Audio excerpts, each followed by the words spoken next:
Good evening, ladies and gentlemen. We're glad you're watching. Thank you so much for making time to join us. This is Mtembei TV, Open Forum Political Discussion Show that gives you an opportunity to air what you feel and think about the latest development on our political front.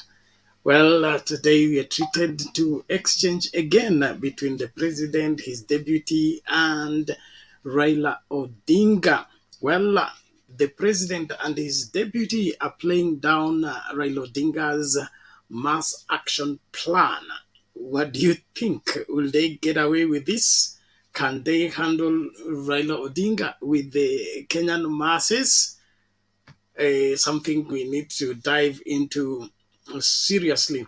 And of course, the mass action are pegged on the four commissioners that the president and his team are hell bent to get rid of because they did not agree with the results that made them president and deputy in the past August elections.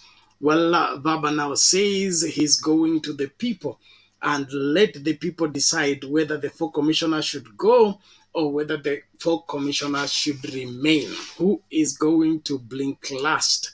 These are interesting times in this great country where we will be treated to much pull and push politically, even as we look into the future and its promises. There are a lot that is left to be desired by the kind of leadership that Kenya Kwanza is providing. Well, they are saying they are ready for mass action. They are ready for public opinion on the matters, the four commissioners. What I don't get is whether they know what they are talking about or whether they have capacity to stop the Kenyan people when they take to the street because of what is happening. Well, if I may just bring us up to speed, there are so many ills that have been directed to the masses by the Kenya Kwanza administration that may be just a trigger to all this mass action, and probably Kenya Kwanza may not be able to survive. One is the removal of subsidies to all that was cushioning the masses against the high cost of living. The Kenya Kwanza government came into power, and the first thing they did is get rid of subsidy on petrol, subsidy on foodstuffs, and cross the agreement and the plan for the Kazi Mtaani for the young people. Now, all these are directly affecting the table of the common mwananchi and the lives of the masses. Now, will William Ruto come up with an explanation that will be able to quell the masses when they take to the street because of this? I don't think so. Now, to make matters worse, they have also promised to get rid of the subsidy on secondary school education. Now, starting January, is full fees. The government is not footing any part of the same as it has been the norm under Uhuru Kenyatta. Well, all these are sufficient reasons that I guess, in my opinion, Kenya Kwanza may not survive the wrath of the masses when they take to the street. So if I was William Ruto and Rigathi Gachagua, we will need to call for dialogue as soon as yesterday, because an angry man is an angry man, and an angry masses are not sensible enough to listen to any counsel from anywhere. So if it's prayers, let prayers begin. If it is a negotiation, let them be called as soon as possible. But when the mass action starts, Kenya Kwanza needs to be prepared, or else they are in for a rude shock.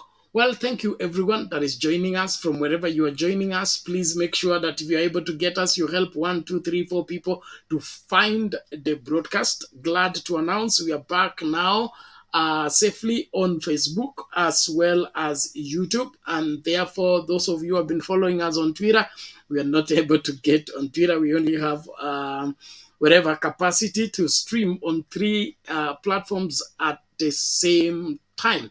So if you've been following us on Twitter, you need to switch either to Facebook or YouTube to get the broadcast. And follow us on Facebook page, Facebook profile, as well as subscribe on the YouTube channel, Mtembei TV. All our names on the platform. We need to hear what you think and feel about the whole thing.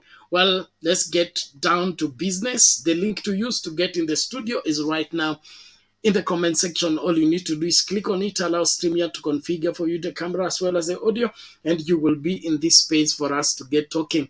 I want to salute those of you who are joining us fast and furious. Let's get down to business. Dahir Abdi, karibu sana kwa show. Naba, karibu sana. Kuna Brun Kips, karibu sana. Going on with the incitements. Ambrose Nganga, karibu sana. Link ndio hiyo nimeshare. Edwin Cheriot, Baba will never succeed. Time is up. Wait and see. Let's wait and see. All the same. Tell them to bring their family members in front of the demonstration. They will be there, I guarantee you. And the rest of Kenyans are part of the Baba family. So if you think Baba is without family, you wait and see when the call to action is made, and you will be surprised on the majority of Kenyans who don't support the Kenya Kwanza government will be on the street, and you will be ready for their wrath if you were not ready before. Jen Sage, karibu sana. Yes, Baba has given us a signal. It is there and loud and clear. Ezesh Mufunyi, karibu sana. Ruto is playing with fire, and you soon know he is a minor preso. Minority, sorry, preso. Thank you. Karibu sana kwa show. Politics is over. We only need progress. On the hand, IEBC is non-political. One, let it solve it. No, bwana anaitwa na Ambrose, chunga sana. IEBC is political and political, arbitrary, and all manner of things. You can't handle IEBC without addressing the politics around it. And politics can never be over.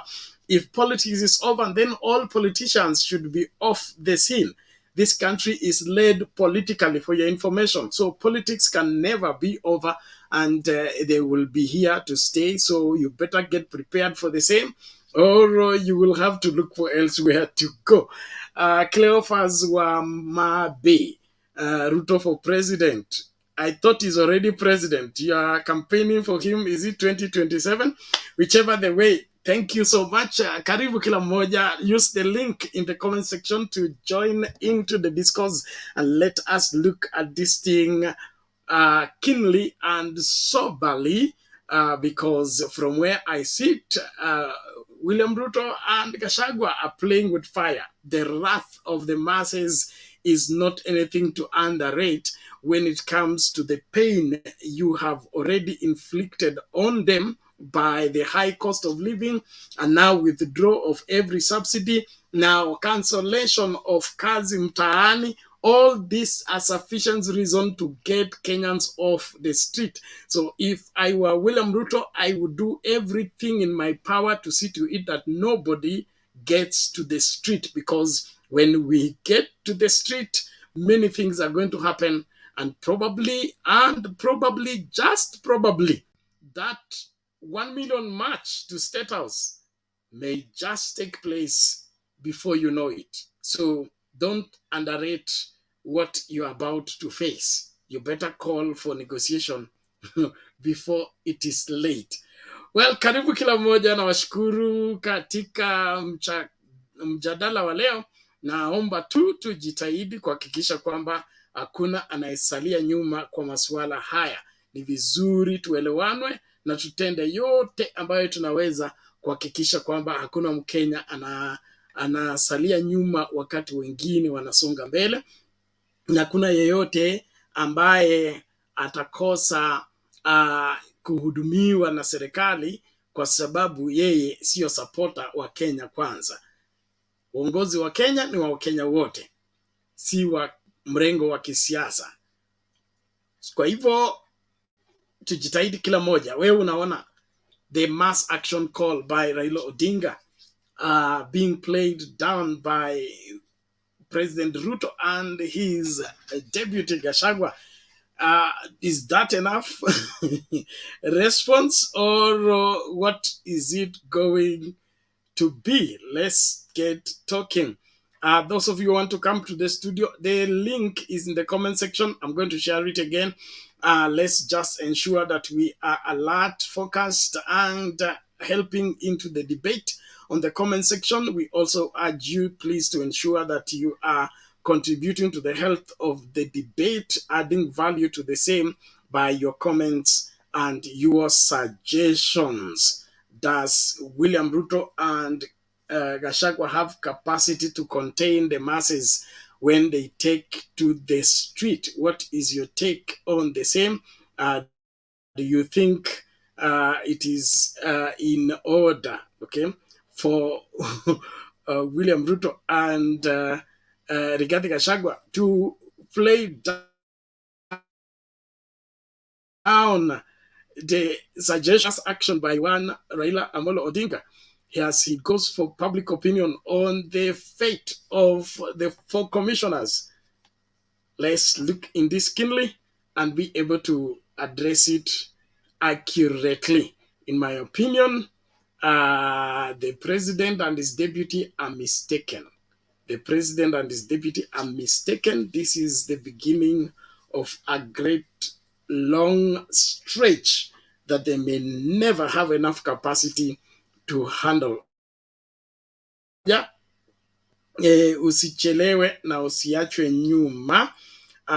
Kuna nani huyu?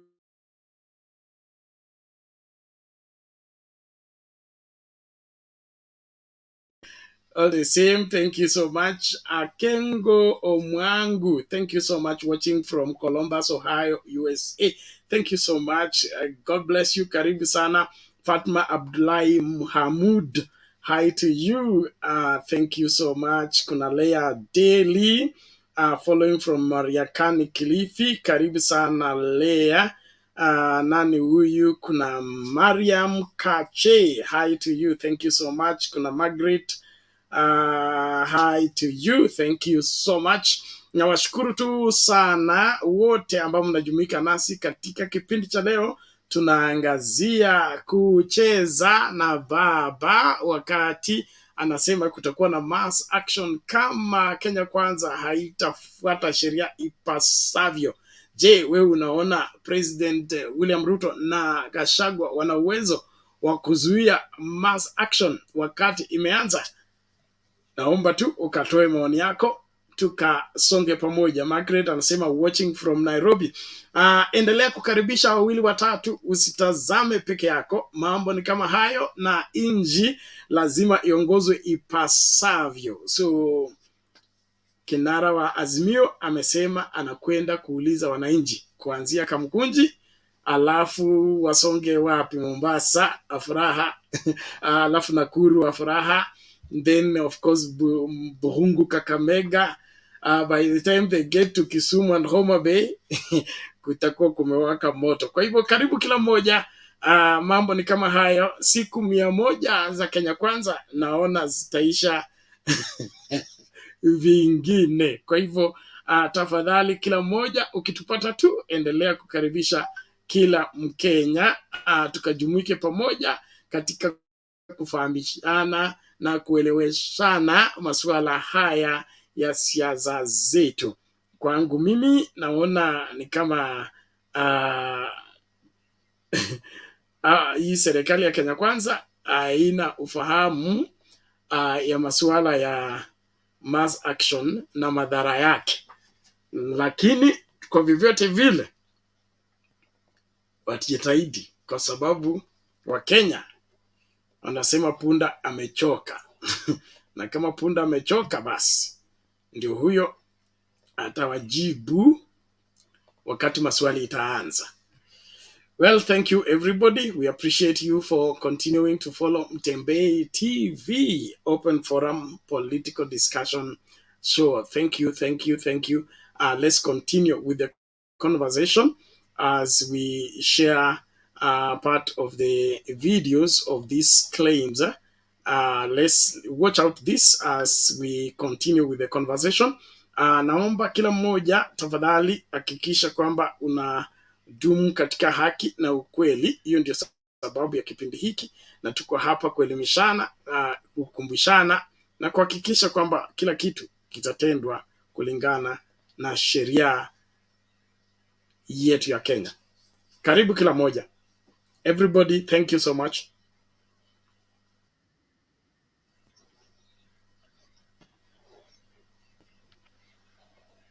I traveled to Korea,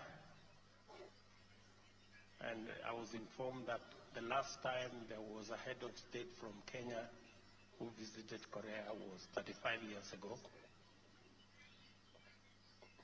And history has it that at some point, Kenya actually made a contribution to support Korea. But today, I went there to seek the support of Korea for Kenya. And they were generous. And the revelation was, when I went after the official functions, we decided to go to church on a Wednesday. And in this church, I can see the people seated today in this church, the whole lot of us seated here, were probably maybe just a section of the choir.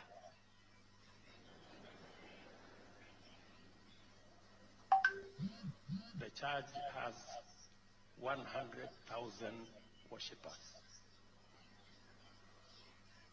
And as I stood there, I was reminded that this is a country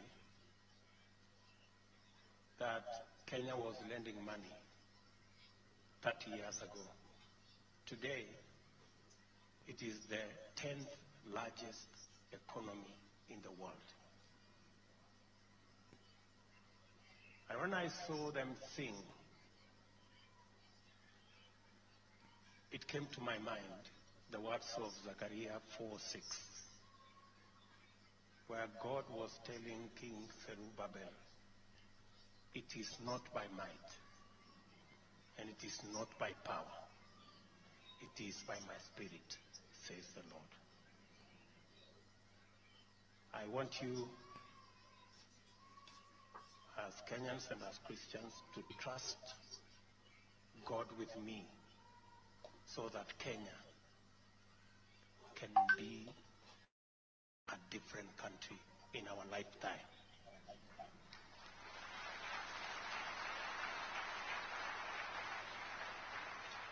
Because it is possible.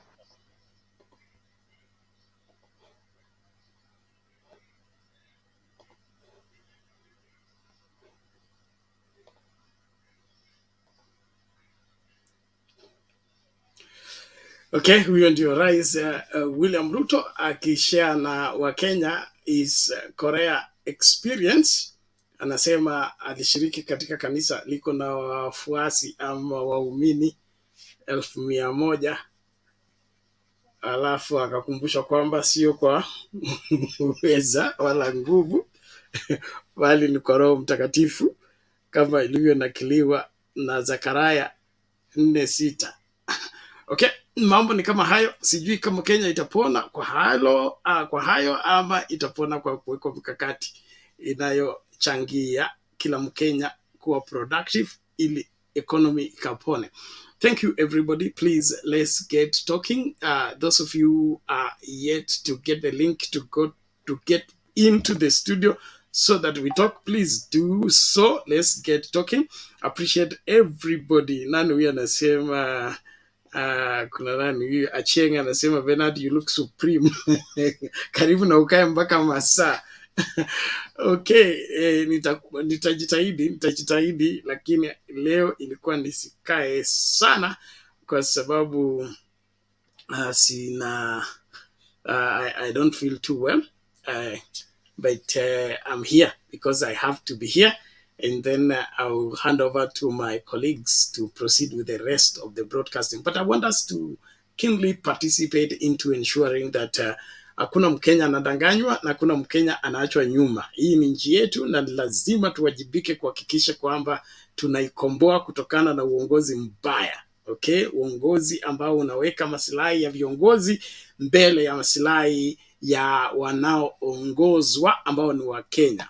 Wengi ni Wakenya, sio viongozi. Kwa hivyo lazima tuhakikishe kwamba wengi wanashughulikiwa, alafu viongozi watashughulikiwa baadaye. Naambiwa katika mila ya Masai, sijui nani atatusaidia confirm katika mila ya Masai kwamba baba na mama wanakula kwanza, alafu wapate nguvu ya kutafutia chakula watoto. Ilipata hiyo story Arusha, Tanzania. Sasa sijui ukweli wake.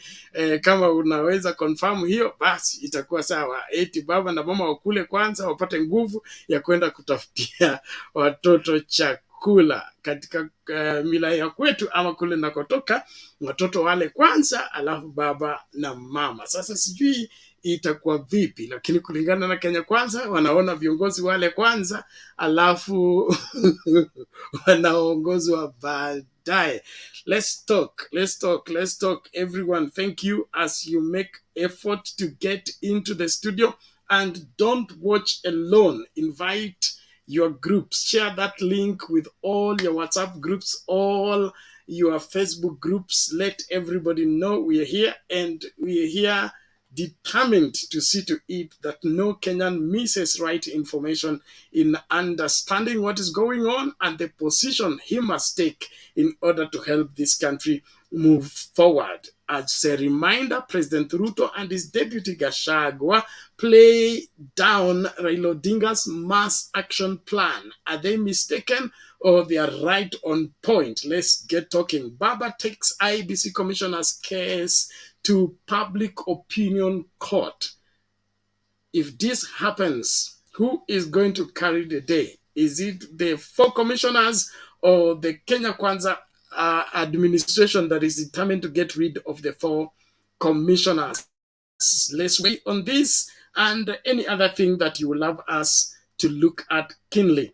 All the same, it is our duty to be devoted and committed to securing the welfare of every Kenyan. And so we will keep talking until Kenya Kwanza does the right thing. It doesn't matter how long it takes. It doesn't matter how stiff-necked Kenya Kwanza gets. We will be here until they do the right thing. This country belongs to all of us, and every one of us counts. And so let nobody intimidate you, and let nobody silence you. We must get the value for our money, and we must get the required leadership as it is required. No leader should carry home any salary for doing nothing. If they are not delivering, it is about time we call them back and ask what have they done with the time we have given them. So after their 100th day, mambo ya Kenya Kwanza na scorecard lazima itaulizwa. Hata wao wanasema wao ni wachanga, mara walikuja juzi, mara hii serikali haijakaa vizuri. Serikali, hakuna mgeni katika hii serikali. Deputy amekuwa mbunge katika serikali ya Uhuru Kenyatta. President mwenyewe alikuwa deputy president katika serikali ya Uhuru Kenyatta ambayo ilast kutoka 2013 mpaka 2022. Kwa hivyo hii ni serikali ya kuendeleza. So hakuna mtu ambaye anapaswa kujifunza chochote ili atekeleze kazi kutokana na deputy president and the president. They are all timers as far as government operations are concerned. So if they fail to deliver, it's because they have chosen not to deliver, and it is not that they cannot or they don't know what to do to get the work done. All the same, let's get talking. Everybody, karibu sana tukajadili. Let's listen now to this video even as we proceed with the conversation. All right. The video is not yet here. Just one moment. Let me see what's happening. Right. A few seconds. Okay. Okay. So if you are yet to get us, please, here is the link. Here is the link. Let me share it one more time. Wote mnaojumuika nasi karibu sana, na mjadala wa leo tuangazie masuala haya kwa kina na tuelimishane, tukumbushane, tuelewashane masuala haya, kusikue na yeyote ambaye ataachwa nyuma. Does this Kenya Kwanza have a capacity to contain the masses when they take to the streets? Let's get talking. Okay, let's listen out to this even as we proceed with the conversation. Karibu.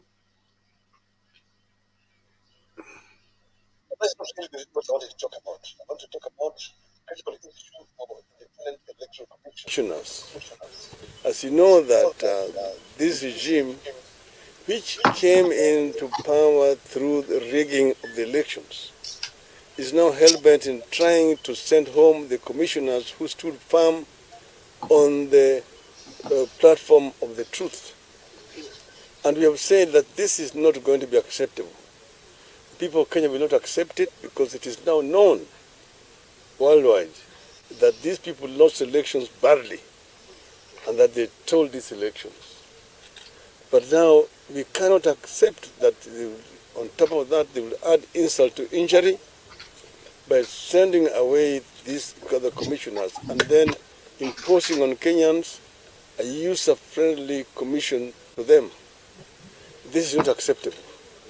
And therefore we have said we are going to consult widely with the people of Kenya.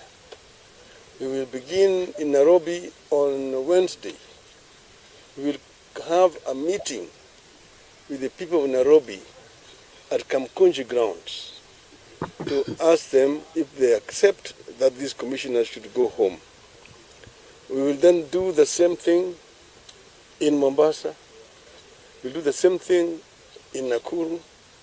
We do the same thing in Kisumu, do the same thing in Kakamega, because an independent electoral commission is the referee. It cannot be appointed by a player. So we will not allow the Kenya Kwisha regime to impose a commission on the people of Kenya. That is not acceptable. End of statement.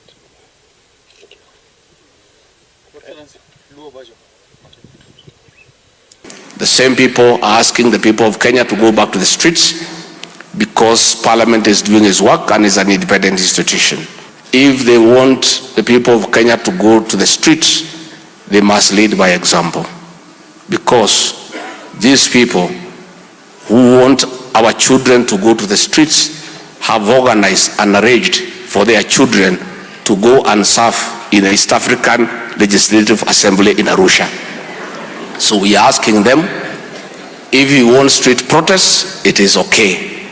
But for them to take place, let your daughter come from Arusha, let your son come from Arusha, and physically lead the demonstrations, and the rest of Kenyans can follow. My deputy has said there is a bit of noise, but you know, this is, everybody is doing their job, I think. I think the opposition is doing their job. The executive we will do our job. The judiciary will do their job. But as the Bible says, all works well for the good of those who trust in Jesus. I am sure that all these will work well. And we shouldn't forget that the building of the wall,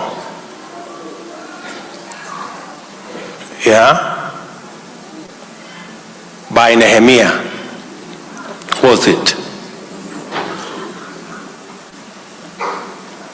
Continued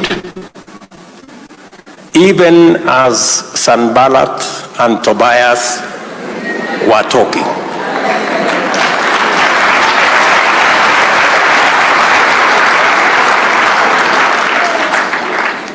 So never mind Sanballat, never mind Tobias.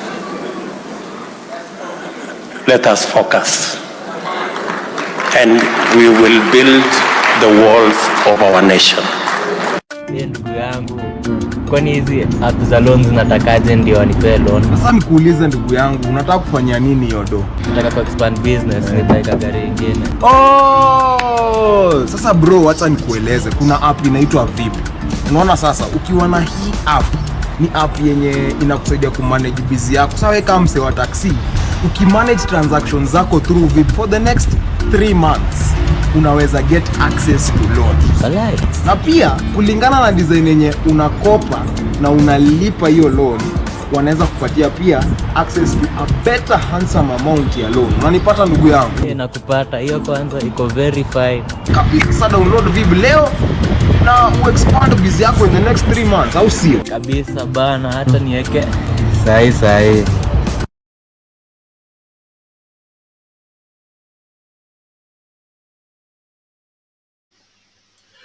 Okay, mambo ni kama hayo. Rais na deputy wake wakicheza na moto. Kuna mtu amesema hivyo. Wanasema kwamba kama kuna demonstration zitaongozwa na watoto wa viongozi. Kuwakumbusha tu kwamba wakati baba alikuwa anatoka America, while baba you away, those of you remember in 2017, the people on the car that was sprayed by bullets around Jogorod, one of them was the daughter to Raila Odinga'S. So it is not a matter of being told by Gachagua on what to do, which in my opinion is trying to incite Kenyans against going for demos. We are not demonstrating for Raila Odinga, or, if Raila Odinga needed demonstration for himself, then we would have started those demos as soon as the election was stolen. This one, we are demonstrating for Kenya.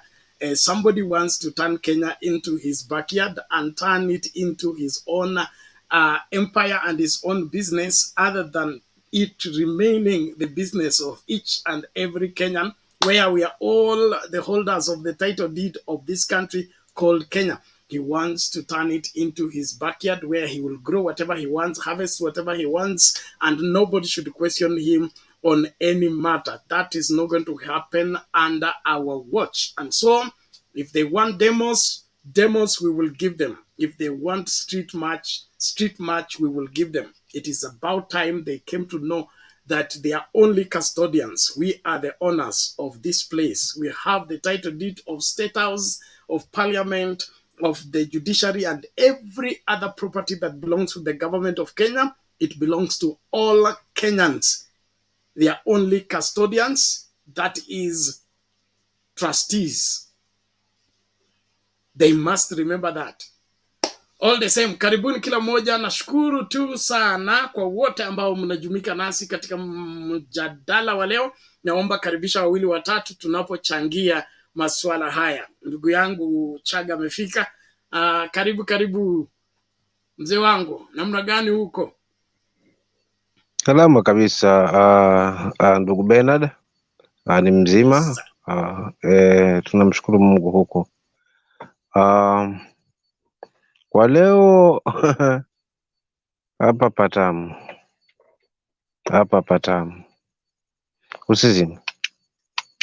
Usizime unanisilasone kwa mic. Kwa hiyo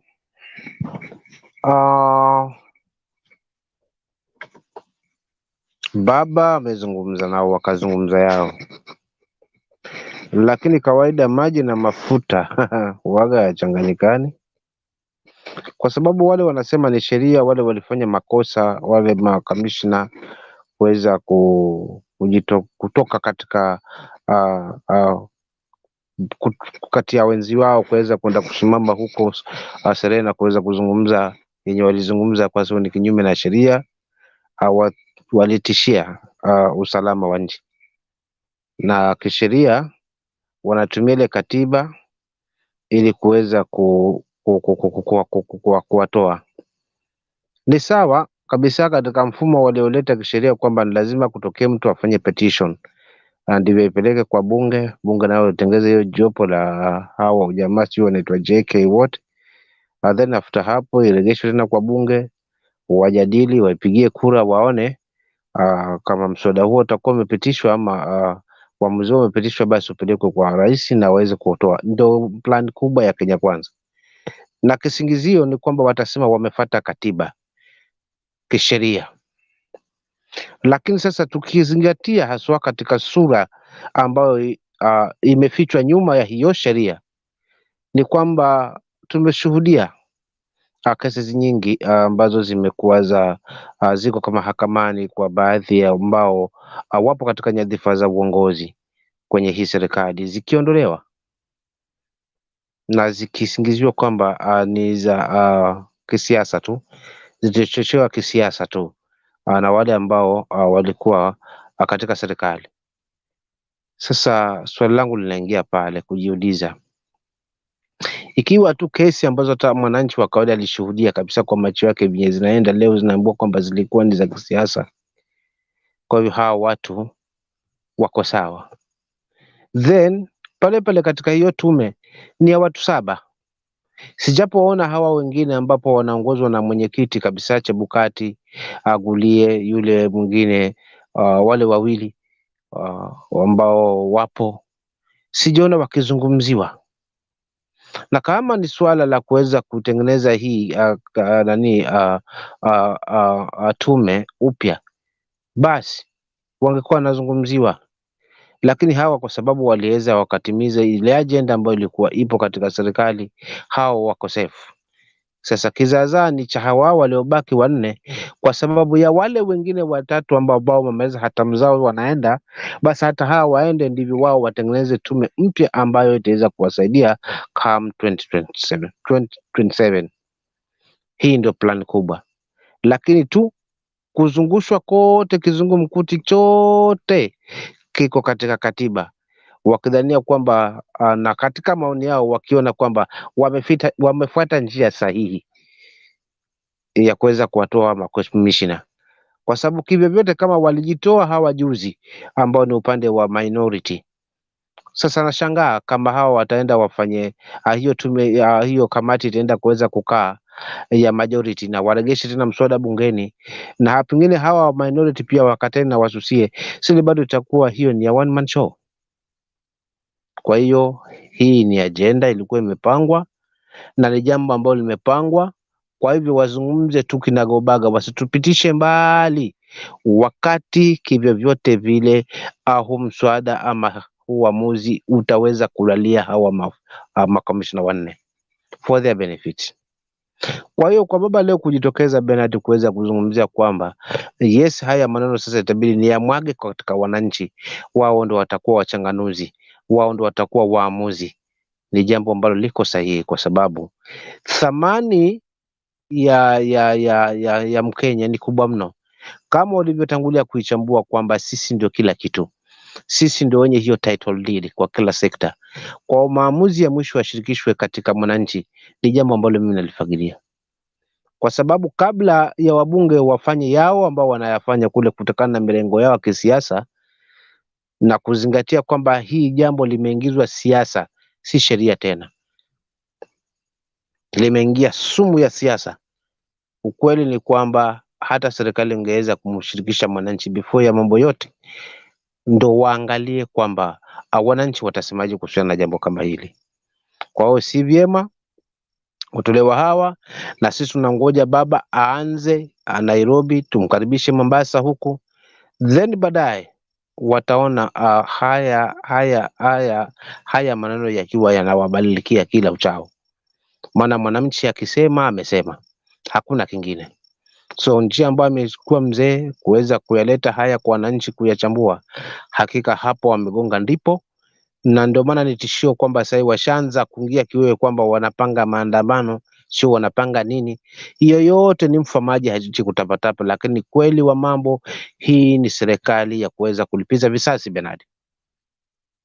For those who did not support them, they are in for it. But for those who supported them, they're total safe. So Kenyans, where are we heading? We are now heading si mahali ambapo ni pazuri. Umoja wetu na kushirikiana kwetu ndiko kutakuwa silaha pekee ya kuweza kuwanyosha hawa viongozi ambao wana ujanja, wana ulaghai wa lugha na wanaweza badilisha mambo ambayo ni ya uongo kukubalika kuwa ukweli. Silaha yao ni sisi kushikana, jamii zote, kabila zote, kuachana mirengo, kuweza kuangalia Kenya yetu ipelekwe namna gani. Tukiruhusu hizi propaganda, baada ya miaka fulani tutakuja anza kutaka kuirekebisha hii, but it will be already too late. So tuanze mapema. Baba akileta haya maneno mashati, let's support him, kwa sababu I do believe hatumsapoti yeye, tunasapoti yale ambayo yanazungumziwa pale kwa faida ya kesho yetu, ya watoto wetu na sisi wenyewe. Pia tutakuwa tumeset record. Mambo fulani yakija kitokea baadaye yanawiana sawa na haya, chatoka wananchi washatua suluhu, kwa kutakuwa hakuna cha kuzunguka kule na kule. So let's support baba kwa kile ambacho anakizungumza, kwa sababu hilo ndio kweli. Kwa maana kama tutaifuatilia zaidi hii kesi, basi Bernard, kwa kweli uchafu mwingi utajitokeza.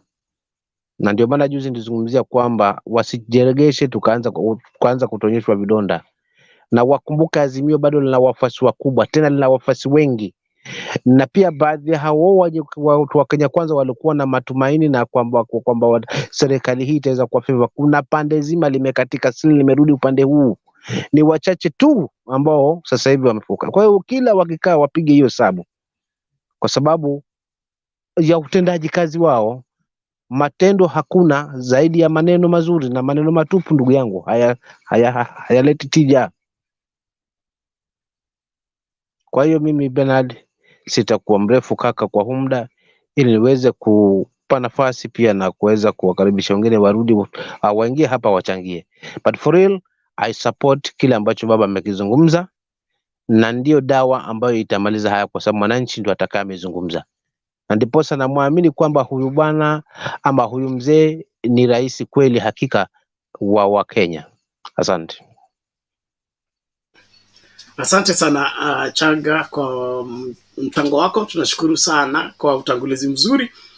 Tutaendelea katika harakati hii kuhakikisha kwamba hakuna Mkenya anadhulumiwa, hata awe wanaopanga kuwadhulumu ni serikali yenyewe. Cha muhimu hapa ni kwamba injustice to one is injustice to all.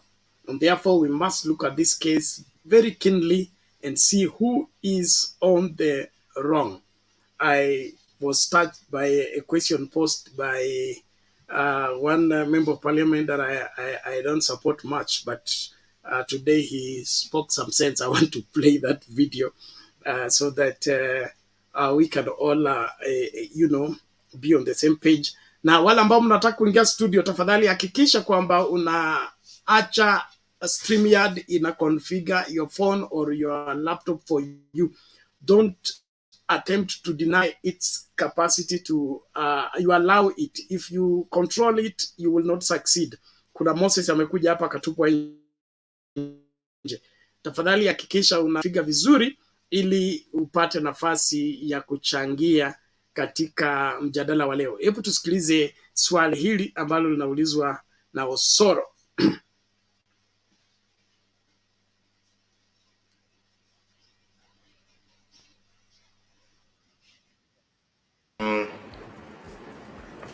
I did not really get clarity on council submission, and especially on his provisions of law, that he really quoted so many, but I want to restrict myself to Article 73, Article 73, 1, 2, and Article 232. I want that particular thing, particular display of violation of the Constitution that and each particular commissioner committed. You know, you don't generalize and say you read the statement that they came in public, they read some statement which was contrary to what the chair had given. That is what you've read to us, which we know it's in public domain. What particular law did they violate in exercising their their duties? What particular thing? Is it at the point of reading the statement? Is it giving a different view? Was it from the point of, was it a behavior that was, is it kind of a contemporaneous of behavior? What exactly thing did they violate? Chair, that's why we've put so many articles of the Constitution, and I think you guided me to do a summary. But to suffice it, Chapter 6 of the Constitution is very clear to start with on how an officer conducts himself. More specifically, when the 4 officers moved out of a gazetted area, the Bomas of Kenya was gazetted. By walking out of the precincts of Bomas of Kenya, they violated several constitutional articles befitting their office. 2, the officers were at the proceedings of the tallying center and they partook the whole process up to the tail end, whereby they faintly disagreed with the results which was not incumbent upon them to declare. The only person who was to declare these results is an gazetted officer in the name of Wafula Chebukati, which gazette notice is in the domain of these officers, and they are the same. Secondly, on if I may go to Article 73, and as I do that, let me inform Chair through you, the Honorable Soro, that the Commission has just bundled these 4 commissioners jointly and severally. The actions were conjoined like Swazinian twins. The actions were programmed in how they operated. That's why we have jointly and severally presented this petition, Chair. On, if specifically we have to talk about what Article 73 provides for responsibilities of leadership, Chair, Article 73 provides for the responsibilities of leadership as follows. 1, authority assigned to a state officer, these were state officers, is a public trust to be exercised in a manner that is consistent with the purposes and objectives of this Constitution. Did they violate that? Yes. They gave different opinions of the results which brought a lot of danger to the citizenry of Kenya by saying they do not agree to the results that declared by an authorized officer who was gazetted in the name of Wafula Chebukati, who was the chairman and a returning officer for the presidential vote. By walking out of that area and going far away to declare, they brought a lot of disrepute to the commission in the first place.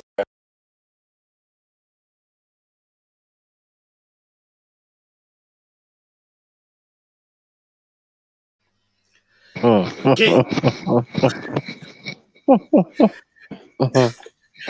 Okay, those are the proceedings at the committee in the parliament on the 4 commissioners. I love the question, the way Osoro placed it. Which specific part of the law that was violated? And then the person who is supposed to be a lawyer he still responds with vagueness opaqueness. Na hii kesi yote is built on that opaqueness, so sijui itakuwaje. All the same, karibu kila mmoja, tafadhali hakikisha unakaribisha wawili watatu, usitazame peke yako, na kama huja subscribe Mtembei TV YouTube, please do so. Sorry to those who follow us on Twitter, we cannot proceed with the Moses. Mute your mic until it's your turn to speak, please. Thank you. You keep your mic off, everyone. Asante sana. Yes. I am saying those of you been following us on Twitter, we are sorry we can't proceed with Twitter broadcast because we can only split our broadcast to 3 channels. And now that we have resumed the 2 channels on Facebook and one on YouTube, we cannot add on the Twitter one. So please, kama ulikuwa mfuasi wetu wa Twitter, join us via Facebook or via YouTube. Kuwa tu updated namna hiyo na ufuate mikakati vile ilivyo. Tunashukuru sana kwa uaminifu wako na kuendelea kutusupport kama Mtembei TV na kuendelea kuchangia katika masuala ya siasa zetu. Asante sana. So Bwana Chaga, kama una la kusema kwa kifupi kabla tumlete Moses on response to the video, please go ahead. Asante sana. Mimi hata kwa kifupi ni kushangaa tu kwa sababu ni sawa, swali ni zuri alilouliza Usoro, lakini bado niko pale pale kuona kwamba hii ni kesi ya binadamu na kima, alafu jaji anakuwa nyani. Sasa unajua haki pia sometimes inakuwa balaa, unaona. So kwa kweli maswali swali zuri, maana pia mwenye kulijibu nimeanza kumuona akilipeleka huku na huku, hajalinyosha haswa. But for real, wacha tu nimpe Guru na mwingine nafasi. Niko Bernard, asante tu, sitakuona mengi but still nipo nafuatilia tu, asante. But hii ni kesi hiyo nilikueleza jaji nyani hapa. Sasa sijui mwanadamu atapata haki kweli? Haya, tungoje taona. Asante sana. Tumpate Moses kwanza kabla ya Guru. Moses Masare, habari ya leo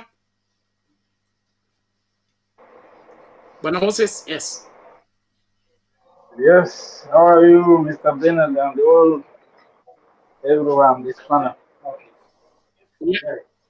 We are great, we are great. Karibu, karibu. Asante sana. For me, actually, I'm not a Kenyan. I'm a Ugandan, but I'm always in Kenya. You know, Kenya is always our home.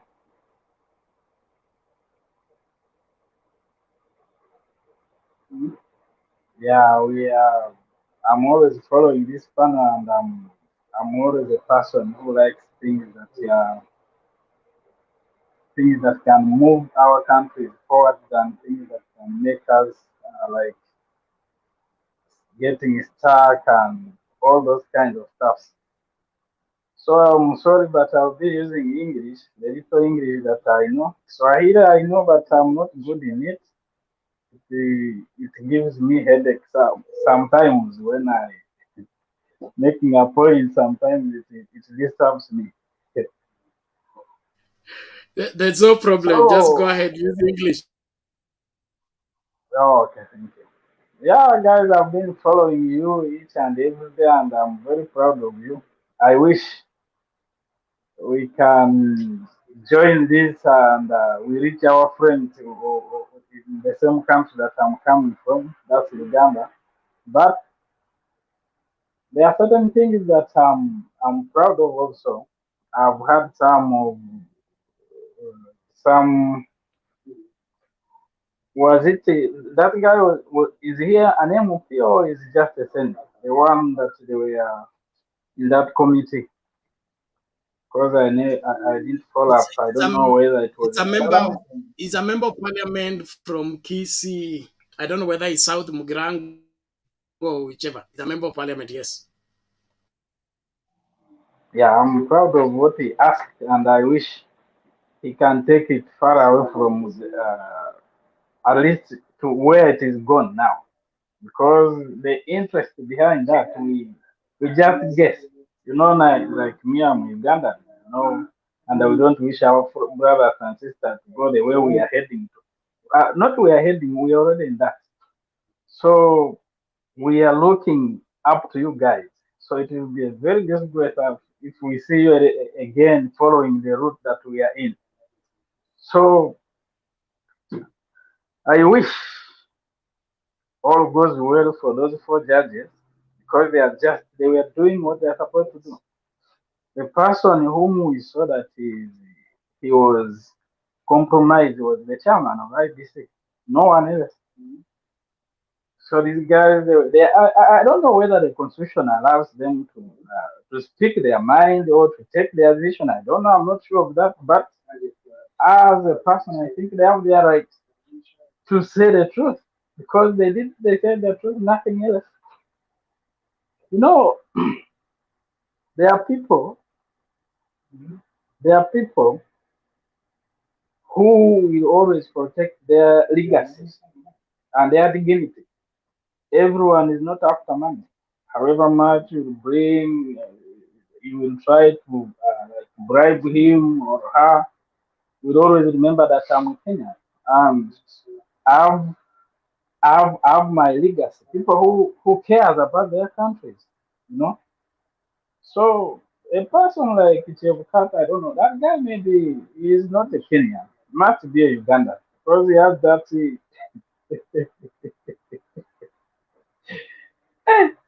The guy who is not afraid of anything. The guy cannot even. He's very confident. He will come and say whatever he feels, whatever suits him, his interest. And so, for me, I just wanted to come here today and I say that I would urge all of my brothers and sisters who always watch this channel, who always on this channel, at least never allow such things to happen in Kenya like what we are going through.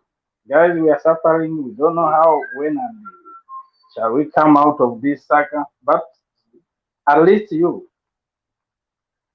have the person who is trying to divert you from the democratic way is just beginning. He has not even, I don't think, he has not even taken, once someone overstays there, you get that groups and you can never prove that person. But right now, it's the right time. And I'm very proud of that bump of yours. And the only thing that I wish I can see him leading Kenya, even though just 1 month, and I will see the changes that will come in Kenya.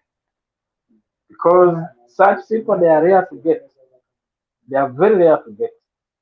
Because the guy is well off, he can manage everything. So you are crying of Mahindi and what? He can manage everything. Even if you put a kilo of Gari at a dollar or maybe $1,000, he can manage. But he's just having the heart of his country.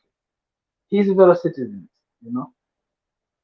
It's not good for him. He's eating. He's well off. He can get he can go to medical everywhere abroad, being where he can reach. But he's feeling of Manainji, no. So such people in Africa, they are rare to get, and we don't know. But in the future, some people should be recognized, even their families, even their graves, even though they have died or they have gone, they must be recognized, you know. So for me, guys, I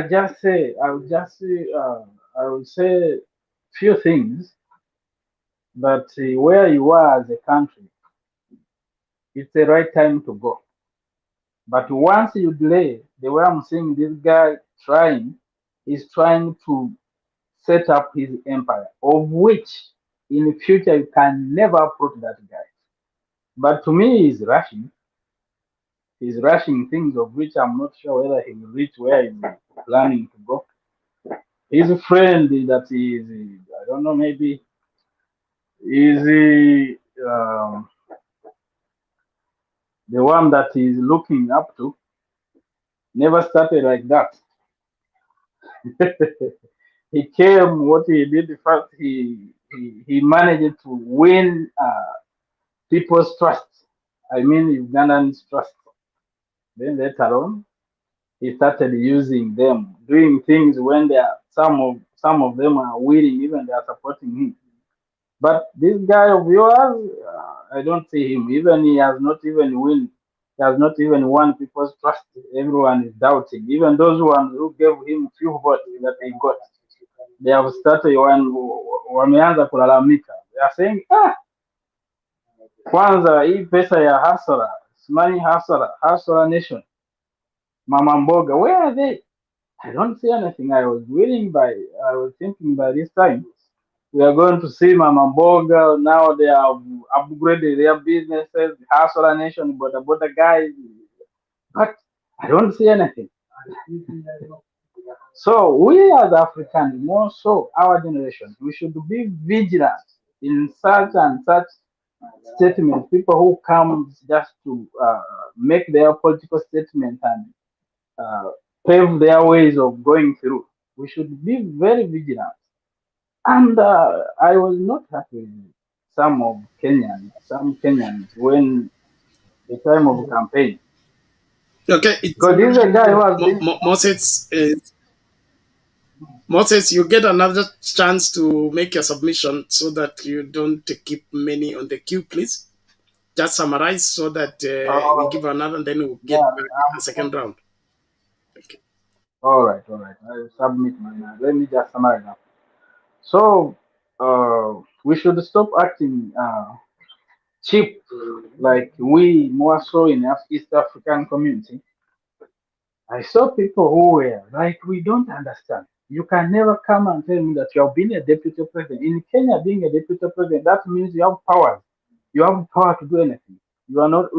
It's not like our country that we have vice presidents who are just there to go in barrios and what. But a deputy president, you have power. So what did he do in those 10 years? Can he come and say that I did this during my when I was the deputy president for these 10 years? Last 10 years I've done this and that. So we should not be like people who are just useless, people who doesn't reason, people who doesn't know. We should stand up for our countries, and protect, defend them. Because these are the people who are servants, must be our servants, not just bosses like the way Ruto is bossing up with his deputy. Very arrogant.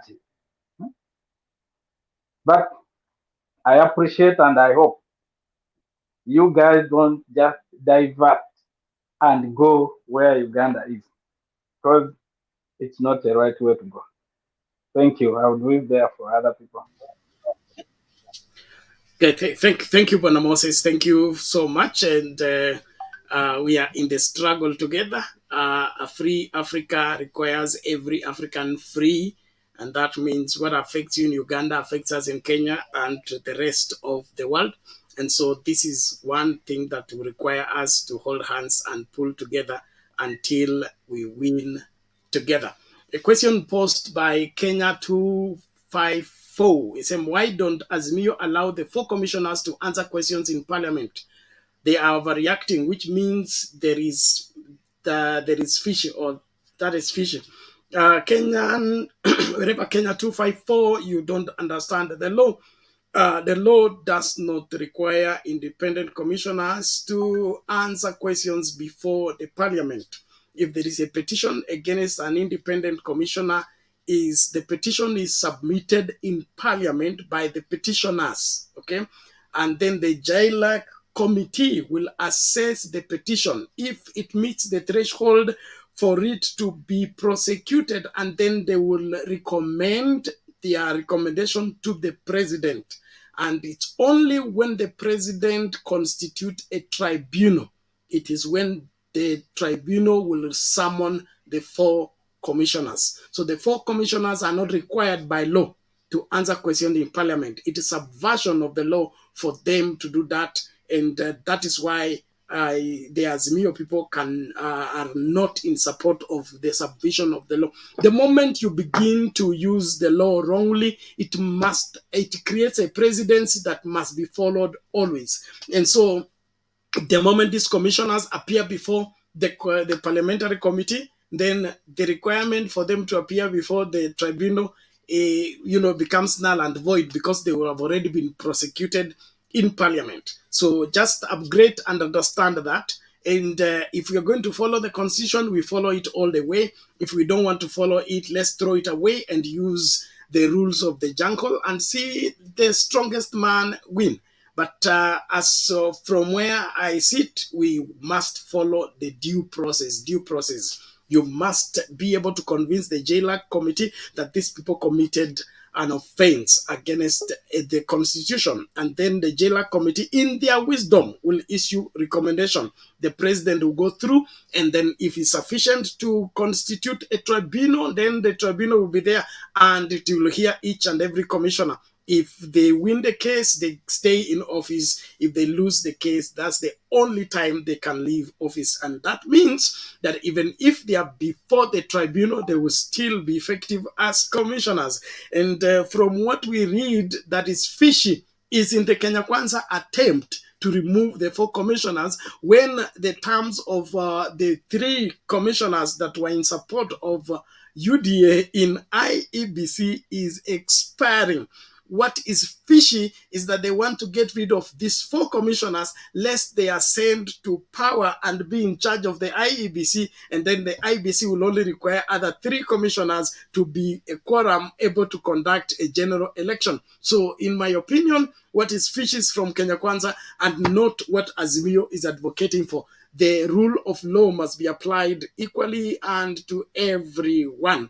I hope that helps you. Thank you so much everyone. Please tuendelee kukaribishana, usitazame peke yako. Najua wengi wameenda World Cup, lakini tuwe hapa tujifunze kwa pamoja.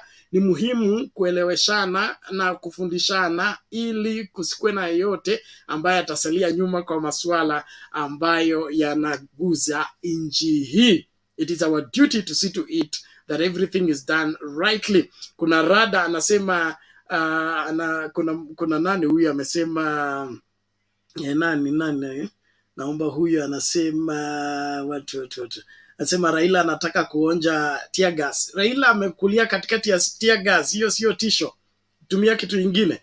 Alafu story ya Hegi si nyumbani kwa mtu yeyote. Hakuna shida, kwani Hegi iko wapi? Si iko tu hapa, na kuna wale walienda wakarudi, so wengine wakifuata watarudi tu. Don't you know, one thing about you some Kenyans is that they are cowards in the sense that they don't, when something is wrong, they can't voice it out simply because they have been threatened or they think that the powers that be will silence them. The struggle for the freedom of this country has gone with so many lives. Yours is not very special that it can't be affected.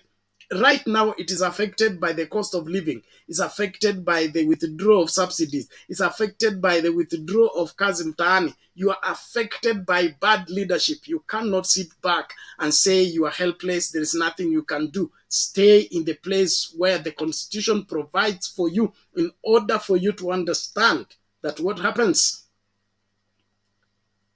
Freedom for this country means freedom for each and every Kenyan. Justice for this country means justice for each and every Kenyan. And until every Kenyan is free, our freedom is not complete. So if the freedom we have is only serving the elite and leaves the rest of us, then it is fake freedom. We don't need it. We need every Kenyan free, able to go out and come freely, able to work and feed his own family, not living on handouts and waiting for the goodwill of the so-called politician. There has to come a time when every Kenyan matter, every Kenyan life matter, and the liberty and the dignity of people working and eating from their sweat must not be withdrawn from Kenyans. And that is only made possible by the government creating a conducive environment for every Kenyan to vent and be able to get something for their family. So it is important that you understand that. He said, Bernard, when Chebukati leave office, Cherera will not be acting chair because she is not a lawyer. Who says that? When you are a vice chair, you have a capacity to conduct elections.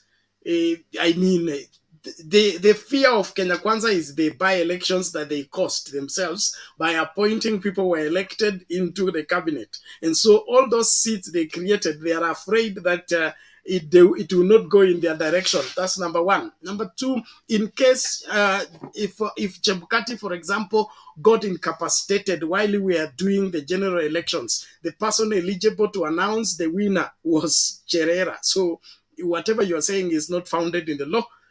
Lakini you are entitled to your opinion. Mzee Guru, habari leo? Nzuri bana. Karibu. Na kusikiza bando nikiangalia ball hapa. naona Spain Naona imeenda wewe juu, mfuasi kamili. naona Spain naona imeenda juu, lakini lazima siasa Aha. tukaongea. Sasa Karibu unajua karibu. unajua Bernard, hii maneno ya maandamano ni maneno tumekuwa tukiongea mambo yake hapa. Kuna vitu nyingi sana za kukera ambazo zinaendelea, na hii mambo ya commissioners wanne ni mojawapo ya hiyo maneno, kwamba tumekuwa na serikali ambayo inataka kudhibiti kila kitengo, na ukiangalia mzuri hiyo ndio lengo lao. Sababu ungeuliza kwa nini sasa imekuwa ndio ya muhimu kuliko kuangalia mikakati ya kupea watu ambao wanajaa chakula. How can that be the agenda honestly? The first agenda of the government. Kwa hivyo mimi naona Raila ako kwa ile njia inatakikana, sababu inaonekana kuwa serikali ikiwa haina mtu wa kuangalia kutoka nje, sana sana huwa dictatorial.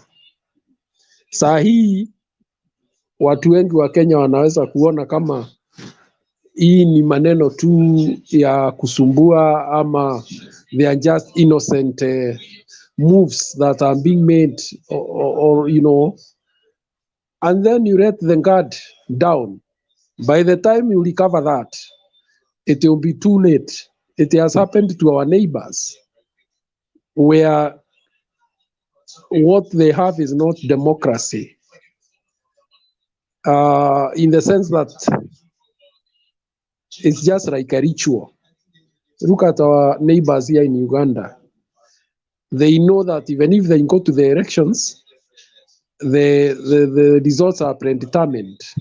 Look at our neighbors here in Tanzania, a party that is too entrenched to a level where I think now they have very few opposition members of parliament. So it is sad that we are watching the rolling back of gains that were made in the 1990s about our democracy. And because of the selfishness that is right now in the country, most of the youth, unfortunately, they do not see what is coming. They see it as a Raila thing. They see it as a contest between two men, until that time when they will know that they cannot change anything. Kwa hivyo mimi nasema hivi, wacha Raila Amolo Odinga afanye ile kazi anajua,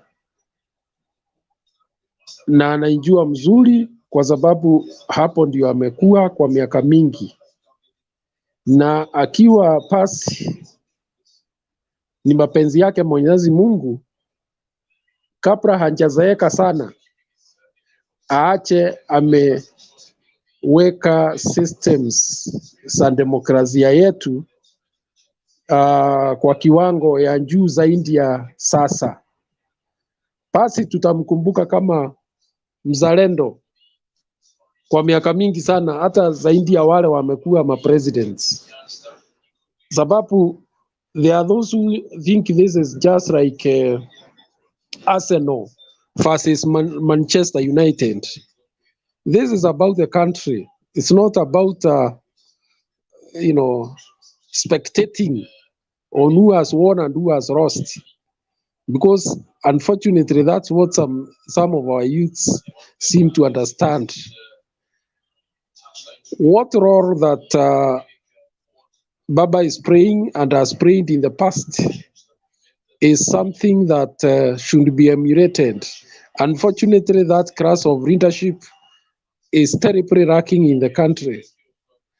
Today, I said yesterday that perhaps in absence of Raila, it will be the best time to plant the dictatorship in the country, because the consciousness, I think when Bernard, people are used to something, they think it cannot go away. I think that's where we are now. And it's a deception, because there are countries that were democratic and they have rolled back the gains. What keeps democracy going is eternal vigilance. Right now, these people, it is obvious that they want to control politics from now on, going to 2027. And therefore, and perhaps even make it totally impossible for any other party to win elections in Kenya. Is that the kind of government that Kenyans want? Is that the political situation that Kenyans want? That is up to Kenyans. Raila is just playing the small role that he can play to tell us Kenyans that we have our democracy to guard.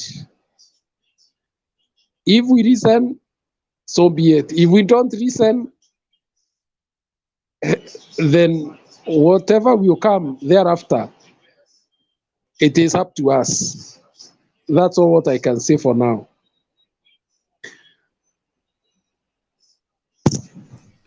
Okay, thank you. Thank you so much, Mr. Guru, for that good start. And eternal vigilance, a very, very powerful call there, that we can only stay free by ensuring that our freedom is not rolled back.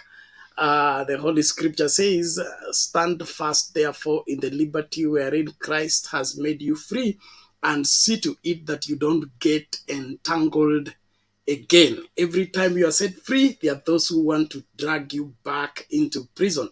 And so you can only be free by staying awake and staying free by ensuring that the bondage is not brought back. And so Kenyans, we have not always been like this. Don't be deceived. Check history books, accurate history books. There was a time you couldn't tell anybody anything against the government without checking on your shoulder many, many times, and you will never know when you are taken.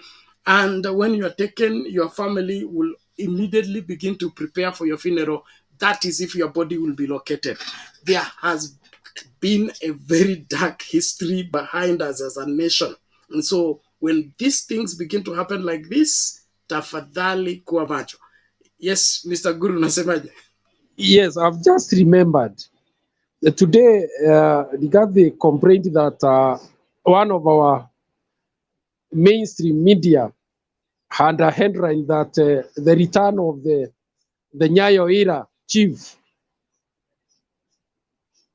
And it is obvious, when you give chiefs arms, when you arm chiefs and give them 5 policemen, are we then becoming a police state? I mean, what is this aggression that suddenly has warranted that kind of reaction? Are chiefs not supposed to be friendly people who come from those communities and who know every family? They know where even the criminals are. Why give them arms? Why give them 5 policemen? Is it that they are going to become policemen, all of them? And we know there is a chain of command that is there in the police force. You cannot have a chief giving orders to a police officer, not unless he himself is a policeman or police officer. Beyond there, sorry, I'm just enumerating some of the things that I see happening and need interrogation. The other thing is that there's already some reports that some media houses are being coerced to sack some journalists because of apparently how they reported the concluded elections. If this is true, then it is a very serious matter. It then means that we are back where we were in the 1990s. Whether these journalists were balanced or not, that is not up to the government to determine.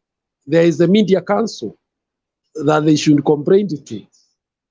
So I think the government works better when they use the systems rather than using an orthodox means of doing things. So the signs are there, Bernard. The signs are strongly there that it's a replication of what there was in 1990s. The only difference is that we have a constitution that is not supportive. But then again, people must know that constitutions can also be violated. You know, they are as good as those who are implementing. They can circumvent.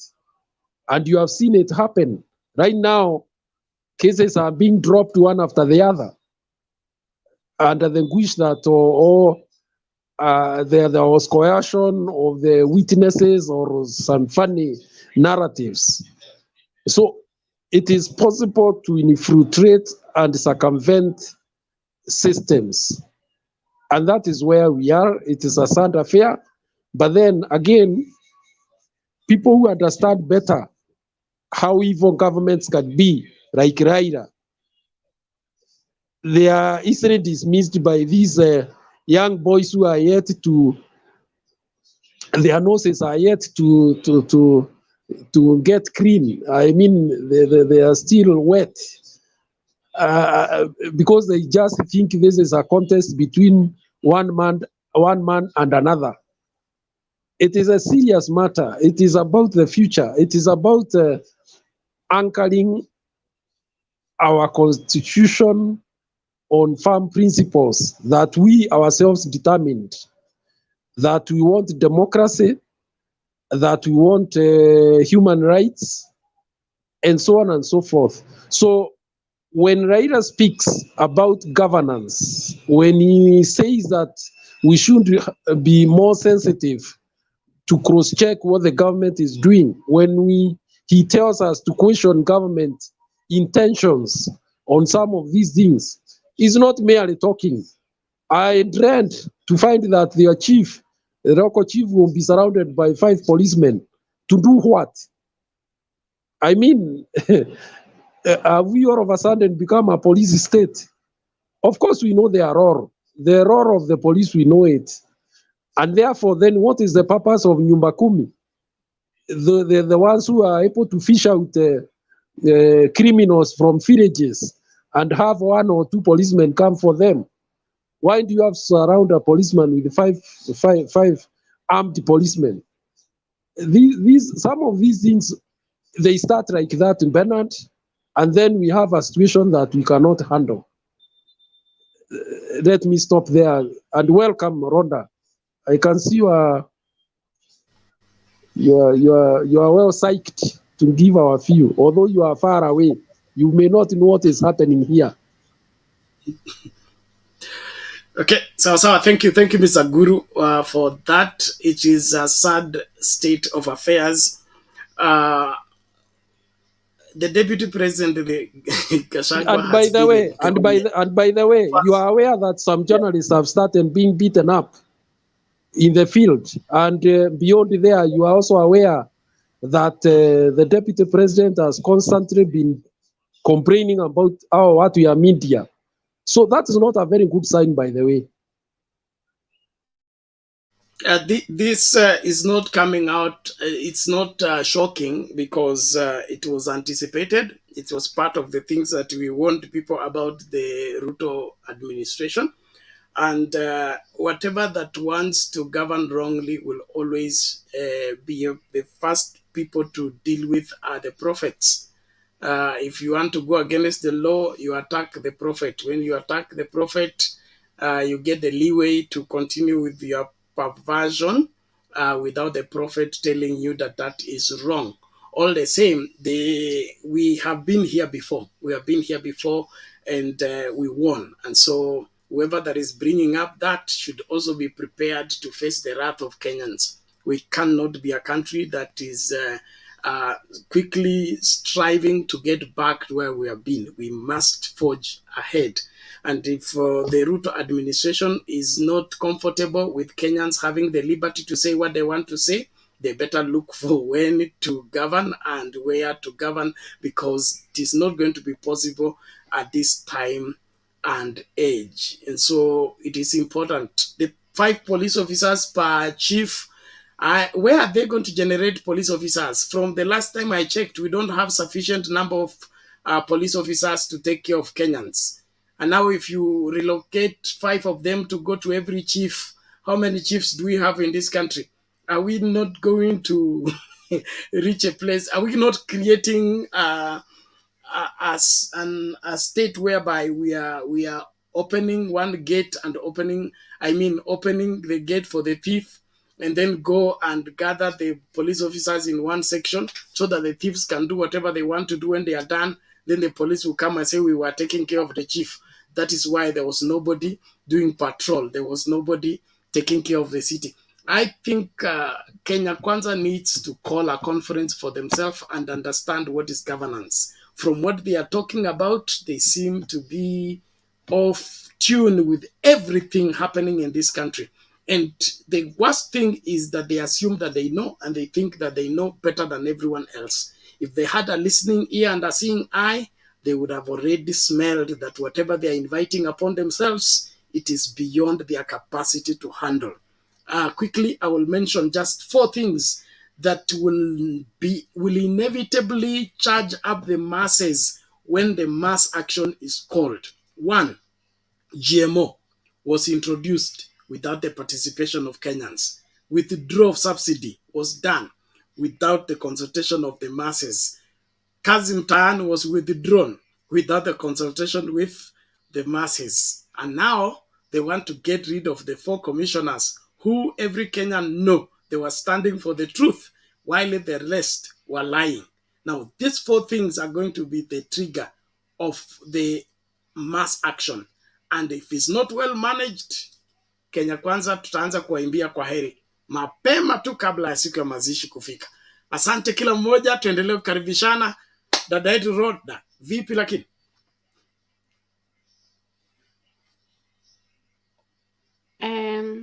Hello. Hi, everyone. I hope you have a very good day today on Sunday. I hope you went in the church. Today is a very special day here in Europe. We celebrate something called Fast Advent.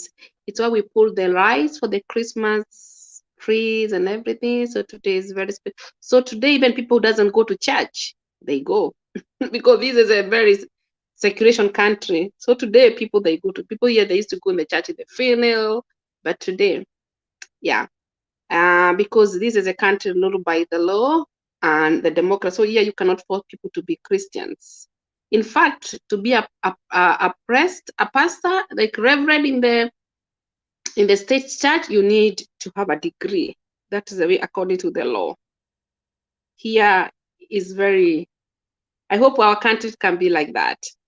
Anyway, let's go back to our motherland. I love my country. We are here. For me, I'm here to represent Kenya, to fight for our democracy and freedom and human rights. Without freedom, people, they don't get happy. Absolutely not. People, they cannot get joy when people, they don't have freedom. Because freedom, when people, they get joy. I see nowadays, this Kenya Kwanza, they have take control, even the church. The church nowadays start even 9 o'clock. They used to start 10 o'clock, but now these are changing. I can feel in my realm spirit, Kenya people are not happy. Kenya people are looking something. They want something. So people are struggling with the freedom. Let me tell you, there is nothing in this world like freedom. You know me, I live a freedom country. Freedom expression. Freedom to say how we feel. In fact, can you imagine, and we are Africans, You want to take the power, and you are born there. You are born there, and you want to control the power, and you are Kenya. Why do we do this kind of game? Ruto need to be shamed. What are you doing in our country? You are born in Kenya. You are Kenya's citizen. You want to control everything. You want to take power. You want to take the everything. And it doesn't work like that. Even you want to live in the country, you see the fruit. You want to live the country, you see the fruit. The fruit of spirit, peace, love, joy. People live in the harmony. Not problem all the time. Problem. I don't like problem. You have to give other people peace, because when even you yourself, you get happy. When you give other people peace, you get happy. But all the time, problem. Right now, they want to remove these women, and they have not done nothing. They were just in for their rights, for their rights. Everybody used to express whole world. I remember. I'm not using propaganda. Many countries, they are struggling. Some countries are struggling with the freedom and the democracy. Whole world, they are fighting. No, I'm not the whole world, but some country. And when people, they live under oppression, they cannot get. Even you yourself, you cannot. You want to sleep in the bed. When you wake up in the morning, you see people, they enjoy their life. Even you're happy, you get happy. But when people, you see people, they are crying, they live sad, they're not happy. You cannot get happy. If you really love your country, you must stand for everybody. This is not about tribalism. You know, even in Ruto, he says he's a Christian. The Bible say to be a tribal. In fact, God is the one who created tribe. Actually, tribe is a blessing from heaven.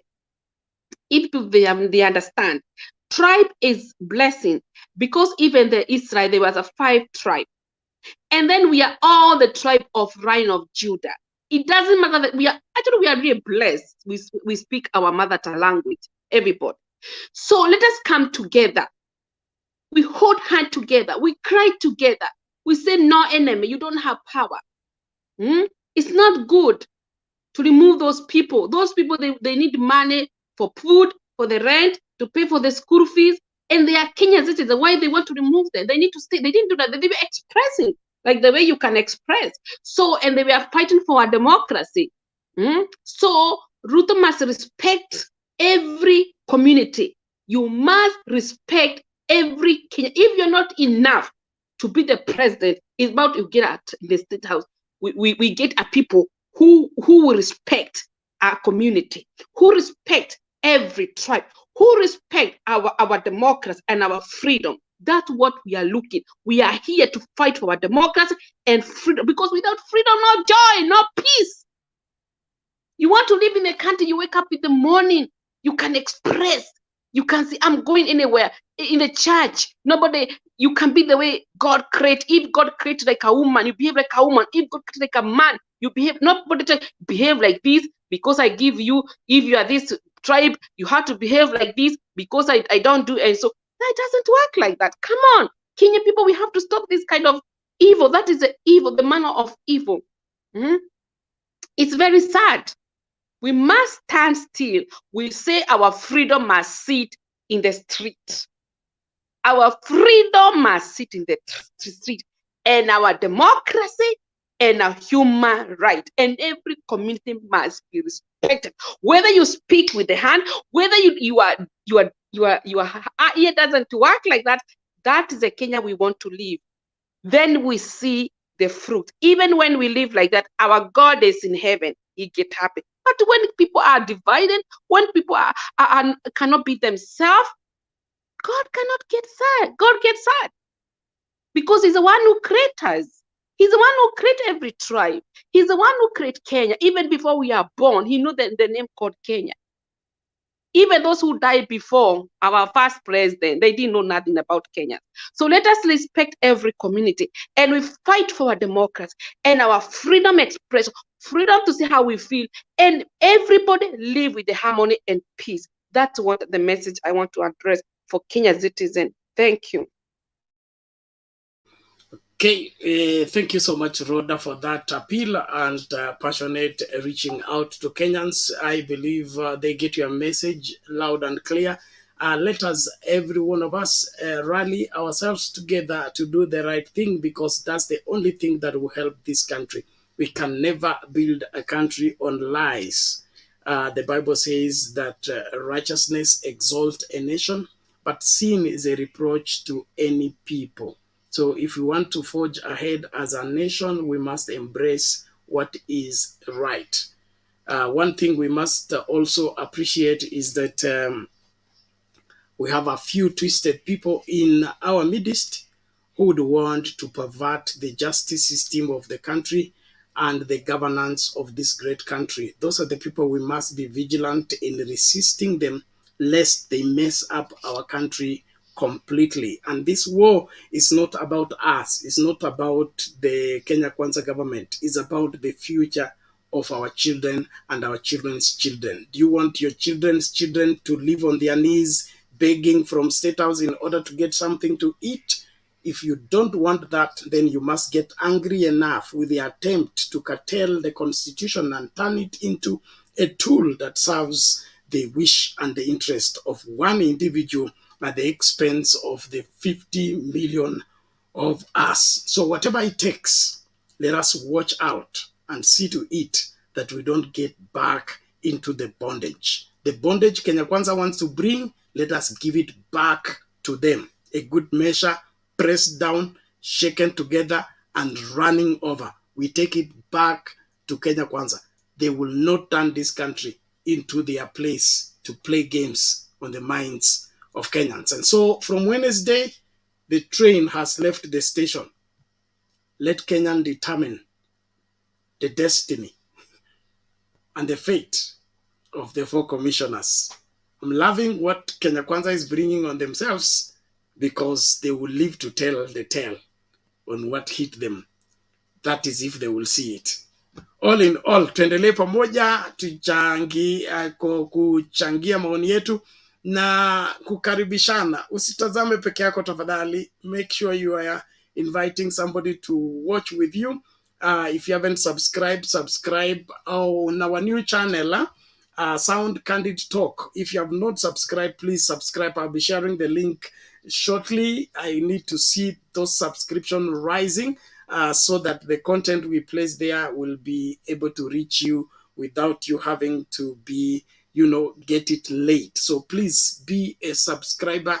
Ensure that you do the right thing. And those of you that support us to keep this show on, don't relent. We still need your support. And so let's do the right thing is important, na tufanye yale ambayo tunapaswa kufanya ili tukomboe nchi yetu. Tusiache adui zetu wakachukue nchi yetu.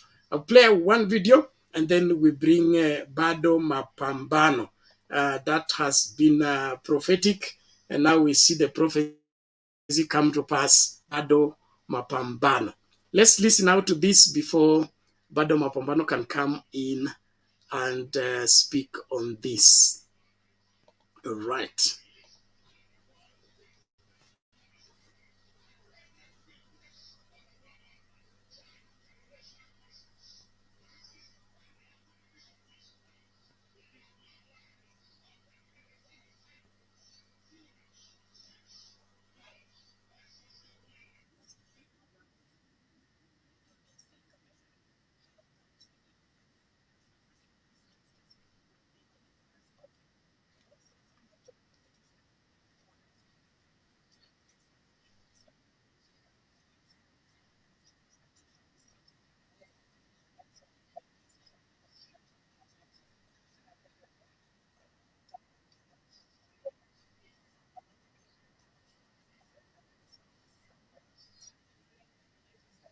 Heated debate surrounding the process to remove IEBC commissioners through Parliament. 15-point affidavit in support of an application and petition at the High Court in Kisumu, seeking to stop the ongoing hearing of the removal of 4 IEBC commissioners before the Justice and Legal Affairs Committee. Shem Otieno Dianga, an advocate of the High Court, accuses the National Assembly and the Attorney General of denying him his constitutional rights of a fair hearing, saying he had also sent petitions seeking the ouster of IEBC Chairman Wafula Chebukati and Commissioners Boya Molu and Abdi Kulie. In swearing the affidavit, the lawyer argues that, and I quote, that on 25th October 2022, I forwarded 3 petitions to Parliament for the removal of Wafula Chebukati, Boya Molu, and Abdi Yakub Gulie as commissioners of the Independent Electoral and Boundaries Commission. That the said petitions were received by the National Assembly Main Records Unit, where stamps were duly affixed on my copies. On 15th November 2022, Honorable Speaker of the National Assembly conveyed 4 petitions for removal of the petitioner to the Departmental Committee on Justice and Legal Affairs, but did not include my petitions. That I am aware that on 16th November 2022, the Clerk of the National Assembly sent 4 commissioners dated the same day, conveying 4 petitions for removal of the 4 as commissioners of IEBC to the Departmental Committee on Justice and Legal Affairs. That the hearings and the petitions before the Departmental Committee on Justice and Legal Affairs commenced on 24th November 2022 without my petitions. That the National Assembly is discriminating me by not including my petitions that were filed prior to the ones under consideration. Was considered by the Clerk of the National Assembly. That Article 10 of the Constitution establishes rule of law, good governance, equality, human dignity, and non-discrimination as some of the principles of governance. That I stand to be prejudiced if the removal proceedings are conducted without considering my petitions. You go to Eddie and John after that. So on the first part. In his 29-point petition, lawyer Shem Otieno Dianga says the National Assembly Standing Order 234 mandates the Departmental Committee to investigate the matter and report to the House within 14 days on whether the petitions disclose a ground for removal under Article 251(1)(a) of the Constitution of Kenya. Lawyer Shem concludes his petition by seeking prayers terming the ongoing removal of commissioners discriminatory and unconstitutional. He says that failure by the National Assembly to forward the petitions for the removal of Wafula Chebukati, Boya Molu, and Abdi Yakub Gulie as commissioners of IEBC to the Departmental Committee of Justice and Legal Affairs is discriminatory and unconstitutional, and that a conservatory order be issued restraining the National Assembly and any of its committees from conducting any proceedings of removal from office. An order compelling the National Assembly to include the petitions on removal of Wafula Chebukati, Boya Molu, and Abdi Yakub Gulie. The High Court in Kisumu will give its determination on the matter on Monday at 9 a.m. Seth Olale, Citizen TV, Nairobi. Elsewhere, 3 people died Saturday morning.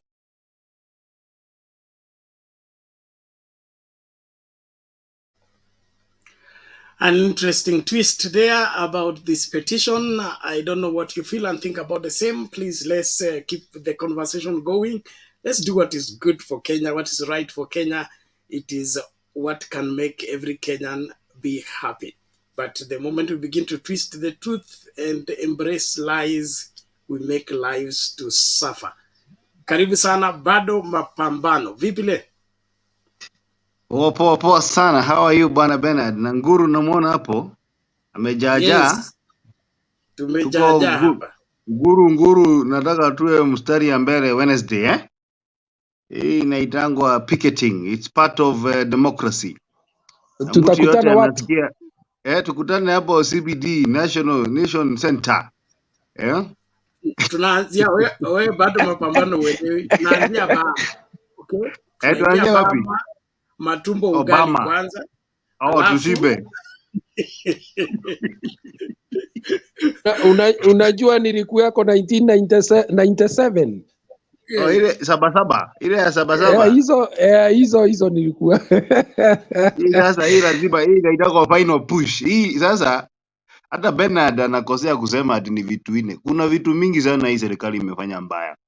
Hata pesa ya wazee imetolewa bwana, ile 2000 wameongeza stima na wanaongeza next week stima ingine. So we have many reasons why we should go and be heard. We have to be heard by this government. I think what they wamefika mahali wakakuwa complacency, wakafikiri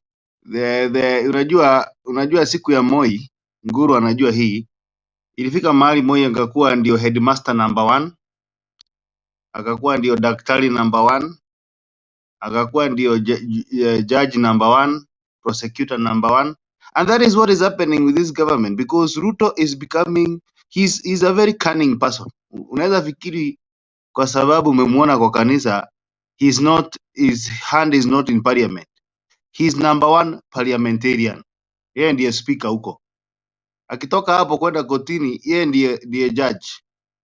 Akitoka hapo kwenda kwa prosecutor, yeye ndiyo prosecutor. Kwa polisi, yeye ndiyo polisi. So he is micromanaging the country. And that is the worst thing that can happen to any country, when the president thinks that he is above the law and thinks that he can control everything from his office. So we have to come out and show him that this country has grown up, and it is wrong, and it is not even possible to be a Moi in this generation. Vile anafikiria atakuwa kama Moi, tunamwimbia Kenya ati tawara Kenya, hizo hatuwezi imba hizo vitu. Sahi ni kumwambia as it is. And that is why even people today on Twitter were castigating her daughter, kwa sababu yeye anatumia magari ambayo inapewa taxpayer kuzunguka huku na kule. We don't want those things ambazo zilikuwa siku za Moi. We want policy. Yeah? And today as he was giving testimony, he said that he had a revelation. Sijui akiwa Korea, akaona maono. Mimi nikashangaa, kwani maono yake inaonanga tu vitu zingine na zingine haioni, because Bernard Mungu anaoneshanga hata vitu zile zingine mbaya, because in his revelation there was no Western Hotel ambayo inyakuliwa at one point. There was no big critical land, 2,500 land that was taken by somebody as a gift. I don't understand these visions anyway. I might not be a good Christian, but let me ask you, when are we going to see the vision whereby you're asking why? He's asking why South Korea overtook us and became the 10th richest nation in the world. It is because in 1992, there are people who brought fake money. YK92. We don't know how they destroyed the economy from there. From independence, there are people who don't earn them. They don't just depend on their salaries. They are multi-billionaires because they had stealing from the public coffers. And that is why you see someone like the prime minister, the current cabinet supreme prime minister, says he is worth 4 billion shillings. In the States, if you're worth 4 billion shillings, you are an innovator. You have innovated something like Gogo, like you have an app, medical app. But how do you earn 4 billion shillings in this country? Even if you were paying Mudavadi 1 million per month or 2 million per month. So we are not like the South Korea, because everybody in this government and in previous government are thieves. They have stolen money that was supposed to go to hospitals, that was supposed to go to schools, that was supposed to provide employment, and that was supposed to industrialize this country. Now they are coming to tell us they have a vision. They have seen revelations. They have seen dreams. I mean, it cannot happen. You cannot plant, Bernard, you cannot plant mangoes and harvest oranges. It is not possible. If you are corrupt, the end result is corruption. And that is why half of the cabinet are thugs. So sisi tutatokelezea because we want our voice to be heard. We want this Kenya to be rescued. And the only way to rescue this country, it is to participate. Baba might not even need to be president, but let him lead us to liberate this country. Waliposema watatoa Cherera and the four, what they didn't know is that this is the beginning ya kuwatoa pia. Everybody is going home. Cherera basi waende na hao waende. Let us have the country back to people who make sense. Kwa hao machache nasema tukutane Wednesday pale Bama, nitakupiga half kg ya nyama tupigwe tuongeleshwe na mzee. Thank you. Bado mapambano, tunashukuru sana kwa maoni yako na mchango wako, tusonge mbele. Tear gas Wednesday, mkono juu, vipi? Bado mapambano. We jina lako ulichagua vizuri na inaonekana wewe ulikuwa na prophetic eyes. Mungu akubariki, na tutaambia Prophetess Rhoda endelee kukuombea.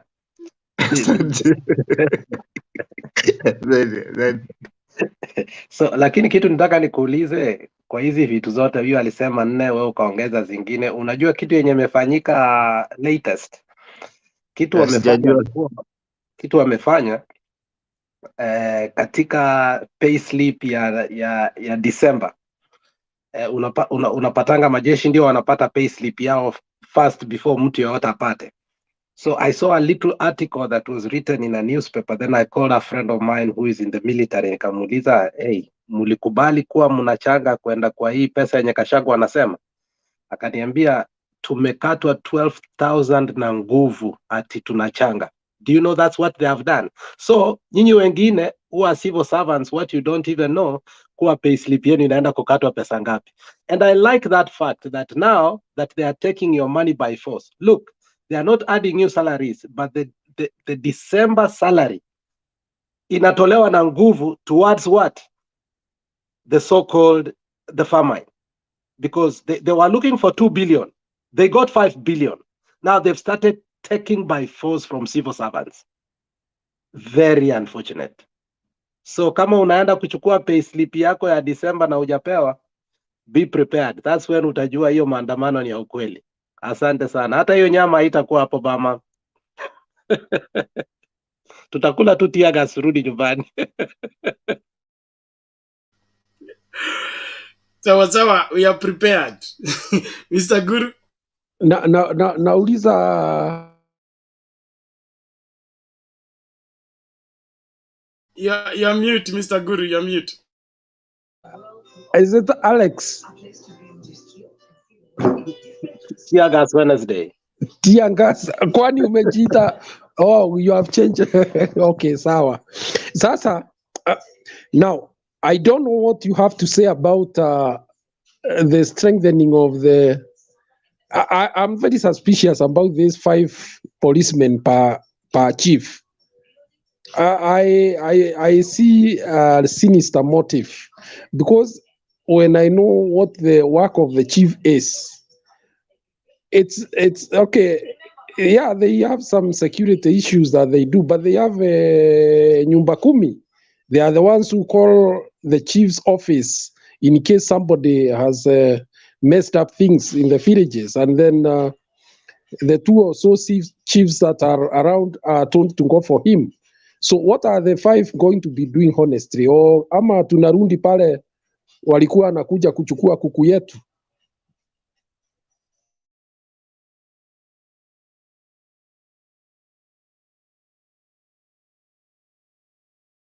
You're mute, Tear gas Wednesday, you're mute. We can't hear you. Okay, I'm saying Ruto is playing the tape of Donald Trump. He's going to disband, like Trump disbanded everything through executive order of what Obama had achieved, except one thing that he didn't, because they tried over and over and over, which was Obamacare, which was one signature thing that they couldn't. Now, this is what they want to do. Immediately he came in, he disbanded a unit within the DCI, and he's forming a new unit. Now, where we are going to, it's called the previous special branch, okay? Now, the special branch had its headquarters especially for torturing in the Nyayo chambers. Now they are going to form a new squad. Now, if you remember what we used to have like Youth for Kano 92, I was privileged because my mother used to be in the provincial administration, so I know a little bit about that.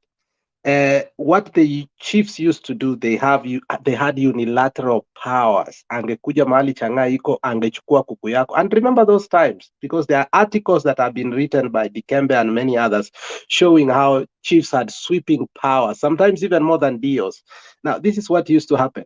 Hata kukua na kitu inaitwa radio, mnasikiza BBC. Remember those times when they could not even report what Raila and the Young Thugs have done?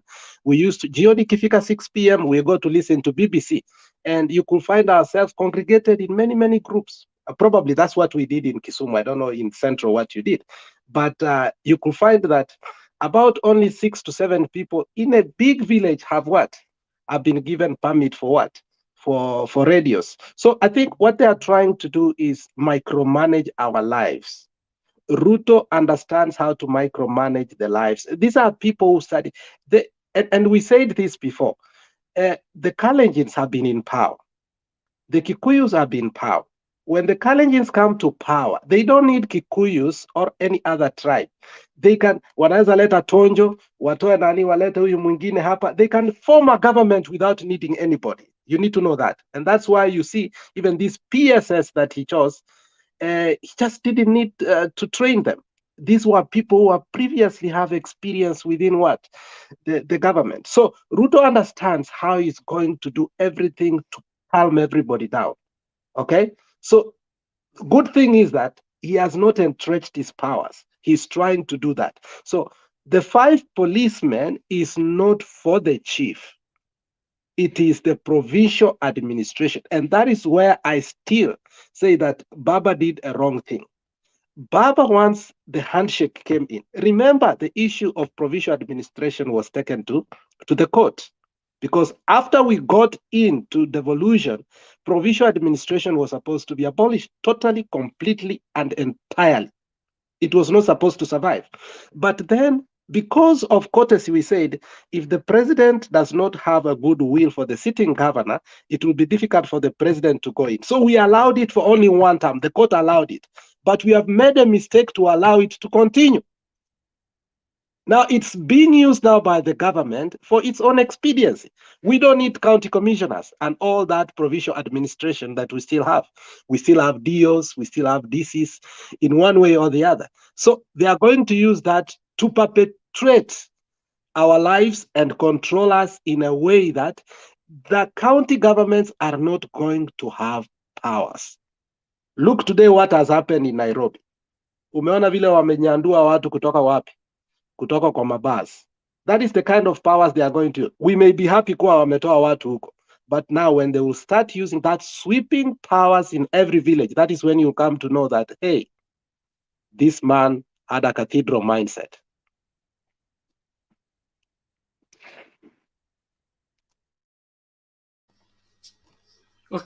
Okay, Mr. Guri, satisfied? Yes, I am. I now understand where we are going. Okay, thank you. Thank you very much. And we will not go there. As Kenyans, we must preserve our freedom as a people. We cannot allow ourselves to be micromanaged in a free world. I think these people are sick. The future is liberty. We cannot be digging ourselves back into controlled atmosphere. The news is read before it is announced.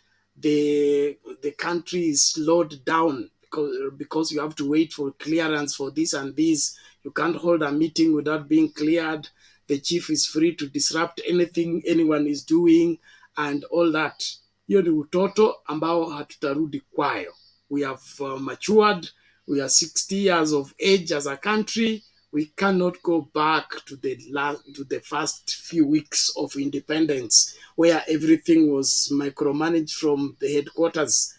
And then the blunders were born out of that fear of people's freedom, whereby things that would not be a problem are now a problem. It is a shame that Kenya now imports electricity from Ethiopia, buys electricity from Ethiopia when we have floods around the year. All because we took hydroelectric power to a seasonal river and avoided Yala, because Yala is in Nyanza, and Jaramogi would have switched off power in case the Nini is built there. Now, that mindset is what is coming back, and they want to preach it to us. As the Kenyan people, let us show these people that our freedom matters to us, and we cannot go back to prison. We will not allow ourselves to be curtailed by the insecurity of somebody who is not sure whether he's president or not, is not sure whether he's in power or not. That is his own funeral. He should attend it and leave Kenyans alone. It is time Kenyans enjoyed their liberty. Liberty to go out and come in. Liberty to fend for themselves and feed their families. Not this business of turning us into a begging nation where we all have to go and kneel at one person in order for us to get anything.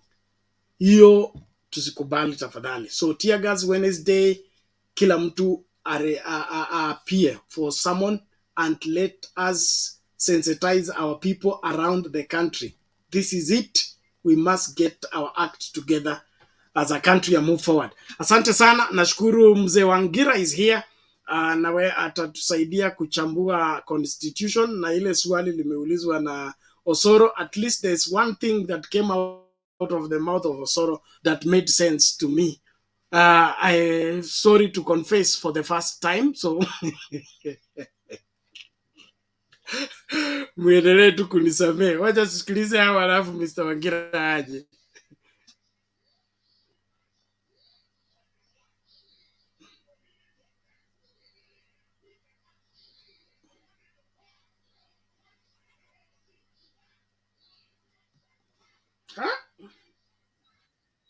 Indi nje ni nani, ni wajibu wa nani kulipa, na ni kwa sababu gani atalipa. Sisi tukiwa wakulima tuko na mahindi sahi Wasingishu, na tukiwa wa Kenya kuna sababu ama biji sababu ambazo zimechangia sana Kenya kuwa maskini. Moja ni kwa sababu ya importation. Tunashangaa kama wanashughulika sana kuleta ya nje na hii ya nyumbani haijakamilika, hata haijafunwa yote kwa shamba. So hiyo haiwezi kuwa jukumu la serikali kushughulikia kuleta ya nje na ile ya nyumbani haijakamilika, haijafunwa zote. Na tunashangaa tena hii haraka ya nini kuleta mahindi kutoka nje.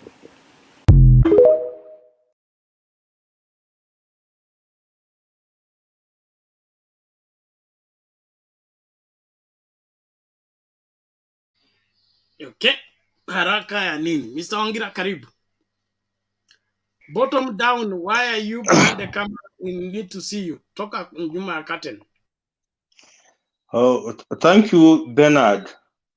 Oh, I've just picked a bit of what my brother Alex was talking about. I was just getting into the studio when he was finishing, and I think I picked one or two things. Something about the Chiefs Authority Act and the powers of the police, and what I read in the editorial yesterday, that the new CS for Interior, Dr. Kituri Kindiki, was proposing that the police, proposing that every chief should be assigned 5 policemen. Oh, this might take, because I argue from what the notes say, what the constitution say, and what is the Kenyan logic. Oh, what Kituri was talking about, yeah, because I read it online. It was in the editorial of the Nation yesterday, and I read it online. And in fact, I agree with what the Nation was saying. Because I find Kituri's statement to be purely a political statement, lacking the force of law. And as a lawyer and a professor who is a teacher of law, I think he must have known better before he went on uttering what he uttered. Let me go. Today I was reading. I was reading an article. I was reading an excerpt from an interview by Dr. Willy Mutunga, our former Chief Justice, and he said that every chapter of the Kenyan Constitution tells a story. Every chapter you read in this Kenyan Constitution is about a story of where we have come from and where we are supposed to go to. So it's not just anything else. It's a story about the journey where we have come from and where we are headed. So I've heard Alex say that her mother used to work in the provincial administration. My father was equally a public servant and he worked in the police for many years. And those times, the police were governed under what was called Chapter 84 of the laws of Kenya that created what was then the Kenya Police Force. And there was also Chapter 85 that created the Administration Police Force. Then there was Chapter 90 that now Alex was talking about that created what was called the Chiefs Authority Act. And the Chiefs Authority Act was the most powerful piece of legislation in this land. That person you call a chief before 2010 was one of the most powerful person in this country, Bennett. If you have followed the history of this country, a chief could stop a meeting of a minister, a cabinet minister, and it used to happen during Moi's time that if Moi did not like you and you are a cabinet minister, he could use a chief to embarrass you. There's one thing that I want to promise this platform here, that we'll never get there. We will never get there, and I promise you that so long as we still have the 2010 Constitution alive and well in the spirit that it is in, we shall never get there. Because today, you remember during those times, even for you to have a party, small meetings, and even family gatherings, you needed a chief's permit. Today, we have run away from chief's permit, and what you need is where there's need, you just notify the police within 48 hours, and it's merely notification. You just go to your nearest police station, you notify them that we shall have a family gathering so that they know that you'll have a family gathering for purposes of security. Unlike those particular times when it was supposed to be a permit, where you are granted a permit, and if the chief says he will not give you a permit, then you cannot even host your own mother's funeral or your own birthday party. So we not get there. And I want to pick up on this issue of, every chief or having 5 police officers.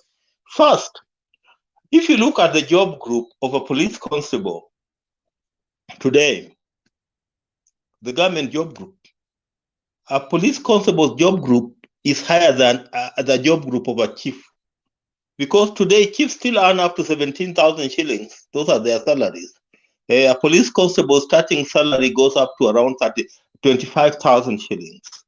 The other thing, there is what we created when we promulgated the 2010 Constitution. The 2010 Constitution says that the police shall have what we call an independent command. And this independent command belongs to only one person, who is called the Inspector General. And the Inspector General delegates his independent command in this way. It comes from him as the Inspector General. Then it comes down to a person that we call the Regional Police Commander. Then it goes down to the person that we call the County Police Commander. Then it goes down to the person that we call the Sub-County Police Commander, who we used to formerly call the OCPD. Then it goes down to the station level. That's how it runs. Then if you are telling me that you are going to assign 5 police officers to a chief, how will it run? How will that structure operate within the Constitution and the law? And that's what I would like a person to make me understand. Because the Constitution is very, very clear that the command is independently owned by the Inspector General, and nobody else can, on operational matter. The Constitution is very, very clear that nobody else can direct the Inspector General. The Inspector General can only be instructed on matters policy through writing, and it must be through writing. Matters policy and through writing by the CS. But matters operational, matters command, those are matters of the Inspector General. So I was just trying yesterday when I read that article to try to understand how this new structure was going to work within the Kenyan 2010 constitution, and I didn't see how. It can't. And if somebody tries that, people will even go to court, and I believe it will be overturned. So I think that's the bit that I picked from Alex. And he was talking about, we were supposed to have done away with the provincial administration. True. When we promulgated the 2010 constitution on the 27th of August 2010, people went to court, and the court even outlawed the provincial administration. And you know what Kibaki did? Because Kibaki, before people were arguing that we cannot do away with a structure that has been operational for many years. So they came up with a new act that is called the National Government Coordination Act. So the former provincial administration today operates under a new act called the National Government Coordination Act, which is not as powerful as what the Chiefs Authority Act used to be those times. So their work is just to coordinate government policy within that structure.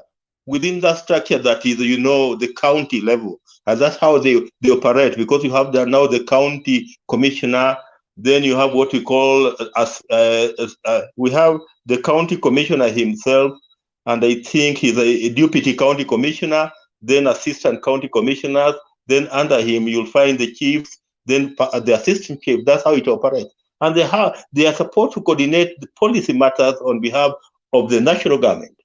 And that's why they are called National Government Coordination Coordination Officers, the NGAOs. In fact, they are called NGAOs, National Government Coordination Officers.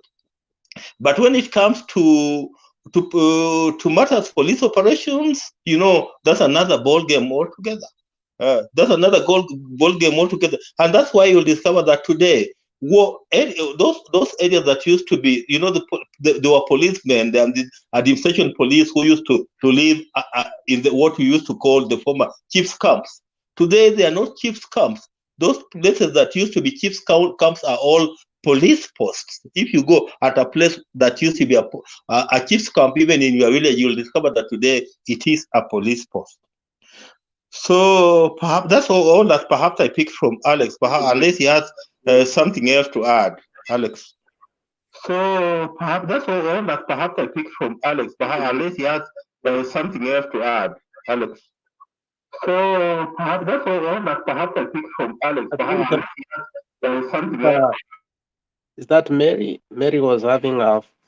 Yeah, I mean, it's Guru asked about the 5 policemen that they're being dispatched to every chief, and we were trying to explain what actually the Ruto administration is trying to do. It might be from a positive side of view on how to combat maybe the insecurity, and I want to give him a benefit of that, because the one thing that we must never play with is the security, the health, and the education of our country.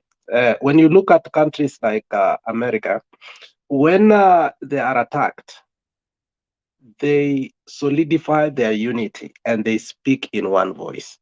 But I think for many years, we never know if we are being attacked, it's government instigated, because the issue like of cattle rustling and insecurity in Kenya, we cannot cogently say that the government has totally failed to do that. Because in the last term, I think in, was it 2013 to 2017, Wangira, if you can remember, guns were given to a certain community, and hence the cattle rustling continued.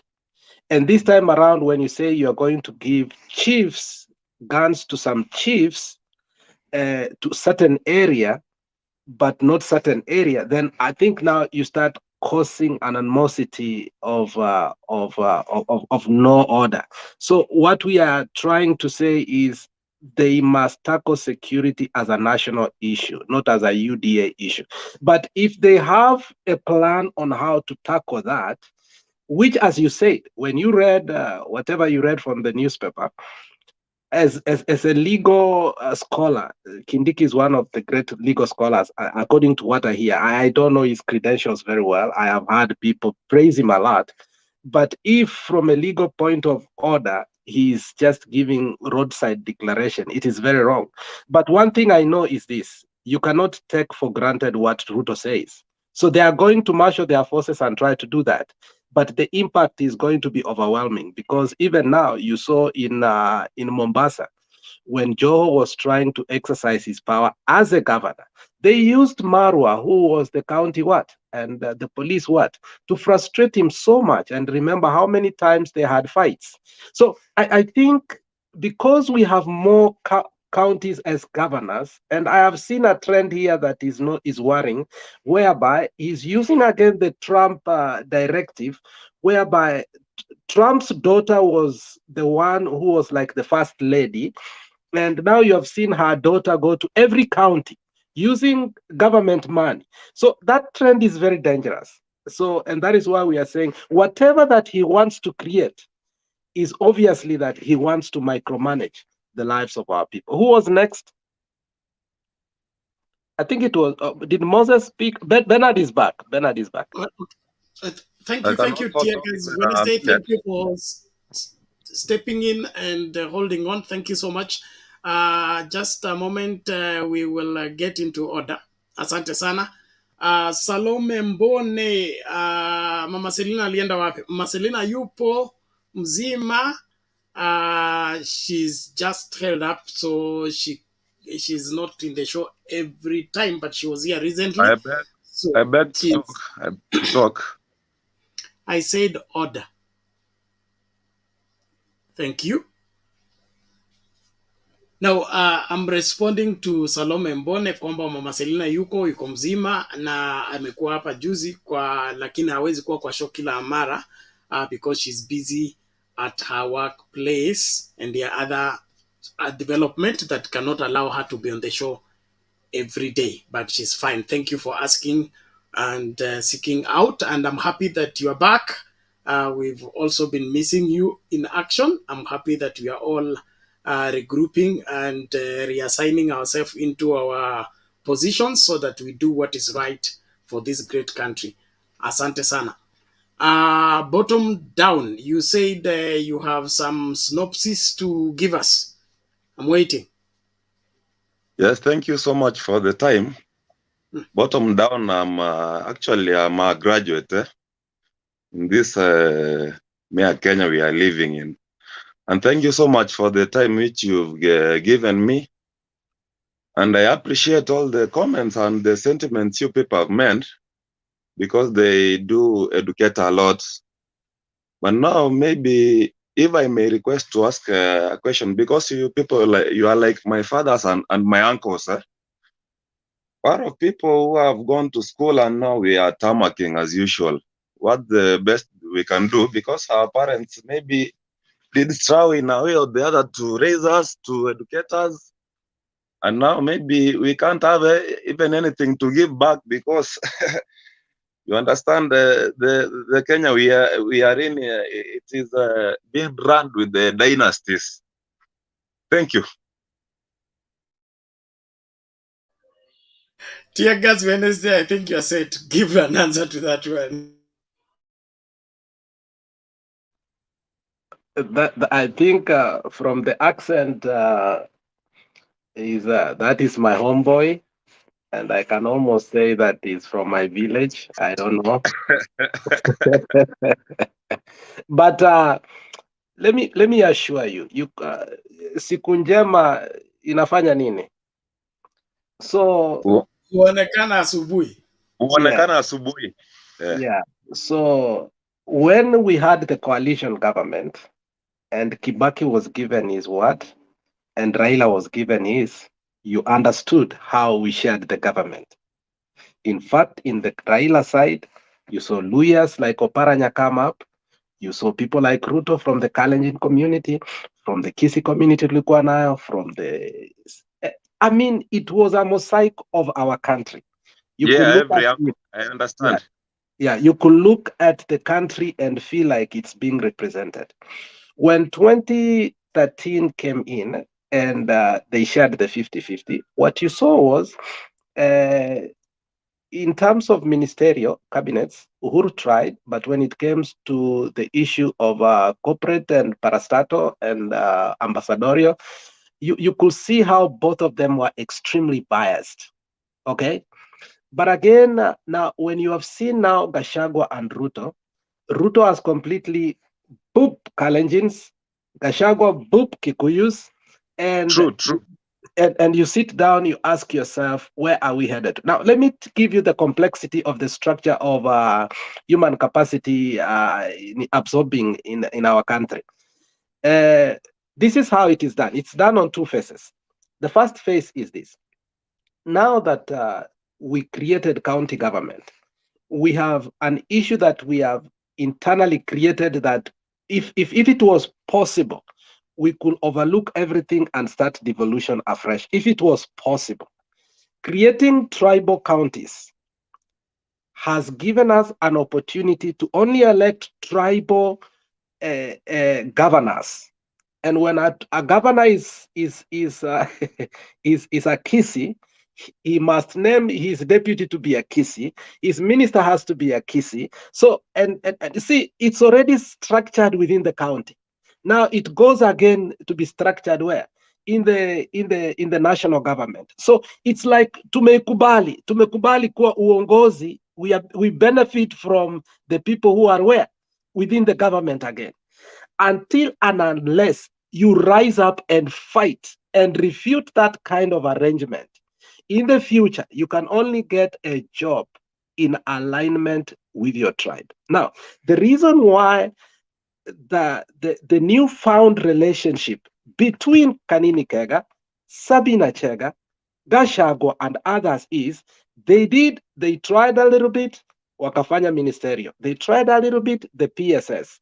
When it has come to parastatus and ambassadorial, where it is a booming place whereby people will get jobs, wamekosana. Kwa nini?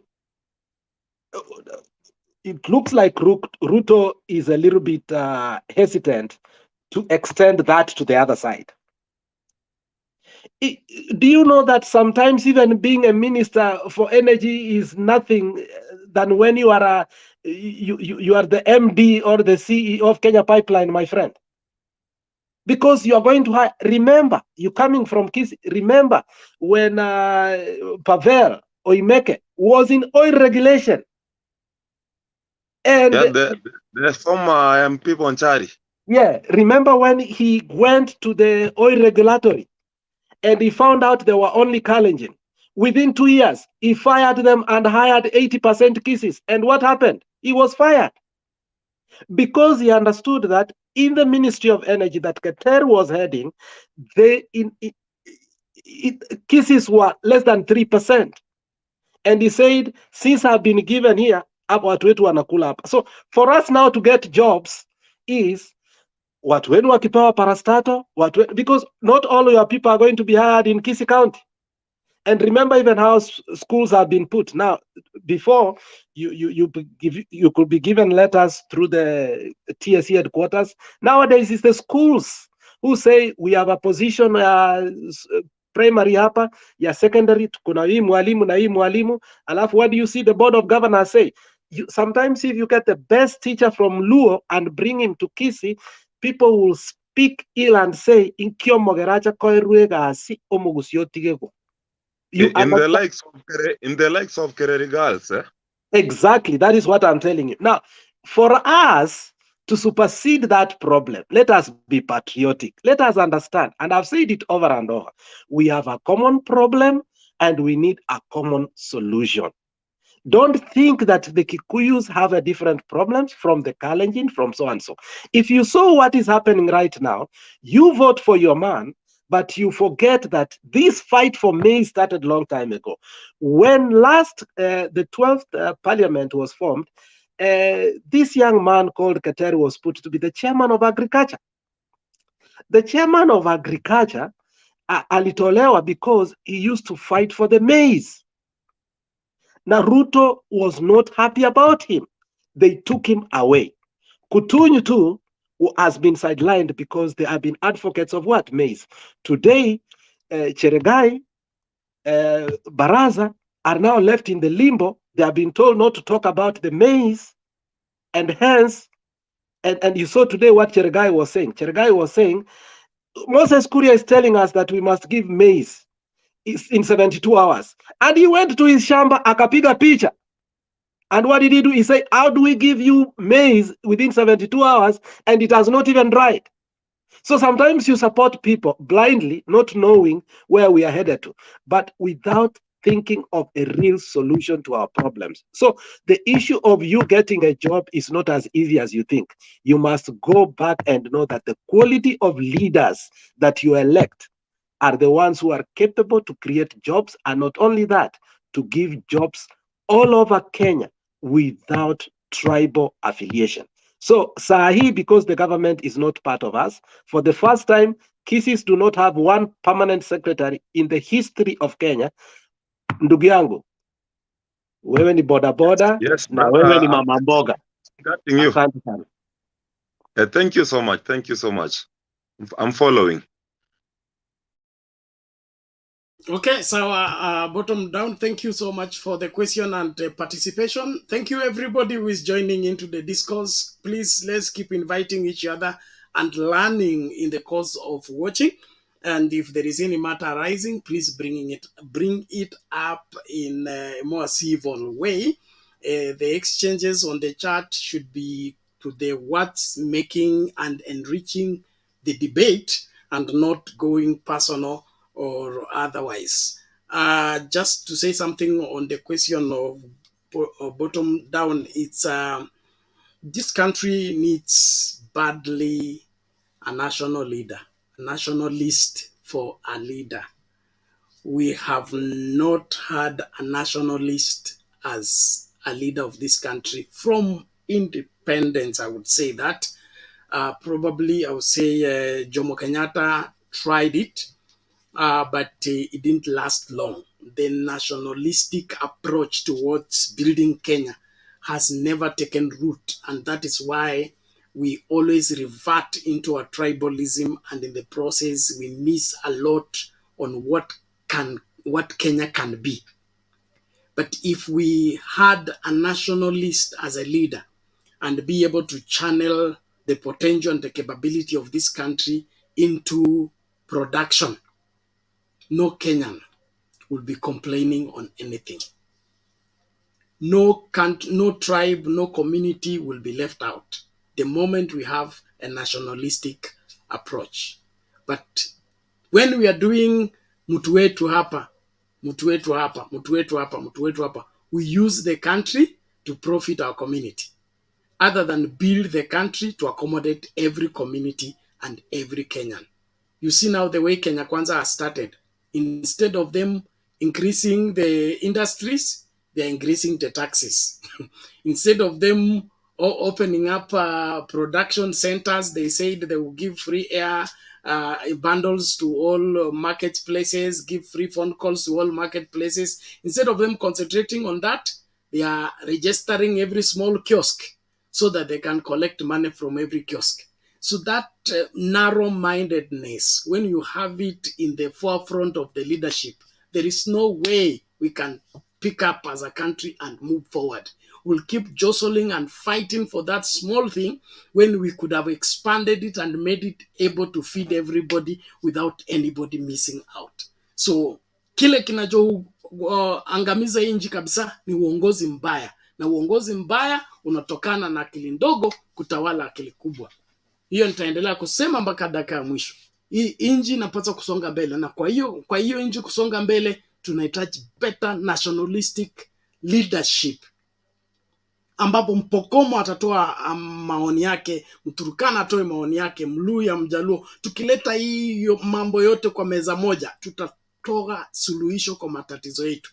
Lakini eti community fulani ndio huwa inafikiria na community fulani ndio inafanya, na community zingine zote ni za kupiga kura.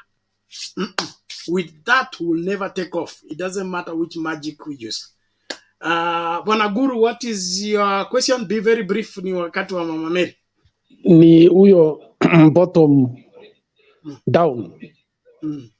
The truth of the matter is what Tiangas are saying. You know, even in our constitution, it is very well written that 30% of those employed in the counties should be people coming from outside. But how many counties exercise that?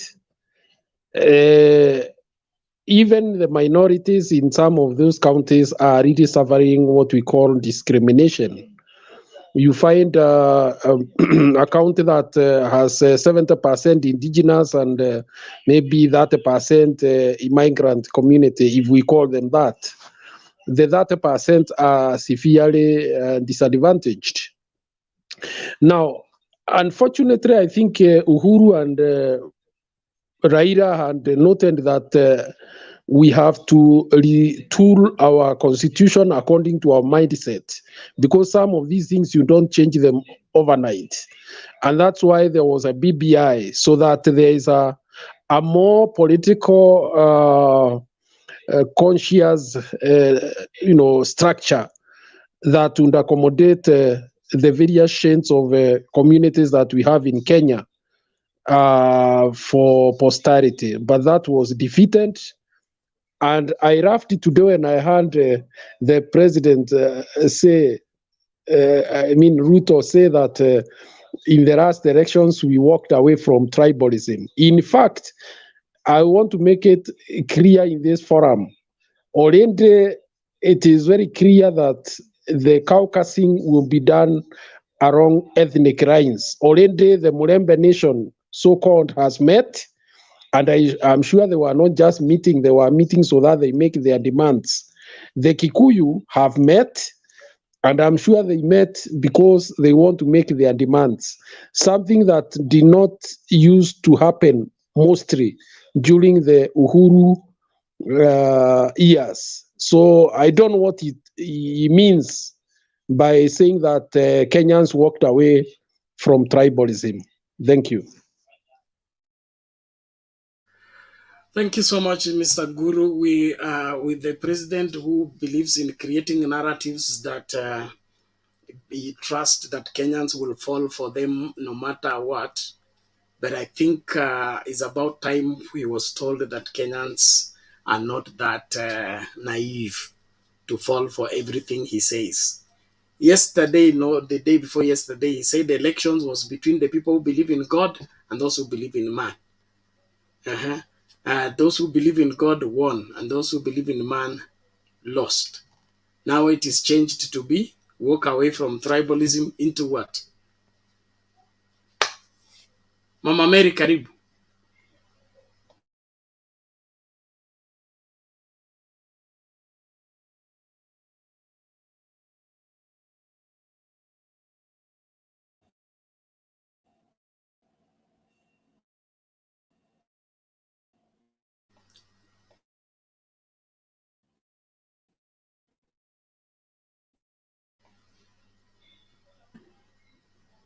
Maybe you seem to have a challenge.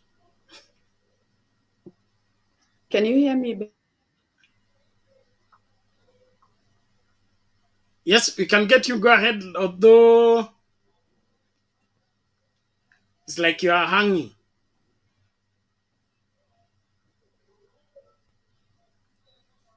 I think you need to sort that. Bu ondoka kwanza alafu urekebishe. Neti yako iko chini. Can you hear me? Your net is slow, so you can't communicate rightly. I suggest you get out, configure your gadget, and get back. It's breaking and not flowing as fast as it is required. Thank you. Let's go straight to Derek. Derek, how are you? I'm fine, Bernard. Are you getting what I'm saying? Yes, you can continue. Nice. Sijui ni kwa nini Tiagas, Guru na wewe mnadanganya huyu, mnajaribu kusanitize huyu kijana anaitwa huyu mwenye ametoka hapa aliuliza swali sijui graduate nini. It is simple. Ukiona CS wa saa hii venye anaongea na anaongeza story na fees na nini, where will you be? Kama the current regime linasumbuliwa hivi kusoma, wewe ushasoma umaliza, wewe ni raia, where will you be? Tafuta kazi kwa jasho lako na ufanye. Wachana na mambo ya government. Hii government sio government ya kukusaidia. Ile government yenye ilipromise itakusaidia ndio mulisha nyima serikali. Sasa wewe tafuta kazi, kama ni mijengo enda, kama ni ofisi tafuta, kama ni kazi yenye umesomea hapo kwa university tafuta ufanye. Kama hakuna, enda kwa shamba. Tafuta mahindi utuletee hapa tusikule GMO. Mambo ya kusanitize ati mara ya serikali hakuna, there is nothing good in this government. Hivyo ndio venye mimi naweza ku advise. Two, I want to tell you that Raila is always right, and I've never doubted anything Raila is saying, because Raila can never make a move akijua ni wrong move. So I'm very happy that at least what we've been saying here Kenya, kila siku mchana niko free, nafanya kazi usiku, so mchana nitapatikana. If Raila needs me, he will find me. I'm here in Kenya. 2, 3, I saw what happened in Nairobi clubs. This term is being said that it is an interesting times to be alive and to be alive in Kenya, because if you see such kind of things happening, I can tell you for fact tutaona mengi na hiyo ni kionjo. So this can really tell you the current regime yenye umeingiza ndani. Now Orengo said something, the government will eat its own people.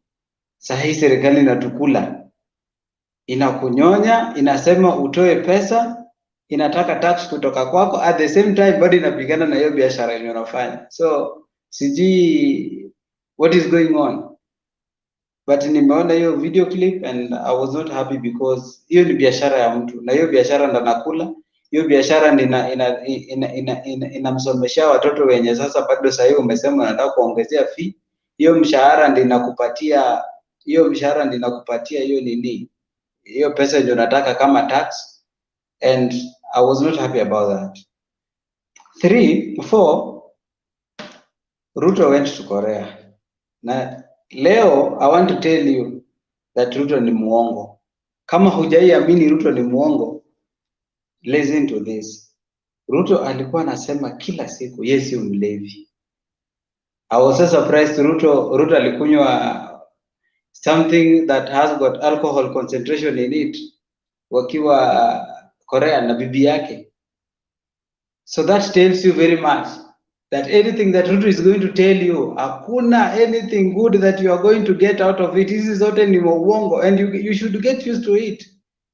Alitudanganya hapa Kenya yeye sio mlevi na anaenda Korea na nakunywa. Anadhania tulimuona ama nani hakumuona. So you should be ready for hizi uongo. Hakuna anything Ruto atakwambia ukweli. Unaona? Hizi issues za chiefs, it is now evident that KANU imerudi kwa jina ya UDA. So when we are using a UDA, ujue sio UDA, ni UDA in branding, but ni KANU in action. These were things that were there, we saw them. I'm lucky I saw what happened during KANU regime. Nilikuwa naona venye watu walikuwa wanafanywa. Na ndio hii, chiefs watakuwa more powerful than what we expected. Hizi ni vitu tulishapita bwana. I don't know why we are getting back to these things. Hizi ni vitu tulishapita, na I don't think the current government iko na hii idea of what they are doing. They're keeping on getting us back. Sasa tukirudi nyuma daily, kesho tutafika mbele lini? Yani tutafika mbele lini? So I don't know what is going on, but we were not surprised. When Uhuru told you very well, mtu ameandika hapo, he told you very well, give these people 3 months. And you can see it is prophetized. Sahi naweza sema Uhuru is a prophet because what he said is coming to pass. Unaona? Mambo ya mahindi, huyu jamaa na complain hapa, hao watu wa Rift Valley. Why are they complaining? If you give birth to a wrong child, if you give birth to a child and you raise that child wrongly, that is what you get. Those who voted for this man, why are they complaining now? They gave birth to this man, walimrea vibaya, sahi anawasumbua, they are coming here to cry. Why are they crying? Wacha wakule ujeuri yao bana.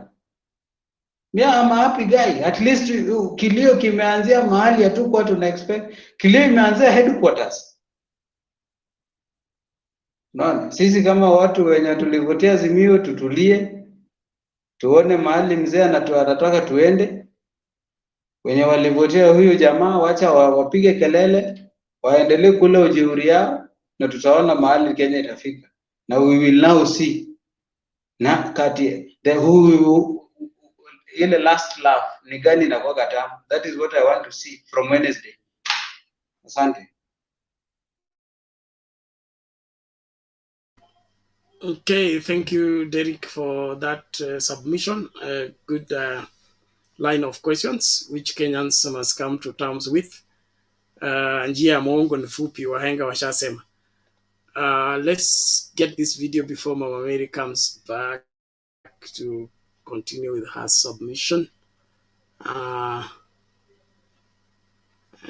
think we should bring in these.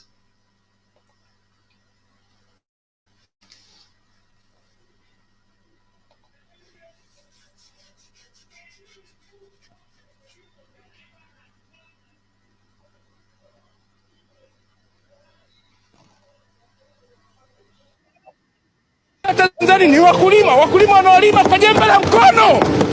Korosho elimu iko trekta Dr. Mpango. Korosho inalimwa na jembe la mkono. Nenda Mtwara na Lindi ukaangalie. Nenda maeneo wanaolima korosho uangalie. Unachukua fedha zao, huna huruma. Umeitwa kikao cha bajeti zaidi ya mara 4. Uji, umechukua fedha za korosho. Tunataka fedha za korosho Mtwara. Tunataka fedha za korosho za Tanzania. Mnapotosha umma. Mnapotosha wa Tanzania kwa interest ya nani? Mmekuja bungeni wote kwa ajili ya kuwatumikia wa Tanzania, kusimamia maslahi ya Tanzania, lakini mnakuja bunge mnashangilia. Mnashangilia wa Tanzania kuonewa. Mnashangilia wa Tanzania kwenye haki yao ya msingi ya kisheria wasipate fedha zao. Watu mnakaa na babatikoka kwa ajili gani? Dr. Mpango, nikuombe sana. Nikuombe sana. Na mimi napata shida mwenyekiti. Hawa wabunge wanaotoka jimbo la Ikulu ni matatizo makubwa kwa sababu hawapigiwi kura na wananchi. Jimbo lao liko Ikulu, ndio maana tunapata shida hii. Angalia wabunge waliochaguliwa na wananchi, wana huruma, wanapanga mipango yao ya maji, fedha ziendi, mpango unakwamisha maendeleo ya nchi. Dokta wa ajabu sana. Nikuombe sana mzee wangu, kama kiti kimekushinda achia waje wengine, watu wapate bila maendeleo yao kwa fedha zao. Mambo gani unayafanya Dr. Mpango? Toa machozi.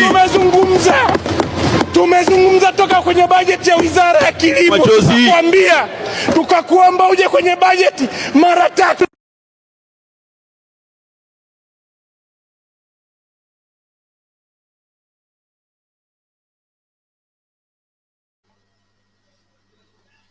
That to me appears as representation.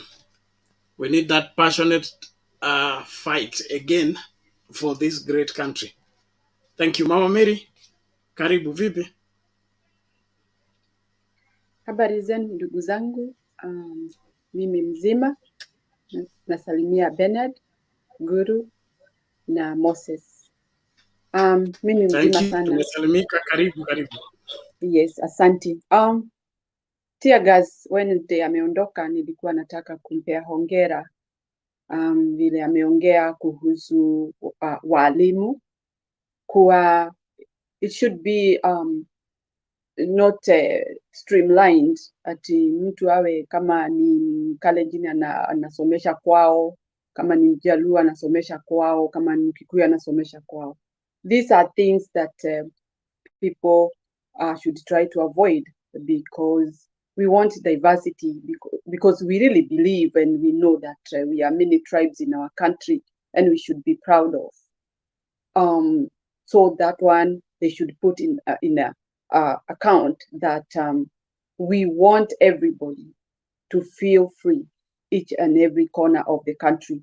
You can work, you can do wonders, you can help, you can give people directions. However, hata kama wewe ni kabila gani na hiyo kabila ingine uko nao, sisi ni wa Kenya. And we should not forget, we are Kenyans in very, very deep way. Okay, hiyo video nimeona inaonyesha mtu ambaye really ana uchungu mwingi kwa sababu ya wakulima. Remember, there was one time these Western people came to Kenya. They wanted to see the farmers who are the owner of this sweet coffee ambayo inatoka Kenya. When they were shown, there was there who didn't even have shoes, who had all these raincoats, old raincoats, having that hat that is torn on the top. They didn't have good life. And they are the one producing this good coffee, going to people who are enjoying it, sitting down and, having good time. They were astonished.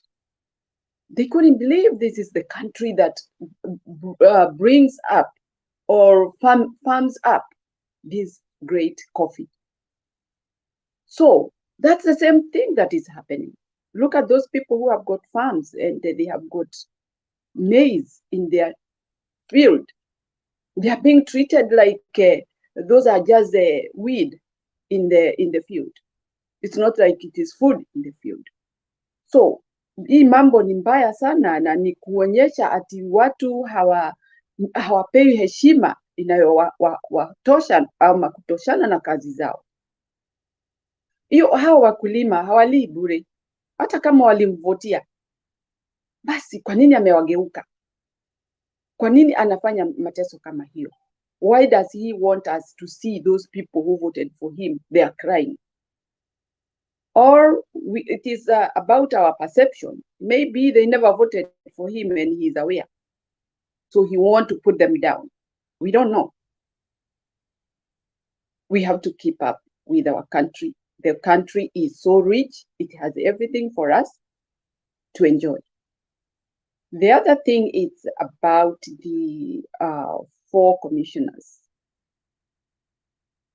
The president, if he is so bitter with the 4 commissioners, it is those people who did not vote for him too. So he should parade us all and tell us what to do or where to go, because those commissioners stood on their side and they were giving the other side of the story. And always we know a story has got 2 sides. So for him to come up, it's just like showing us that he is ready to be a dictator, because he's dictating how people should do, even if it is wrong. He's already a dictator. I want to ask this question. I think there were 7 commissioners. We have 4 who is our friend, who is on our side because they wanted to give the truth. How about the other 3? We know there is one who announced the election before even one day, before one day, and before even 29 constituency. So where were the other 2? We want to know the other 2 where they went, because they were not at Bomas. Wao ndio hata wabaya kabisa, kwa sababu they never said anything, they never participated, and they never showed that they were together with Chebukati. So Chebukati was alone. He was alone. The other 2 got lost. Why? Because they knew that here there might be fire, because we are doing the wrong thing. Let them not be hypocrites. Bring everything out. Let the 4 commissioners stand by their ground, because even us, we stand by our grounds that we never voted for you because you are not the right candidate. Everything didn't happen in the right way.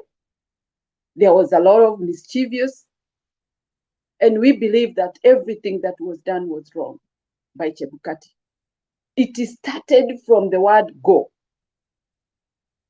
because we have all the evidence, despite of the court, which has been captured right now by the presidency or the executive. We are so saddened because when we talk about Kenya now, it's like a Kenya dominated by people who don't care, and it is true they don't care. And they want to ride in the same thing, saying that they believe in God, they are godly people. Please don't do that. Don't make us fools. We can read through the envelope and we know what you are and who you are. Things that are happening in Kenya is not for somebody who believes in God. The way he's talking, trying to cool down, talking, holding his hands, that does not make him good. A bad person is a bad person. We cannot change him, and he's a bad person. Kenya, rise up. I know Odinga is very saddened because, however, even if the election was stolen, we never expected it to have that kind of sham. We expected our country then will be led by these people who are very enthusiastic and they want to lead the country so better because they're young, they have new blood, but that is chaotic. We have seen it and we will experience it until the time comes. This is very wrong, and we don't accept our country to go that way. We are very, very angry with what is going on. And even when we look at what is going on, we see danger ahead. It's like somebody who don't want to listen to majority, and they are the minority. That is true. They are the minority. Let him not convince the remaining few people to join his crowd, whereby we are not approving it. Leave us alone, do your job, and let's see where you go, because you are leading us to a ditch. We are not enjoying what you are talking and what you are doing. He should stop and lead us the right way. If not, get out of the office. We have got very good people and people who are ready to lead us in the right direction. Thank you, Bernard. Okay, thank you. Thank you very much, Mama Mary, for that great analysis. We appreciate it. And every Kenyan of right mind will find that necessary. Let us pull together, do what is right, and refuse to be deceived by those who want to take advantage of our ignorance. Our country is at stake. Let us not relent. With every remaining strength, let's push for a better Kenya. Thank you. Mr. Guru, you had your hand up? Yes, I wanted to add that when you look at what has happened in the last, say, 60 days, the youth have lost kazi kwa vijana. The school fees will be increased from next term. That has already been announced. Hasra Fund will come with a credit with the interest rates. I mean, the universal healthcare that was promised seems to have flopped. So, in fact, I do not know what this government really wants to do with its term, because it lacks what we call inspirational leadership. We do not we can't discern quickly what direction it wants to take in terms of taking care of its population. Now we are in a rudderless kind of a situation. The farmers, you can see they even don't know what they will do. They don't know whether the government even supports them. Providing fertilizer is just half the story. The Kenyan population is is still waiting for cheaper food and cheaper energy and the fuel. I do not know really. I don't know. Maybe you can open up tell those who are here to tell us whether, especially those who defend this government, to tell us honestly where we are headed. Because when the situation is like that, what happens is that the population becomes despondent. They start becoming frustrated, and that can bring other things that may not be very good. Thank you. Okay, asante sana Mr. Guru. We appreciate that. And probably just to add something, the Hustler Fund was a great inspiration to the young people because they anticipated to take loan that will solve their capital issues. It was never envisioned that it's going to be in competition with Fuliza. And now that it has been turned into Fuliza, most of the young people have given up hope that you start by borrowing 500, and then 500 will become 1,000. It will take you forever to reach the 50,000. And in the process, so these lies are piled up so much that it is becoming a hopeless situation. And so a very good premise for the agitation for recovering our country and recovering our right leadership. And in my opinion, it seems to me that Kenya Kwanza does not even see how serious this thing is. They think they can pray it away or pretend it away or laugh it away. But from all those premise, mimi naona hatari. Hatari kwamba hakuna mtu atabaki kwa nyumba wakati maandamano inaanza, kwa sababu wengi wa Kenya hawajaridhishwa na hizi siku 60 za kwanza za Kenya Kwanza. Hakuna chochote ambacho Kenya Kwanza imefanyia wa Kenya isipokuwa kuwakandamiza na kufanya maisha yao kuwa magumu, na hizo ni sababu tosha za kufanya mtu yeyote akasirike.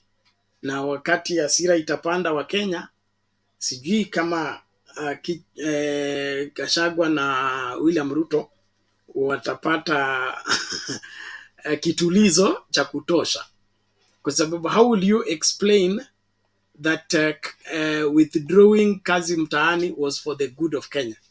How are we going to explain that withdrawing a subsidy on petrol was good for Kenyans? How are you going to stand and tell Kenyans that I withdrew subsidy for maize because it was for your good? And I introduced GMO because it was for your good. I don't know which language will be used to explain this, but in my opinion, I see these people hit the rock and probably collapse, because the pain and the suffering that is been placed on the shoulders of Kenyans in the first 60 days of Kenya Kwanza is too heavy to be dismissed by a statement of it is not by might, it's not by power, it's by my spirit. Let them look for something else. All the same, thank you. Sijui, Moses, you have something, please, quickly. Yeah, thank you, Bernard. And mine is just brief. I would like to talk about these church leaders, because it is becoming a common problem everywhere. People who are hiding behind them and oppressing people, citizens, they are using them and they're accepting to be compromised. And I don't know which image are they showing to those people who believes in them. Because if I talk about our president, the role model of Ruto, William Ruto, and his deputy. He's also doing the same, using the church leaders, showing people they are the prayerful warriors, and yet they are doing otherwise. So I don't know what's wrong with this church leader, and also compromising them with gifts. The one of ours is always buying for them new cars and they accept it. That's bad, and I think it's a high time to caution these people whether really they are standing with people who are being oppressed or they are just selfish and fulfilling their needs because they're after themselves. See, I'm seeing your president is always in church morning and evening, and his wife is the so-called Rachel is like a warrior. They call her a warrior or a pastor. Oh, so what? So that's not good. If you're always in church, let's see your action after church. What do you do? But you're always in a church, you're doing things. Otherwise, you rather stay home and we know that you are just there rather than hiding in the church and doing all of those kind of things. Secondly, to all Kenyan brothers and sisters, the way this so-called president, I believe more than 70 millions of people, Kenyans, they believe that their votes were stolen. And I'm one of them, even though I never voted, but I was following each and everything. So the way they are taking these things of 4 commissioners, once they succeed that, the little democracy you have in Kenya, it will be done. Because it's going to show that whoever is being appointed to replace those 4 plus the other 3 who are leaving, those so-called heroes, I don't know in stealing or in what, I don't know. So they will be controlled by mobile calls and they will never deliver what the voices of Kenyans.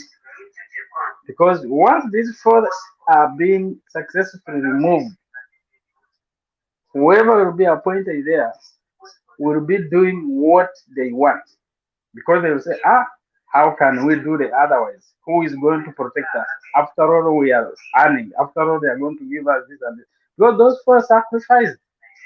I'm very sure, even though I was not there, a lot of money was given to them, but they said, no, we can't let our country down.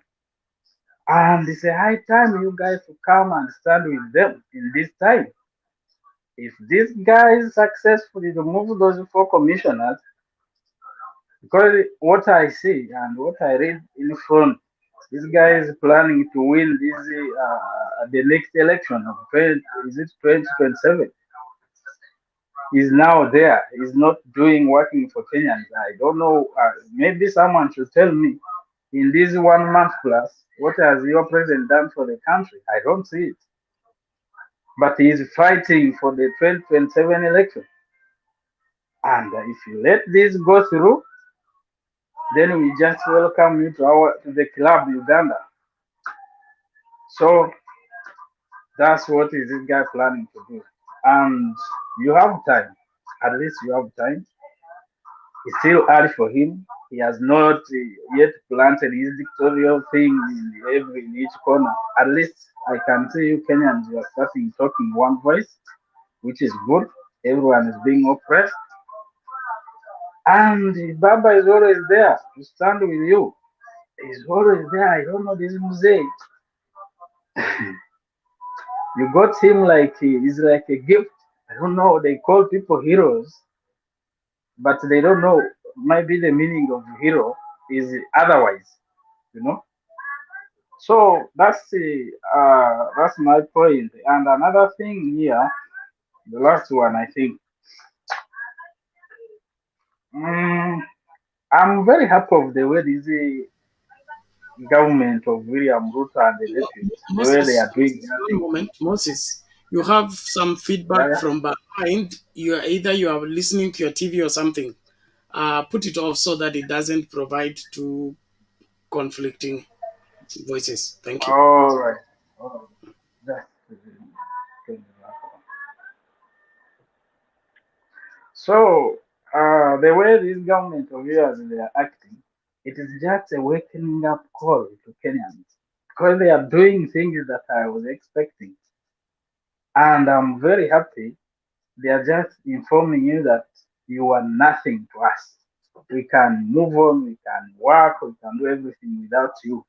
They used the some of you, few of Kenyans, not majority, I believe, few who voted for them, and now they are being dumped, including those ones who were called Mamambogas and the nation of they called them Hustler nations. I don't know, I don't see them. Even the cabinet it is soft. I always take my time and I go through. But I've never seen anyone in his cabinet, this Kenyan Kwisha, is it called the Kenya Kwisha government? I've never seen anyone of her solar nations. I don't know where they are because I'm seeing people with billions. When they declare their where they say, I see billions, billions. I've never seen someone of the wheelbarrow and the mamambogas. So guys, you should wake up. Kenya is your country. It's not for Ruto and his family and some few friends and relatives. It's for you guys, and it's you to protect it. Baba is there. There are some great men in Kenya that I admire. Those of James Orengo's. Baba is the leader of that group. Just that they feel that I was surprised to see them crossing to the other side. The side they were criticizing. I don't know what happened to them. And they are in government. The speaker now and maybe prime minister.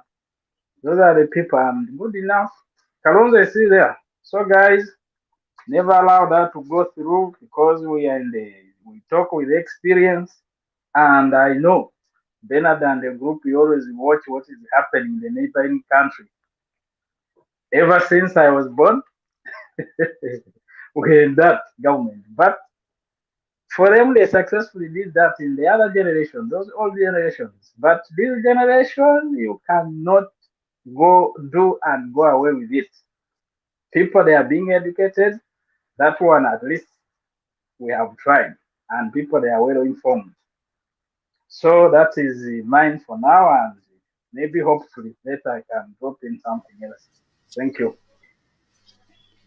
Okay, thank you very much, Moses, for that observations and analysis. We appreciate it. It seems you are very familiar with our politics, and we are glad for the same. And like we said, whatever ails Uganda, ails Kenya, we are joined together in the East Africa community and otherwise.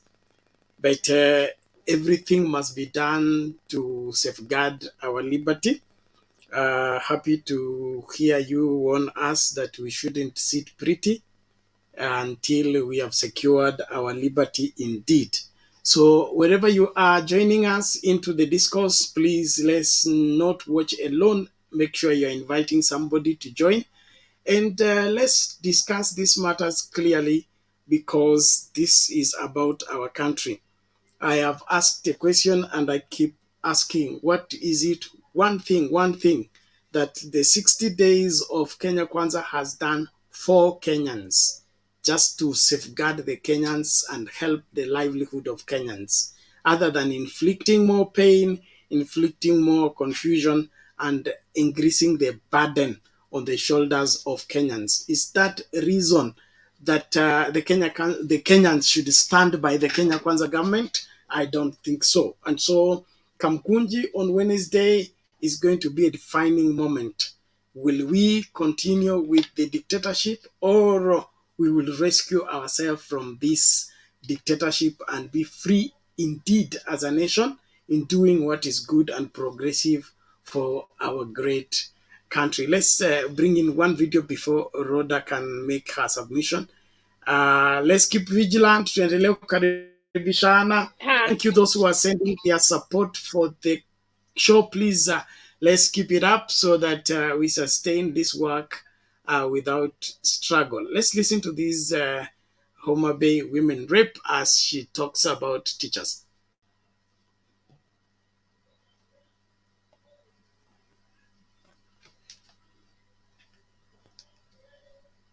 Hello, everyone.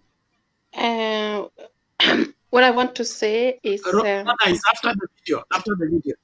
Bring a report accompanied with clear statistics and give comparative analysis of implementation at the rural areas and the urban areas, because the levels of understandings vary, the level of resource availability varies, the level of understanding varies, and the economic aspect or perspective also varies. When these statistics are missing, what are you proposing as recommendation? They cannot stand.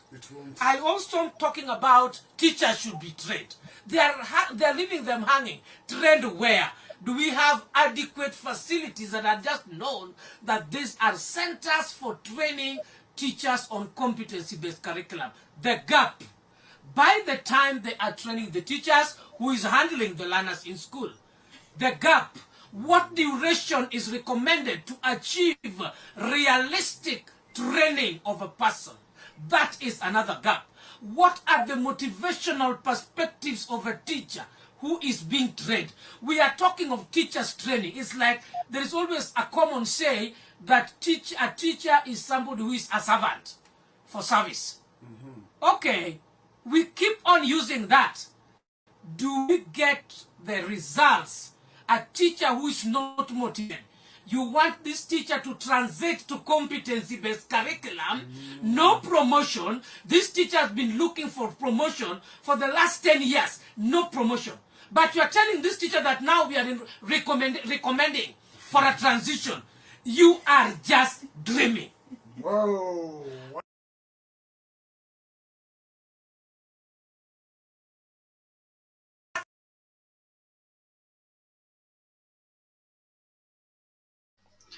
Okay, thank you very much. Let's now listen to Rhoda.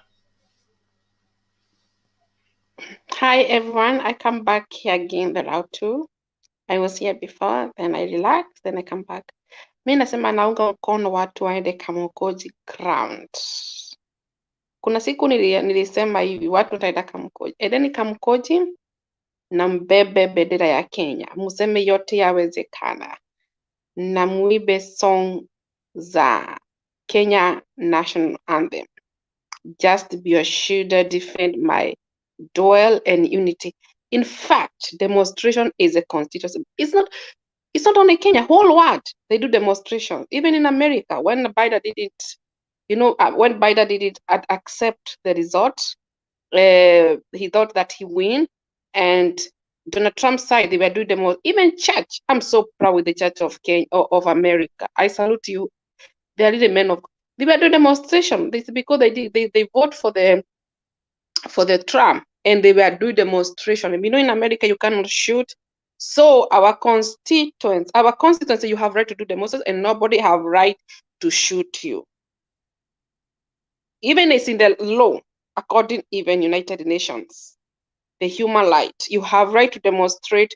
If the Ruto is not the right, he is doing oppressions, he is not respecting other community. For example, like the way he do for the Kikuyu community, they have no. In fact, you are Kikuyu, you have to join this demonstration. You are doing 1992, remember in Matiba days. Don't be a little bit selfish. You're not special than other community. We are all Kenyans. It's already, as I said before, it's God create tribe. Go there, even when you are Karenjin, you don't accept your Ruto, you have right to go to the mosque, because Kenyan, yes, to see Kuzema is on Kakamega, wherever, everybody take the flag, you say enough is enough. You want for freedom, like the church, don't do anything, they just keep quiet. Unajua the problem with the Africa, the continent, we always afraid for the tear gas and we kill with them. That's what we always afraid. Sometimes I'm wondering, a country like those countries they come in Kenya, like America, why they don't tell Ruto what is the democracy? In America, when you do the most you have not right, the police shoot you. Even here, as long as you are doing the manner, you are standing for the truth and you are standing for your country. That is according to the law. Whole world. You see, I saw it's the country of Iran. Iran, they're still doing a demonstration for the women rights. And I'm so proud with the United Nations. they are studying with the nation of Iran because women have right to go whatever they want. And many people have been killed and they have not lost hope. And I don't think so. Kenya police, they are very stupid the way you think. You're not going to do this, destroy people's things. You just go and stand there, you listen, the readers, and you take the Kenya flag and you say, just be assured of defend and made, we must live together as a Kenya, one family, not to do discrimination for one community. In fact, and if you do the research, Kikuyu, they used to be killed by Ruto. Kikuyu community, they have been killed. Sometimes I'm wondering, you Kikuyu must be very stupid. Sometimes I feel like I'm not Kikuyu. I'm a Kikuyu tribe. Some people, nowadays, even I called Waithera Otieno. I've already changed my name because Kikuyu, they're the one who have been let that country down. You have been on through all the. I don't know. You are fighting oppositions. Is it because of the money? Is it your people they are killed and you just keep quiet? You don't stand firm. I used to see like another community like a lawyer. They're very strong. Why are you guys? Why do why are you let your weakness? Why do you let Ruto to take advantage of you? And our forefather and our old people used to see people like Gachagua doesn't respect like a Raila. Raila is a man who need to be respected. In fact, I was thinking like I didn't imagine people like Raila can be opposition. I was very shocked. You know why? Because he is a man, have been fighting for democracy. He have been in the jail. So people like them, even he need to win the. I wish he need to be very famous whole world. Because people, I remember this one man for the Congo, he was fighting for the women. Women used to be for the right for the women in Congo, and he win the Nobel Prize. What he was so Raila is a man needed to respect it whole world. What is doing for our country? Can you imagine 1992? He was in Moi regime. He was doing the demonstration. He have never been. Oh my God, he have never lost hope. So is a man need to be respected. The way I was, what the Ruto was telling us, we have to respect our old people. He was saying that I would give him a good pensioner, a good money, and he retired, he enjoy his fruit. That's the way Raila was saying. Even Ruto, he said that the Baba have been fighting for the democracy, and now they are fighting for the old men. They don't even feel ashamed. And we know in our Africa culture, when we see our old people, we always stand and sit in the chairs. We always respect them. The way I was expecting when the Ruto come to the office, I was another expectation. You will respect people like Raila. We want another person can be oppositions. We have a young people, they can be opposition. It's not only Raila. But I was very so sometimes I feel like people like Gachagua, you have to Raila is like your old brother, the one who died is like is old man. He's 66, 76 years old, and we still not respect him. So is a man need to stay and enjoy his fruit with our grandchildren and enjoy. This is a time Raila could be enjoy life just going and traveling to represent a Kenya. What is a democracy? Come on, Kenya. Come on. This is a man needed to travel the whole world to tell the whole world what is a democracy. Because he has been fighting. In fact, we don't need to be proud with the Ruto. Raila is somebody who have to write the book to represent whole Africa continent. What is a where there is a war in Africa, where there is a democracy, he put the right to the darkness. What is the meaning of the democracy? He represents whole world. Even to go in America, he need to work in even United Nations because he's a man know what is a democracy. So he's a man need to respect whole world. So America, they need to value Raila Omoro Odinga. Is not the man right now the way he is doing. We need to actually Kenya. We need to be a very ashamed. I feel ashamed myself when I see a man like that. Have been, me. I know Raila Odinga 1990s when he was fighting with the Matiba. Even the Matiba could be alive right now. We could be respected. People have been done something great whole world. They need to be. I used to be when there is a Nobel Prize whole world. They used to see people have been fighting. People like Madera. Madera is a man he went for the prison. 10 years, 27 years to fight for the white people, black people, because there's a white people to be, and they put him in a jail. And when he came to the jail, he said he will not go to the prison. And he win a priest. Yes. What? And he was, and when he died, whole world, they came for his funeral. Everybody, even America, even Barack Obama, everybody, because the way he have done. People like a Tutu. Tutu is a pastor from the South Africa. Is the people they have done amazing. He win even so Raila need to be that capacity, not the man to fight. Kenya people, it's very shame. Our old man like that have been fighting for our democracy, and we are here still night now. That's very bad. Ruto need to think twice. Think twice. You think you are doing well, utapigwa na Mungu kiboko. Mungu alalangi. Mungu anakuna vile unatesa watu wa Kenya. Unalala State House vizuri. Na unajua Mungu wa mbinguni araragi, siku moja utaenda kwa baba Raila Odinga umwambie nisamehe. Nisamehe. Hata unajua kikata yako, unajua I know unavyo una respect wazee. Asante sana wa Kenya. Sawa, asante Roda. Tunashukuru kwa hayo. Bwana Guru, ulikuwa unasemaje? Give the others a chance. Who is not? Okay, I can play video in the meantime. Yes.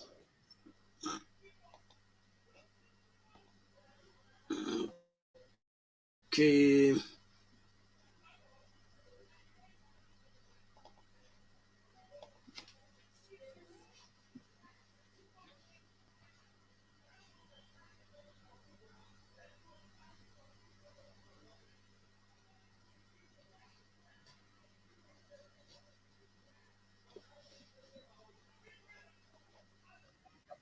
Sasa anasema kwamba Wakenya wanaohodhi mahindi watajuta baadaye wakiendelea kuficha zao lao. Kuria anasema serikali italazimika kuagiza mahindi kutoka nje iwapo wakulima wa nchini wataficha zao lao. Kuna wale bado wamekalia mahindi. Wacha nikwambie hiyo mahindi wale wamekalia. Shauri yenu. Kuna mtu atapea mbwa. Wale wameuza mahindi, najua wameuza mahindi. Wale hawajauza hii mahindi kama iko kwa soko, tukifika mwezi ya pili, kama hakuna jambo lingine inaendelea, hii Kenya tutakuwa na upungufu wa mangonia milioni 15. Hii inaitwa Trans Nzoia. Unajua Trans Nzoia inaitwa the bread basket of the Republic of Kenya. But we have the basket, we don't have the bread inside. Now you want to even steal the basket, yote iende. Hapa penye huko waziri wakulima, hii ndio sasa nguvu zetu. Maize farming. We want to capacity build our farmers. Lakini mkileta mimea zingine kutoka nje, mtakuwa mnaumiza wakulima wa Trans Nzoia.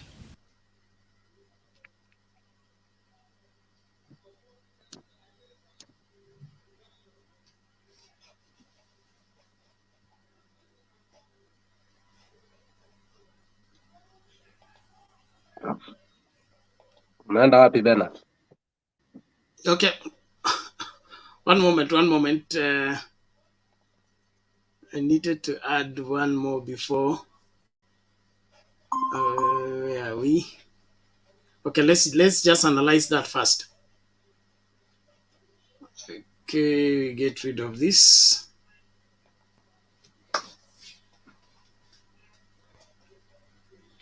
Karibu Tiagas. No, kuna video fulani, the whole video. I mean, I don't like this media cutting short the whole. I want you to put the whole speech of Moses Kuria, because I think what the media reported today was not the right thing. They just took a clip, they left. But the whole speech that are the Jews, waliacha nje. That's what we need.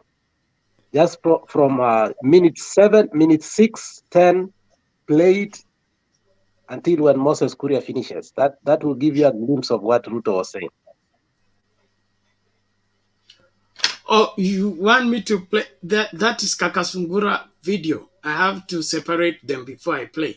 It can't be played here to bring strike.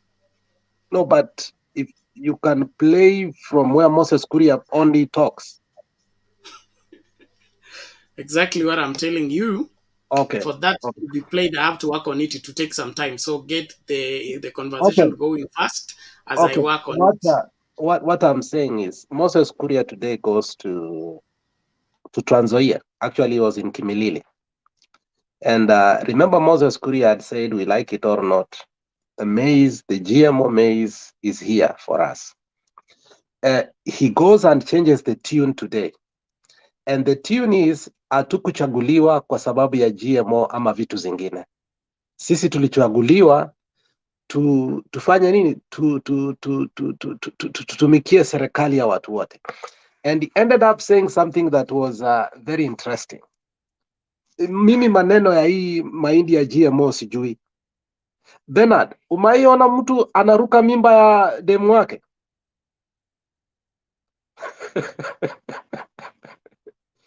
Bernard, maybe wewe ni pastor na Mungu amekubariki, you have not gone through that situation, lakini najua PK amerukaga mimba ya mtu. PK, umairuka mimba ya mtu? Wewe tear gas wewe, tutakurushia tear gas before Wednesday. Acha hiyo maneno. No, lazima turushe tear gas kidogo. Hapa anajua kama kuna mtu amerusha mimba ya mtu ni David Arika, rafiki yangu. Lakini anyway, David Arika, asante sana. Leo ameruka GMO, Bernard. Ameruka. If you listen to that speech, Moses Kuria ameruka GMO. Alafu ana force the people of Trans Nzoia nataka mahindi before February. And then that debate became so hard on Twitter. And you know, I was just laughing almost the whole night here. Because what happened is, Cheregai goes immediately, because he was in Nandi. Akaenda, and I wish you could show that here. He went, akachukua picha ya mahindi yake iko wapi? Katika shamba lake. Akauliza Moses Kuria, mahindi bado na haijakauka, tunakupeaje hii mahindi immediately? Because alisema ultimatum kuwa hii mahindi msipotupea umbwa itakula. So Bernard, Moses Kuria ameruka GMO. You see, the pressure, giving pressure is important. When you connive and keep quiet, it shows that you all fear. But the solidarity that we got on this has really helped us. Because kitu imefanyika saa hii ni kuwa wamesema kuwa hiyo mahindi hata hawajaiguza iko huko. Walisema wanaenda kuangalia government chemist wapime na kila kitu. Bernard, leo serikali ya William Ruto imeruka GMO kama mimba. Sasa lakini nataka uweke hiyo video kwanza, alafu I analyze it more, because I think it was very interesting on how humble Moses Kuria was. He was so humble. It's like, and I've said it before, sisi wakati Bernard, wazazi wetu, they were sort of colonialist.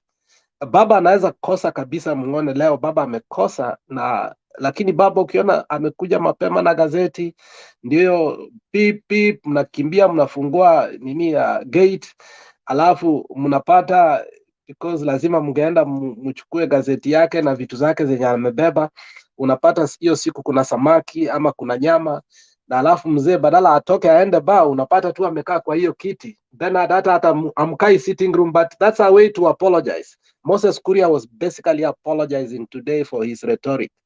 You are not going to joke with the livelihood of people. The issue of GMO, the way Raila gave the speech against the GMO, I think it with compounded with the Catholic Church and a few brave people who stood firm, I think it has materialized. If we continue to do the same thing on the issues of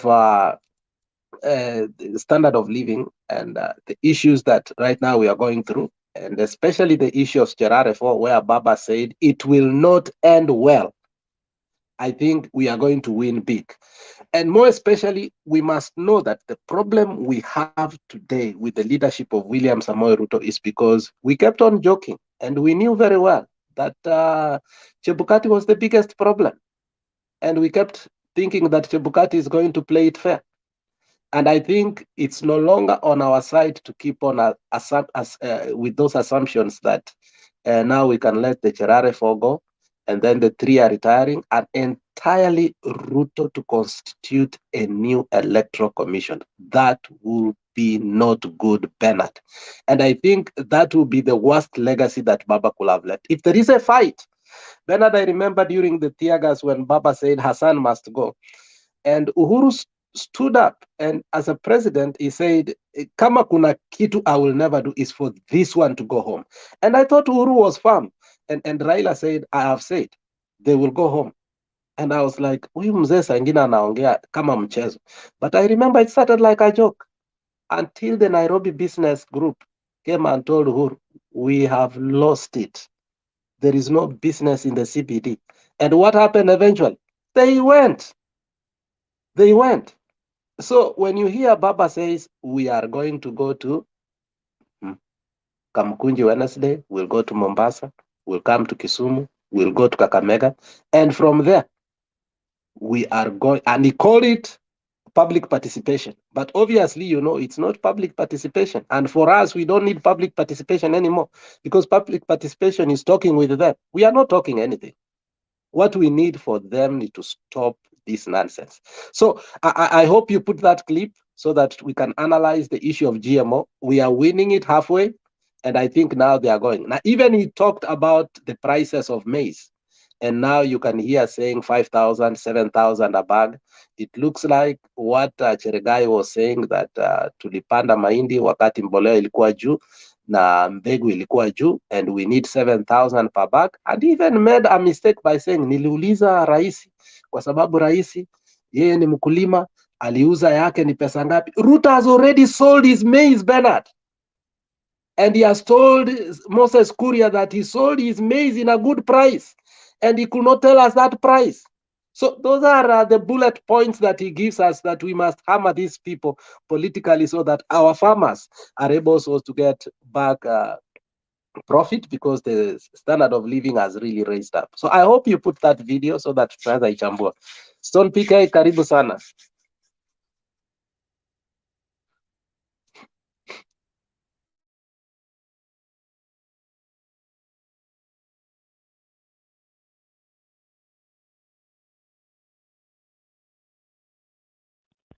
Hey, should I come in?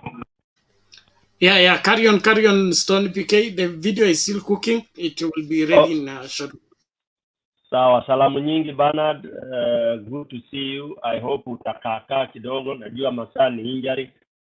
We missed you jana na juzi, I think. And also thanks Tear Gas Wednesday for your welcome.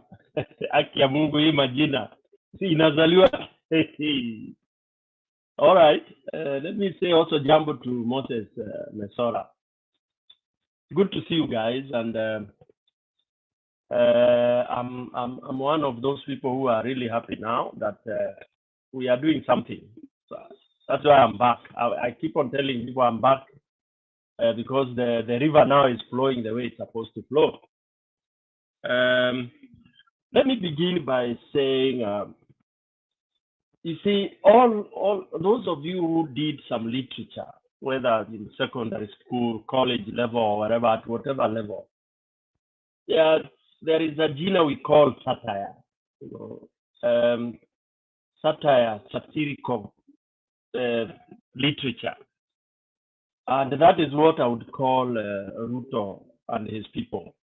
For me, there is nothing, no single thing I would take coming from any of UDA people as anything worth laying my hands on. I would not even bother whatever they are saying, because they are all drunk, and if they are not drunk, it is a script of satire that has been designed. They have designed it to buy time, and because of their mediocrity, they are doing what we call try and error. Try and error. They're trying. They touch this. They touch this. Because, you know, Kenyans, we've told them, these guys did not have a formula of how to run a government. And if Kenyans can go and replay their speeches, Wakenya wangeweza kuenda kurudia kwa YouTube waone mikutano ya UDA na wasikie vitu ambavyo walikuwa wanasema. Those were very loose and coordinated rhetorics. Yani ni vile tu, okay, I don't want to call them wendazimu. The way you go to a market, because every market has a madman. Unasikia mwendazimu hapa anaongea vitu zingine anachanganya, zingine zinakaa ni kama ukweli, zingine ziko funny, people are laughing. You know, hiyo sasa kwa kwetu tunasemanga kuongea kama mtu ambaye anaenda na river. If it's said in my language, it sounds very funny. You know, when somebody is being anaenda na mnaona akienda, the language anaongeaga hapo ni ajabu. You find some people even laughing, wengine mpaka waambiwe anakwenda msaidieni. So this government inaenda na maji. Inaenda na maji na imepatikana because haikuwa na chochote. Now, when we talk about GMO and all those things that Nani is talking about, the good thing is that we know this man, other than being a drunkard man, without his upper Jew, without it, he could have been affected by the ban, or if not, the too much alcohol might have affected him, because those are not the words or the way a minister carries himself when dealing with such weight matters. You don't go to Trans Nzoia ukishakuwa cornered that because you know huko ndio watu wanagrow nini, then you start playing games. Unaanza kusema unajua hapa ni kwetu, nilikuwa nimekuja mazishi and all that. This is what is annoying Kenya. This mchezo na hii utoto, let me call it utoto, now madharau, is what will now motivate us to come in big numbers to go to Kamkunji, because this government has taken Kenyans as idiots. It thinks Kenyans are fools. It is playing with people's lives, na watu wanaendelea kufanya drama na vipindi. Moses Kuria, you are warning farmers atuwatoe mahindi. Ujinga gani kama hiyo umewahi kusikia? Serikali ndio imepandia farmers mahindi. I have my mahindi in the store. Hata nikitaka ioze hapo sioni. You don't go daring and threatening people with what is theirs. If they want to cross it over to Uganda, it's their choice. There is no contract. Mulikataa, serikali ilikataa kuweka contract na farmers ili waweze kuwa empowered na waweze kulima chakula kingi cha kufeed Kenya. So if I were all the farmers in Kenya, I would say, dawe. I would not even give that maize to the government. Let Kenyans starve. Wacha wakule hiyo GMO. Because you cannot go being threatened by people like Moses Kuria. And then you have Ruto himself talking, and his work is busy trying to punish and revenge on people, insignificant people, instead of dealing with a big issue. So basically, when we hear Moses Kuria saying that nobody should take him for granted, he is not serious. What we should do is we should not be derailed because they are trying to delay the action. The mass action imeiva. Sasa wanajaribu kufunga hapa na hapa nini na nini. And the mass action will not only be for the people who supported Baba, but it will be for all Kenyans that really care and are starving, including the Kalenjins who have the maize and the rest. Wataingia kwa hiyo mass action. Na Ruto na Gachagua wakijaribu kusema ati hakuna chochote kitaenda, bas watajua hawajui. In fact, there is no country in the world that has ever downplayed mass action and survived. Mass action ikianza, it is a point of no return. It is a point of no return. Mass action is only stopped by resignation or surrendering to the people. When we say people to kutana and all that, It is participation. I don't know why tear gas Wednesday is saying it's not public participation. We are going to discuss. We are going to participate among ourselves. Public participation doesn't mean that lazima uwe unaongea na serikali ama na wezi. No, it is the heart. Wale wananchi ambao wanaumia wanakuja pamoja, tujadiliane, tusemeaje hii serikali tubomoe vipi. We are participating. Ndio isikuwe ni Raila ama ni nani, tunakuja wote pamoja na tutatoka hapo with one national accord ya kung'oa serikali ya Ruto, and we would want to do that before Christmas. That is the only best Christmas we can give Kenya, and we will do it bloodless. Ruto akiua mtu tutammaliza mara moja. Kenyans are not going to hurt each other, but we are going to tutangatua hii serikali pole pole. Christmas tunakula, hata hatutaki serikali during Christmas, tunataka tu polisi watulinde kutoka kwa waizi. We will take care of ourselves. We will go to church. We have our pastors, genuine pastors. The fake pastors, we will throw them into the dustbin.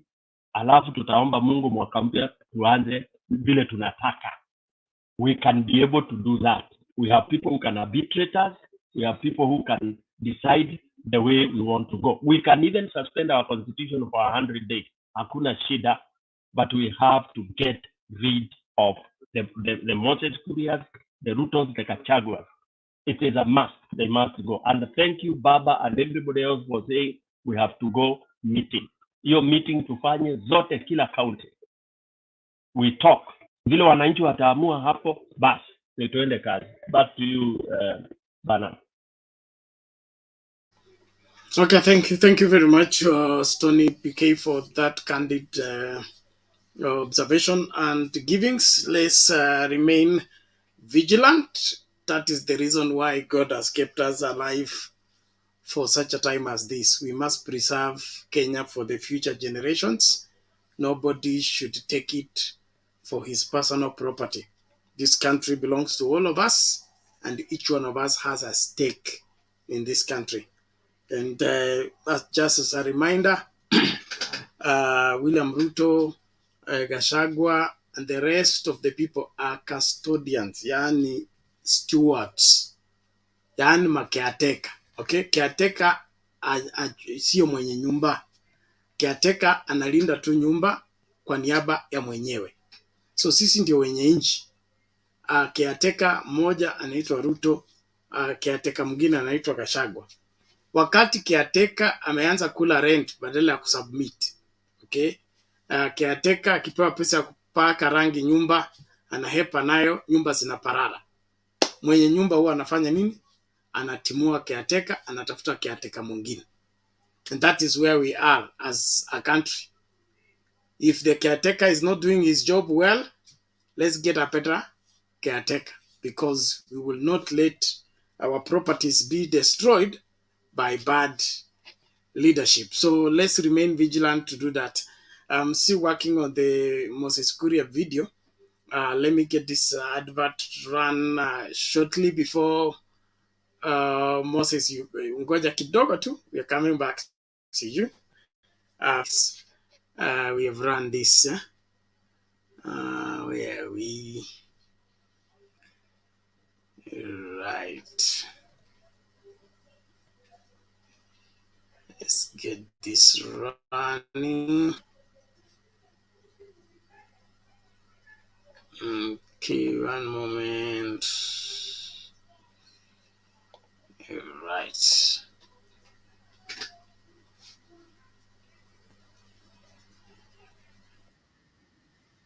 Kuanzia Jumatano hii na kila Jumatano, Triumphant Bible Media inakuletea Escape the Era of Error. The Era of Error. The Era of Error. Escape the Era of Error. It may sound like a tongue twister.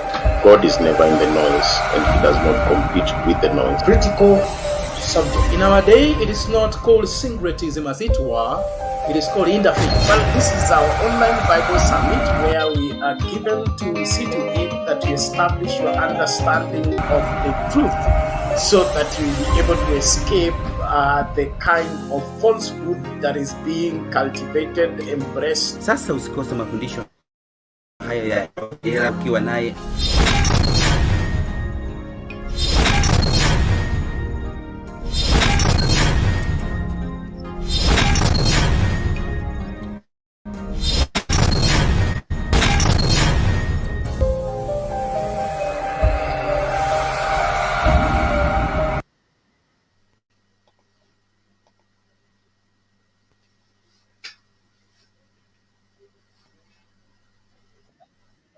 kuletea Escape the Era of Era. Karibu kwenye mafundisho ya Biblia Online Bible Summit Jumatano hii kuanzia saa 3 asubuhi hadi saa 10 jioni. Ni mada itakayokupa wewe mwelekeo katika Ukristo wako. Dunia sasa imegeuka. Vitimbi na sarakasi kote kote. Kanisa sasa ni uga wa mbwembwe. Sawasawa na Timotheo wa pili 4:3 hadi 4. For the time will come when they will not endure sound doctrine, but after their own lusts shall they heap to themselves teachers, having itching ears, and they shall turn away their ears from the truth, and shall be turned unto fables. Sasa usikose mafundisho haya ya Escape the Era of Era ukiwa naye Apostle Charles Joseph, Reverend Bernard Ngozi, naye Bishop Silas Kanali. Vile vile atakuwa mbashara kwenye runinga ya Mtembei TV. Usikose.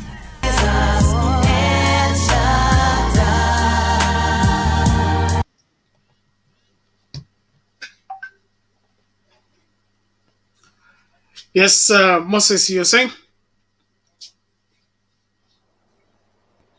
Yeah, Bernard.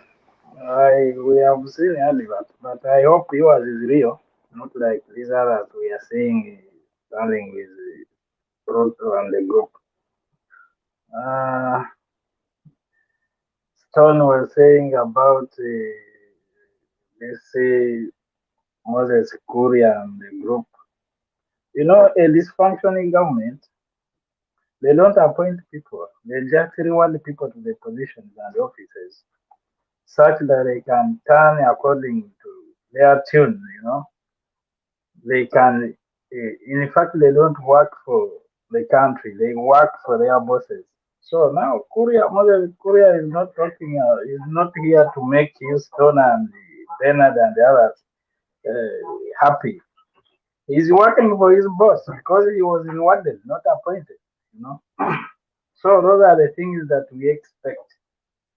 And for me, there are certain things that I expect that, you know.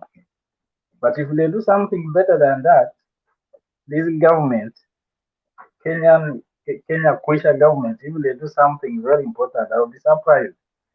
Because I've been following this Ruto from day one, when he was still a deputy, the way he used to talk, you know. So these are dictators. They are good in propaganda, and one thing that Kenyans should not allow it, or they should not even take it serious. Like the way I see the deputy president, I don't know whether he was in church or where. The propaganda of blackmailing things. They know that once Kenyans are being called for demonstrations, peaceful demonstrations, they will come because they believe in the 50th president, the one who won. You understand? So they will bring those propaganda around, you know, this, you should bring the daughter, the family, and what, to make you, to divert you from the real cause. You understand that? So you should be there, you should be, they always say, car macho, open, you know. You have to open your eyes and see these things. Because they are very sure that once Kenyans are being, because this thing is now oppressing everyone.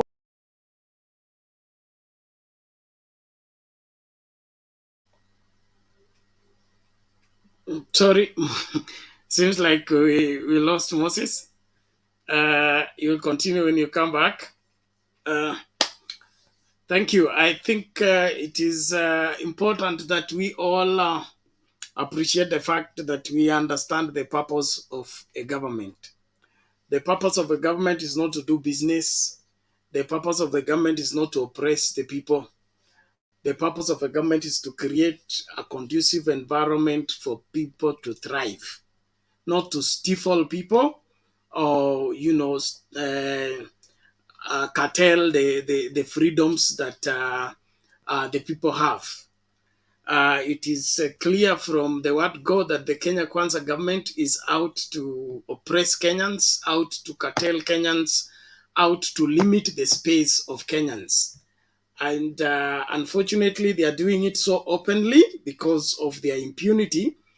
And that is a clear evidence that they are in power, not by the vote of the majority of Kenyans, but they are in power by their own maneuvers. And so they don't care whether Kenyans are happy or not. But we will reclaim our country by ensuring that the governance of this country is put in the right hands, where every Kenyan is safeguarded.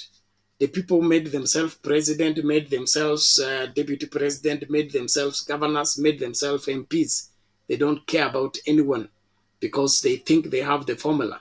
And so, as the Kenyan people, let us realize that until we redeem our country, put it back into proper leadership, we will never get what we need to get. And so, tuambiane ukweli, tusaidiane katika safari hii, tuhakikishe kwamba nchi inarudi kwa mikono ambayo iko sawa, ambapo kila Mkenya atakuwa salama. Moses, you dropped out. It should be internet. Please conclude your submission.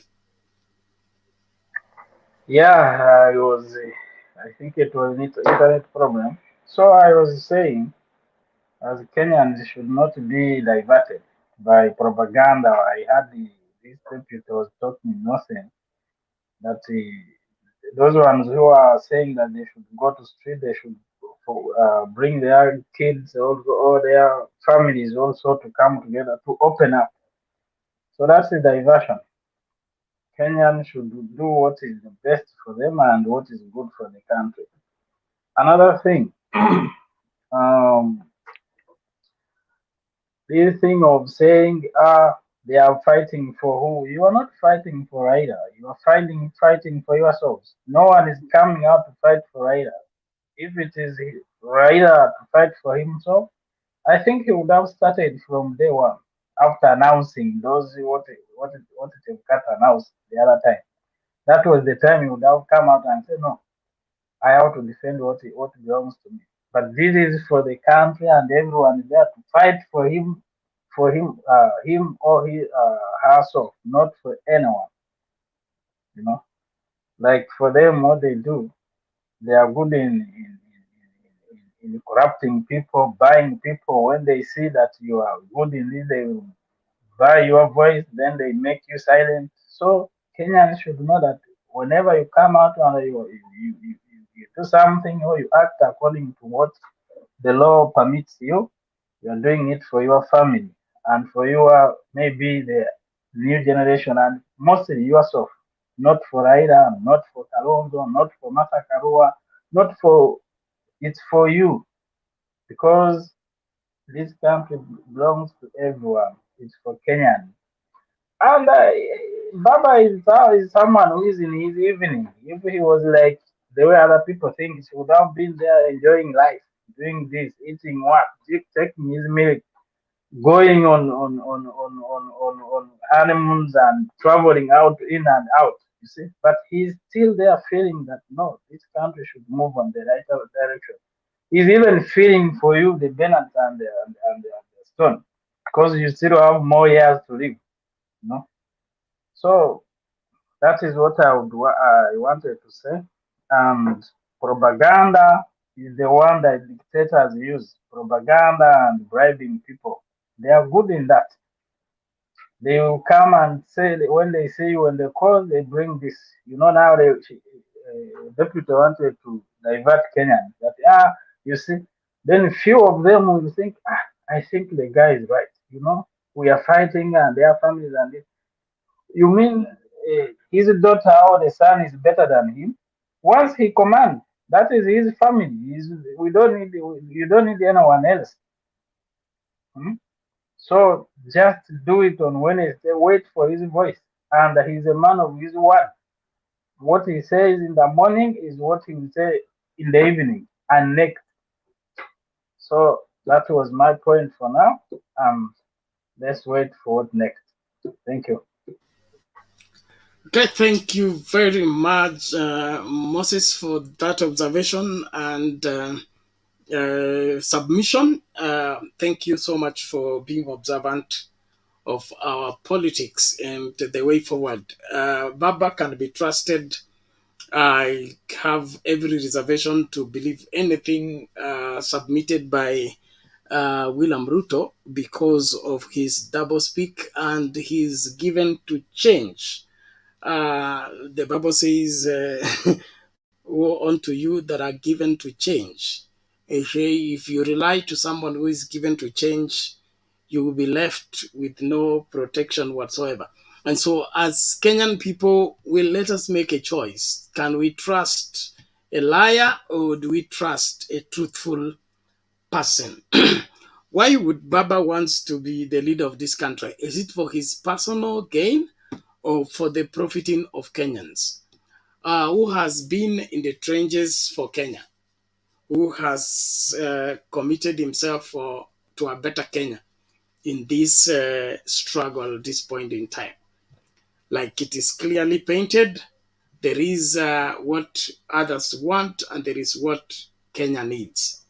Until we get what Kenya needs, we will never be able to succeed in securing this country rightly. And so let's tell each other the truth as we look into this matter.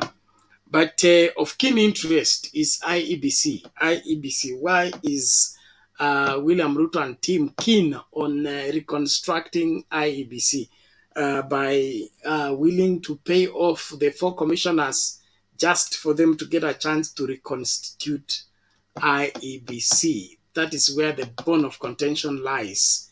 What do we smell in all this? They want an IEBC that will serve them instead of serve Kenyans. They are not sure whether Cherare and team will play ball according to their schemes as Chebukati and the other 2 played. Now that is what is unacceptable.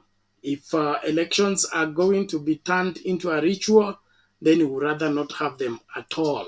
There's no need of spending money on an exercise in futility when there is a group of people who want to mess up the processes of getting leaders.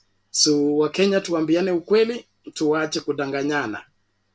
Kuna kitu Kenya Kwanza inataka ambacho sio kizuri na sicho kikatiba. Huwezi kufurusha watu wamekuwa kwa ofisi mwaka mmoja,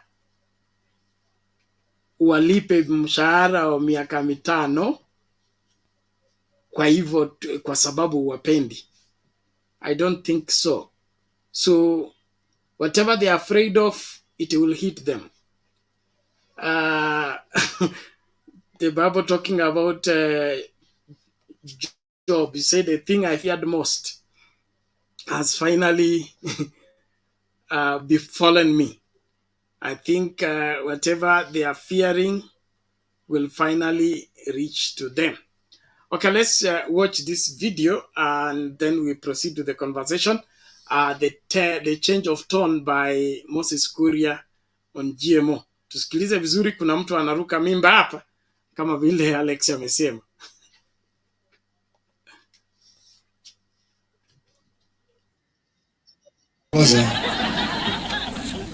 Acha niseme kwanza, sisi kama serikali hatukuchaguliwa maneno ya ili ama ile GMO ama nini. Kitu ya kwanza tulichaguliwa kuangalia maslahi ya Wanakenya wote, na hiyo ndio letu. Hatuna lingine isipokuwa kuangalia maslahi ya Wakenya wote. Na rais wetu William Ruto alipochukua Biblia akasema ya kwamba atahifadhi usalama na maisha ya kila Mkenya. Na hata sijui tunaulizana nini. Mimi maneno ya GMO ni topic ambayo singependa tuongelelee. Acha niwaambie, hii unga ikifika 120 hamtasikia nikiongea mambo ya GMO tena. Wakati nitaingia kwangu kule Gatundu nikute kila mtu na mpaka hapa Kiminini kwamba kila mtu awe tajiri awe maskini ako na 100 yake 120, anaingia kwa duka ananunua unga, nitalala na viatu hiyo siku. Kwa sababu nitakuwa najua hakuna Mkenya hata mmoja atalala njaa. Adui yangu sio mahindi, adui yangu sio GMO ama ingine. Adui yangu na serikali ya William Ruto ni njaa. Hakuna kitu iko na aibu. Wewe mzee umeingia pale, Mama anakuitisha unga, hakuna. Mtoto anakuitisha unga, hakuna. Kama unafikiria shida yako ni kubwa, fikiria ya baba ambaye hana unga ya kupelekea watoto yake. Fikiria kwamba kuna watu wanakufa Kenya hii. Umesikia tunaambiwa kwamba sahii mahindi ni mnauza pesa ngapi mahindi sasa? 5,000 na najua kuna wengine wameuza hata 7,000. Hakuna kitu sijui. Hata rais mwenyewe nimemwambia, hebu niambie ukweli, wewe ni mkulima, umeuza pesa ngapi? Ameniambia yake halalamiki, ameuza pesa mzuri. Na hiyo mahindi mmevuna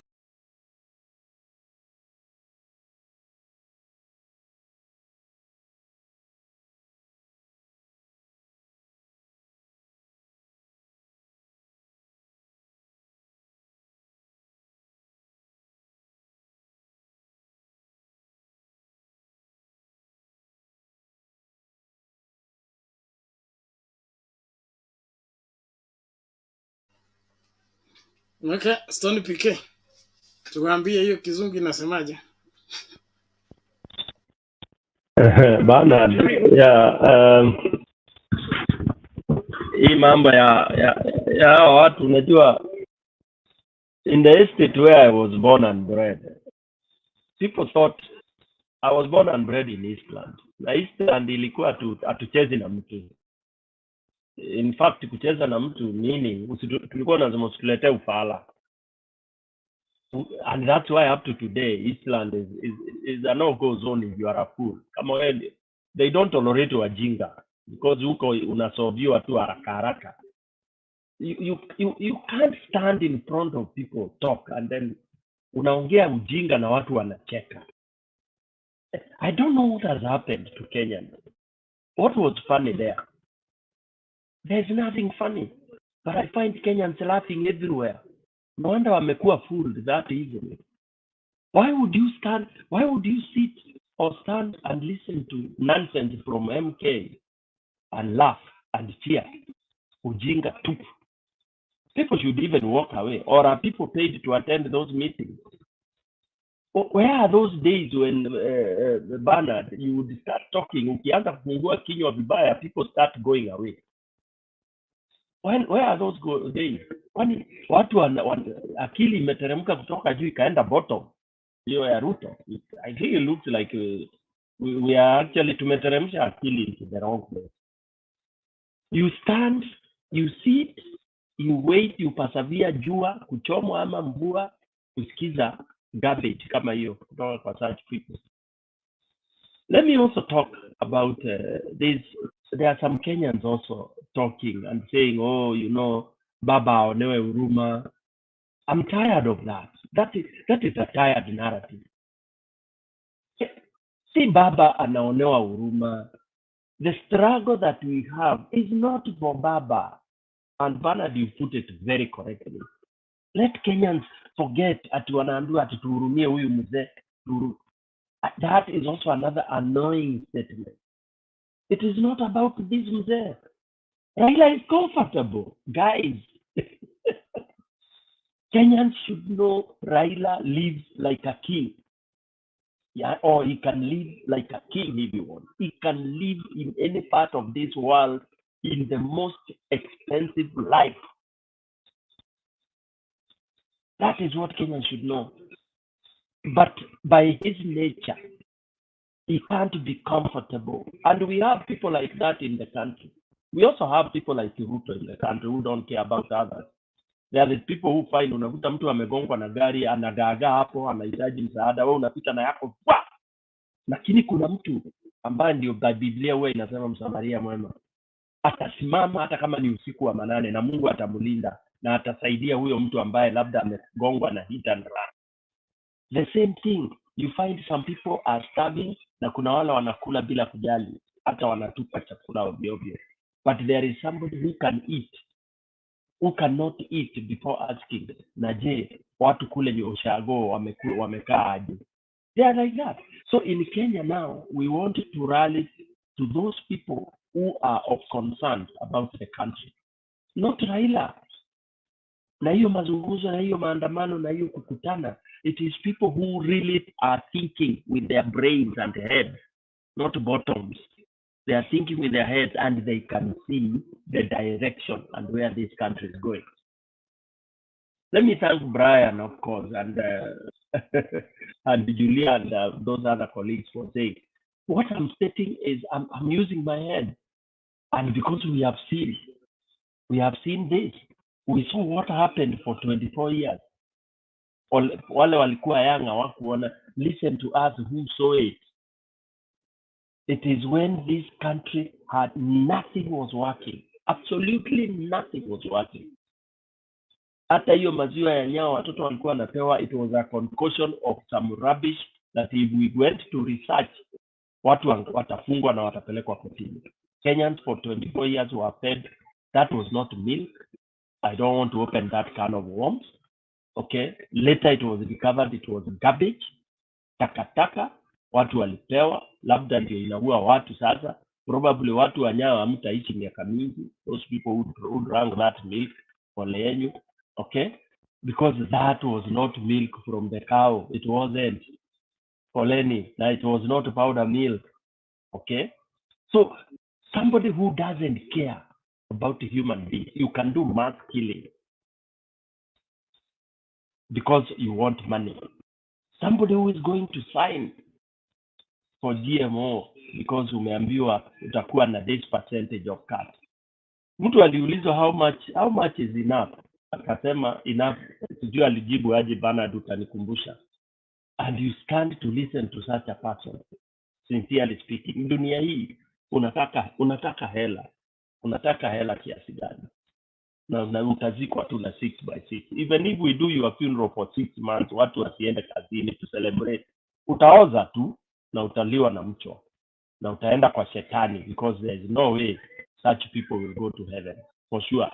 And that's why they want to kill as many people as possible, because they already know the doors are closed. Anybody can say I'm judging, but even hata tukiambiwa tusijaji, there are things unatumia macho na kaakili kidogo, unaona, because once you become a murderer, hata ukiombewa na Mungu na Yesu akuja hapa, unaua leo, unaua kesho, unafanya hivi, una rape, you will not see the heaven. Okay, so basically I want Kenyans, for me, I'm calling upon them, kujeni wengi kwa hiyo mkutano. The time is now. Support this. It is not Raila Odinga. It is the Kenya is facing the time of darkness. We are at the verge. We are at the cliff. We are falling over.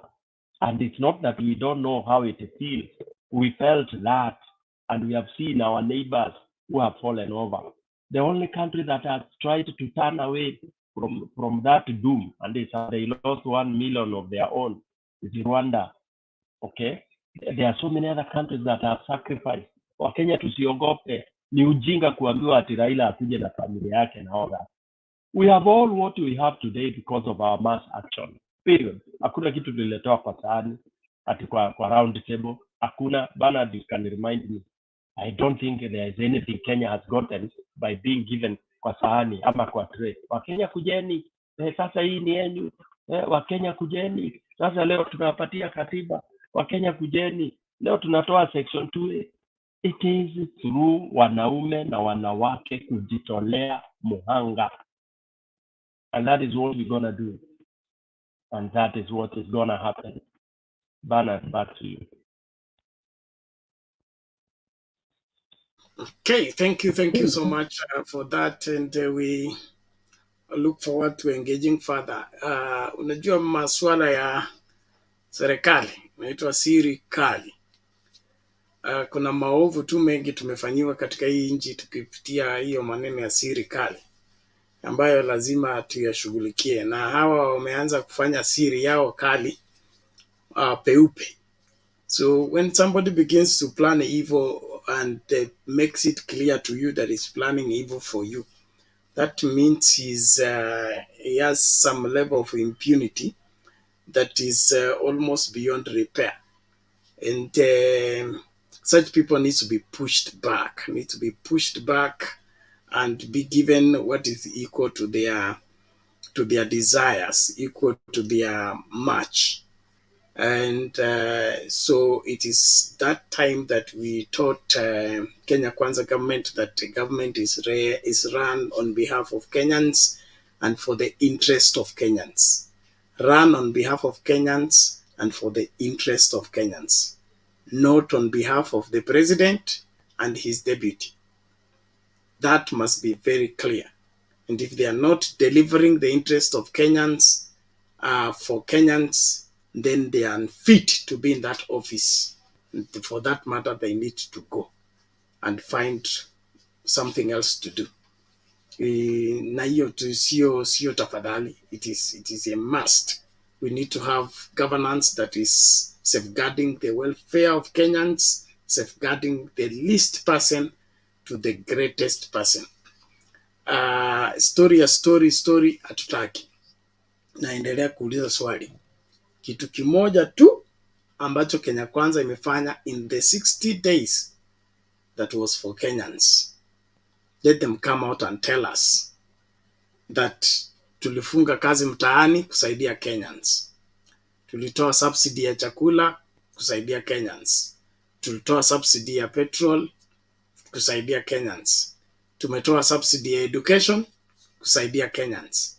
Let them come and prove that. If not, Wakenya ambayo wamehujumiwa na mabadiliko ambayo hayasaidii Kenya, bali kusaidia wale wakubwa wasurure dunia nzima wakitafuta loan ambayo wewe utalipa. Walisema waliingia kwa account ilikuwa na 93 million. Hii 93 million ndio imetoka Korea ikaenda Ethiopia, kutoka Ethiopia ikaenda Amerika, ikatoka Amerika by now hiyo safari yote hiyo 93 million ijaisha. Ukweli wa mambo ni kwamba Kenya Kwanza ni waongo na wanataka kudanganya Wakenya. Sasa hivi tunadai haki yetu, haki ya uongozi mzuri, haki ya chakula mezani, haki ya mazao ya wakulima kuuzwa bei nzuri ili wakulima waendelee na ukulima. Mambo mengine hatutaki kujua. Lazima tupewe haki yetu. Na hiyo haki kama haipeanwi basi tutaichukua. It is our right to be governed rightly, is our right to be treated rightly, is our right to safeguard each other's back. Na hiyo ndio kitu cha muhimu. Umesikia ile msemo wa deputy president anasema watoto wa viongozi wao mstari wa mbele. That is not the issue here. The issue is Kenya belongs to who? And who should be safeguarding the welfare of Kenya?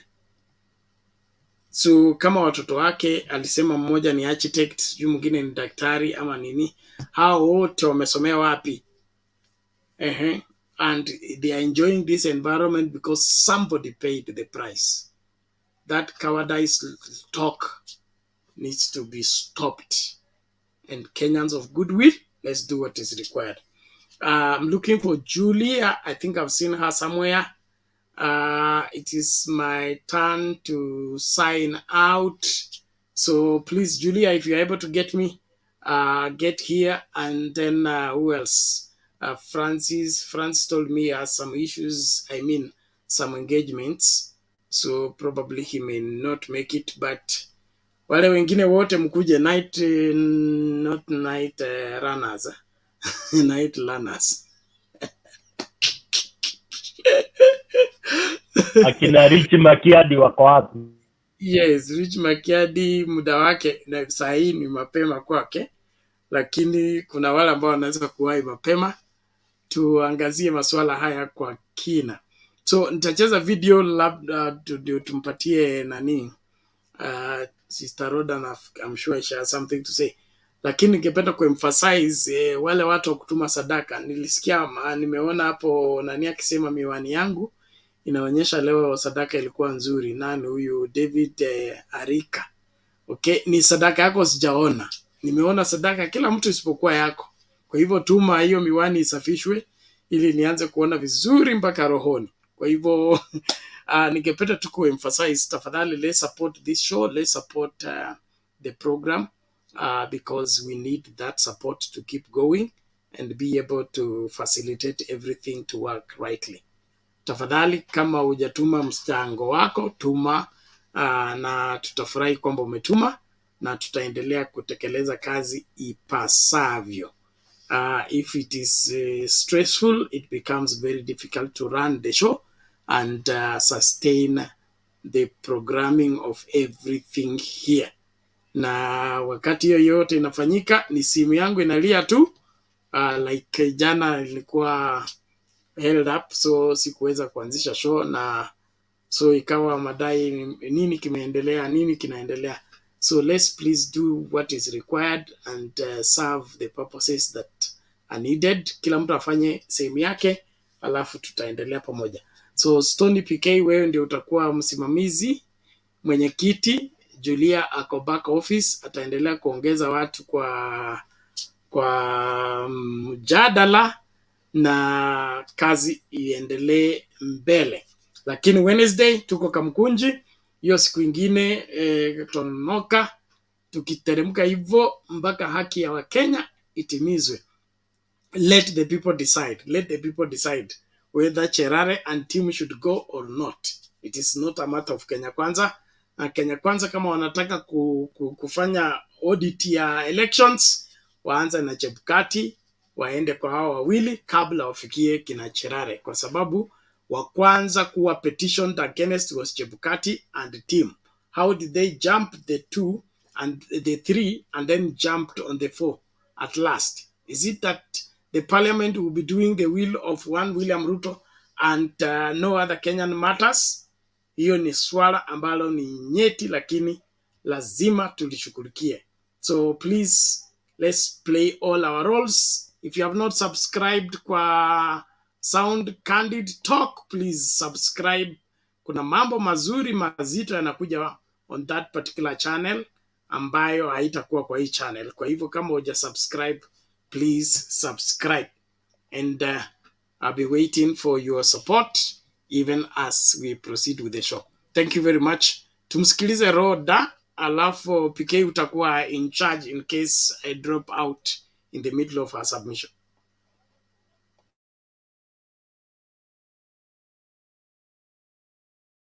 Hi everyone again. Thank you so much to be here. It's always nice to come to talk our motherland, because our motherland is big than anybody. In fact, when we come here and we say how we feel, because feelings is very important, and we speak the truth can deliver our country. Without the truth cannot deliver our country.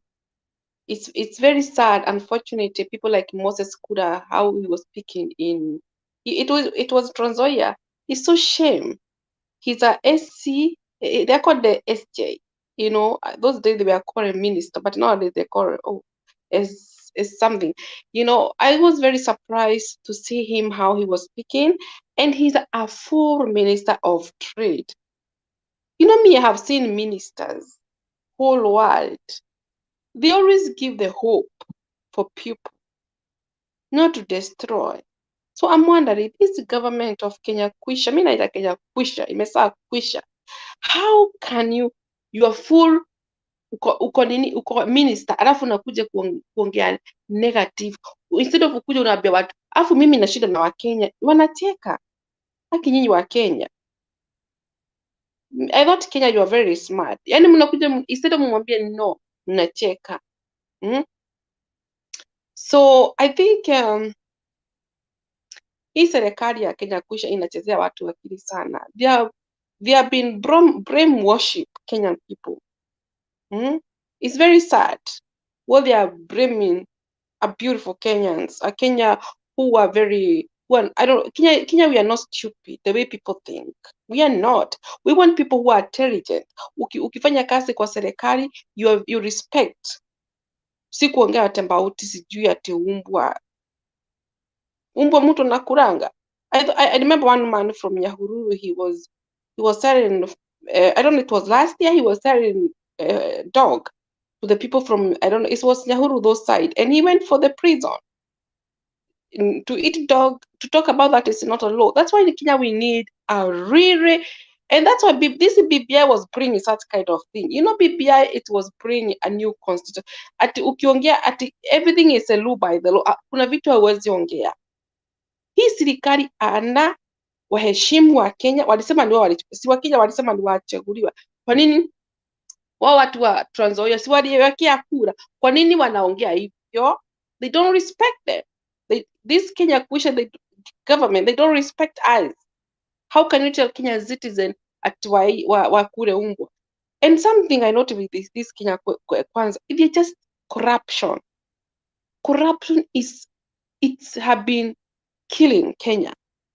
People like Musalia Mudavadi, he was not supposed to be CJ of minister.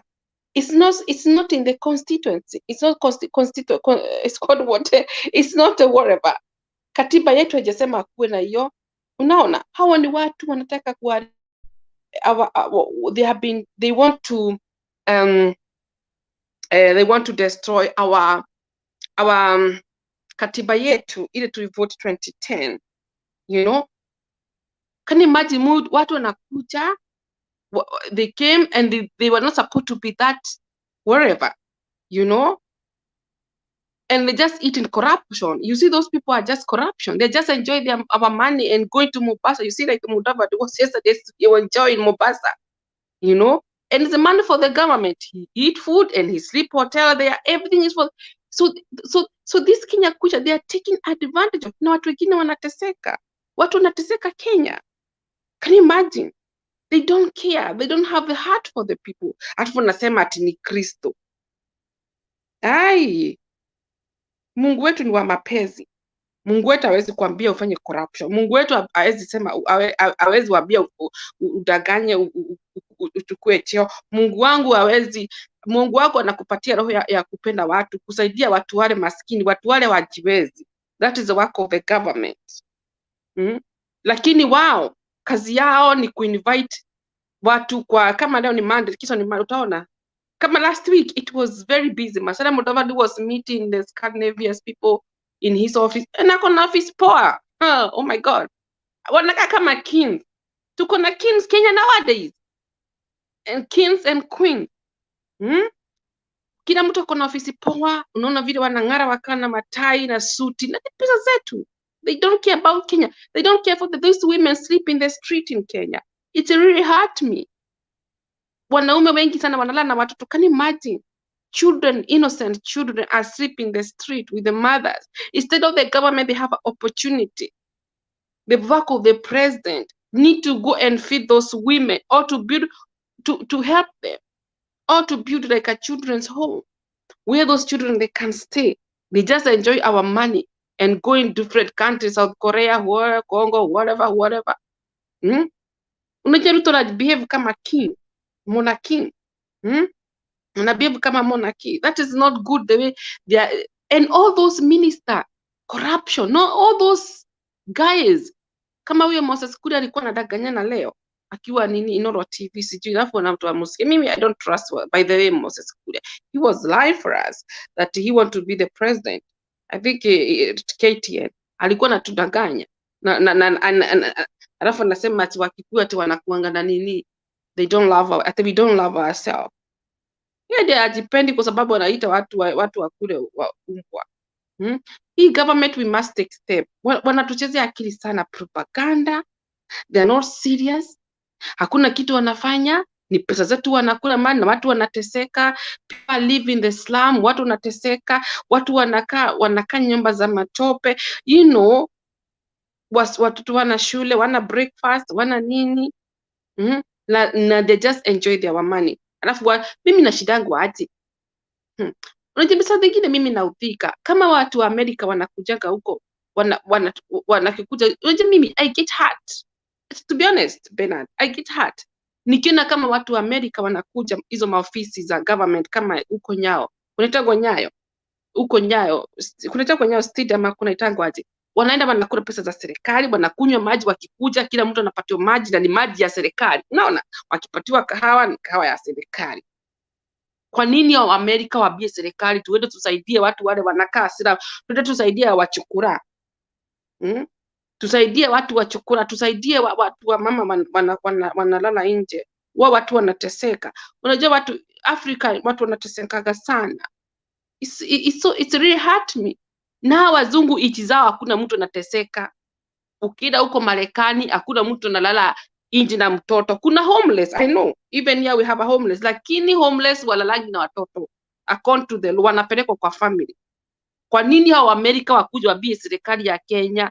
Tusione wachukura, tusione mtoto mdogo, watoto. Na wanasema wao ni Kristo. Ati wanasema wanapenda Mungu. Ni Mungu mgani anakwambia ufanye corruption? Ni mtu mgani anakwambia utese watu wengine? Ni Mungu mgani anakwambia uliveli? Mungu wetu ni Mungu wa mapenzi. Ni Mungu anakuaga na roho mzuri. My God, the God I serve, he is kind. Mungu anaangalia watu, people are humble heart. God is looking people who have a humble heart. These people, they don't have any humble heart. This Kenya kwanza, is not quite kwisha. That's one woman professor Kenya kwisha. They need to have a humble heart. They need to be open to understand. They just assume like they are born in America. Ukiwa mzungu kama mauku, sahi ni Christmas inaelekea. Wanasema tupatie homeless winter jacket.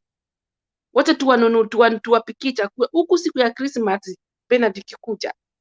Wa homeless kuna pahali wanaenda kukula Christmas. Can you imagine? Nani organization wanatoa pesa kila mtu kidogo. Wanawapatia kwa sababu it's about the wisdom. Na si ati watu wameokoka. They're just like maybe they're atheist. Kama Biblia inasema kila mtu anaita jina la Mungu ataenda the kingdom of God. Waende wadanganyana huko makanisa wapate. Nao mama preacher wote watachomeka. Siku ya judgment ikikuja. Wanakula pesa za maskini, pesa za watu, wanapatiwa na corruption imekuwa kanisa. Wanaenda huko Karen, afu wanapenda hizi makanisa high class, wanapatiwa pesa. Instead of we preacher uambie huyo mama, huyo baba, mimi sitaki pesa, tuende tupatie watoto wanalala njaa huko kwa street. Kwa nini mzungu anakuja kwenu, mnampatia maji? Kwa nini akupatia akili kama hiyo? Unaona nyinyi mnalaliwa. It's not about tribalism. Because Jesus love China. Mungu anakuwa anaweka kila kitu kwa table. Kwa China, kwa kabila zote, Mungu ni kila mtu China. Mungu angaliangi nini? He have already put the table for everybody. So this is a time we have to think twice as a Kenyan citizen. We say enough is enough. This is not about to say this is a Kikuyu. I don't think so. You get happy. Alafu na corruption. Na tubo zao zimejaa huku tu na matai, wanaenda huko Mombasa, wanaenda wapi? Holidays. Wanaenda na private jet. Businessmen, like a businessman. Watu wanateseka. That is not the way Kenya we want. We want Kenya iteruru by the law. Law ni corrupt. Atunajua uwezi chukua pesa za serikali. Uwezi, kuna vitu uwezi. Unajua Ruto anajifanya kwa sababu anaona Kenya ni yake. Kenya si yake, Kenya ni yetu. Ni vile Africa, Africa they take advantage because of the killing. People they are afraid to be killed. Kwa nini maiti zao wakuangi wanafanya hivyo? Ati mtu anatesa watu, nitafanya nini, revenge nini, I'll do whatever I want. Ni kama Kenya ni ya mtu na si Kenya yake. Kenya ni ya kila mtu. Mimi ni Kenya yangu. Ndio maana kuna watu wale walikuwa naenda nini huko Mombasa kuibia mzee Jomo Kenyatta, wakamwambia Kenya yetu. Unakumbuka wale watoto wasichana walikufia kwa boat wakila kwa sababu hiyo song, by the way, song ilikuwa na message Kenya yetu. That is our country, our children, for the next generation will come, and the next. This is the country we want to live. So William, you need to change. Ukiwa you are not ready to stay in the state house, give people who want to work. You can give me, even me, I can be the president of Kenya. And I can do a great thing. Nobody can sleep outside if I be the president of Kenya. And me, I will not harassing people. If I be the president of Kenya, I will not harass any community. I will love every community. Nitapatia every community chance. I wish I can get that opportunity. I'll be very humble. but you take for granted. Thank you.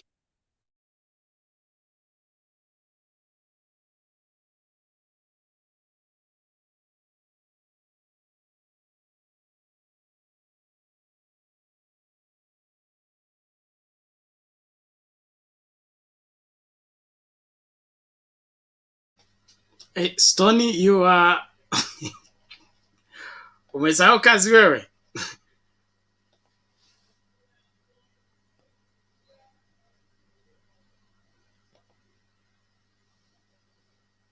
Bernard, umesema nini?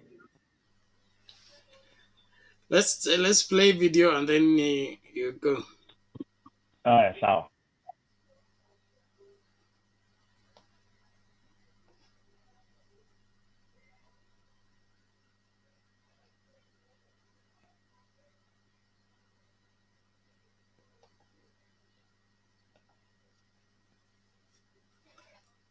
Ni kama imekataa. Just carry on. Clear it. Aha, thank you very much. Naona watu wengine wanasema ati Raila aligrow Eastland na Eastland kulikuwa kwa wadosi and all that. Haki ya Mungu, Wakenya wengine si tuko cheap. Kenyans are very shallow minds, honestly. When you don't know, you don't know. You know, kukiwa na mzaliwa na wewe ni visitor, huwezi kujitoshanisha na mzaliwa. Mzaliwa ni tofauti na mature entrant.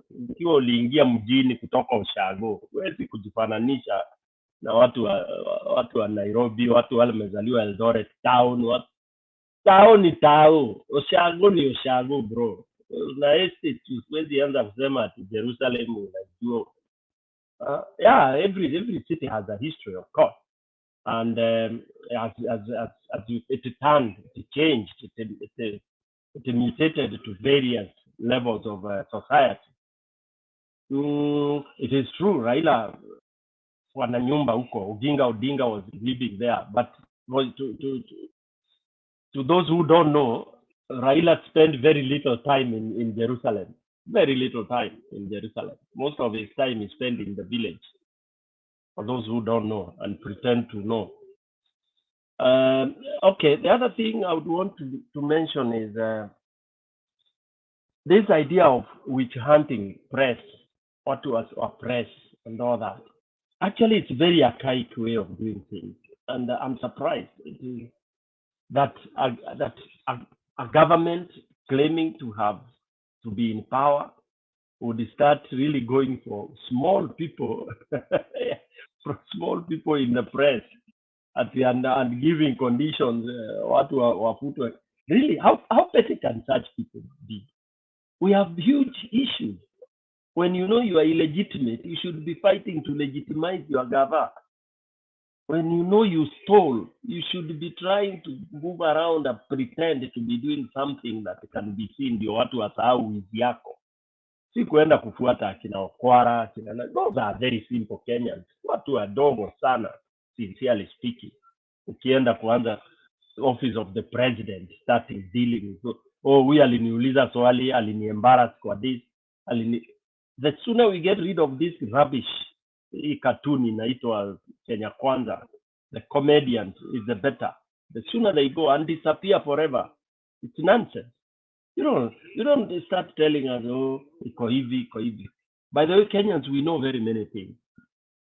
We know there was a time tuliambiwa maneno ya sukari. I can see some people saying, GMO was a hoax. It's not a hoax. In Kenya, there is nothing called hoax. And in Kenya, ukiambiwa kitu, hakuna kitu inaitwa rumors in Kenya. In fact, when you hear of rumors, take it as gospel truth, because that is what it is. Kenyans don't know how to rumor. They know how to say the truth. Sisi kwa Kenya wengi ni wajinga na wengi ni waerevu. Na wale wajinga ndio wanatumika. Alafu mtu akienda akiongea akijidai ni mlevi, ni uongo. When a mlevi comes and insults you, alafu kesho anawaambia ati mazee nilikuwa high, ndio. Don't take it. Ali-intend kufanya hivyo. So GMO iko. Tuliambiwa maneno ya sukari ambayo ilikuwa na sumu. Sukari was there. Hiyo sukari tulikula. sumu iko kwa mwili.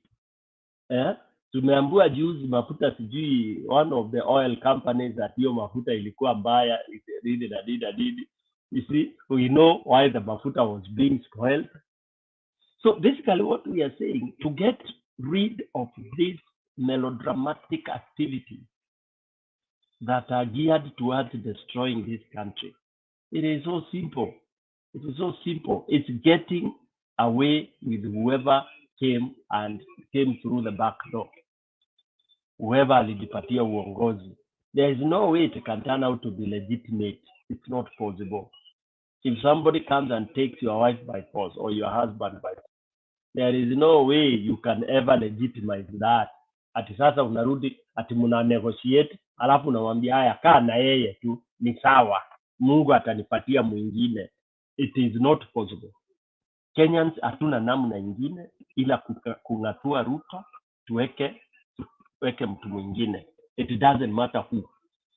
Tungatue Ruto na watu wake waende. Hatuna alternative. There is no alternative. The other alternative is to stay with him and then you perish as you stand. Perish as you stand and watch. Then there is something else I wanted to talk about.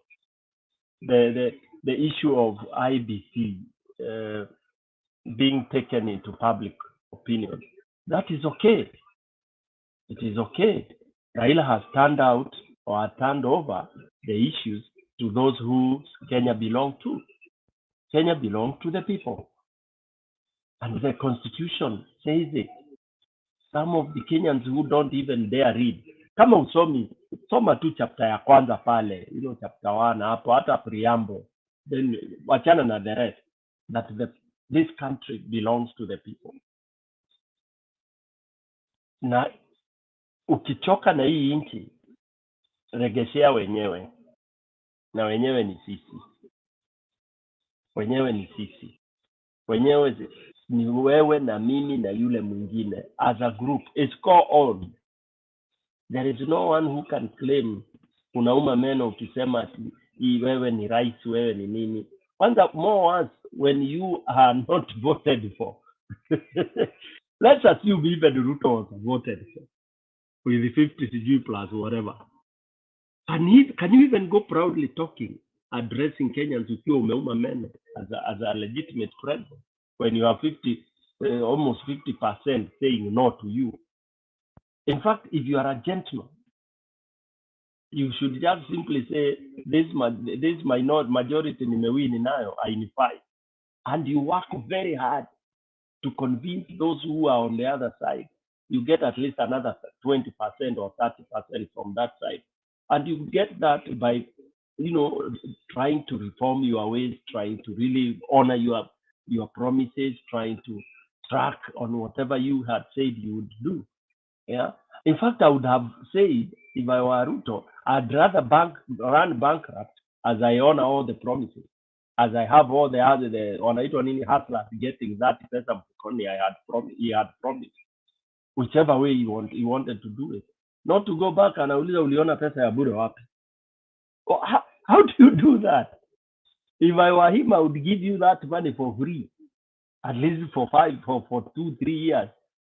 To show that you are doing something. Hiyo pesa yote anaokota kila mahali anaenda. It's enough. Hata angekuja akope hiyo ya baba, hiyo system ya baba, aseme haya sitaweza kuwapatia mingi, nitawapatia 3,000. That would be something. $30, aseme kila hasla atapewa $30 ya kusaidia nyumbani kula. It's a lot of money. But the guy has akili imeingia mchwa. Akili imeingia mchwa, iko bottom. So and because God does not want him to work well, he will not be able to do that. That's why God has given him that. He has kind of blindfolded him, and all his policies are backfiring right on day one. Yes. As of now, no one is even giving us the returns of all the money they are saying they have gotten. And at one time, we are even wondering, is it true that money imeletwa ama ni melodrama tu? Wanaenda waki-announce, wanaenda wanakutana na small people huko, just kudanganya wa Kenya ati sasa hela inakuja. It could be lies, you know. So Kenyans, just, you can't trust these people. They are liars. Once bitten, twice shy, right? So IEBC case should be prosecuted by Kenyans, and Kenyans, once we meet, let's decide what to do. We have the freedom to do that, and we have the capacity to do that. Nguvu tunayo, nia tunayo, na uwezo pia tunayo. Mwananchi ni wewe, mwenye nchi ni wewe. Tungatue hii serikali, na tutaingatua tu. Hawa na tu oppose pia ni wetu. We will not revenge. No way. Let them not be scared. Hakuna revenge. But what we will do is that we will not allow fools to sit on any administrative seat. Hakuna. Watu wa kuchunga ng'ombe wakachunge ng'ombe. But unfortunately, we will not allow watu wa kuiba ng'ombe. So if wewe kazi yako ni kuiba, just think of something else. But kuchunga, you'll be allowed. We buy you cows. Okay, kama wewe ni mkulima wa mahindi, tulisema tutakupatia mbegu za kawaida nzuri kabisa. Alright? Kama wewe ni industrial, ni mtu wa industry, tunawapatia cottage industries kwa kila district, kila county. Kama wewe ni, kabla ujikakamue, utapata 6,500 kila mwezi. Alright? Those are the basics that Kenyans want.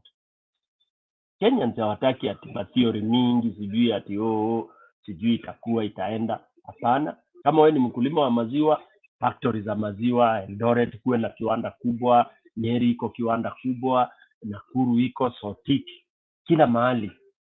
Ndio hakuna tone ya maziwa itamwagika chini ama itaoza. That is what we call development. Haya, wale wanaweza kulima mawele na nini, tujenge serious board karibu kila county, you know, ama kila ward. Kila ward kunakuwa na silo up, and then it is network, and we shall be food efficient. Those are the things we are looking for. Hapana mambo ya kuja kuambiwa hapa. Alafu ile muhimu pia, waizi wote tutashika, lazima warudishe hela. Akina Gachagua, all that money will have to come back. Kwa hivyo wachunge, wasiharibu. Thank you very much. Moses, back to you. Thank you, Mr. Stone and Rhonda. Yeah, you have said my point. Like Rhonda said that if she one day becomes the president, she cannot punish anyone. No, some people, they are supposed to be punished. If you once become a president, you have to punish some people. Also people who are corrupt. Those opportunists, you know.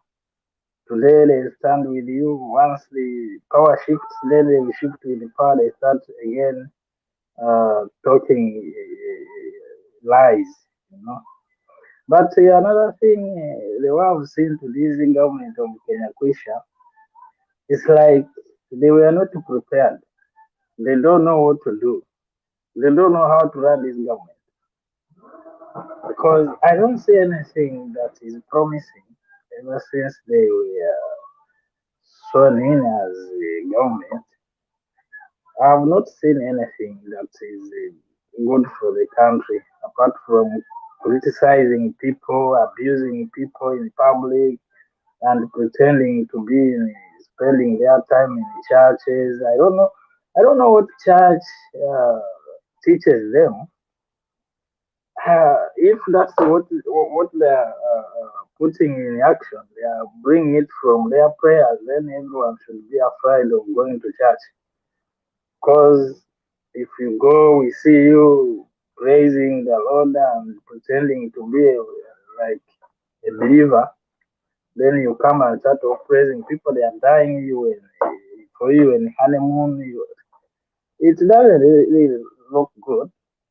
But all in all, they are not ready. They are not ready to. It's that they are not. I thought Ruto was in government for the last past 10 years, but it's like he has got no idea to run the government. So that is it. And another thing, maybe concerning the 4 commissioners, Baba has done a good thing. You know, public court is always the supreme. If you take this case to public court, it will deliver the justice because we don't think Ruto and his institution, more so the so-called parliament, because he is having the majority. So they are going to work for him. Remember, he is not appointing people to work for the country. He's just rewarding them. Those who were there to when they were corrupting this right, left, and center. So the key players who were in the field, you know, I had one of Baba's lawyer in the court. He was saying there was like a kind of a football game that is it who was that one there is one guy who was in the cell that was in the center scoring. So he's just rewarding people. And I remember, a functioning government can never appoint people like the way he did his cabinet. You know, you need to appoint people who qualifies, people with qualities, people with requirements of in the office they are being appointed to. But if you check his, I think out of 100, 60% is just being rewarded, being like thanking them of what they have done for him and for standing there with him. So that you cannot expect anything good in such. So if you Kenyans start wondering why these people are not delivering, I don't get it because I'm much sure that in this Ruto's government and his deputy, no one will work for Kenyans. They will always work for their bosses. Once the boss said this, that's what, and he is trying to be in charge, in control of each and every government institution. He will be running the country as one person. That's why he's trying much to see that those 4 commissioners are being thrown out of their offices because he's aware, he's much aware that once those 4 commissioners remains in the office, very soon I hope they are going to run this by-election. So he is aware that they are going to deliver the truth, of which most of the time the truth is not on their side. They are good in rigging, ballot stuffing, and all those kind of stuff. So they are just looking the way of looking in such that they can control everything. They just call you, you know, just give to Rhoda. He's the one leading this. So they don't want to follow what the Kenyans have said. They don't care about you. And if you give them time with time, you'll become very useless. You have no voice. You have no anything to say. They'll just, you say, they'll just pull you. Whether you like it or not, you'll just go. Because you have no anything to do. But you still have time, like I said before. These people, they are just still new in the government. They haven't yet. Thank you so much. Have you finished to Okay, talk I'm or? done. Yeah. Okay, there is one guy called here, Joyfrey Ruto. Please, Joyfrey Ruto, come here. We are not afraid. Welcome. Here we love people. Come and talk with us. As we don't fear people, our door is welcome. Come here. He was telling us we feel jealous. It's not that we feel jealousy, like me, because I love my country so much. I cannot get happy when people are doing corruption, when other people are suffering. Absolutely not. When I see mothers are sleeping outside with their children. Right now it's going to the Christmas. They don't know what they are going to give their children. In January, they don't know where they will get the school fees. Do you think I'm happy when I see the street children? Happy. Do you think I get happy when people they live in the slum with a bad environment, with bad toilet, and now wazungu wanakuja wanakula mali yetu? I can't get happy. Absolutely not. So we want our country, our leadership, people who love our country, who focus about tomorrow, what tomorrow will be, but not something only you see here. You see only because this Kenya Kwisha, they just see it here. They don't focus about tomorrow, what tomorrow will be. Their work is only doing revenge. That is their work, nothing else, and going church every Sunday. We want people who care, who love our country, who is coming to do a great things, who is coming to bring people together, because we need each other. Every community, we need each other. Every community is very important in the eyes of God. God is the one who created Maasai community. He's the one who created Kalenjin community. Our God is not discrimination. My Bible teach me. So God loved the world. He gave only forgotten son. So everybody believe we have eternal life. God doesn't say, oh, I love you from America. You go to heaven and you leave me here. No, our God his love is just amazing. I know, like one song it used, the Bible told us how God loved me. Even when people they hate me, they reject me. I know my Father, Lord Jesus, loved me. I have been rejected.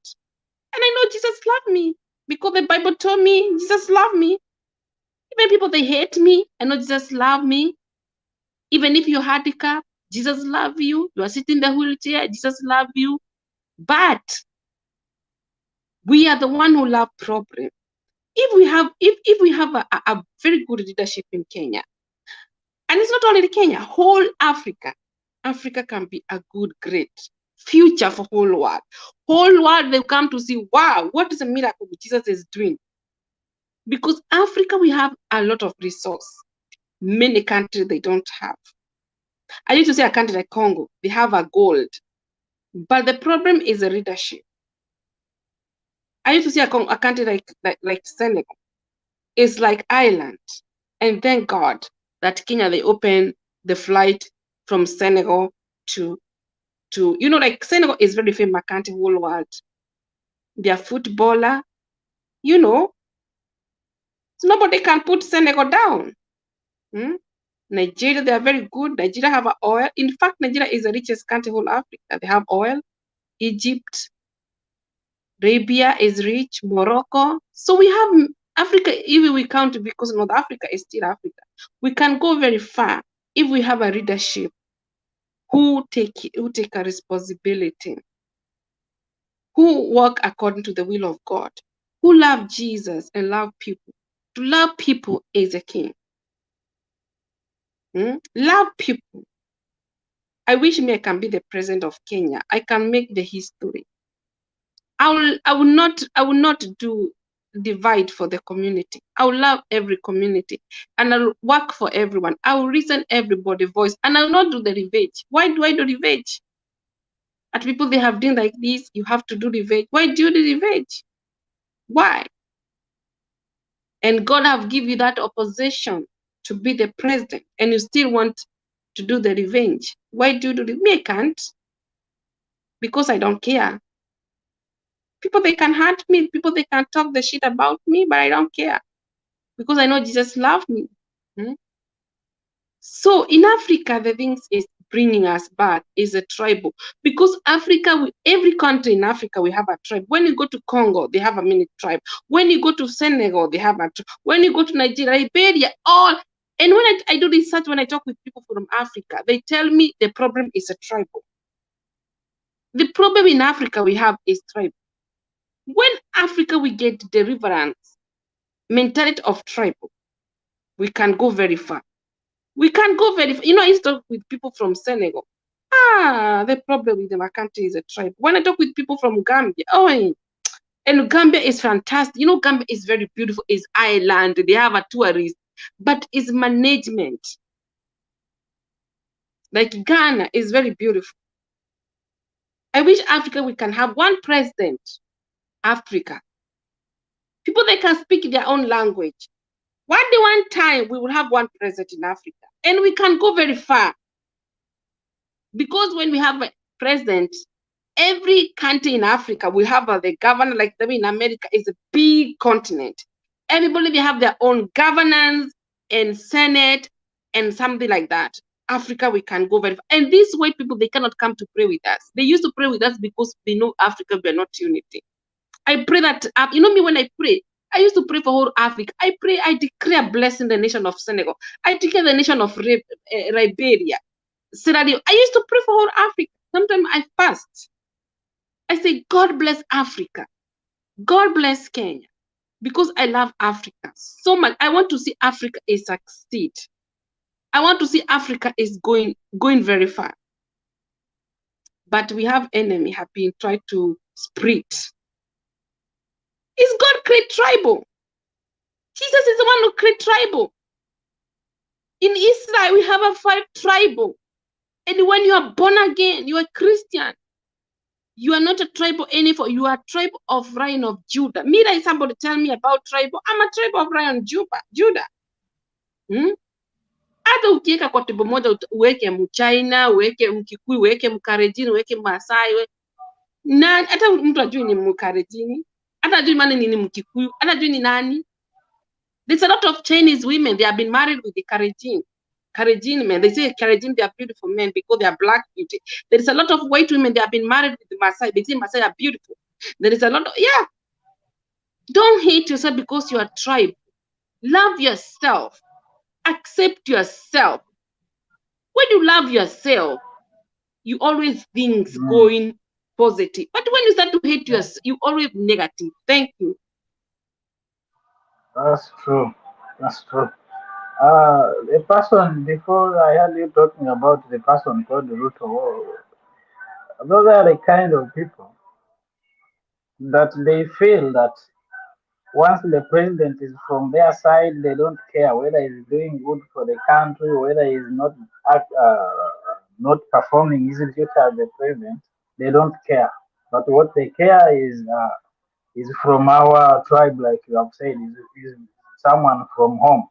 That's nonsense. It doesn't matter whether you're from my home, whether you're from my family, whether you're from my region, but once you become a president, you have to deliver for the country. You are no longer, if you want someone from your village or your family, then you should be a chairman LC1. Those LC1 and chairman LC3 maybe it's okay, but a president has to deliver for everyone. And Africa, another problem that we are facing, I think the new generation, this generation is of ours and others to come. We should try at least to eliminate these few things. These things of being greedy and selfishness. Being selfish. Once you're okay, you don't care about others. Once you are rich, you want to become rich and let the poor remain poor and rich remains rich. That is I think that's the sickness that we have in Africa. This issue of not wishing others to progress. You just want to be on top always. You want to be respected, you alone, not others. You don't want to be reasoned out. Once you say you become the king, you become the judge, you become everything. No wonder this government of Kenya Kusha. If someone can bribe the judiciary before even becoming a president, what do you expect after him becoming a president?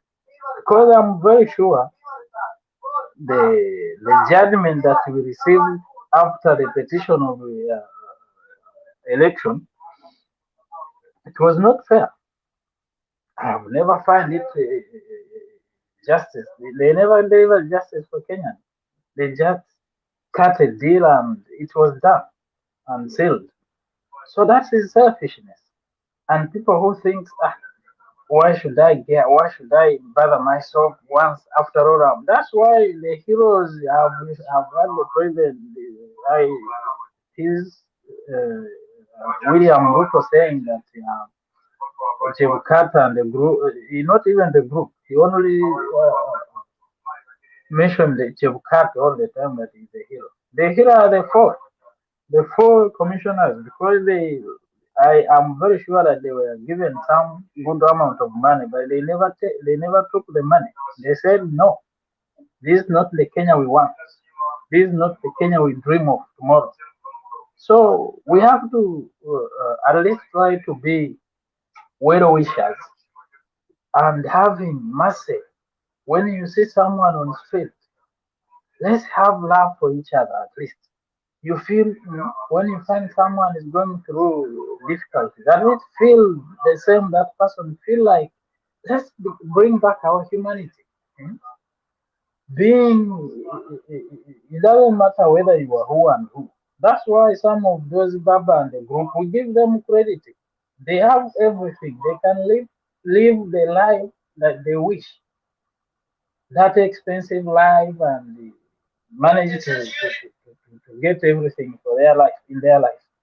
But because they have the love of the country, they don't wish themselves to be good, living good life, and others are suffering. That's why you see them coming and try to protect others because they know they have the voice for the voiceless.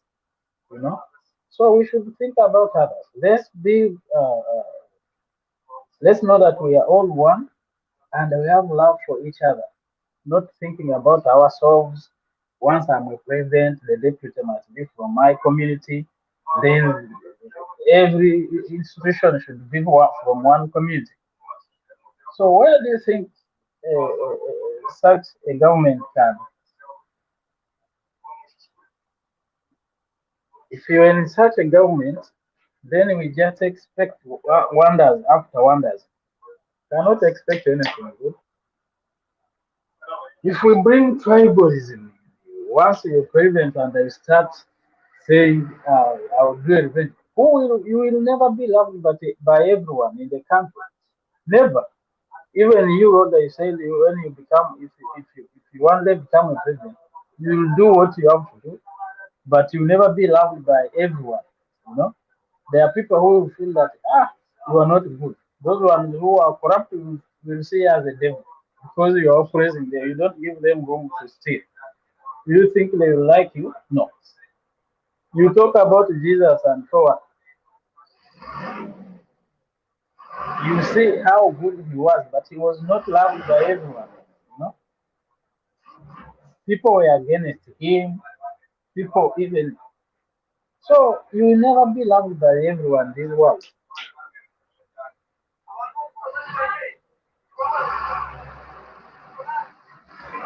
But what you have to do always do the right thing. Don't care about don't do because you want to be appreciated. Do the right thing.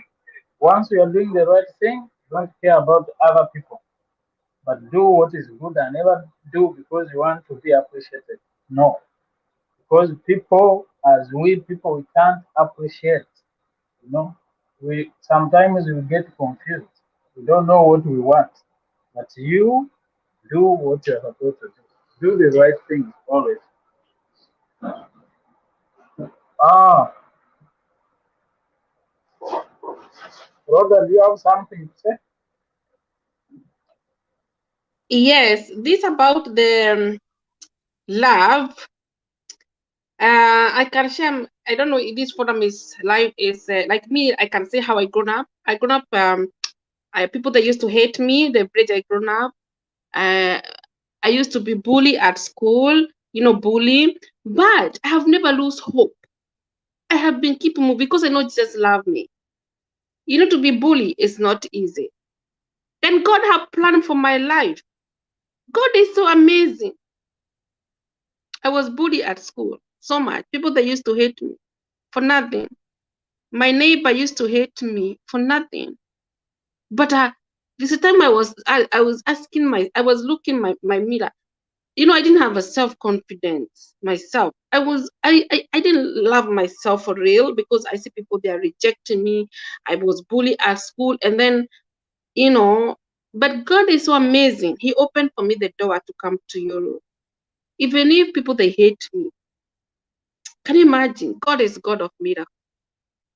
Even people who hate me, they were very disappointed. The way they hate me, the way I was bullied, God opened the door and I come to Europe. They were very surprised. We don't know what God always planned for our life. Don't hate yourself because you speak this language. There are some people, they say, oh, I wish I have an eye to see. Some people, they say, I wish I have a leg. Some people, they're in the hospital, they have a cancer. Some people, they say, oh, I wish I can have a life to live. You are life. And life, and God have given us you free of life. Can you imagine? Some people, they say, oh, I wish I can have a life to live. They have everything, they have money, they have everything, but they are sick. I remember I know my friends, whoever, the doctor told her, you have only 6 months to live. That woman, she cried a lot. 6 months. She have a cancer, whole body. And she died because the doctor told her the truth. And she was a woman of God. She was a prophet. And God take her. She went with the Lord. She want to live. She said, oh, why do you want to take me, God? But it's God give. We always say, God give. You know? So, Kenya, when we stop to this mentality for hating others or to hate yourself, me, I always give people hope. Even young people, especially young people, they are struggling with the hate. You know, like young people, they have a problem with the social anxiety.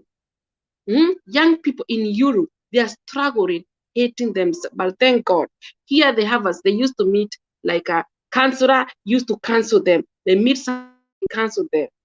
They are struggling with the social anxiety. They feel I don't look good. You know, the young people, they are like that. A whole lot. You are ask you why they don't like themselves, and it's not they are black, they are white. Even some white people, they don't appreciate themselves.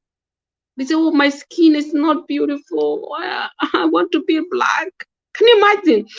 Some people, they tell me, oh, dear, you happy to be black?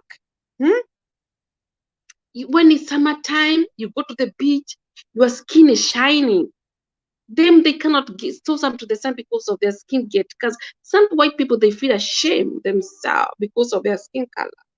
They want to be like us. Actually, black, we are blessed. We always take things for granted. I wish God opened our eyes. These things about hating tribe and hate another. And you remember, Jesus, when he was this one, everybody loved him. And he came a king, Jesus. Like me, I used to be bullied, hate, and God opened the door. I come to Europe. Now I'm living in Europe. And I see, I'm not proud because I live in Europe, but I'm thank God he opened for me that door. Those my enemy used to hate me, I already forgive them. Because the Bible says you have to forgive. How many times can you forgive your brother? 74 times. I already forgive. They didn't know what they are doing. They hate me for nothing, a young girl. Just for nothing. So, and to say that when I come to Europe, everything is new. I've been meeting people the same tribe I am. They hate me. And I meet other tribe, they love me then. I remember we had a party. I met one girl, she's a Kalenjin lady. She's just a warm heart. Oh my gosh, she's very nice. In fact, her friend are Kikuyu. And she's kind. You know, she was giving me, she said she want to be with me. She's love. Actually, she likes Kikuyu. So we don't hate Kalenjin. The way Kalenjin you think. We don't hate it. The way we want Kenya. We want a Kenya to be respected, our democracy and our constituents. It calls constituency, whatever. You know, we don't hate you. This is a Kalenjin. She's a beautiful, warm heart. You know, she was giving me encouragement. You can do like this, you know. She was telling me, and she loved Kenyans, men. She hung out with them. That's the way she is. So don't think that people, they hate you because you are Kalenjin, because you are Masai, because you are Kikuyu. Nobody hate you. We don't hate. Actually, in fact, Kenya is a Kenya. We love one another. It's about sometimes politicians. All countries have a bad. Every community has. You cannot hate every. I don't hate Kalenjin because of the Ruto. No, I'm not like that. I don't hate Kikuyu tribe because of the one person. No, I'm not like. I don't hate Masai because. No, it's not like that. We need to come together as a Kenyan citizen. We work together, you know. Actually, black people, we have a lot of, like Martin Luther King, when he was saying the black people, there's one person from America, he always fight for the black people divisions. He's a Bishop TDJ. He cried. I remember South Africa, they have a demonstrations. He was crying, Bishop TDJ. Oh, I knew South Africa. Why did you like that? Because he knew that South Africa have been very division with the white people and black. Because the president of South Africa, he doesn't united with the black, white, and white. He think that even white people, they do corruption. Those white people, they are doing corruption, but he put the former president Zoom in the jail. So Pastor Bishop is no, doesn't work like that. So God doesn't look your eye, you are black, you are white, yellow, or China, or you come from each country. He put everybody in the table. You have already put the table. Today I'm preaching. God has put everything in the table. China, Kalenjin, Kikuyu, any tribe. God doesn't say you are like this, you are the one who go to heaven, you go to hell. No, God is looking at our heart. How do we treat other people? Do we have a heart for the forgive? So We I'm love coming, our I'm country. coming, guys. Don't worry. Thank you.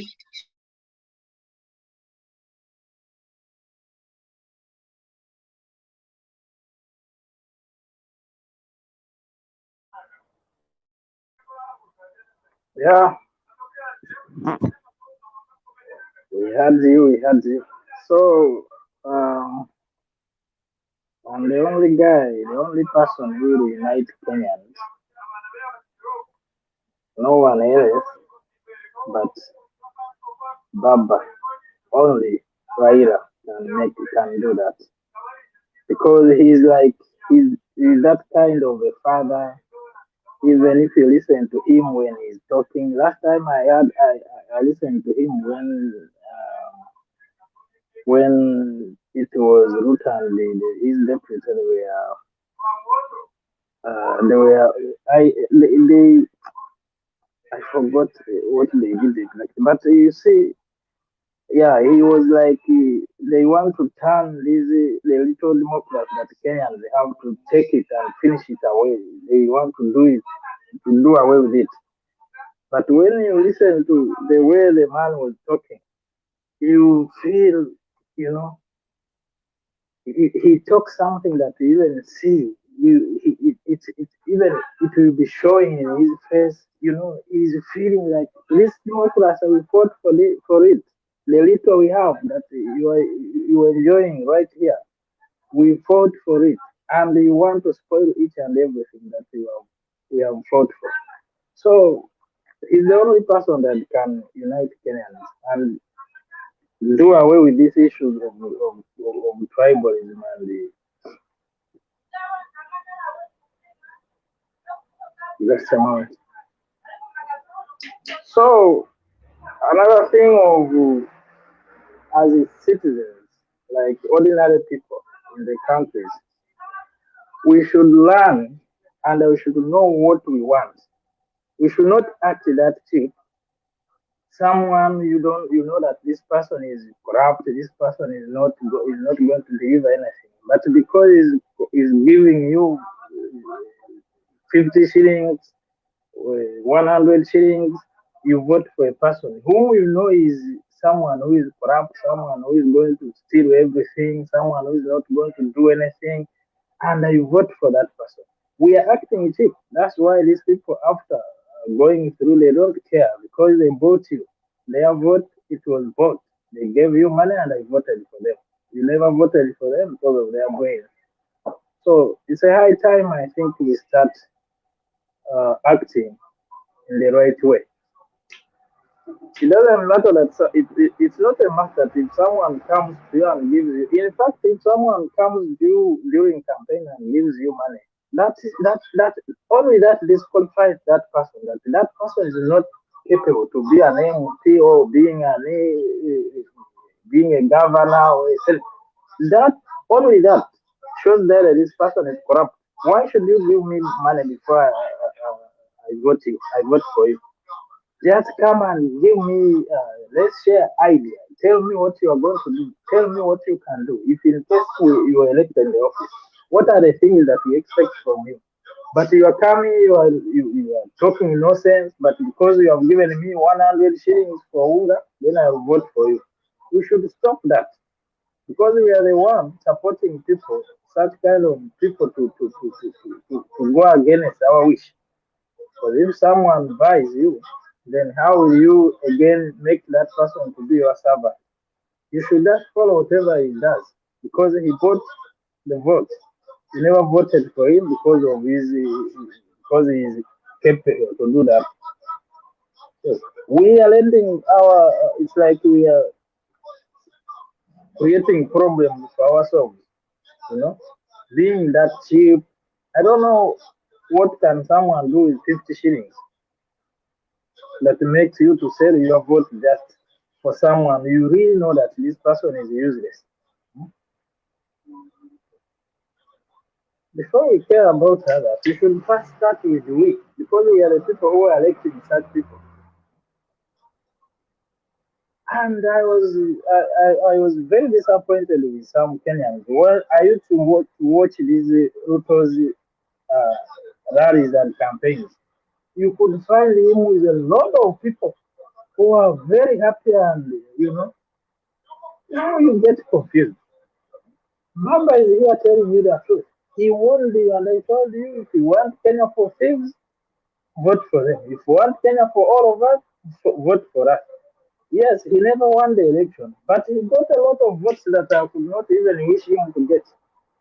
He got many votes, around 5 million.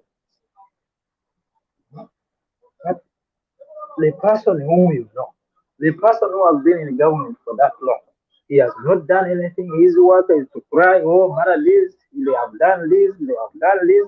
What were you doing? If you know that you were not having power, given power to serve, you can resign. You resign before then. When you come to us, we can listen to you. But you serve here all your terms full. Then after you start crying, that I was not given a room to serve you. What were you doing? Huh? Why didn't you tell us before? You have to wait until you finish your terms and you start telling us that you were not given the power to serve us. That's nonsense. It's a high time as a citizen, we start uh, uh, screening people whom we elect and whom we give power, people whom we trust with our power, with our country, you know. But we just vote because he's from my village, he's my teammate, he was my former colleague in a certain company. It doesn't work like that. You are sending people who are going to finish us. You see, I had Kuya here saying that, there are many things that are killing Kenyans. On top of that, we are going to add this GMO. He just opened it in public. And he's there. Still today, is still continuing with that. Just harassing Kenyans like he takes you for granted. That if you don't give my yield, then you will give it to the dogs. Surely. I don't think if he was elected in a good way, he could stand and say. But I'm surprised by Kenyans nowadays. You guys, you are very awake, you are very sharp, but you are becoming. I don't know whether you have copied from neighbors. I don't know. Because these are the people that I don't think Kuya could have finished that speech if those Kenyans that I knew before. They would have even told him to move away, to go away, unless they take action against him. But he was there talking nonsense as the courier of So slowly we should start loving our country from the villages, from where we come from. I think we should start teaching people in villages how they should vote, how to vote, and whom to give the vote. Not buying votes, and you cannot sell your vote for 5 years because of 50 shillings. 50 bob. What are you going to do with it? Uh, that's mine for now. So you can carry on.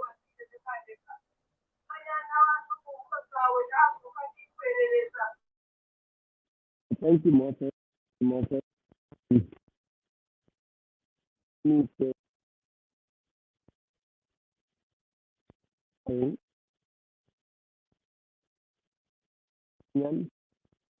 That continue being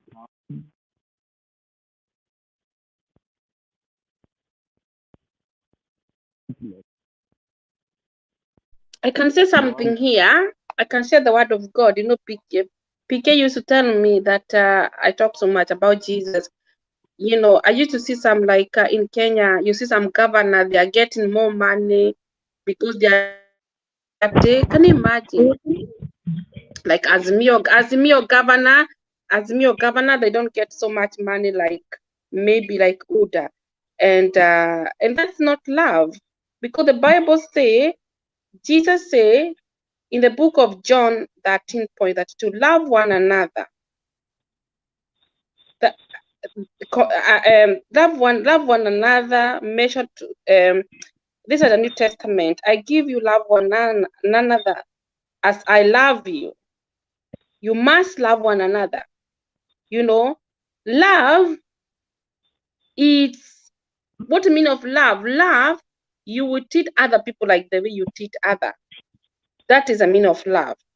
If you are governor of Azimio, you need to get the same money like the governor of Uda or maybe for Asiri or for Kenya.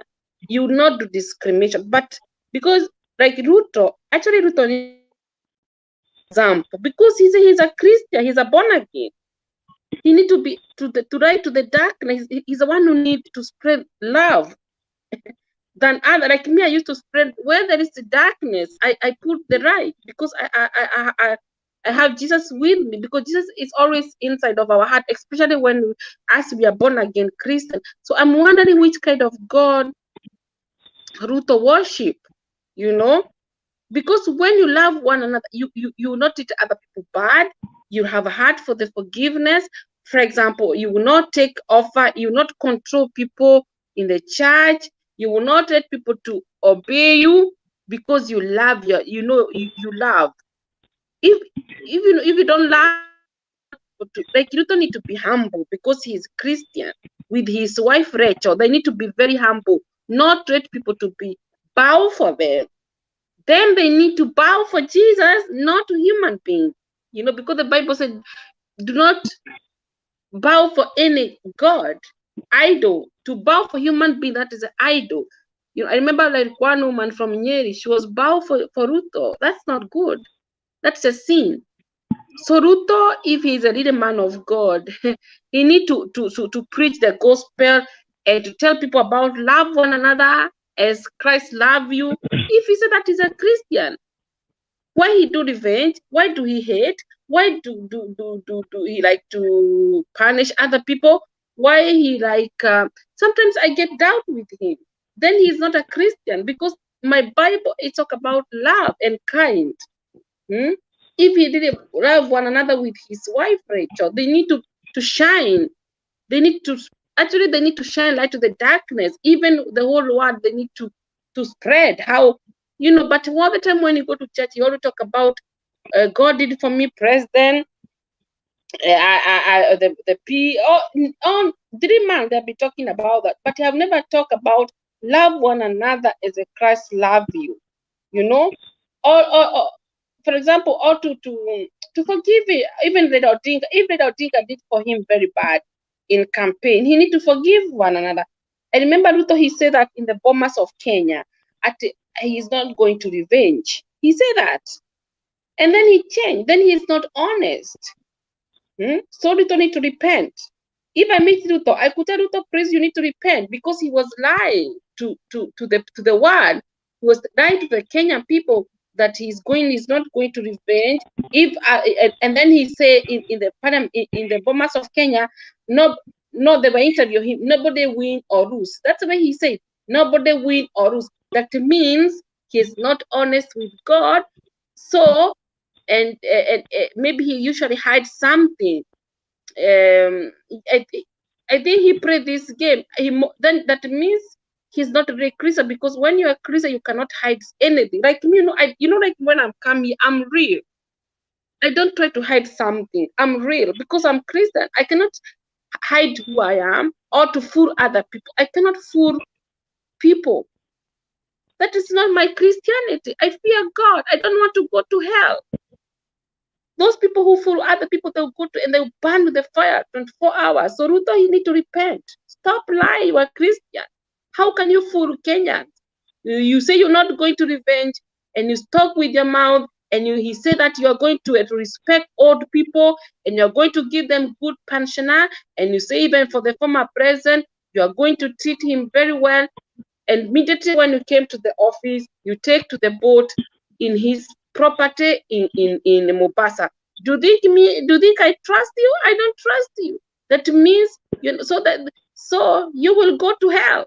There is a hell and heaven, so you will go to hell. When you are fooling other, me, I don't fool.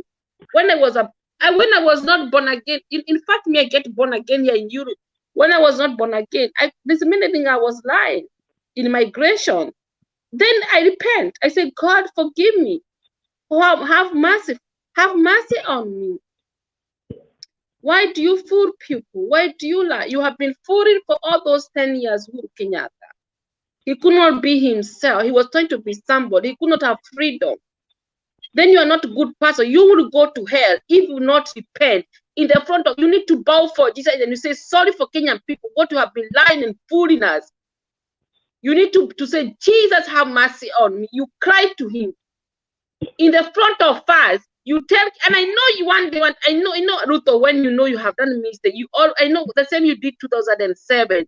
Oh, can you forgive me? You were pretending. You were not really honest. I know you, Ruto, from 1997. I know who you are.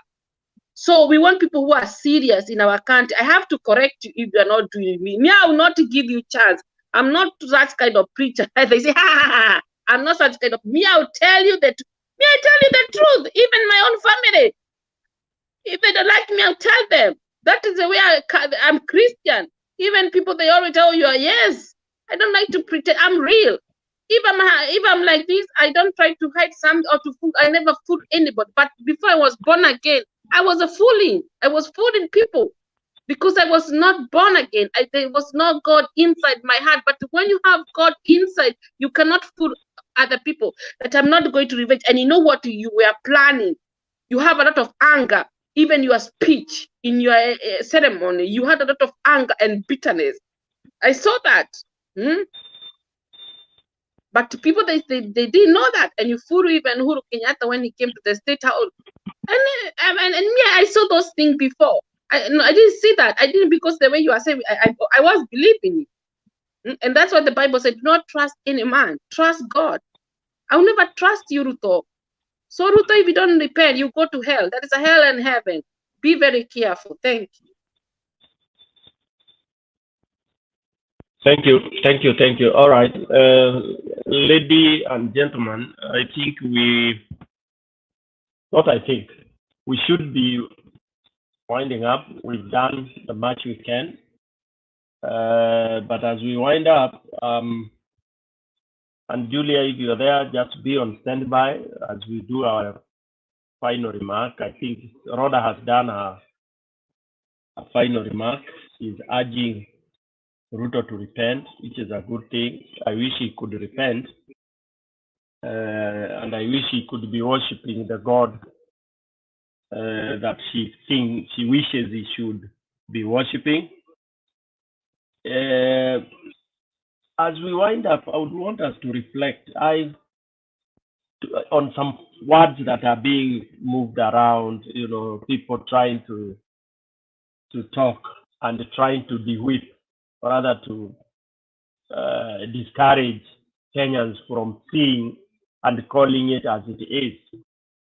As we have said and as we have seen, money, Kenya Kwanza has really poured money kabisa. It has poured pesa kila mahali, and they continue to do so. They believe in buying people, and they are succeeding. Why I'm saying they are succeeding, they are buying even the so-called YouTubers. They are buying these people who do the political analysis or the situational analysis in Kenya. You can imagine some of them trying to say that leaders now, Kenya Kwanza leaders should engage opposition. Kenya Kwanza should engage opposition. Where is the opposition? And should engage opposition on what? I thought Kenya Kwanza has their manifesto. There is what they had said or they would want to do for Kenyans.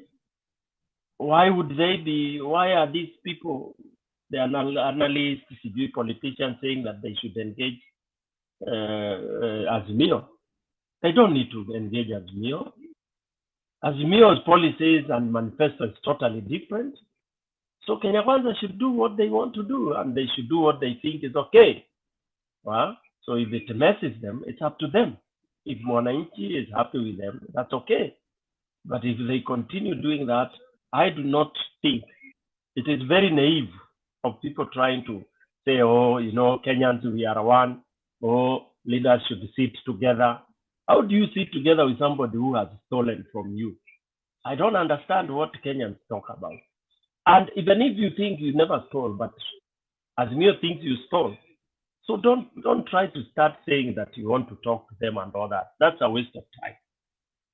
I also hear them saying, you see, that mass demonstrations, mass action cannot lead people anywhere. These are some of the Kenyans that are so naive and blind. Everything we have achieved in this country, we have achieved through mass action. It is through mass action. Through mass action, we have this constitution. Through mass action, Section 2A was removed. Through mass action that Mau Mau and Wananchi got independence. In Africa, you can't get things on a silver platter. So if mwizi amekuja kwako, you don't negotiate with the mwizi.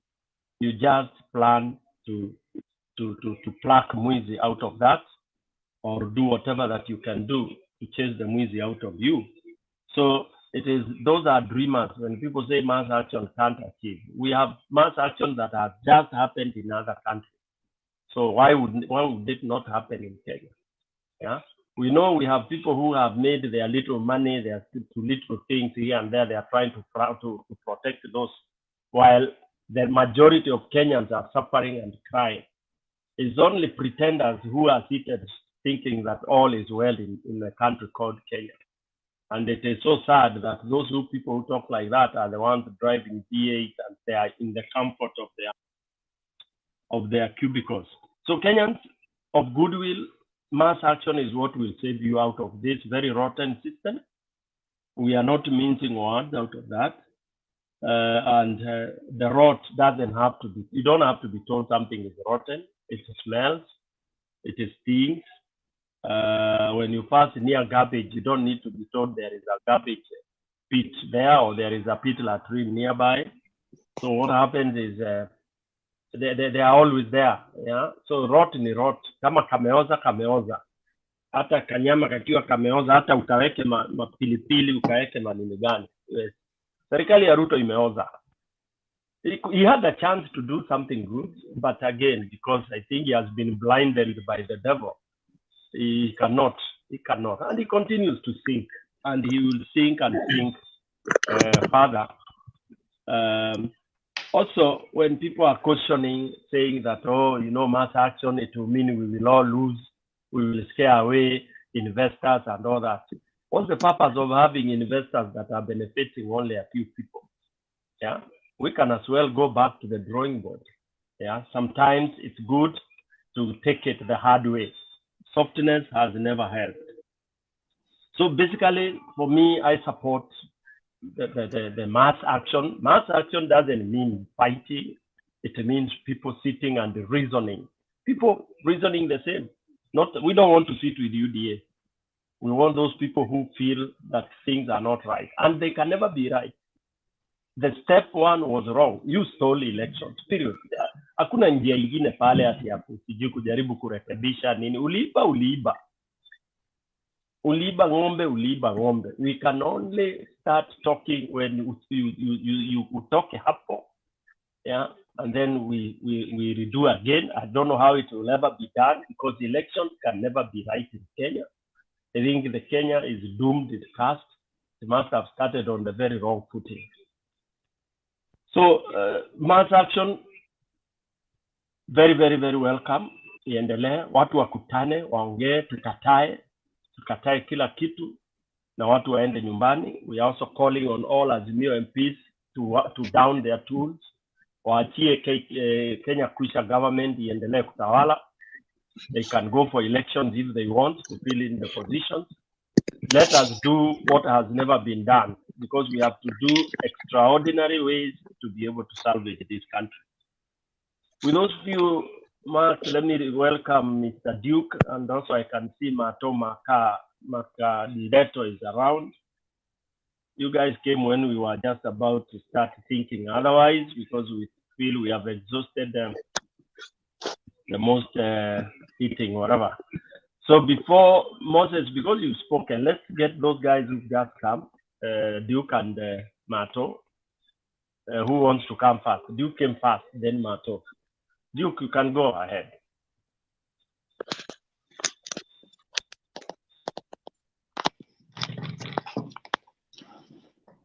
Good morning, good evening, wherever you are. Stone PK kidogo, wacha niingie na computer cause niko kwa phone.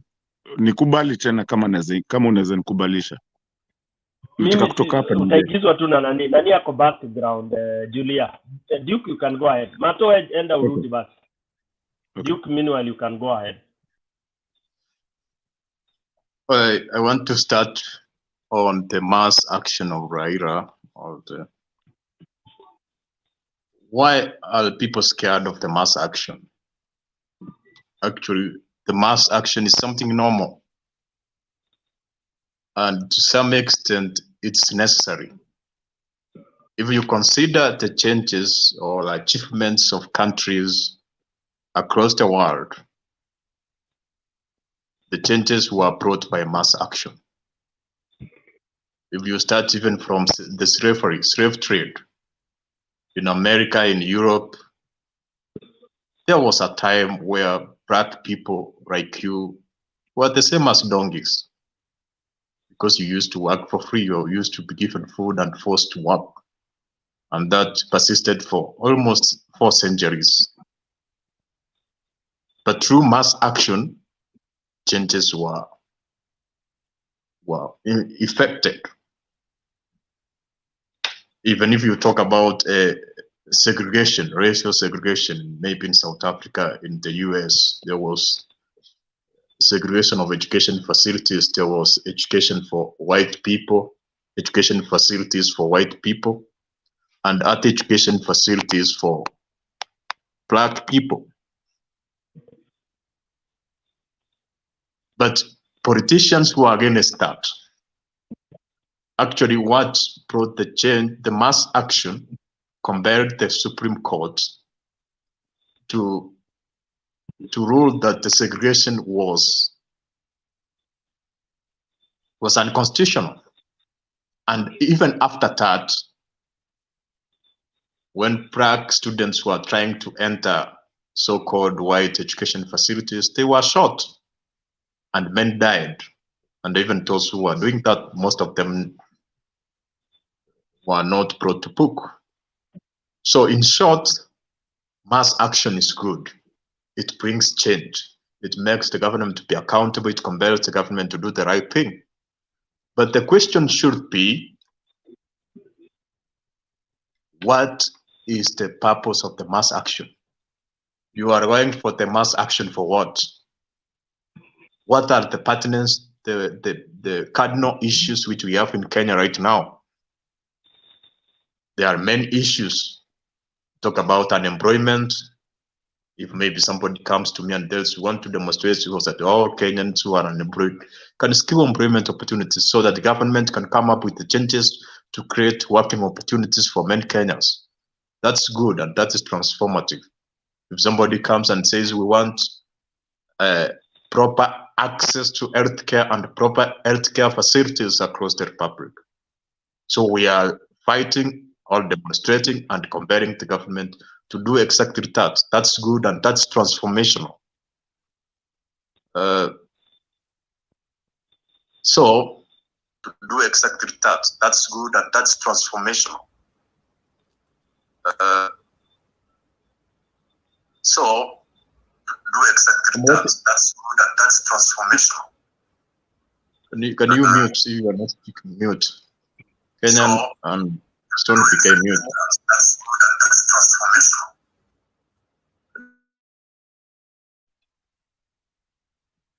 So it's about what is the mass action for, or what are we demonstrating for? So if a person comes and says we want to compel the government to ensure that we have affordable education and facilities of reasonable quantity and quality across Kenya so that all Kenyans can have access to education, or we are going to compel the government to reduce the cost of briefing or to reduce corruption or to come up with a message so that they can do away with corruption. I'm mentioning all of this because essentially, why do people need a government? People need a government so that they can address their needs, and their needs are access to education, access to healthcare, access to all those basic or so-called human rights. So to have a decent life. So that should be the cause of mass action. But I've mentioned here several times that sometimes the fight which most developing countries engage in is political to a large extent. It's not trying to address the specific changes or the specific issues which are of benefit to all Kenyans or citizens so that the country can transform towards a first world country, or whereby every person has like economic independence and can be able to make ends meet by their own. So that should be the cause. But when we are talking about maybe we are coming up for a mass action so that we can ensure that just 4 commissioners are not removed from the office, I think that's not substantive, because if you have a retrospect of the past, we have changed, we have even overhauled the entire institution of the electoral system of Kenya. Kifuitu was removed out of office and new changes came. Hassan was removed. Now Chebukati is there. So sometimes it's not about just an individual or trying to change individuals. Because what I can tell you is this. If you bring any person or any commissioners or any individuals to a given institution, if talking about the infrastructure of the institutions and the independence of institutions, or the power an institution has in terms of executing its duties without interference, in terms of executing its duties in fairness, or without the influence of those with power or those with money, we will do nothing, because you can bring even any person and that person can be told, do this by force. So sometimes not about just a few individuals so when I see people trying to bring the mass action about the so-called 4 commissioners, and we have several pressing issues in Kenya, which will assist many Kenyans to a large extent, so I can say that our priorities are upside down. And in my personal opinion, I feel that actually the 4 commissioners should go. because of two reasons. One reason is absconding their duties. Because if you are given a responsibility or work to do, first of all, you have to know what's your working place. If it's a given company, you know what are the working hours, what are your functions. So if you are maybe you're hired by company A and you don't go to the premises of that company, you go somewhere else, then you're not working for that company or you are not executing your mandate. Because the working station of the commissioners is the National Tallying Center. And the National Tallying Center was at the Bomas of Kenya. So they were to be there and to confront Chebukati head-on if they were having issues. Maybe we were having a different outcome than what we have right now. So for example, maybe we have parliament where maybe there is legislation going on and maybe 10 members of parliament moves away and goes to a recreational facilities, maybe in Mombasa, and to give a statement.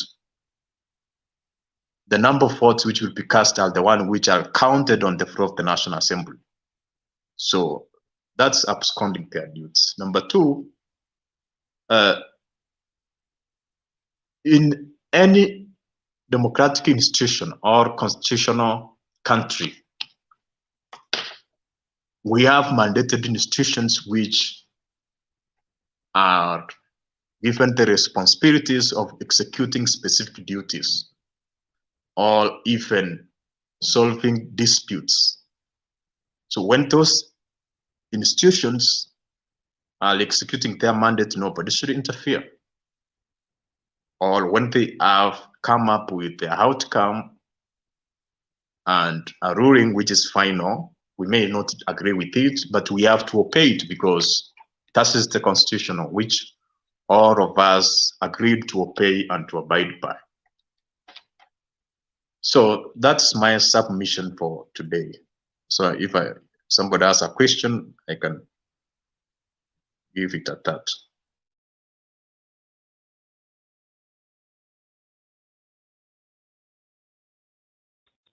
Okay, Kenya with love. If there's nobody who wants to ask a question. Kenya with love. Mkenya wa mapenzi.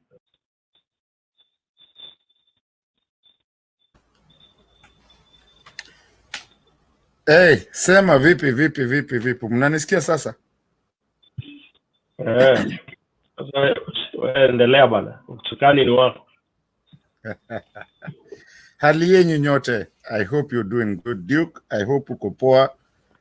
Stone PK, my brother, I think you're doing good. I know you are because you've spoken. Moses Masare Naroda. Aki nyinyi waga mnanisumbua sana. But Storm PK, as of yesterday, I said I'm not going to talk politics, but I'm going to talk about my own country. And I want to talk my own country and not talk about politics. Okay, let me talk about politics. Then you come and talk about your country. 1 minute. 1 minute, then you have all the time. Yeah, let me correct one thing. Duke, like many other Kenya Kwanza people, you want to misguide and mislead. As usual, that is the narrative that you guys are always fond of spreading. Who said mass action is because of the IEBC commissioner? You guys are lost. IEBC is just one of the triggers. We have million triggers that are causing this issue. Mass action is because you are in government illegitimate. You are an illegal government. You are a government of thugs, thieves. You lied to Kenyans. You stole. And because Kenyans pretended they didn't want bloodshed. Otherwise, we were supposed to storm bombers and have some people die. and then we get back the election. I mean, the right person who had won the election. So the mass action is because Kenyans are bitter. They were duped that day. They were lied to, wakaambiwa ati lazima watulie, sijui Supreme Court itanini. They wanted to legal. They wanted to exhaust the legal path. All right, they were duped. Sometimes you are allowed to be duped, ama sometimes you don't allow to be duped. Unadanganya, unapigana na mtu anaweka msogoro hapo ama nini ya ndizi, unakanyanga, unaanguka, anakulalia, anasema amekuangusha. Unaweza kubali for that time. All right, but the truth of the matter, unakuja unarudi unaona it was all fake. So Kenya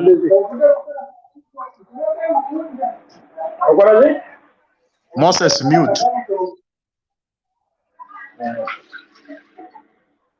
Moses, please mute. Yeah, thank you. So basically, don't hide your head in the sand and pretend you don't know what this mass action is all about. We know you are all in the payroll. Kama wale watu nimeongea about, wale wameanza kuambia wa Kenya, we go for mass, we will all lose, we will all do that. And you started very well, dude. I mean, that's a fact. What you stated are facts, period. Hakuna kizuri kinatokaga ati mahali tu hivyo inaanguka mana from heaven. Yeah, and that is why Kenya now, to be salvaged, we have to sacrifice and do that. We have a reason to do that. We should have done this on day one, Tare Apo Bombers, and you know that. That's when we would have said, no, hii kitu imefanywa ni ujinga, ni wizi. We should have rioted, tena badly. There was going to be serious bloodshed. Serious bloodshed. Yeah, that we don't hide. Because tusidanganyane, kichinjio haikosi damu. Mangumi ya wanaume iwezi kupitana hivi ikose mtu ataanguka pale. Hiyo ilifanyika, ingefanyika, na itafanyika. It will happen. Let's not kid here and try to pretend. Whether it is tomorrow or the day after tomorrow or 2 years or 3 years or 4 years, it will happen. The big question we are trying to do is to try and stop that from happening. Because it's only fools who can say that glass ukiangusha iwezi kuvunjika. Kenya is fragile. Iko shida. Na shida, step number 1 is a stolen election. Illegitimate president, number 1. Then a series of all those triggers. Yeah, IEBC, revenge. Why do you bother with them? Are they a priority? Are we holding elections tomorrow? Why don't you disband the entire IEBC if you are genuine as KKK? Why don't you disband them? Pay all of them. Then tell us, okay, we are trying to do that. Or disband everybody and then charge those who we want to charge. That is what you should tell us. Or where were those other two commissioners when Chimkati was alone there? So it's all nonsense. That's a serious trigger. The other trigger is about cost of living. You promise to people that to kiingia into the first 100 days, childish promises. Ile promise za kudanganya watoto wa nursery school. Okay? So those are some of the triggers that are so serious. The hustlers you are seeing around, the mkokoteni hustlers, tutapatia pesa mfukoni, sijui mtapata pesa ya bure, and all. This country, Kenya, is just too good. Otherwise, burning State House. State House should be on fire. All these you lied to, all these vijanas who are now wananyonga watu innocent. They should go and wait for Ruto and his people at the State House. Wanyonge hapo wakiingia. Yeah. So when you sit here on such a major television and you start saying, lecturing people that mass action cannot be there, it is not IEBC, my brother. It is compounded triggers. Na ngoja mtaona, mtajua mjui. Kenyan with love, endelea. Huyu Kenyan with love naye. Matu, what is happening in your system? Okay, Duke, you don't rebut because but go ahead. One minute. Oh, sorry. Okay, Duke, just a moment. Give Moses 1 minute. Let's hear what he says. Moses. Yeah, thank you very much. I summarize. Uh, I will start with my brother Duke. So, these are the problems that we are facing as Africans. It's not all about what you believe in or what you support. It's all about the country and the truth, the right things. Even though you support Kenya Kwanza ama Kenya Kwisha, if they are doing the right things, they should be uh, given the credit. And when they are doing things that are not right for the country, they should be criticized. So this issue of saying that the four commissioners they are supposed to go home, how and why? Can you give us the reasons why? Stone asked you the question that if you are talking about the four commissioners, where were the two? Because during the announcement of the election, we saw Nurichebukati. Where were the two? Why are you not talking about them? On top of that, according to your Kenya constitution, it says that this time Chebukata and the three, they should have been no even seen near that electoral commission office, but they are still there, taking them to honeymoon, giving them money, and again people are suffering with anger. So my brother, we should love our countries, love our brothers, and let's feel for others who are going through problems. It's not all about I support I belong to Azimio, I belong to UDA. No, it's not all about that. We should have our country at the heart first. The right thing should be the right thing. It doesn't matter whether you're my opponent or from the other party that I don't support or I don't belong. But when you do the right thing, you should be given a credit. That was my point. But this issue of saying, if you are the one, we put your shoes in those four commissioners, will you say that these people they have done for me justice, or you would say, I accept, let me go home because it was justice, it was fair for me, I abandoned my duties as a commissioner? No, these guys they are playing games, and these are the things we say that if you allow these things to go ahead, today you are here, maybe you may think, or we may think that it's okay, but tomorrow it will spoil everything. Because if you don't understand that things come out. So that Excuse is me, it. those who are not speaking must mute because there is a lot of feedback. If you are not speaking, Okay. it's better you mute. I told you. I'm getting something here. So that is it. So my brother Duke, let's first talk. Whatever we say, whatever we talk here, we put the country first, not the parties. It doesn't matter whichever party you belong or you subscribe to. It's our country. It's the country first.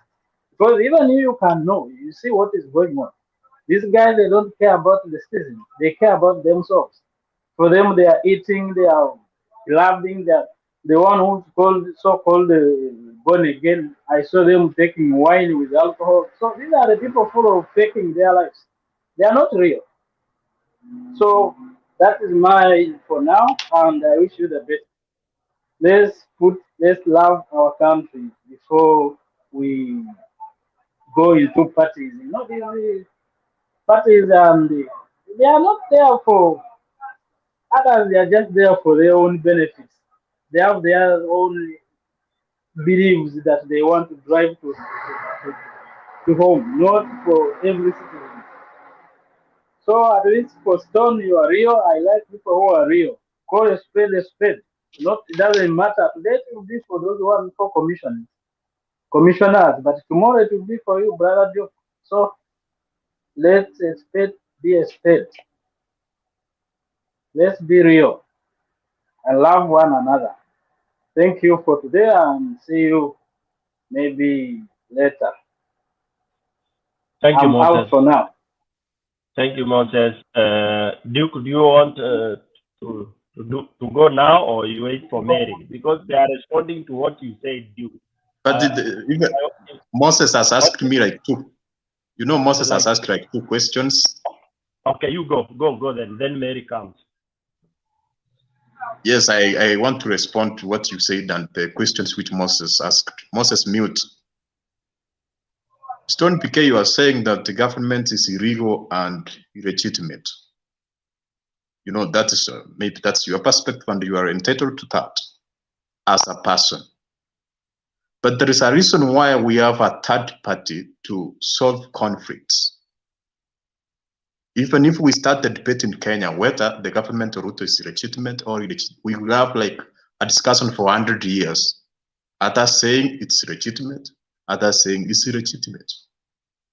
So if maybe those people with conflict solve their conflict, the conflict will never end. There must be a third party mandated institution which we should all of us obey. So that's why we have the courts, and the courts have actually given their verdict on that. So it's not about what a person saying or what an individual saying. If we go that way, we will never agree.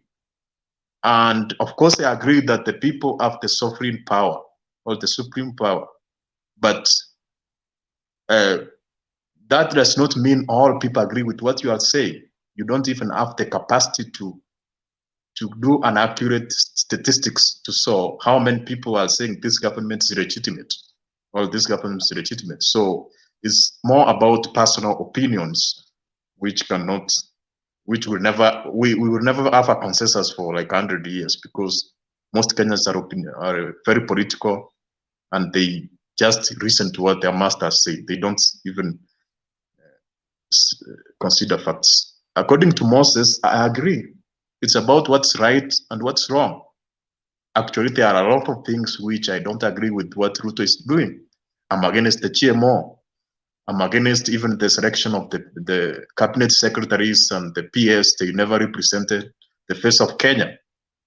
So I have criticized a lot of things of the Ruto administration. But most of you here, say maybe you are read or as me is 100% perfect. So that's the difference between me and you. So it's true. It's about what's right and what's wrong. But we must be categorical on what we are saying. We cannot say what's right or what's wrong because a master is saying so. But it must be factual, based on science, based on the facts on the ground. So regarding those commissioners, that's why I'm saying it's about the mandated institutions. It's not about individuals. If we say some people, what I'm advocating for is maybe that case to go to court, the mandated institutions to solve that. So if we state there are Kenyans who are saying they must go out, and others are saying they must remain, and they are extremely divided. So that's why we are talking about a third party which is mandated to do that, and which should do that fairly, considering all facts to determine that. So that's what I can say.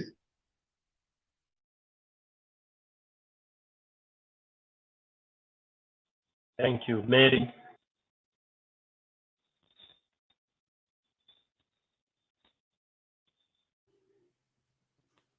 Can you hear me? Okay. Duke, how are you? I'm here because I was listening at the back, and I heard you say about the 4 commissioners. And earlier, before I was on this forum, and I said there were 2 missing commissioners whom even I have never seen their faces up to today. I don't know where they went. And it was during the illegitimate government was being announced. They never showed up. It was only Chebukati who was there. Right. You can remember that the 4 commissioners, when they were giving their conference, they said they were locked out by Chebukati. This was a person on his own, doing his own business. He never wanted others to combine effort. He wanted them out so that he can do and rule the way he wants. So, Duke, don't look for what favors you, or you just forget that there is truth behind everything. Because me, I'm ashamed when you say that these 4 commissioners absconded their duty. They did not. They avoided confrontation, and they avoided committing a crime of announcing something that was not complete. These 4 commissioners, we have due respect on them because they wanted everything to go in the right way. They never supported what was going on with Chebukati. So for me tonight, I want to let you know, Duke, we are not behind the news. We understand everything in Kenya, and we are very bitter, and we are very saddened because people need to be truthful so that we can live harmoniously. When you lie, don't expect people will not know. But just because you are using your chest thumping person, and you are going there with these vigorous bodyguards who could not let anybody say anything. Nobody was ready to fight, but they were ready, in fact. But the force was so great. They were ready. And I can tell you, you can look at that bombers clip. You can see there were people who were ready to fight for that thing. But the force was enormous. Why was there force in the first case? This government was not to be announced that day. It was supposed to be the following day, because that is how the constitution is. Why was it early? And I keep on asking this question, why was it early? Even other counties, constituencies were not even brought in. They never counted for that. So Duke, when you are talking, know that there are people listening, and there are people who have no know what was going on. And we just try to adhere with what is going on, but you are still injuring us and giving us hard time to understand how other Kenyans understand. Because you are a Kenyan, and you understand very well things never went the right way. These were not the people to be elected. They took over. And you know that. Why do you want to stay rigid? Why do you want to put your feet and stagnant or permanently there, thinking that it is true what you are thinking? We know it wasn't the right thing done. So the 4 commissioners, they never absconded their job or duty. They avoided confrontation because there would have been a lot of things that were not good. I won't say fight, because I don't think Chebukati was ready to fight with the 4 commissioners. Otherwise, it would be even more worse because everybody would be in. But I know Chebukati used the mandate from the boss to do whatever he did.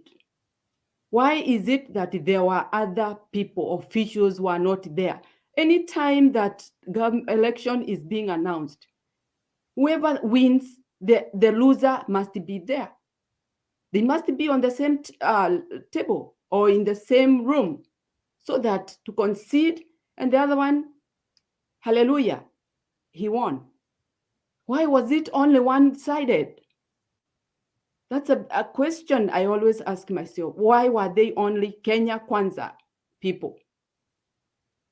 Because they knew it was not right and it was not correct. So Duke, please leave our 4 commissioners alone, because they look even more official than Chebukati. Chebukati was even confused, but he had to run, as the boss was saying. He was moving back and forth. Even the way he presented the certificate, he was even shaking, because he didn't know where the stone will come from or the bullet will come from. Because that was very, very wrong for our country. Very shameful. And I really even get ashamed when I say that that was election day for our country. It was not. That was stealing, Nobody was elected of that nature. So our commissioner, leave them alone. They should work until their maximum time, and then they can go their way.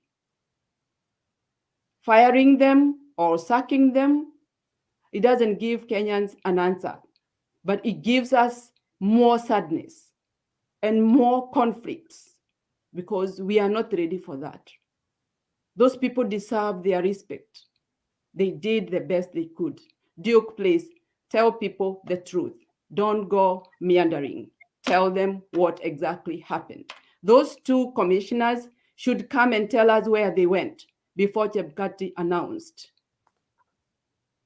4 commissioners, they went to do their duly diligent because they were completely put off by Chebukati.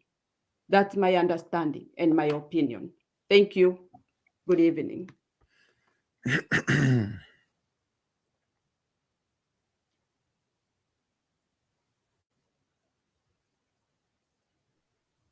Kenyan, it's your time. Can you hear me? Sawa. Nimesema leo nitaasha moto huku. Na, you know, Duke, I have debated you a lot here. And I think you're very educative, and I think it's because you come in a different way so that we can counter you. But I think what you give people more education that you think you don't. Because unakujanga na kakitu kingine unashtua watu and people have to talk about something. It's a good thing. When you come in, unachokoza, and then people have to come out and talk to you. Duke, do you love your country? And if you do love your country, do you care who's the president? And if you care who's the president, do you care about what they're doing in that country with the power that you've given them? Now, we're here talking about, and I can hear you, Ukionge, and I'm asking Duke, tafadhali. I think we've gone through this for a long time. Those 4 commissioners, why are you persecuting people that were actually doing their job? Those are the only commissioners that actually did their job. It's never happened since independence where you get commissioners saying that we disagree. They disagreed and said that we are tired. We are not going to do it. This is not right. Why do we feel so okay to not be patriotic to our country? Why is it that we give credit to things that don't make sense? Things like, you know, people who steal elections. I mean, elections are stolen here. I mean, do you want me to go there? Mwai Kibaki, the day of Mwai Kibaki, they stole it right on. In fact, it's the first election ishiona mtu akiapishwa State House the same day of election. There's no other president another president. There's not even one. So, Duke, my friend, and I think you're smart, and I think Mama Mary is really amekuwa kituongelesha hapa kabisa, and she's old enough that we need to respect what she says. We have to be genuine. We have to love our country. We have to do things the right way. Now, unless you wanted Duke, unless you wanted these 4 commissioners to keep quiet when injustice was being done, then I don't understand which country you live in or which country you love. Maybe where you live. Because injustice is injustice. They came out and they said what it is. And it's not something they say that we don't know. We all know. It's been there. We did it in 2007. Tuliona president akiapishwa State House. It's happened again tukiona kina Ruto na Uhuru. We've seen elections being stolen, but we do not have public servants that can actually say the truth. And let me tell you, Duke, the truth is the truth. However much you try to hide it, is the reason people are talking about it's time to get on the streets. Do we want to do that? Probably not. Do we have, you just saw the other day in Parliament, where people are talking about GMO, and both UDA, your people, UDA, your people, and Azimio people were coming together. Not just Parliament, but both Parliament and Senate coming together to say that we don't need GMO. And to say that hii mahindi, wengine mpaka watu wa UDA walikuwa wakiuliza imetoka wapi. Duke, I need you to be patriotic, eh? You're my Kenyan friend. But I need you to have patriotism of your own country. Love your country more than you love your politics. I told you this the other day. Love your country more than you love your politics. And the moment you start loving your country, I'm telling you, that country will become a first world. But the more we keep on talking with people like you, I'm sorry, brother, I have nothing against you. The more we keep on talking with people like you that are so fixated in even the wrongdoings, the people that want to even, want to crucify our own corpse, karao, wenye anatunza mtoto yako na kazini yako nyumbani for the sake of politics. Duke, please, my friend, we could use your ingenuity. We could use everything in Kenya. But the way you are and the way you're looking at it is wrong, my brother. And we're here to educate people. Let's first of all be patriotic to our own country. And then hizo zingine tuongea baadaye. Tusikuje tukachapa makarao, the police that actually made the watu wache kuwana na wache kuibiwa. Then turudi tukuje tuchape Raila, because hiyo ndo unataka, watu wako patriotic na country yao.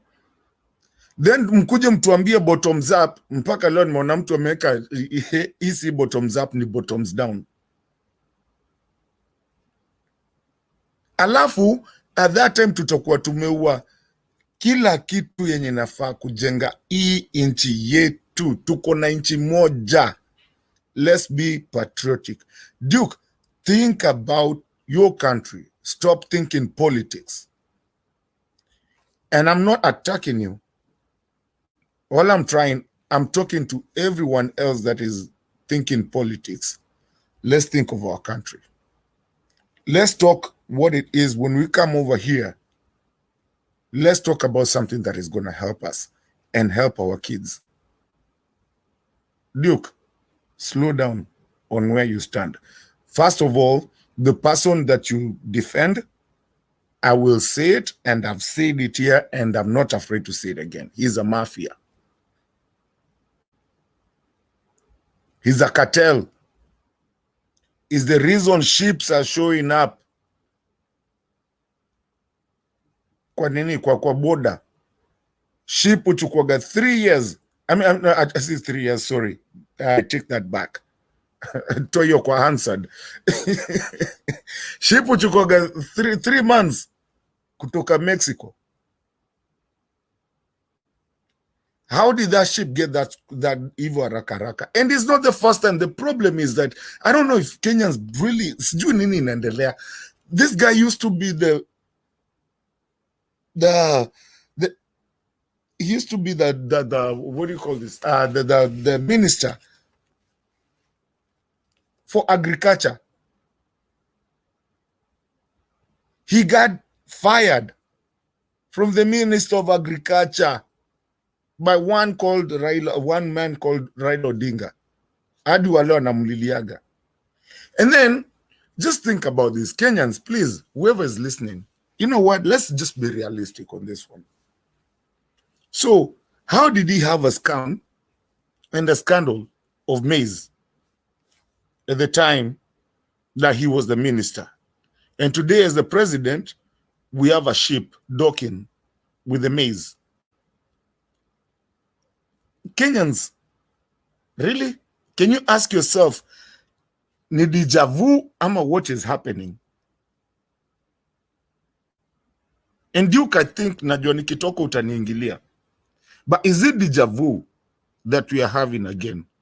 That he got fired because of maize and he has a maize scandal case and all that. And I don't understand, Kenyans, how you even get you get tags to be in office.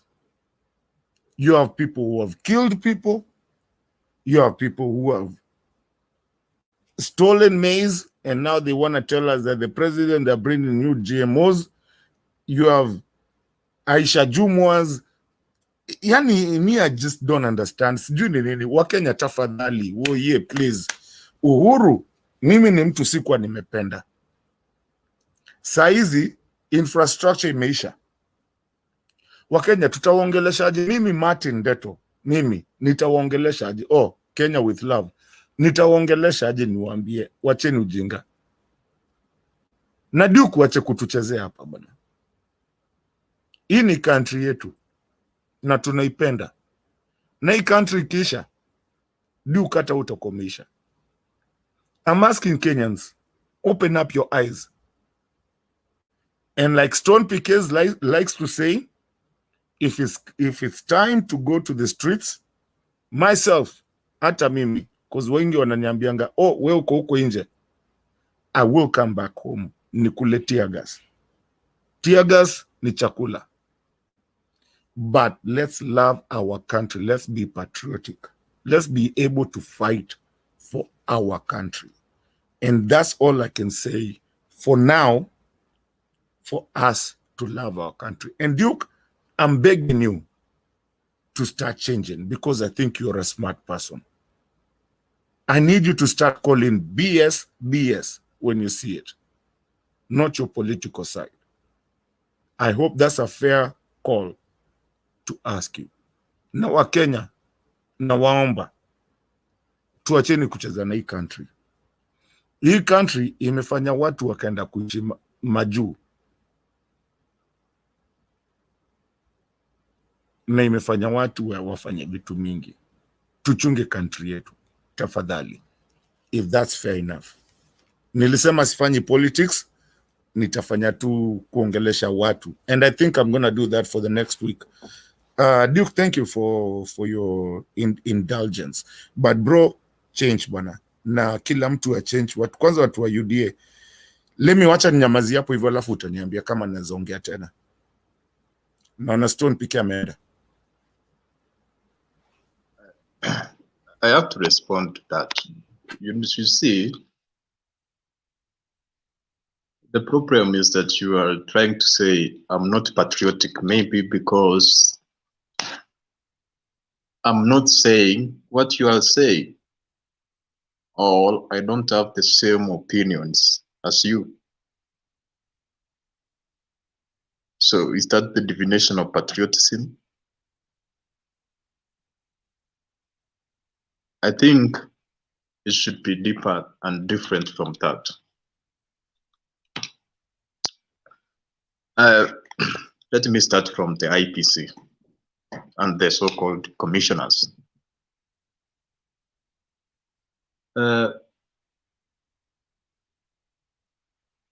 If you understand the way the IPC operates as per the constitution, actually it means the powers of the commissioners and the chair are extremely limited, because there is a provision that the results from a polling station are final. Not one commissioner, not two commissioners, not all commissioners, or not the chairman who can change that.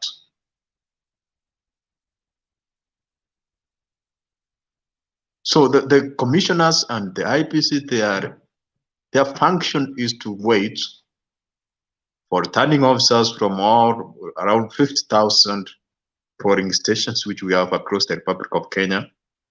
And then after they have received that, they simply add.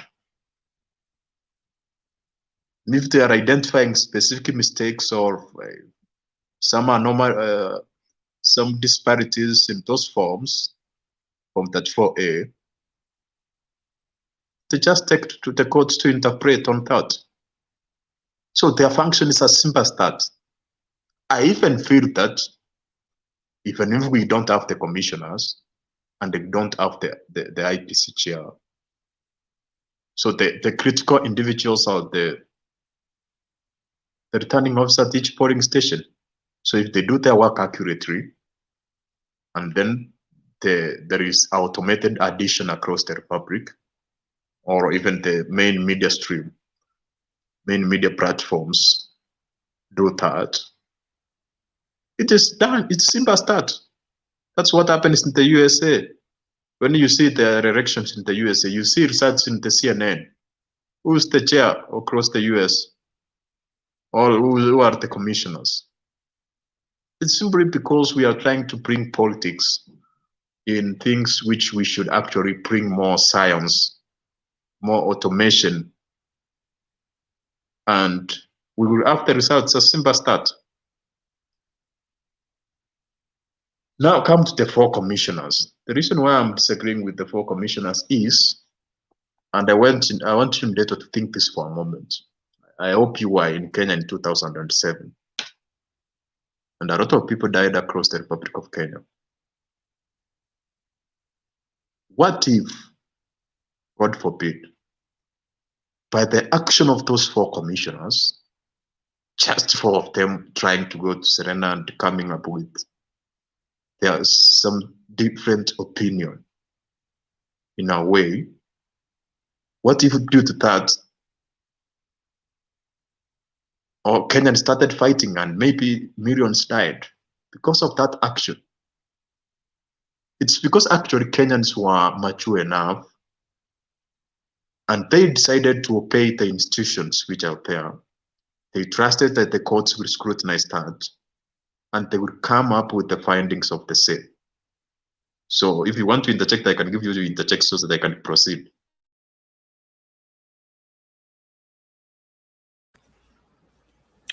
Duke, the truth is the truth, eh? And let me tell you, there's no what if. The reason you have 4 and 2, there's a point of it. You understand? I'll give you I'll give you an example. You see, when Trump was trying to talk to the Georgia governor and tell him, nitafutie kura, I think it was a couple of million. Now, you could have asked, what if watu wangepigana juu ya hiyo kitu yote? But what is the truth? What is the truth? I want you to ask yourself that question before hata uingilie awa wanne. What is the truth? At that time Trump alikuwa anatafuta hivi, lakini watu walikuwa wanaogopa. Now I hate really comparing Kenya to the US. I'm just asking you, if today I was in a commission with you and Mimi and you, Duke, so something is not working right, is that something to put? And the reason we have the whistleblowers, Rosa Kombe had to run away. This time we had 4. Duke, watu si wajinga venye walisema wakaenda wakasema ati atukubaliani nayo. They're not stupid, but it's the truth. Did you want them to agree with the wrong? Would you be agreeing with the wrong if you were you? And in fact, if you tell me that you would have been agreeing for it for the sake of the country, I will never vote for you for anything to do with public servants. If you can take an L for the country, that is not right. So, come on, let Engine. Okay, let me proceed and I will answer that. Actually, if I was the commissioners, not just for commissioner, one of them, I will point out those disparities head on. I will face Chipkat and say that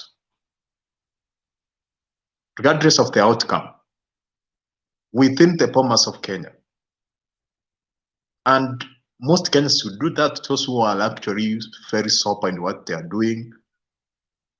For example, assume it was Miguna. He can actually confront that on the stage. And you have actually brought a good point that Trump was trying to manipulate some officials in a way. But that's what was happening in Kenya. Did you listen to what Tuju was telling the 4 commissioners? He sent a vehicle with guards to take them to Serena. Actually, he's the one who paid for their accommodation at Serena Hotel. So that means even these 4 commissioners, they were not acting on their own will. There was somebody who was giving them instructions, who was telling them what to do. And that's not right. But the question you have asked, what is the truth? And the truth is what the Constitution says and what the provisions of the IEBC Act says. Everything must be done based on that. So it's not the opinion of Chepkati or the opinion of the 4 commissioners. It's about the opinion of Kenyans. And the opinion of Kenyans is cast on stone. And that's what the Constitution says, that after casting your vote at a polling station... Duke, I'm so sorry. I know, Mr. Chair. Just 1 minute, I finished that. No, okay. No, finish. I'm saying the truth is, or what should be done in terms of conducting the election within Kenya is following the strict provisions provided. And what are those strict provisions provided? That a form which has been from that 4A filled at the polling station is final. The Supreme Court cannot change that. Chepkati cannot change that. Commissioners cannot change that. Even returning officers at the constituencies or at the counties cannot change that. That is the provision. So we have to be interested. What were those changes? And that's what the court determined or investigated. For example, we were hearing that there were still 2 million people who voted just for president and not others. Duke, you know the problem. When there was evidence at coast, did we see that? Duke. They even identified specific polling stations where they were having issues. They said, we want this to be recounted, and they were recounted. And the number was the same. So which more evidence are you looking for? Duke. Yes, come in. You know, the funny thing with you is that I don't know which world you live in. or what you look at. And I think ni kitu unaweza kuonaelewa. Duke, maybe something you don't know. Some people sat a lot and sat for days doing this. Zikikuja tuna watu wanaokota wanafanya kila kitu. First of all, Duke, as long as you agree that mara ya kwanza tu ukubali tu Ruto akushinda. And I've asked you this question and I'm going to ask you. I've been asking you every time. Unaona umeanza kucheka? Because you know what question I'm about to ask you. No, you know the problem is this. You want me to agree because you are saying that. Point Duke, out can we specific be facts. honest? Can we be honest human beings? Please. I have asked you. You already know what question I'm about to ask you. Ndio maana umeanza kucheka hata. Hata saizi jiangalie unataka kucheka because you know where I'm going. Unaona? No, ask the question and I will answer. Just ask You've the never question. answered it, Duke. I've had 3 weeks of asking you the same question.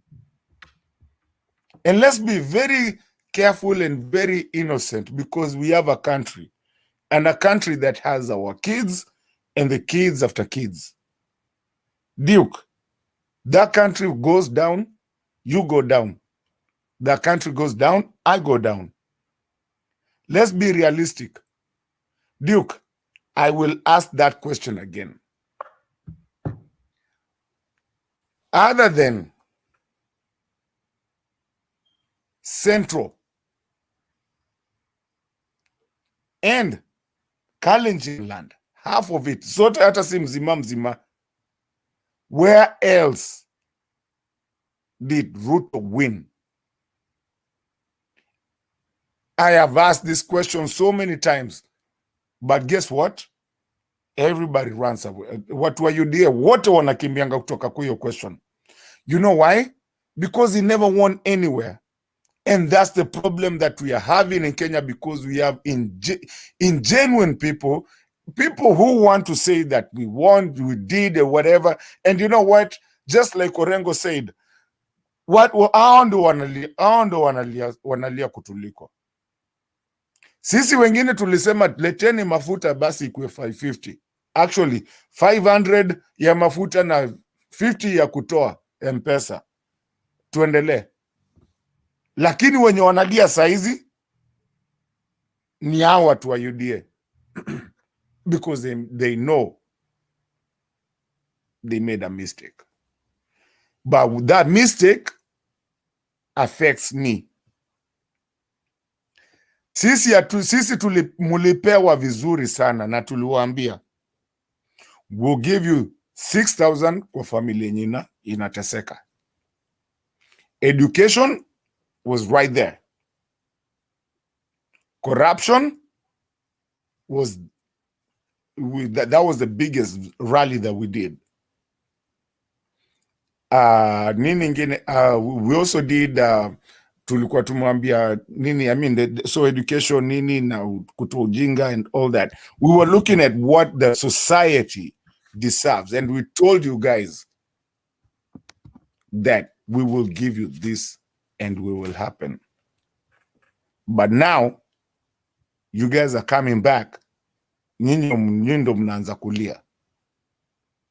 Munatulilia tuwafanyie nini wajameni? Na nyinyi ndio mlikata hizo vitu zote. Sasa nipatie free education. In fact, hata HELB inataka kukataliwa, ni venye tu schools walikataa, ni the universities. Mnataka tuwasaidiaje? Mkadhani tutaenda kwa streets. Tukaambia twende kwa streets. Sasa mnatuambia tukikosa kwenda kwa streets, mnatuambia endeni kwa streets. Amuongei, mnafaa kuwa opposition. Nini, mnataka nini? Yani mnataka tukae pande gani? You're still fighting with us even when we keep quiet. We keep quiet. You ask us, why are you guys so quiet? You guys need to tell us something. Kwani your kids, you want us to tell you how to run your government? Hata saizi infrastructure mumeachana nayo. I spoke to someone akaniambia the overpass ya Nairobi, they're not doing anything. Guys, stop with the BS. Let's love our country. Nimesema spiki siasa leo, Duke. Nitaongea our country. Love our country. Na tukinyamaza wachaneni na sisi kaa tunataka kunyamaza. Si nyinyi ndio mlienda mkaiba kura?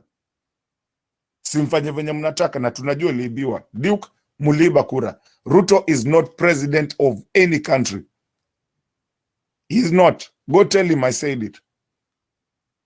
He never won.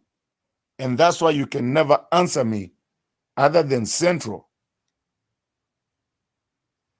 And Natio Central Simzima. And let me tell you, Duke, you know what?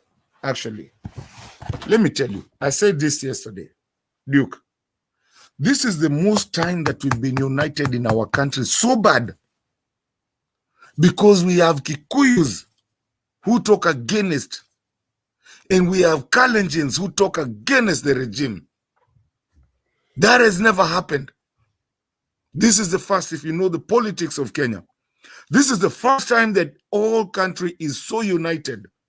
Kitambo ungeambia Mkikuyu hivi Kibaki ati sijui nini nini, hakuna. Lakini sasa unaonanga hapa, ungeambia Mkalenjin sijui Moi sijui what, hakuna. Lakini unaonanga hapa waki complain against their own. This is the most united time, and I'm telling you, if your people don't style up, revolution is on the way. If your people don't style up, tell them to style up, or the revolution is on the way. And by the way, and it's not hard. Idi Amin went and died alone in a different country. The what were to colonize, they left.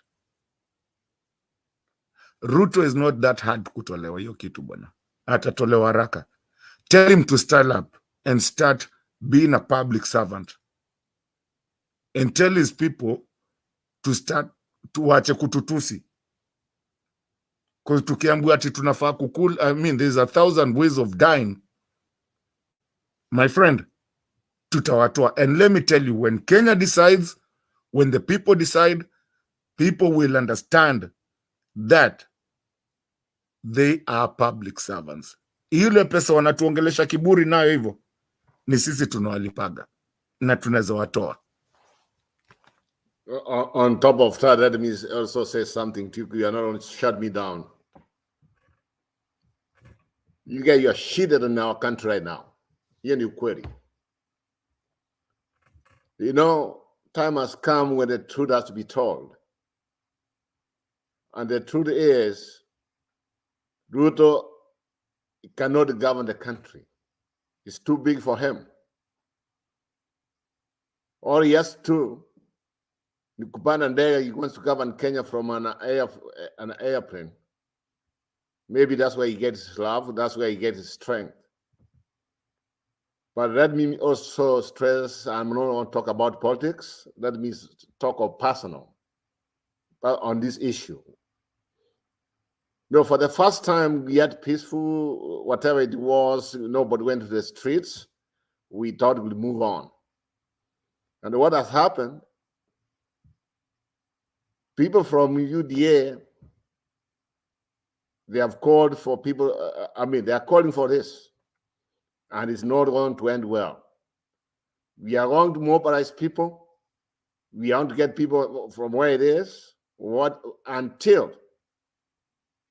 Until Ruto, what else do you want from Raila?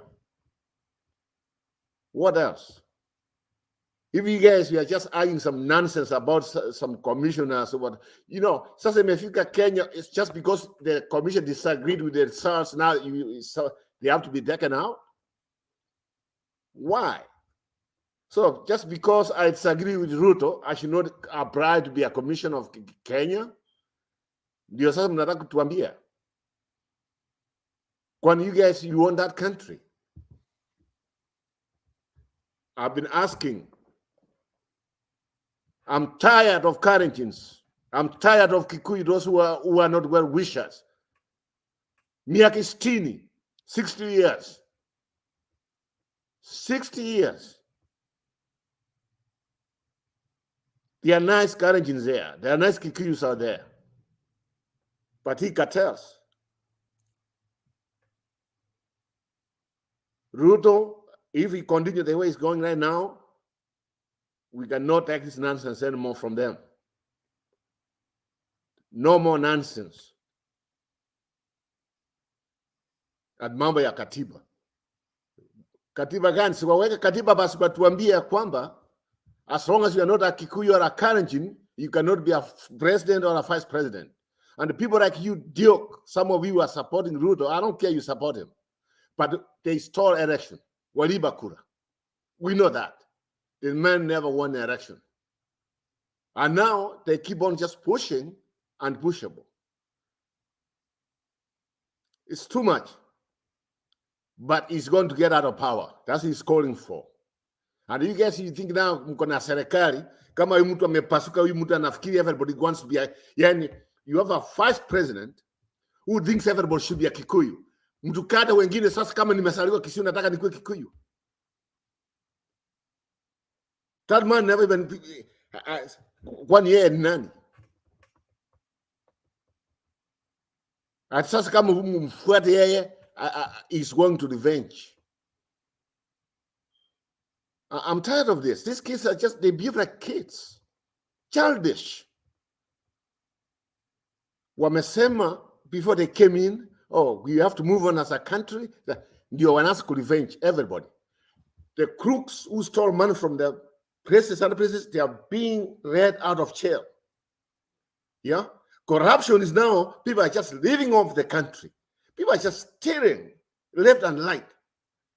And nobody's just saying anything what's going on right now. All they're doing is they want to revenge. Oh, I want Kikuyu land. That's what they're telling us. Kikuyu land, the vice president. Huyu jamani mpata kama mimi. Afadhali nikufa on the spot. Because the man, he likes too much. He's a tribal. He hates other communities. He thinks everybody should be like his tribe. That's impossible. That's impossible. Kila saa ni kutukana Raila. Kila saa ni kutukana Raila. Every Sunday, they have to go to church somewhere in Kikuyu, Karenjin or somewhere. You think Magufuli alikuwa basi alikufa? Kwani wao ni nani? Now you are bringing back Moi regimes here. If you have Moi, wengine tuliona Moi, it's what has just come back. They want to now make use of chiefs na vitu vingine, kutumia nini, hii mambo ya uchinga. Ndio wanatuambia sasa. Wacha waende court parliament, weka motion. And that's what we are waiting for. Museme. Kama wewe, you come from an other than Kikuyu or Kalenjin, you will never be a president of Kenya. Kwa sababu sahi, what has been left in a country, we know where they are headed to. Wanafikiri hii Kenya unajua tulipiga uchaguzi, the first time hakukuwa na mambo ya ukabila.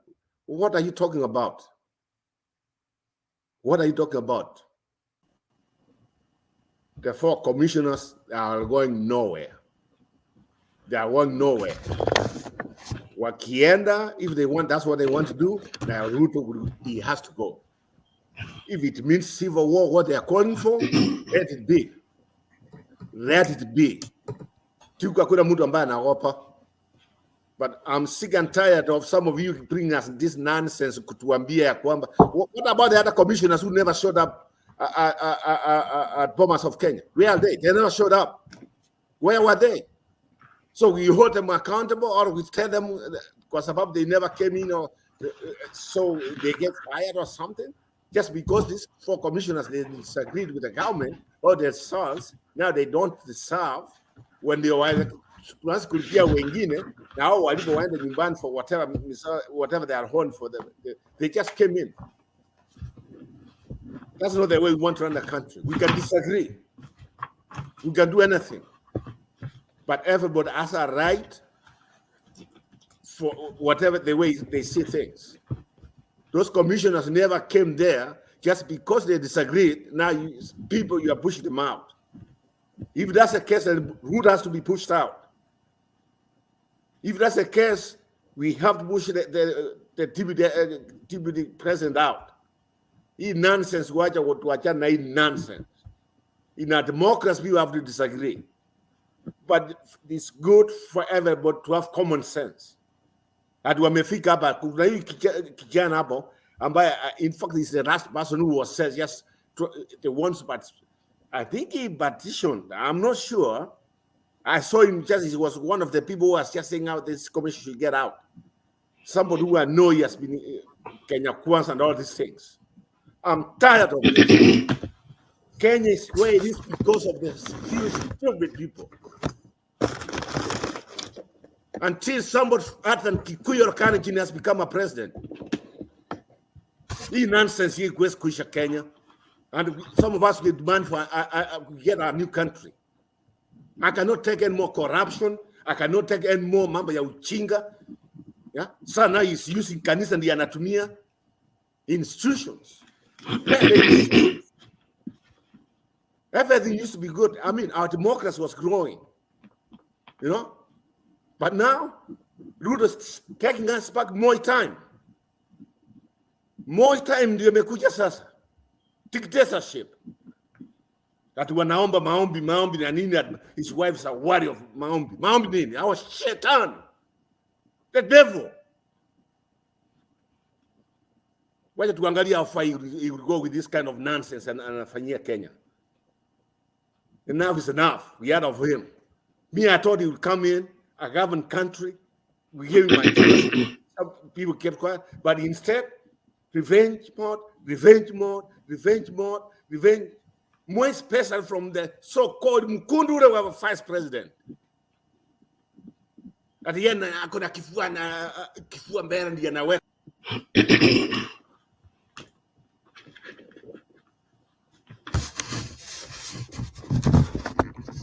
Duke, kwa nini mmetoa Roba? Lakini unajua Roba has a point, even though he's very mad.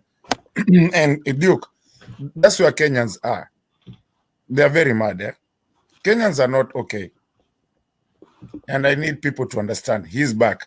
Roba ibu maliza pole sijui ulikuwa umepotelea wapi. Nimesema, you know what, in a democracy, it's okay. I wouldn't mind kama watu walikuja ndani wafanye vitu vizuri, mtu nasema najua nini, you move on. But now, the way they are doing things, wanatuletea mambo ya Moi bwana. Hii democracy wameanza kuikata. They have started cutting. Yeah? They are running things the way we saw some. I mean, the worst part of it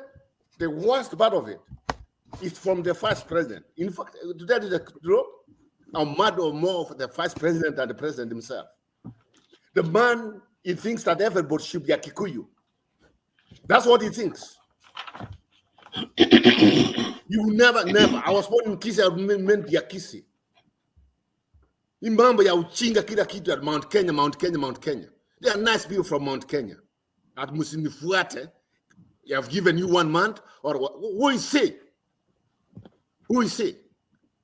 Si hata mtu amwekea mafuta ya hata, who is he? At if you don't follow me, you will see. If you don't follow me, kwani yeye ni Jesus? Watu waache kutumia kanisa ati wao, my wife, nini, prayer warriors, nini. Tumechoka. 2 things for the country. Hii nonsense kutuambia Wakristo gani hawa? I don't make judgment. On people. But these two, what was Shetan kabisa? Shetani. Do something about our country. Sahi, wacha niwaambie. Let me just tell the truth. these people, what they are doing, commissioners, they want to sacrifice them because they have realized they can never succeed in life right now. Things are going bad for them. So they think by doing so, now they are running people. I want to protest. Now itaonekana ya kwamba, oh, najua kwa sababu protest na nini ni Raila sasa na nini, we move on, so they cover themselves. I know they are preparing for 2027. 2027, no Kikuyu, no Karenjin, or Kenya to be divided to another country. Thank you. Let me respond so quickly, and then I give to those who have not spoken, because I was asked several questions. That's why I'm responding. Beto was trying to say if the country goes down, we go down with it. That's true. Kenya is not successful. We will be affected in one way or the other. But most as new members are trying to pray for the country to go down, as if they're in a different country. I want to address the question specifically of the Ropa and Kenyan have asked about that Ruto won in Central and Rift Valley, from Karenjin and Kikuyus and Karenjins. That's a fact, but you have to understand the principles governing democracy. So if we are saying that one person has one vote, and the numbers of some communities are more, then we must embrace that consequence. It's a consequence of democracy. Even in the US, we have like very few black people. Others are white. So when will a black person like you, Obama was not pure black, the president there. So it's about the way democracy works. So what I would propose is that if maybe other communities are not getting a chance to do that, we change the system. Maybe you can say we have like colleges from each county, or actually each tribe. So maybe this tribe has 5 colleges, another one 10, another one. So by the arithmetic of those colleges, the person who wins becomes the president. So it's about changing the metric. But if you continue to sing Kikuyu, Karenjin, and they are the most majority, if you combine the two, there are many. So democratically, they will win. Well, if they are the majority, why are they stealing election? Why? Okay, let me respond to that. I said, when it comes whether the election was rigged or was not rigged, or Ruto government is legitimate or illegitimate, that's a debate which will never end, even for 100 years. We agreed to be disagreeable because we have some people who say Ruto never won, and even if you shoot them, they cannot change. Others say Ruto won, and even if you shoot them, they cannot change. So we agreed to be disagreeable. Let each person ask his own opinion. But what I say is that that's the reason why we have mandated institutions. If parties which have a conflict will resolve that conflict on their own, we will have a fight. We will not have a conclusion. So if you are trying to let individuals say whether Ruto won or not, will you get an answer for that? Also, you don't even have the mandate or the capacity as an individual to assess and say maybe 60% Kenyans are saying Ruto never won. You are just people are giving individual opinions on that. No accurate data or statistics of that. So that's why that debate will never end. The reason why I want also to come to this for commissioners is that sometimes when we decide to fight individuals or to be focused on specific individuals, we will not transform as a country at all. We need to focus on institutions and provisions, specific regulations which are governing the way election is conducted. So even if those commissioners remain, but we have somebody powerful calls them and tells them do this, and they obey that. So even if anybody comes there and the institution has no power, has no independence, there is nothing. So it's about institution and specific infrastructures. And I warn you not to be so political when it comes to removing. For example, in 2017, Chepkati never opened the server. Raila Odinga went to the street because of that. Many people died. You remember that? But a few months later, he was embraced and he remained in the office. So sometimes we should just put politics aside. And I said that we don't even need the commissioners or even the chair. These things need to be more, to embrace more technology and automation. Because as the provisions of the constitutions is that the returning officers at each polling station has the final say. The counting at each polling station. So what's the function of these commissioners, and why are we contesting? Because they have no power. Because once Form 34A has been filled at each polling station, it's final. Commissioners cannot change it. Chepkat cannot change it. The court cannot change it. So we need to focus on the accuracy and the tracing of the result at the polling station as the provision indicates. That is it. So we need to focus on those specific facts. And most people are talking about tribalism. Actually, what I can tell you is this. If there is one individual who has tried to eliminate tribalism in Kenya, it's Ruto. If, for example, you're focusing on his campaign agenda, it was not so much based on tribes. It was based on specific economic models. For the first time, that was a discussion. Even if I disagree strongly when it comes to the selection of the cabinet secretary and the PS and the permanent secretaries, but if you are focusing on the way he was campaigning or the way he was presenting his policies, it was not political, tribal based.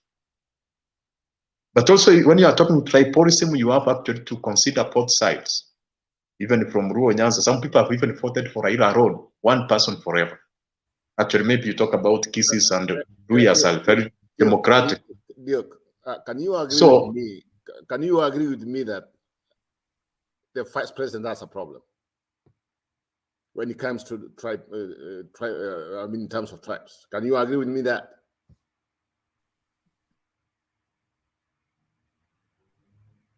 Come again. I did not get your question. Can you just said Ruto, you at Ruto, but can you agree his vice president has some issues when it comes to tribes? Yes, I can agree, because the way the PSS were selected and even cabinet secretaries, it was tribal. Kikuyus and Kalenjin were overrepresented.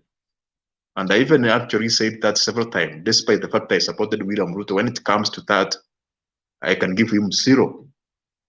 More especially when you talk about the permanent secretaries, when we have like 40 tribes in Kenya. Now we can talk. I can say we can talk, because that's what some of us is really happening us. Yes, but that's actually I have identified if I'm strongly against the genetically modified people. So for me, I don't think Osana to an individual is about the ideas we are sharing. So we were sharing specific ideas with William Ruto. So my interest about specific changes to be done within Kenya, not to sing to an individual. Osana, he says yes, I say yes, says no, I say no. That's not the way I do my politics. So I can stop there. I invite unknown scripts and then. Yeah, before you invite, let me finish just right there before I know this. I know now a lot of people have come with some fun names. Duke, there's one thing there you just said, and I agree with you. We should focus on when we disagree. That one doesn't mean that now those people should get out of power. We can disagree. We can disagree with themselves, but they were given that opportunity. They were even given that chance. They saw the way they saw things. In a democracy, we give them what they deserve. But this idea of some people, you want to get them even, and they're, I mean, to tell you the truth, I never been expected this one was coming. But this one is going to end really bad if we continue doing so. I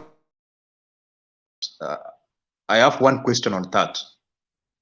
We have provisions in the Constitution on even how those commissioners must be removed. So are you trying to say that those provisions or guidelines should not be followed? Because if maybe you are going to remove even the president, removing him from office, there is a process.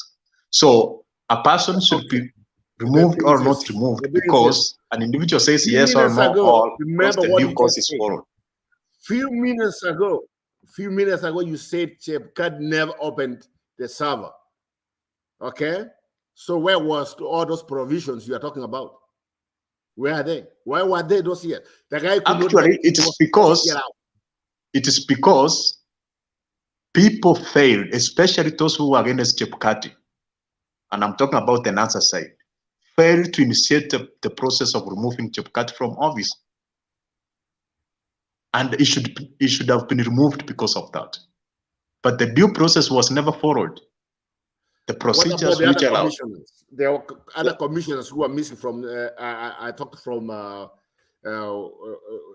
They never came when the result was being announced from Bomas of Kenya. No, you know, we are not talking about being in Bomas of Kenya or being out of Bomas of Kenya. It's about what's these people are being accused of. What's the disagreement now? That's what I don't. They are accused. Actually, my personal view is that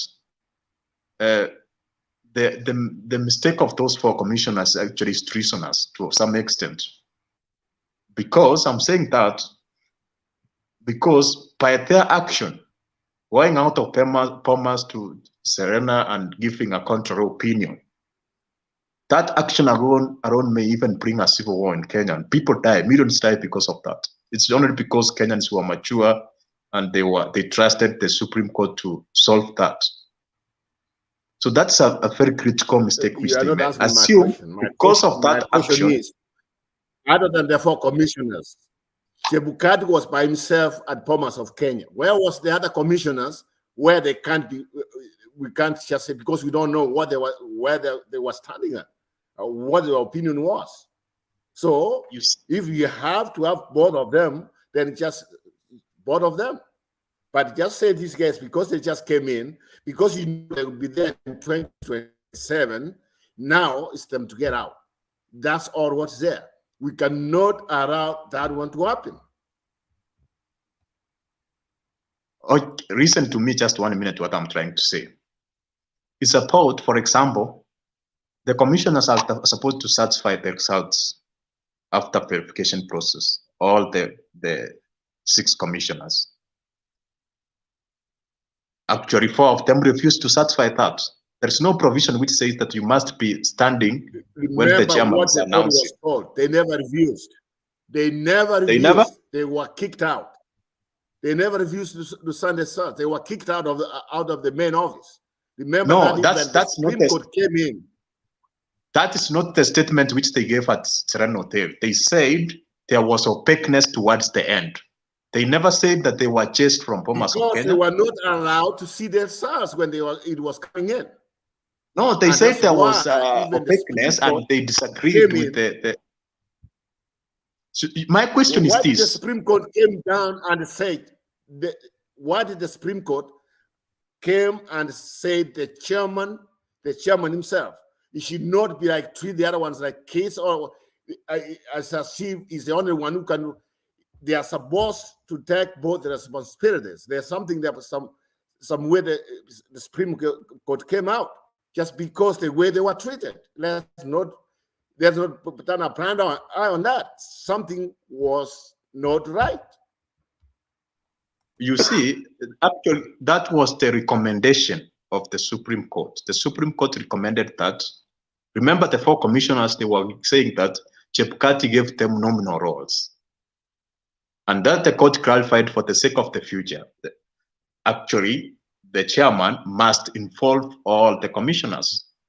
But the reason is why are they, which the means four commissioners were to what he did complain was wrong. immediately when they were given those nominal roles, not waiting at the end of the process. That's when you are complaining. You complain immediately. Maybe even 2 months before the election, they say Chebukati is trying to sideline us. Not that you are there, you are waiting there. At this and then point, maybe let me tell until you, the tail end, and the then you man start. who came and declared Kakamega and Mombasa last minute, he should be the one who's being charged what he did. A man who brought some foreigners to come and side our election, he should be the one who's going to be charged. But the innocent people, now we are turning against the innocent people. And that's how the system is now really messed up in our country. And we cannot let it happen that way. Okay, so those are your opinion, and I have a contrary opinion. Can we have now scripts and then keep two?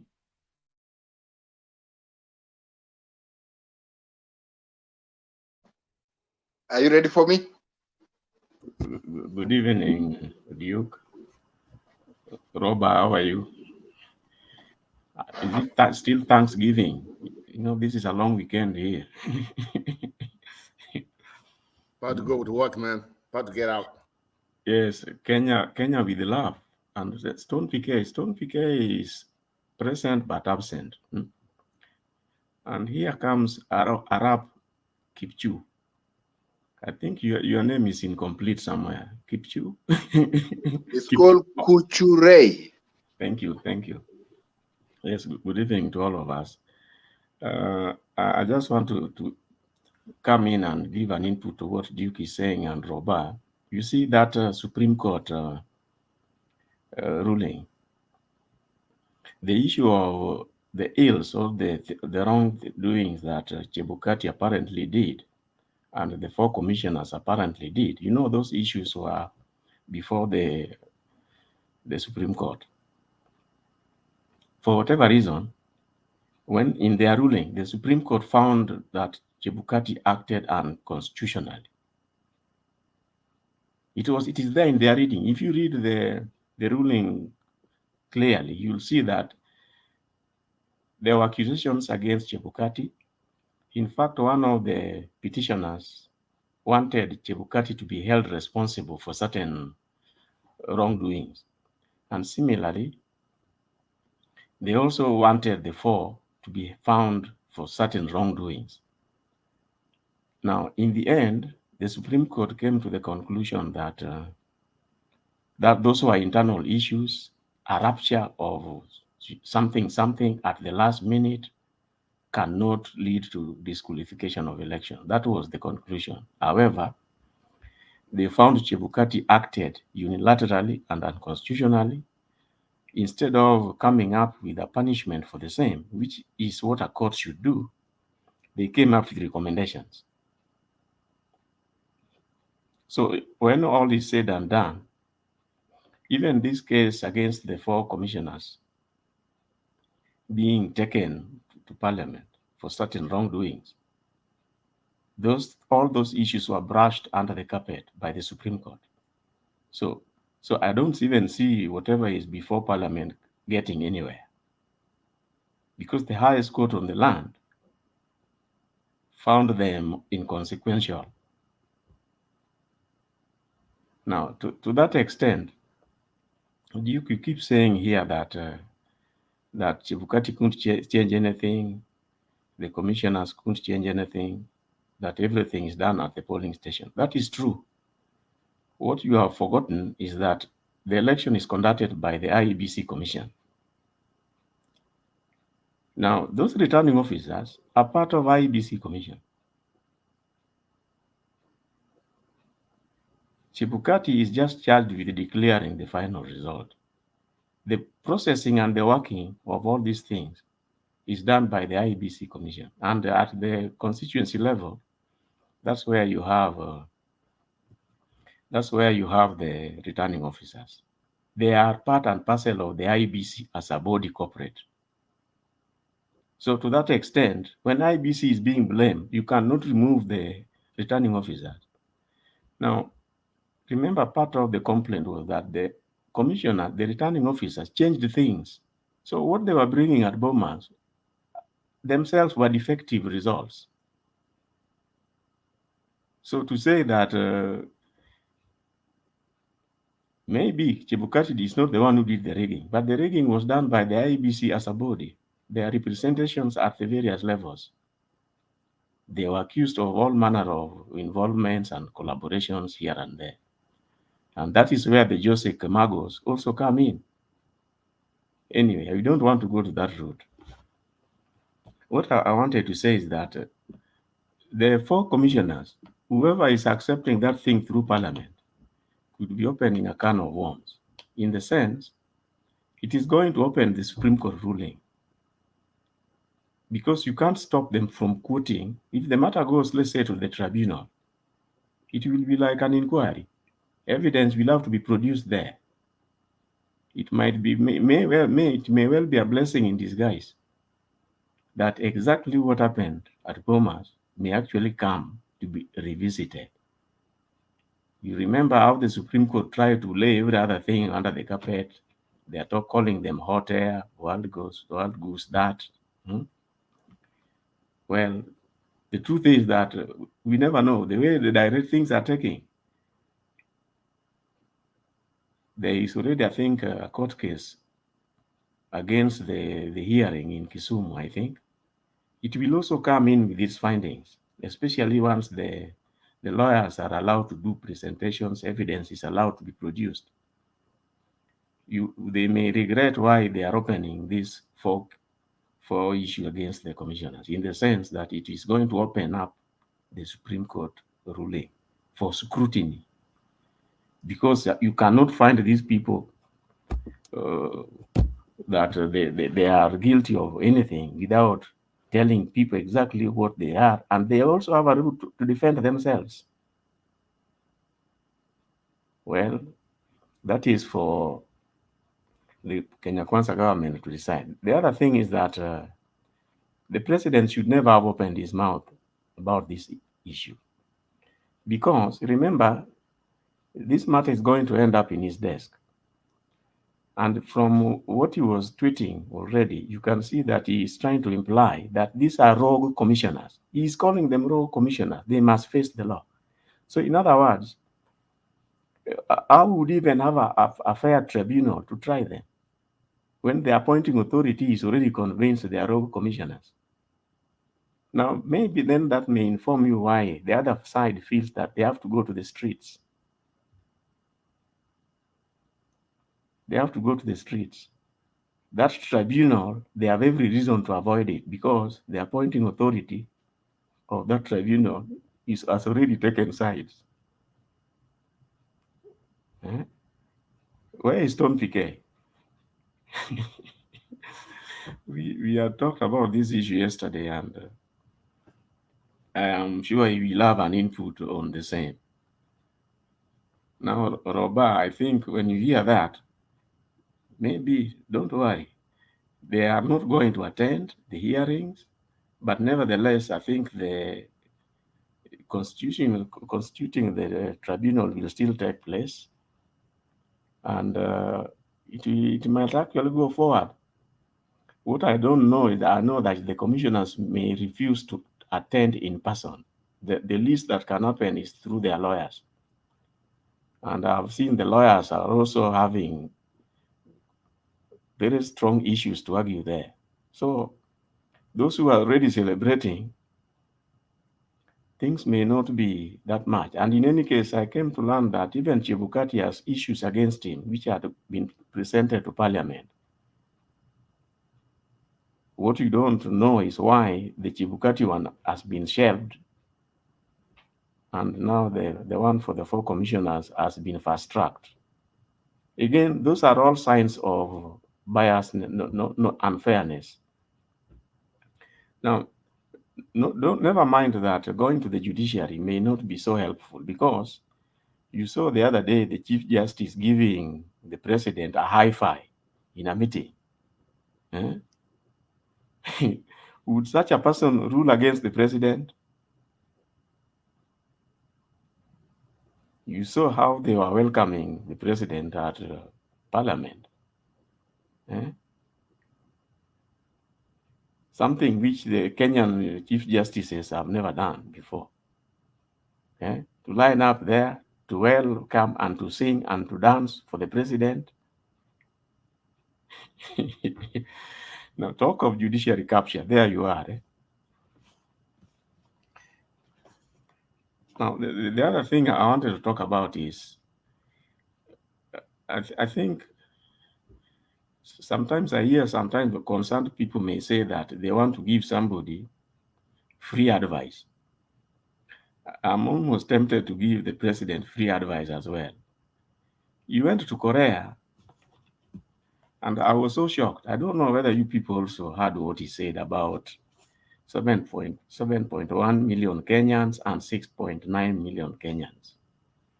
To go in a foreign land and to claim that we had elections, you guys, we had elections, and 7.1 million Kenyans, godly people, won, and 6.9 ungodly side lost.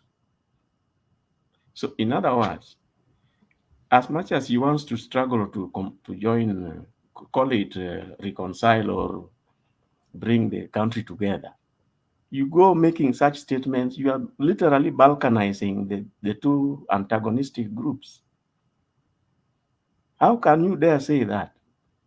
Now the 7.1 were the godly people, they won.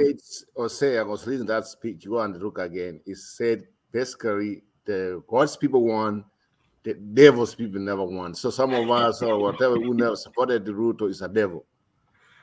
In a foreign country, that's what he said.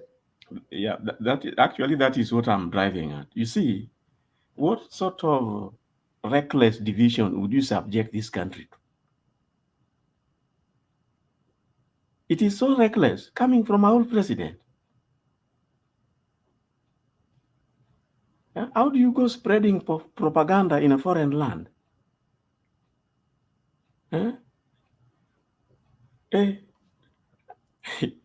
God help Kenya. God help Kenya. He's just destroying. He's not uniting. He's destroying. He's still campaigning. Precisely. Now, who between the two sides needs prayers? Anyway, let me come to this GMO thing and now the allegations, what is happening in Rift Valley and Western regarding the growing of maize. I don't know whether Kiptuni, as a farm back there, he will tell us. You see this NCBD. Robert, the other day I said that when the previous cabinet, the one of President Uhuru, I think during one of their last sessions, apparently they are the ones who lifted the ban on GMO maize. And I was surprised here by the time, I think Kenya is ahead in terms of timing compared to the US. By the time we were waking up here, I was hearing a Secretary of State here congratulating President Ruto for lifting the ban. Less than 12 hours. I was so shocked. Then I said, hey, Kwani, what have the Americans to gain from the ban being lifted? Then I realized that most of the commercial farmers here who are doing GMO maize, most of the other countries in Europe, they have banned these GMOs. Now, where is the market? Then it occurred to me, where is the market for this huge farming that is going on here? And then secondly, I've talked to a few people here. They're saying that they don't feel comfortable consuming GMO maize. Now, how then do they find it fit for the healthy people on the other side, who are also human beings? If here it is basically animal feed, who has the statistics and the data that it is good for humans on the other side? Anyway, there are so many issues around the GMO maize and what have you. Now, the other allegation which I had is that the president has got plantations of GMO maize in Congo and in Malawi. There are allegations that the maize being imported is actually his. And now that if you connect with the dot of lifting the ban for GMOs, what conclusion could you make? Now, I've had very many people on this panel asking, where is the maize coming from? I think, or said that one, I think they have melted in. They have realized things are not good. I think from what I saw, according to the secretary, the sick man, I think from his speech he gave in the Transhoia, if you look at it, I think they have melted in. I think it's not, they have realized it's going to be very, very rough. So I don't think it's what they will try again. I think that the GMO thing is gone. You see this GMO politics, Robert, let me tell you. You see this GMO politics, that the GMO maize is already in Kenya is a fact. Now, to play around with its origin, they have the freedom to do that because of the story, the allegations that I was just telling you about. Now, there is also allegations that the reason why the maize did not come down when the Bible came down was because this maize was ready for import. And the best way you can make a kill out of it is to sell it at the current high prices. You know, if you had brought it to Kenya, when the prices have been brought down, the importers would not benefit as much. So it may well then tell you, the script here is that bring it during this time when Kenyans are desperate and they have no choice. As I think, I don't know who once told us here that, you know, when people are dying from hunger, taking GMO maize is a small risk.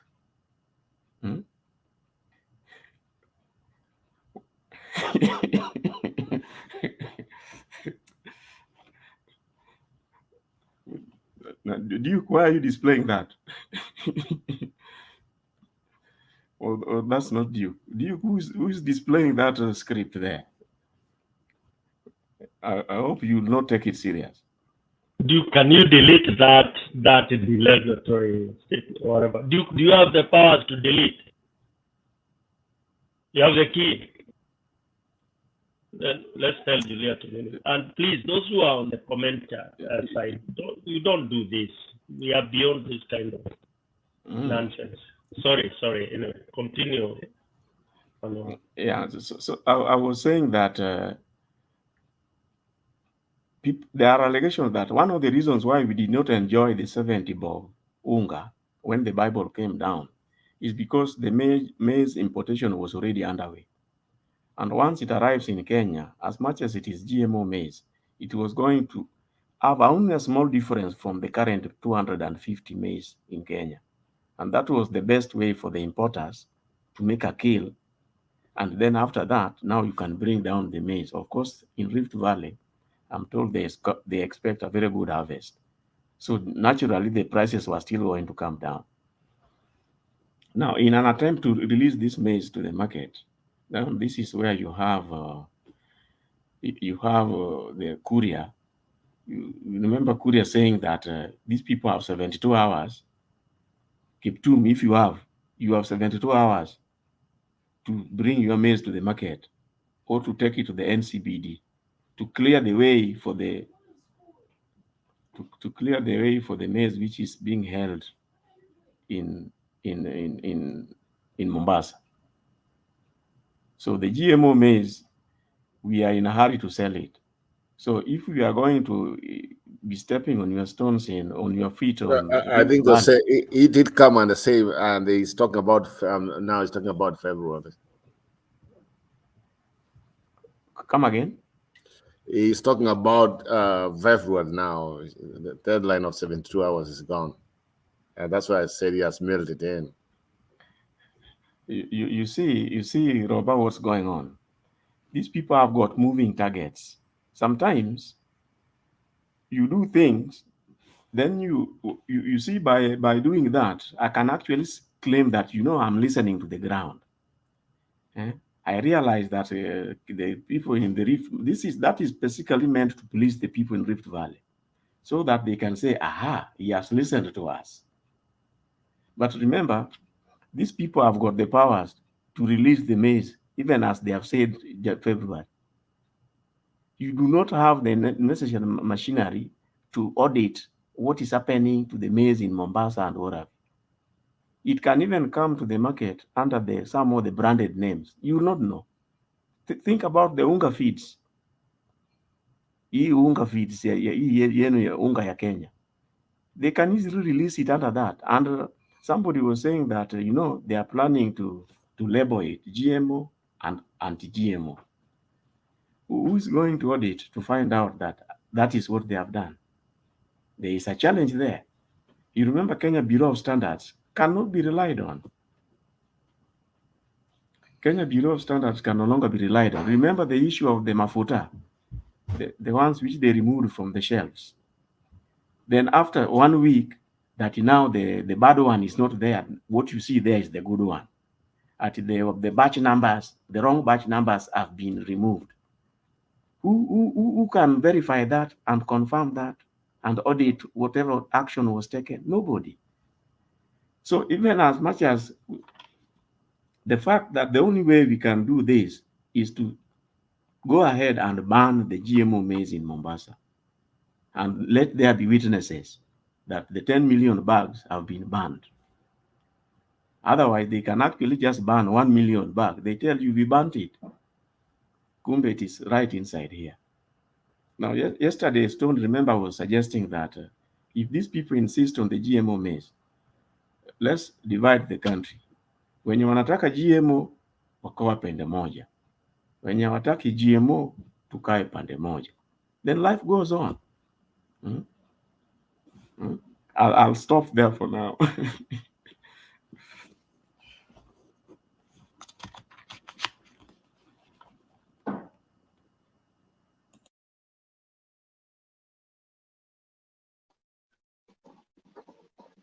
Good evening, my Kenyan friend. with love. Are you not moderating? Who is next? Is it Roba? I'm Jambo. Oh, that is Kiptum. No, it's Duke who is moderating. Oh, Duke, okay. Yeah, it is me. No, it's Tony Piquet. You were the one who was moderating. It's only that you went away. But the person who has not spoken is Kiptum. Oh, he absconded. Okay, no. I got some urgent matters. I was trying to fight entry of GMO from some other corners. Tumedeploy jeshi kubwa sana kuchunga mpaka huko Kismayu. All right, Kiptum, Moi coming. Habari zenu wa Kenya? Tuo salama kabisa. Asante. It's been long since I was here. I hope those who are in America, mulikuwa na Thanksgiving mzuri. December is around the corner. Being a former teacher, and a teacher is always a teacher. Na KCSE is around the corner, KCP is around the corner, and also grade 6. I would start by wishing them all the best in the exams. And secondly, my biggest topic is the CBC.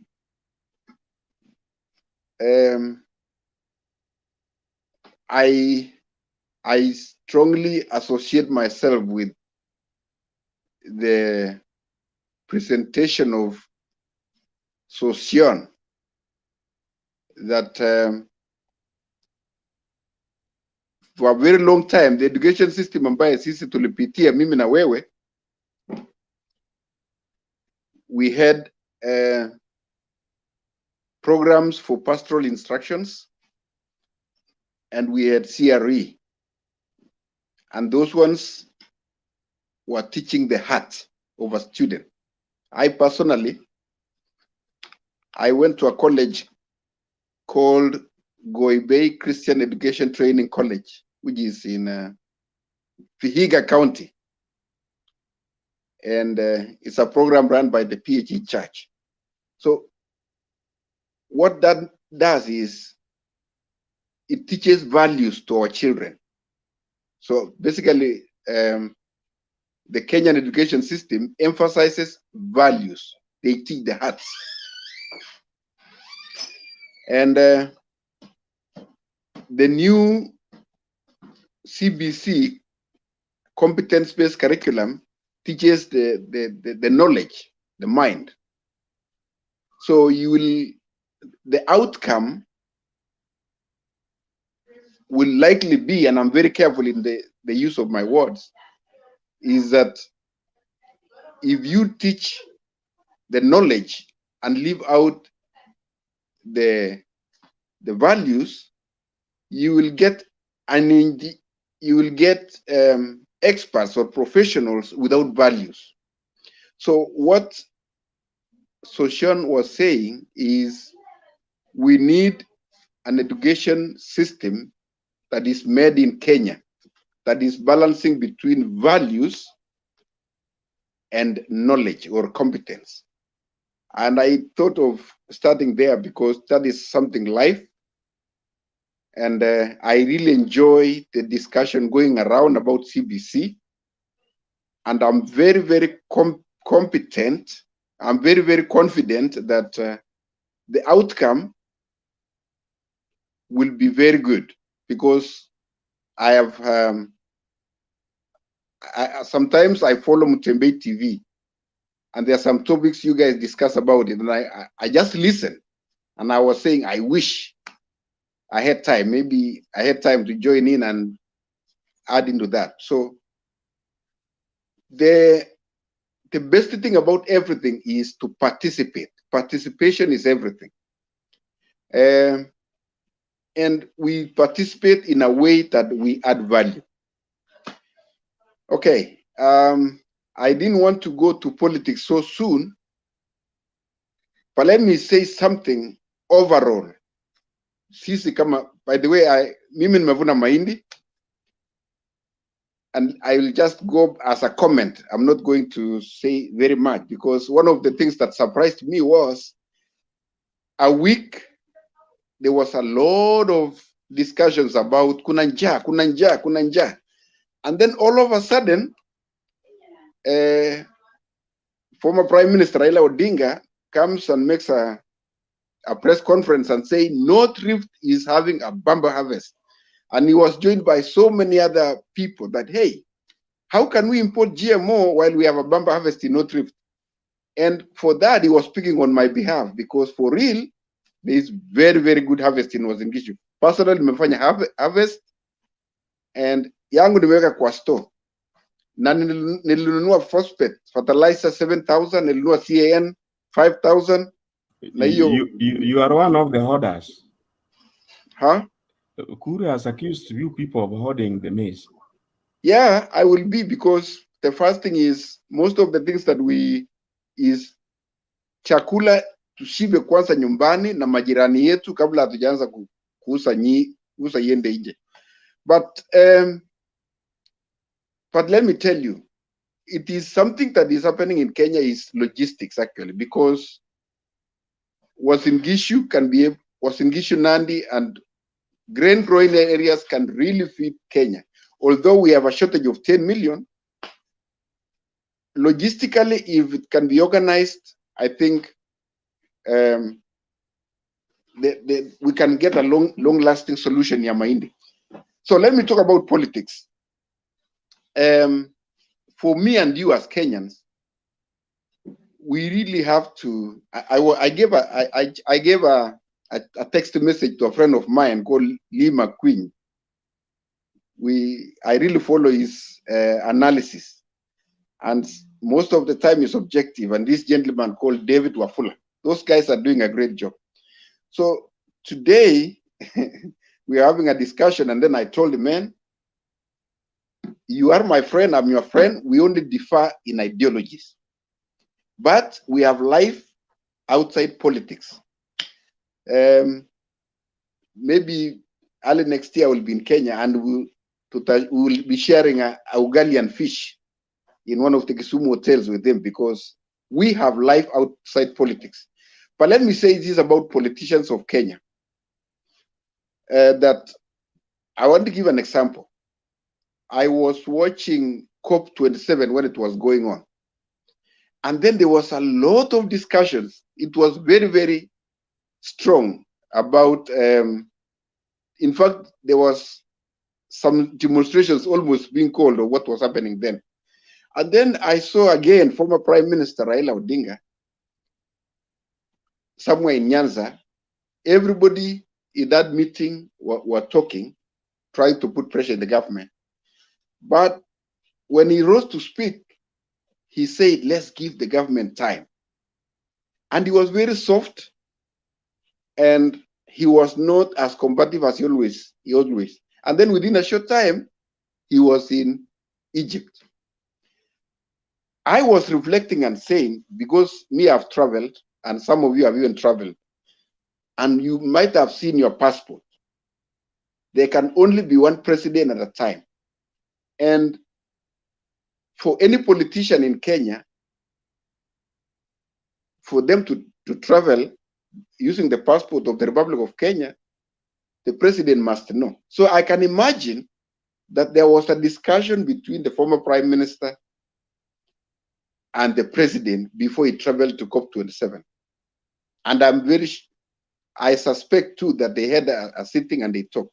So what am I trying to say?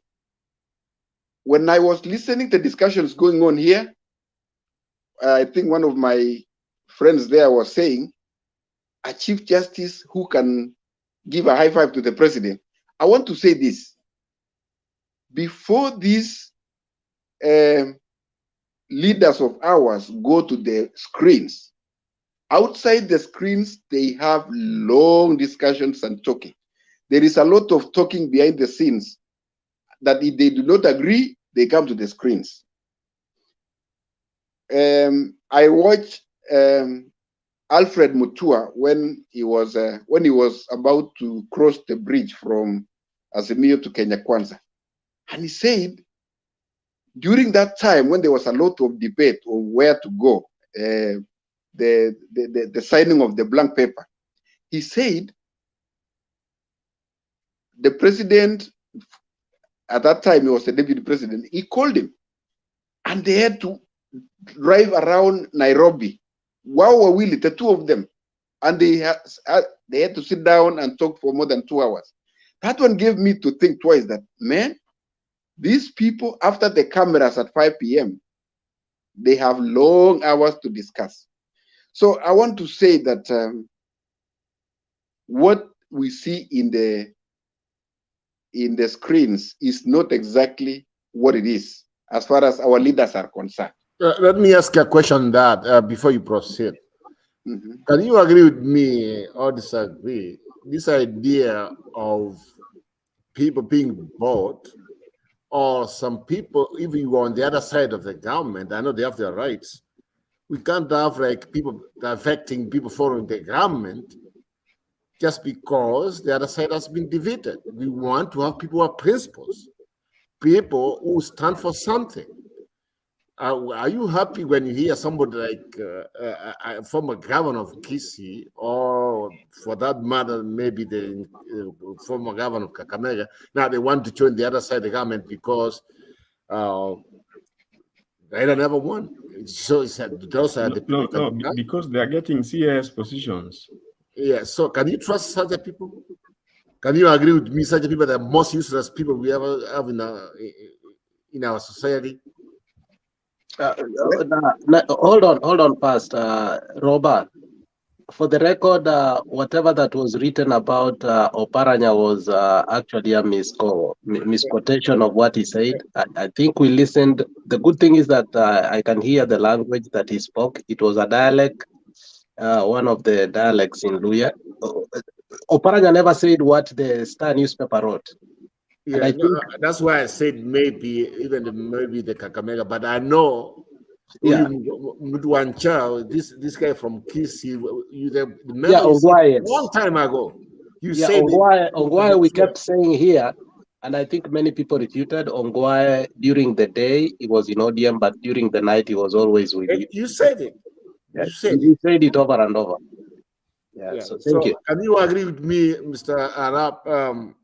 Such a people we should not, for a democracy like us, growing democracy. Such a people we should, like Mutua, you said Mutua. Mutua unajua walikuwa mtu wa njaa. That's why I can say that. Yeah, hata angawa akipata millions, I know this is the guy who ruined Machakos.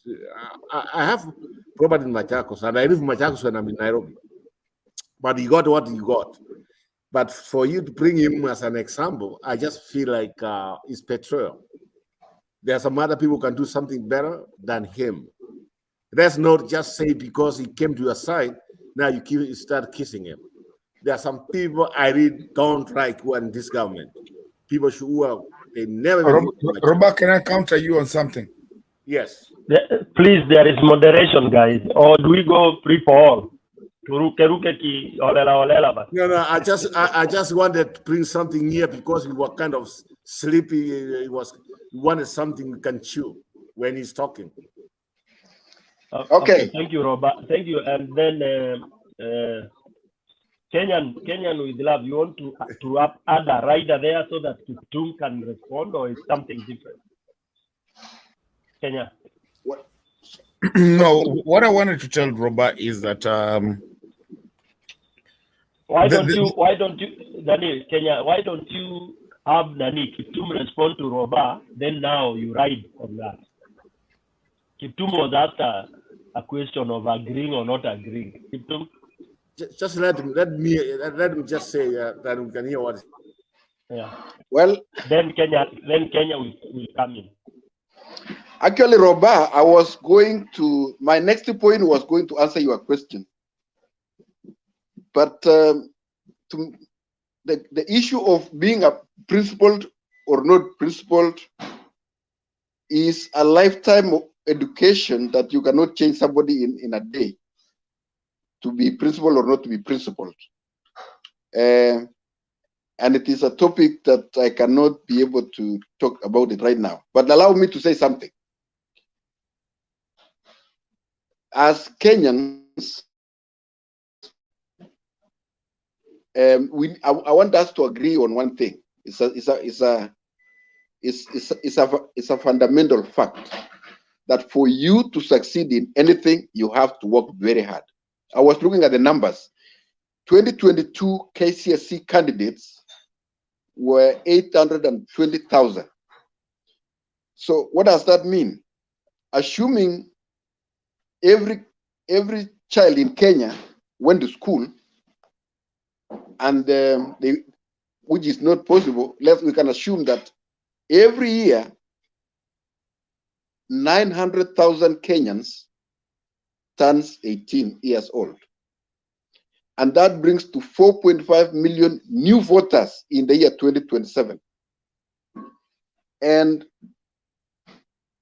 according to Siasa Place, in 2022, there were about 8 million voters that were not captured. So if all the voters were captured, or if all the voters are captured, or they turn into register, 2027 we will have 34 million registered voters in Kenya. If you and me goes out there and persuade those young people to register to vote. Now, a voter ni kama a sea full of fish that you can go and fetch and you cannot exhaust. So those who turn up to come and vote, they were not 100% of the potential voters that we needed. So what does that mean? It needs somebody who works extra hard. So this brings me to the principles of laws and regulations and what have you, the IEBC, the parliament, all of you. We have these laws as a guiding principle. It cannot be 100%. Just like we might have 100,000 voters, only 40% votes, or 40,000 will vote, and there we declare the winner. Well, the law says he has won, and we will live with him or her for 5 years. So we have institutions. We do not control them. The law, the petition of Cherera in parliament is from a voter. It is in an institution of parliament. So we do not have any other way of stopping it. But we have institutions. It can be challenged in court. It can be, we can do a counter petition.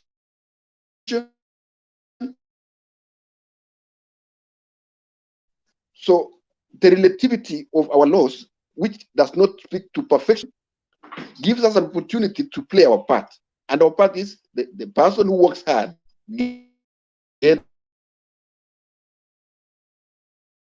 Now, I can now confidently say President Ruto worked hard and got the victory. Constitutional is we do what we are doing perfectly. I like Roba, criticize him, build him. But at the end of the day, he will be there for 5 years and probably 10 years. And as we criticize him, You heard what I said, my friend. I said 2027, no Kikuyu, no Kalenjin, or Kenya is going to be 2 countries or 3 countries. Simba said. Storm, the audio which you are for perfectly fine. Arab Audio for who? Audio for who? Audio for Arab Oh, my audio is munanisikia vizuri? Yeah, because Roba. he's lying to us. He's lying. That's why the audio is not working. On a lighter note. Kiptum, Okay, maliza bana. Umeacha moto, maliza. Roba is very perfect in declaring what will happen in 2027, and it is very, very welcome. So what I'm saying is, we have seen the numbers. Nimesema voters ni kama usirudie Kiptum. Tumeshika yote.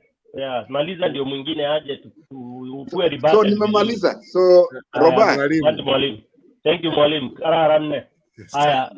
Asante sana. Anyone. Kiptum. Kenya ni Uislamu. Mnanisikia sasa?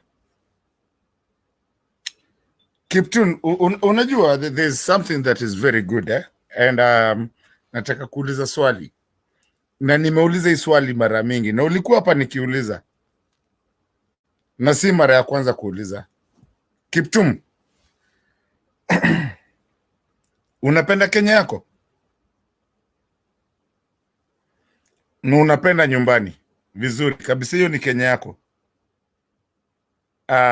Kitu ikafanyika mtu atake kuenda to war na country yako. Unaweza, would you bear arms to protect your own country?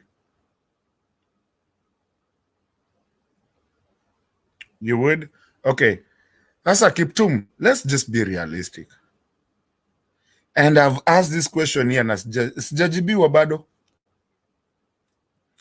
Kiptum, unasema Ruto alishinda? Fair and anasema hivyo. Endelea Martin. Fair and square. Fair and square. Yeah. Okay. Mr. Moderator, niachie tu dakika mbili tu. Kiptum, Ruto alishinda Rift Valley. Ukweli ama atudanganyi? Ukweli? Yeah, na kashinda Central. Central pia alishinda Kiptum. Do you believe Ruto won? Mato, accept an order as an answer. Yeah, that's what I'm looking at him. I'm looking at him. I want you to just say your statement because the results. Okay, now. Okay, sir, Basi. Can we go on from there? Yeah. Where else did he win?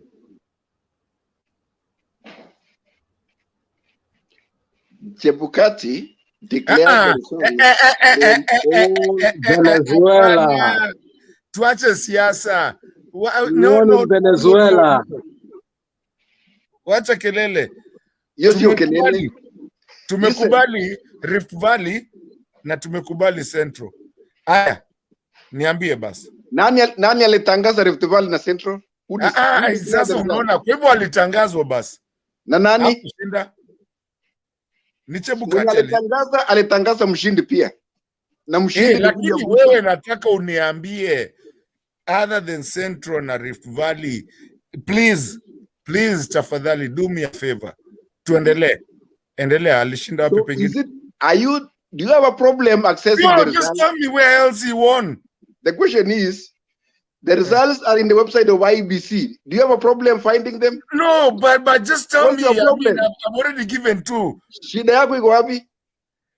Si uniambie hizo zingine. Ujui kusoma ama una bundles ama nini? No, shit. I rest my case.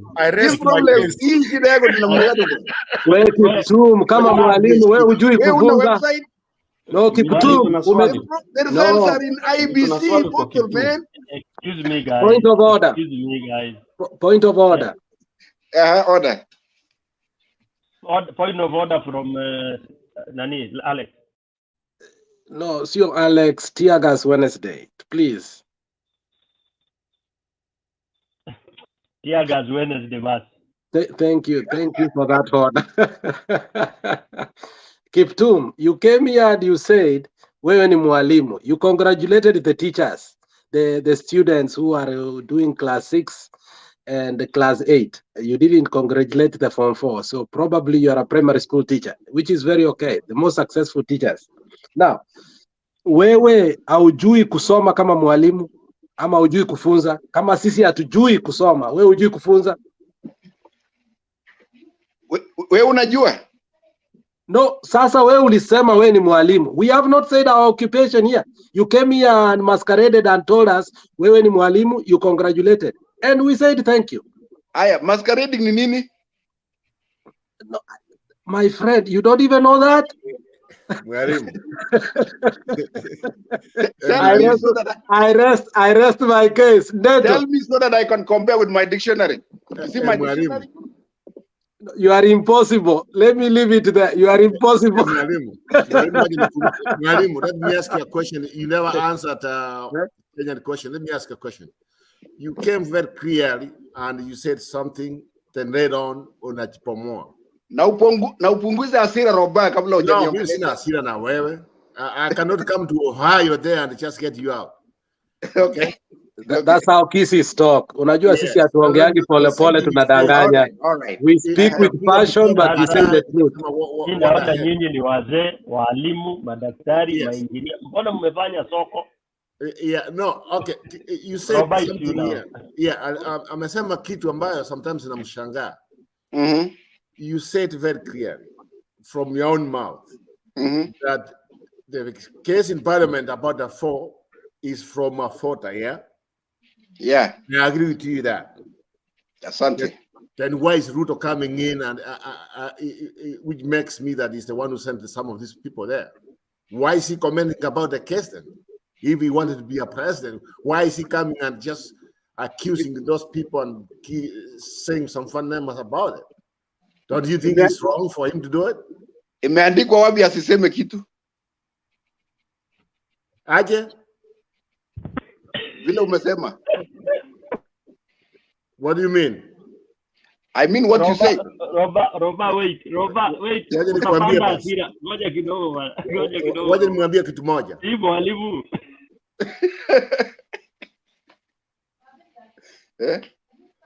Mwalimu. Roba, what mwalimu is asking you. Anakufanyisha kazi ya kakasungura na kakabwe. No, that's fine. That's fine. Because he knows the man in a state house is empty as an empty suit. He knows that. That man never won direction. I don't know. Yeah, you don't know, but you should know. I don't want to know. Okay, no today, 2027, no Karatin, no Kikuyu. No in advance. Okay. What? Moderator, can I request for 1 minute? No, cool. Mwalimu tuliza kidogo mwalimu. Look, do you entertain the tribal sentiments from Roba like that? Is that fair? No, we are not entertaining tribal. What do you I'll mean? clarify. What do you mean? That's I'll not being. clarify something. Waje nikuambie bwana, waje nikuambie. 60 years, the president of Kenya has been challenging all Kikuyu and you have been nilikuwa destroying the nimekuomba country. uache makasiriko kidogo. Hiyo ni ukweli bwana. Let's put some things Moja alikuwa straight. kwa miaka ngapi? Then from there Kibaki. Unajua, Kibaki, let's have a meaning. Let's have a sober, meaningful debate. You really have to cool down when you're coming to Not this cool show. down. Mwalimu, si wewe ndio mwalimu ulikuwa mnafunza watoto hapo kila saa. Hey, the higher you go, the cooler it becomes. The higher you go, the cooler it becomes. Okay, now it's time to cool down. Now it's time to cool down. Mwalimu, si wewe cool down wewe, mwalimu si unyamaze kwanza. Haya. Wewe mwalimu wewe nyamaza. Roba atakuja yake. The thing says, I'm sick and tired of two communities being present in our country and they're shedding on it. It's democracy, my friend. Kubeba hiyo mafi. Now you see.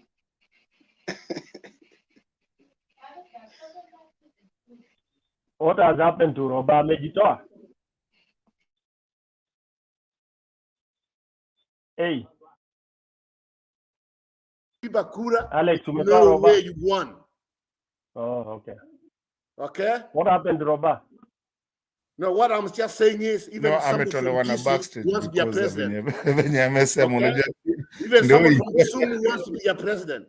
Somebody from somewhere. It's okay. Lakini mambo ya It's okay. kufanya uchinga kila saa nini na nini.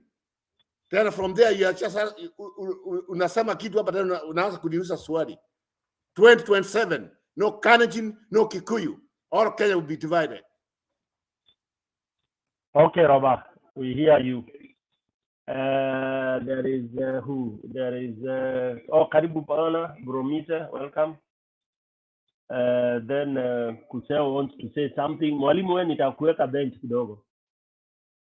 Haya, Kuseo, you want to say something? There is no Kuseo here. There is unscript. There is a non-script. Tafadhali. That are unknown. Come on. Stone, what I wanted to point out is related to Kiptun.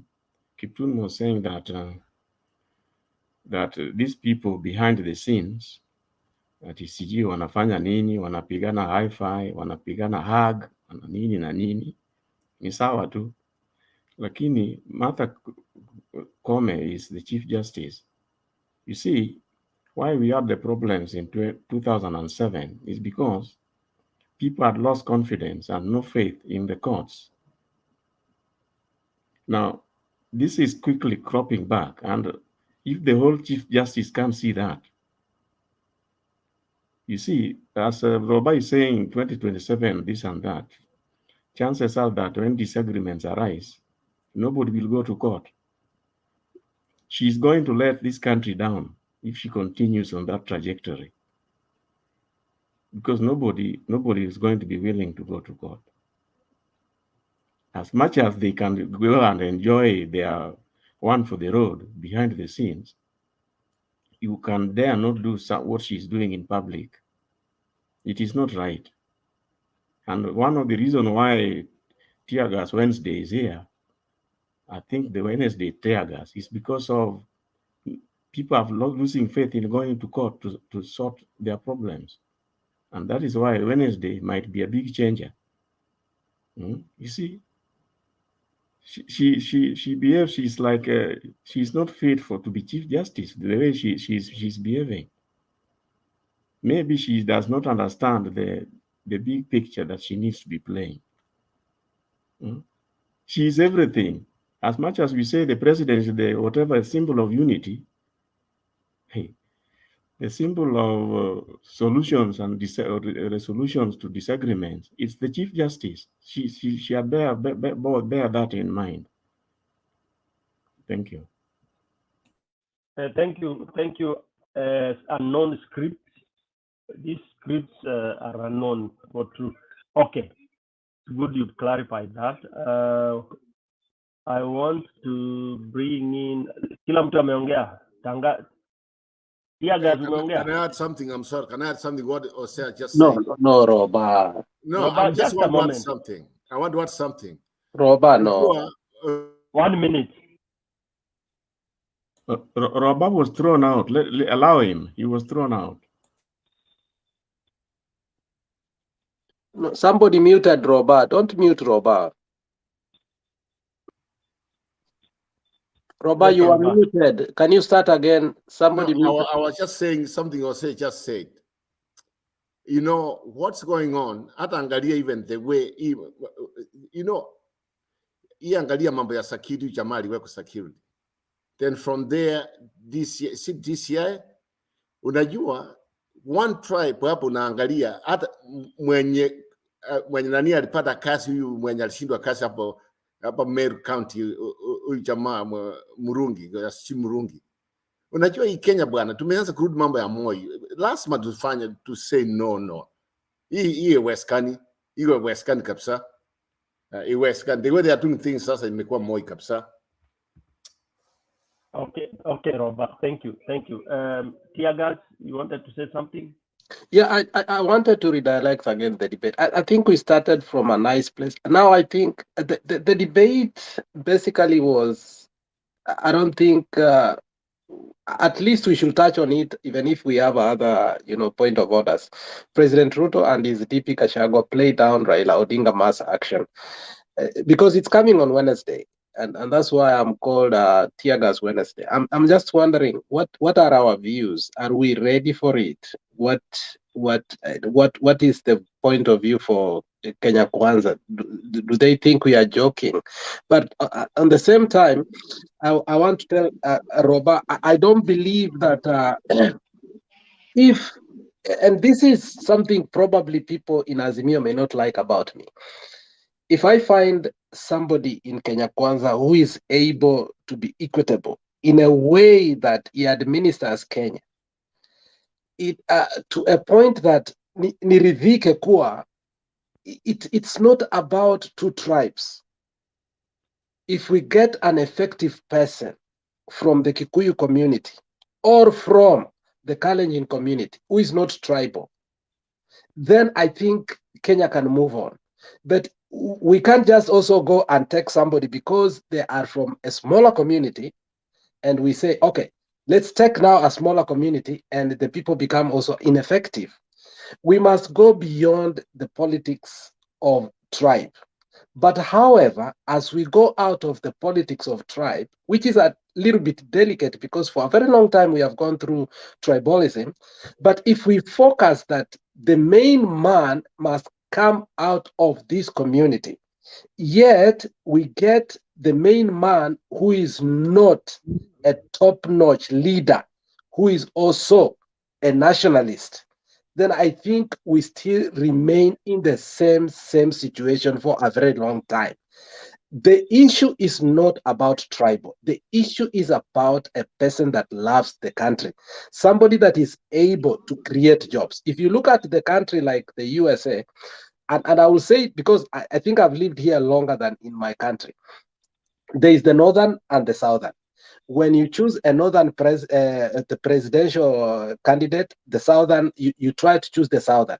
But I think at some point, some president went against the grain because they understood that the issue of job creation, the issue of, now when ideology kicks in, the issue of healthcare insurance, the issue of infrastructures, and then now you choose competent people.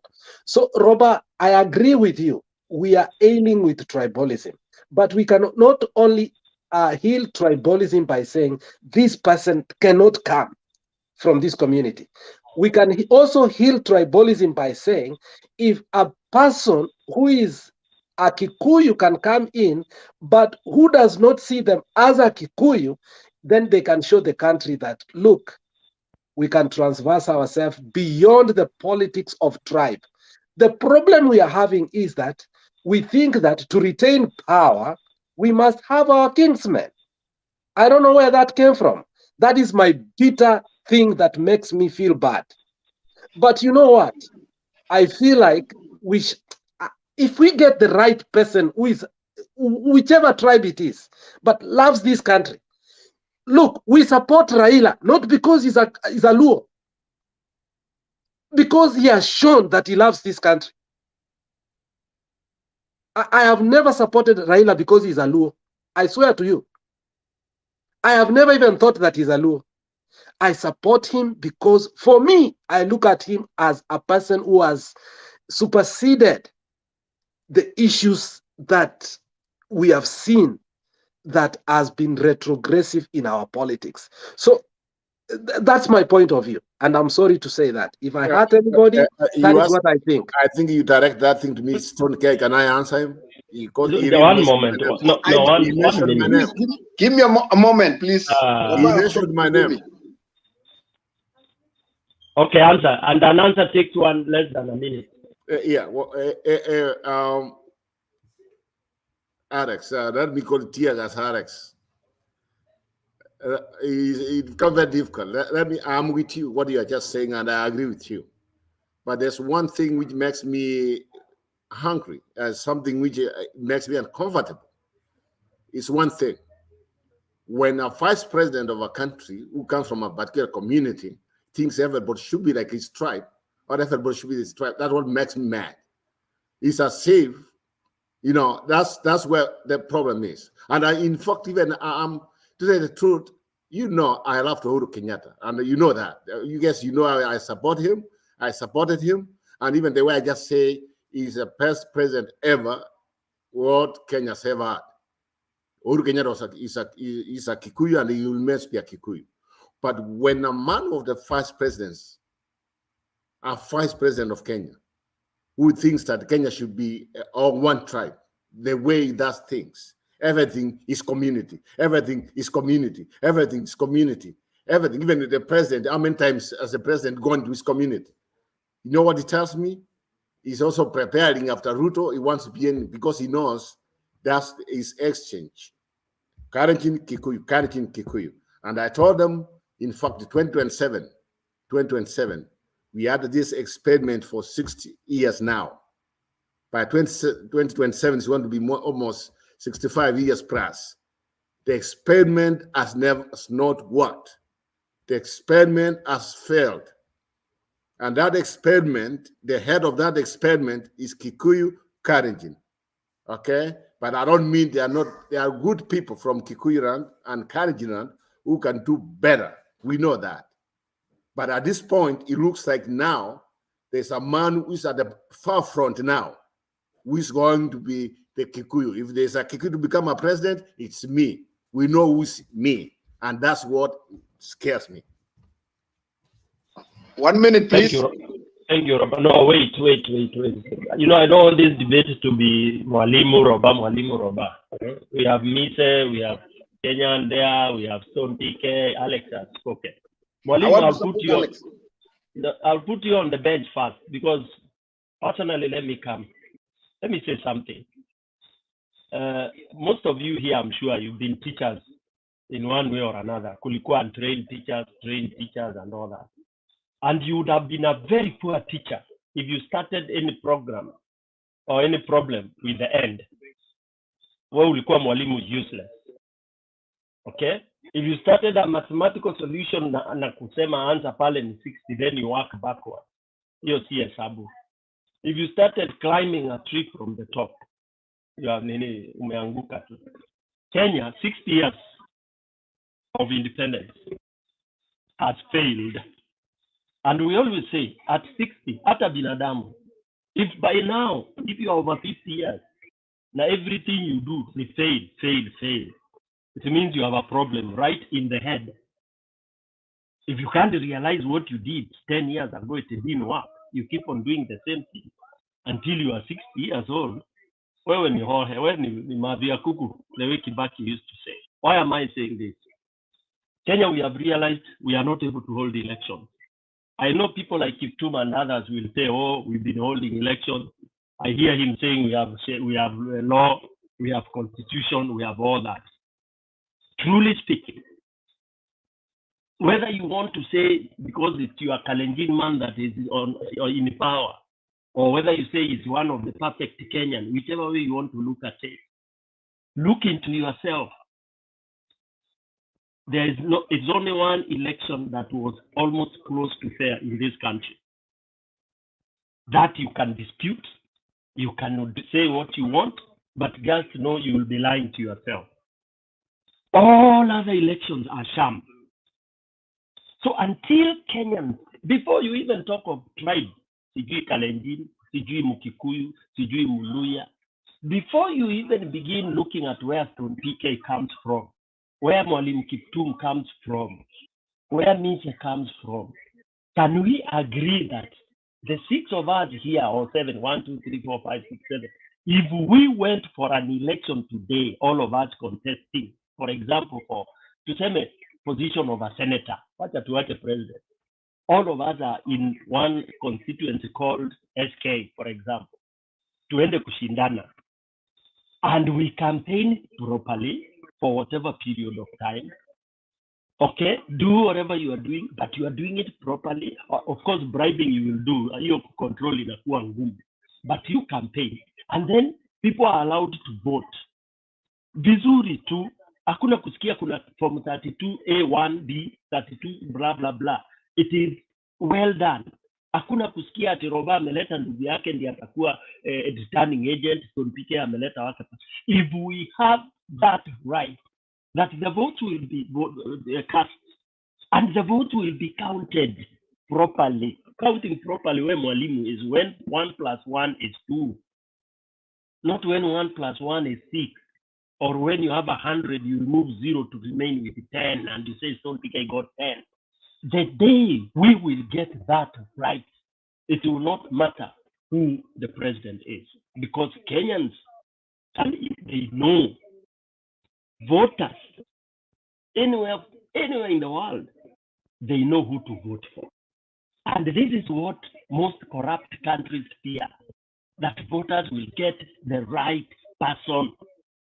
And to tell you, Kenya, from what I saw in this 2022, will take another 100 years before they get it right. So, Roba and my brothers, talking of 2027 is garbage. That's why, for us, we want a shortcut. We want, and we are advocating, dismantling of everything, including Sharia, including Constitution. Constitution we suspend because it's very good. Then we look for proper people to follow that Constitution. We dump everybody else. We dump kila kitu. But the books, we leave them as they are. Supreme Court is okay. By name, we leave it as it is. But we look for people who can fit in there. So what am I saying? I'm saying we dismantle human beings, suspend until we are able to decide how to get these people, and then we give them the offices. And that's why we are starting that from Wednesday. It is as simple as that, Kiptum. You may want to say yes or no. You are saying Ruto won square and this. You are lying as a teacher. You are lying to yourself. Kenyans know that. Everybody knows that. That's why Ruto is running up and down doing a lot of mess. And that's why I never engage in a debate of whether Ruto won or never won, because it is childish for me. In my own way, it is really nonsensical for me to debate whether Ruto won or didn't win, because it is obvious he never won. It is obvious Uhuru and Ruto in 2017 never won election. So I mean, Kenyans, tuache kuangalia hiyo ya winning and not winning. Tuangalie, when shall we ever be able to have an election that, like the Kriegler said, that can stand the test of time? Period. Simple as that. The day we get that right, from MCA to president, guys, Atukana will contest, Stone PK atasimama, atapita, Roba atapita from Kisi, anybody from Samburu atapita. Because what will Kenyans be looking at that time? Ideology, experience, and performance. Where you are a DO, what did you do? You are a teacher, Mr. Kiptum. How many students went to university if you are a secondary school teacher? How many did you steal exams for? How are your kids passing your subject? That is what the voters will scrutinize. So for me, the answer should be 6 years we have failed. It's a failed state. Failed state doesn't mean vita manini. Failed state is when you have Akina Venezuela coming in, being mentioned into your internal elections. When you have foreigners being mentioned into your servers, that is supposed to give Kenyans a real leader. You have failed totally. So tuache kuwaste time hapa tukisema iko sheria iko nini. In fact, I'm pushing on Azimio. We move very fast, dismantle everything. Let whoever ule atakufa akufe, ule survive, but I'm praying that we do it mass movement, but very, very peacefully, and chase Ruto away completely. Don't harm him. Wacha aende Sugoi akaishi kwake. Aende akaishi kwa hiyo nyumba yake ya 2 billion. It's a shame. It's a shame. So Kenyans don't relent. Let's not even start saying it's a Kalenjin or anything. We want to get things right. Fukuza wote, Mkalenjini, Mkikuyu, Mjaluo, whoever is not performing, chase them away. Let's stay without whatever. Let's be disorderly for a while until we have our heads right. Okay? Many countries have gone through that and they have gathered.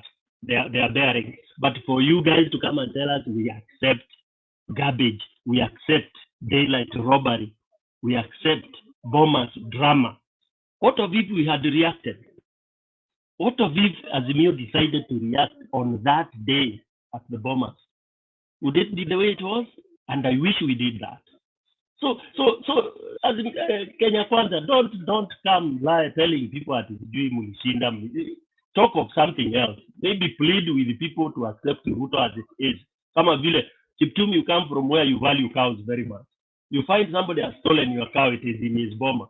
Ama unamwambia ndugu yangu ni sawa tuwe endelea kukamua hiyo ng'ombe ndio tukue brothers for peace. You don't do that. Unavamianga huyo mtu hata karibu na shoka na kila kitu for your cow to come back. So don't lie to us. Ruto is not the president. He is illegitimate. He's not a legit president. That's my take. Who wants to say something? You know, you mentioned me a million times. Can I respond, please? No. I'm using. I want you to come last. You'll be mentioned by everybody here so that you can rebut. I'll give you 3 minutes. But Nise, please. Mwalimu ngoja tu. Thank you. I usually don't like coming here when Alex is here. Is my headache, my 5 a.m. headache. Wakili mwana mintombo yole. Miss Canada. Oh man, you have a bad day up there. I'm sorry. The World Cup. Yeah, but we tried. It was the first time for us to get there. But Stone PK, unknown scripts, Tear Gas Wednesday, Stone PK, and Kiptum. It's good to see you. I came here to encourage you, Kiptum. Here, you're in the den. Na hapa utakanyagwa, utachinjwa. Kwa hivyo shikilia tu. Mimi nimekuja kukutia moyo kwa sababu ama ndugu zetu hawa huwezi ukawezana nao. But I'm happy. I just came here. Nilikuwa nataka kuja kuchapa Ndeto. Ndeto, when you are talking to Mwalimu, Mwalimu is one of the most reputable person or personality we should respect. Why are you shouting to Mwalimu Ndeto na Mwalimu ndiye amekufunza? So I think we are all having a good debate.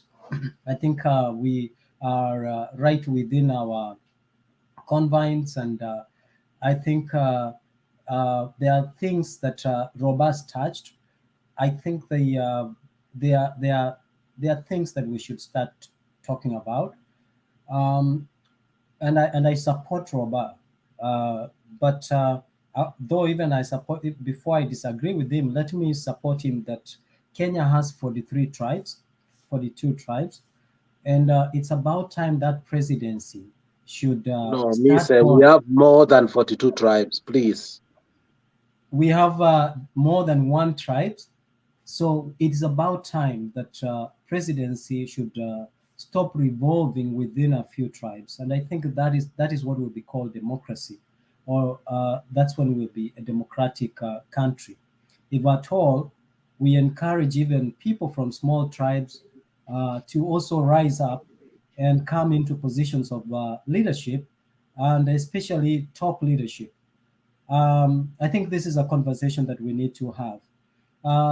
Truly, if you look at in terms of people who are investing in our economy, you will find that maybe a few tribes have injected a lot of money to boost our economy. And I don't see why we should have that happening when we cannot be given an opportunity to also come at the top and also give our opinions. But that is a debate for another day. So, Roba, I support you that in the future we need to have this conversation that other tribes, there is inclusion of other tribes, so that people from someone from Embu will also have hope that one day they will be the president of the Republic of Kenya, not because they have numbers, but because they come on table with on merit and an agenda to drive our economy or our country forward. Now, coming to the tear gas Wednesday, the agenda, I think narratives are very powerful. And you will forgive me, Roba and Alex and Kenya with Love, you will forgive me, but I want to look at a bigger picture. Narratives are very powerful. When you drive a narrative and repeat it again and again, it sounds good. But somehow, a narrative can work both to the positive and to the negative. And our country is the narrative that we have of Stone PK, of revolution, and Stone PK has confirmed here. Hang on. Be careful when you mention Stone PK, you'll be utashikwa hapo nyuma yako wewe. Yeah, Stone PK, I just wanted to join with another device, but because this one was acting up. But this narrative, Stone PK, is a very dangerous narrative for our country. If you are an investor in Kenya, you will understand that, yes, we truly have a challenge in our electoral system. We truly have a system that everyone is taking advantage of to enrich themselves. But again, we do also have another avenue that we need to push and change this kind of system, come up with legislation that does not leave openings for people to take advantage. Now, to me, I think, Roba, our people, like let's take for instance the Kisses, for example. The Kisses, if you look at most people who have come from Kisii, you'll find that they are not championing the interests of the Kisii people. They are championing individual interests. And that is why we are having problems in terms of getting allocated positions, because we don't have the power of bargaining when it comes to the national cake. Because if you realize, for example, take for instance Ongwae. Ongwae was ODM, yet he was fighting. I think it was I don't remember if it's Machogu or not Machogu, but he was fighting someone else who was in ODM. You're in the same house, but because you don't agree, you still fight, and that works to your. I mean, you don't know Simbarati. I mean, lawyer. I mean, that's okay. That's okay. But okay. You get my point. You get my point. So okay, Simbarati. Thank you. Most obliged for the correction. So I think I think we need to. Point of order. Our team is respectable. Know your people and you are giving examples. Let them be accurate. I am most guided. Thank you. So what I'm insisting is that we should, as a community, we should also start looking at ourselves, reflect on how our politics are, whether it's our politics are politics of divisiveness or they are politics of unit of purpose. And that's what we are lacking. Now, in terms of Ruto, Stop mistreating people. Stone, can I come in? There's something you just said. That's a lie. Stone PK. That's a lie. Simu yangu karibu That's a iishe. lie. Unaweza kunisaidia dakika mbili tu alafu niende? 2 minutes. That's a lie. My phone is almost dying. Please stop. Mr. just said a lie. We cannot allow him to do that. Let's have Kiptum, then Roba, I'll back to Mr. Kiptum. Yeah, asante sana, Stone. I will just take 2 minutes and then I will be listening from the other side. When I get out, don't say that we Jama Metroka. I like listening to you guys. And I'm very committed to make Mutembe TV grow and be objective. And one day, when I saw Mutembe in a meeting, which the president was trying to say how the tech industry is growing, I was so happy. That was a Google meeting, not a president meeting, my friend. Be very candid. Thank you. Yeah, guided. So what I'm saying is, yeah, you know, where we are right now, we are at 5G. YouTube and everything, we got here through 4G. Now we are at 5G. So we expect in the nearest future, technology will really give us so many jobs, especially what is happening in Kenya right now. Let me want to say this. I was going to say extra situations calls for extra responses. Extraordinary situations calls for extraordinary responses. Let me say this. First president of Kenya, Jomo Kenyatta, was the president of about, and I'm very deliberate in using approximation, 9 million people. President Moi was president of 21 million people and above. The last time I attended a census during President Kibaki, we were 31 million people and above. During President Uhuru, we were talking about 40 million, and right now, Ruto presidency will take us to 60 million people. So, and every president had their greatest successes and greatest and failures, of course, because when President Jomo was president, he had very unique challenges, including bringing the 9-mile strip to be part of Kenya and shift towards what have you. President Moi, in his term, Kenya was an island of peace in the midst of a very chaotic region.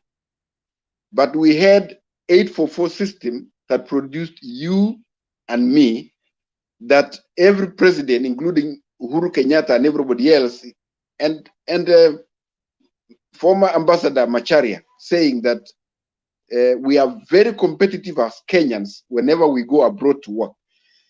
And of course, we had President Uhuru, and now we have President Ruto. Personally, I do not doubt the patriotism of William Ruto as president, and his commitment and his great plan of Kenya Kwanza to take Kenya to the next level. So what I want to say is... Kiptum. Is Ruto patriotic of our country? 100%. I mean, Kenya. Let me finish. Wait. When I finish, you will say it. And then, what I'm trying to say is, President Ruto has a great plan for Kenya because he loves Kenya. He dreams Kenya, and he wants the best for this country. And we have a role to play. We have our civility to play as Kenyans. We do not have to be desperate and resolve to demonstration and what have you, because there is an opportunity, there's an avenue of doing things as a civilized country, because this is our country. As I was telling you, the voters of 2027 will be 34 million. And the young people will give us way. Whenever there is an election, the one goal of an election is the will of the people. And the will of the people can be decided by even one vote. Look at the US Senate right now, 50-50. Only one person can make a difference. And then as a Democrat, as a patriot, even if you miss by 0.001, you accept to fight another day because we are good sportsmen and women. And we have so much to do for ourselves and for our families, which is more than just going to the streets. So I really want to encourage you to speak positive and optimistic about Kenya and being hopeless and stop being hopeless. Thank you. Asante Mwalimu. Roba? Yes. Roba and then Kenya. Sorry, Roba. You have a question? Yeah, let me just have a comment, and from there, like, you gave me a chance. Mr. Mwarim, I wish the way you just said it, that's how things are. But when you are a president, and now the worst president ever, when he takes office, the crime has just gone very high. People are being tortured. People are being kidnapped. I mean, I know a situation where some people are just like running from Nairobi because of the state of the country. Then you can tell me what you want to say.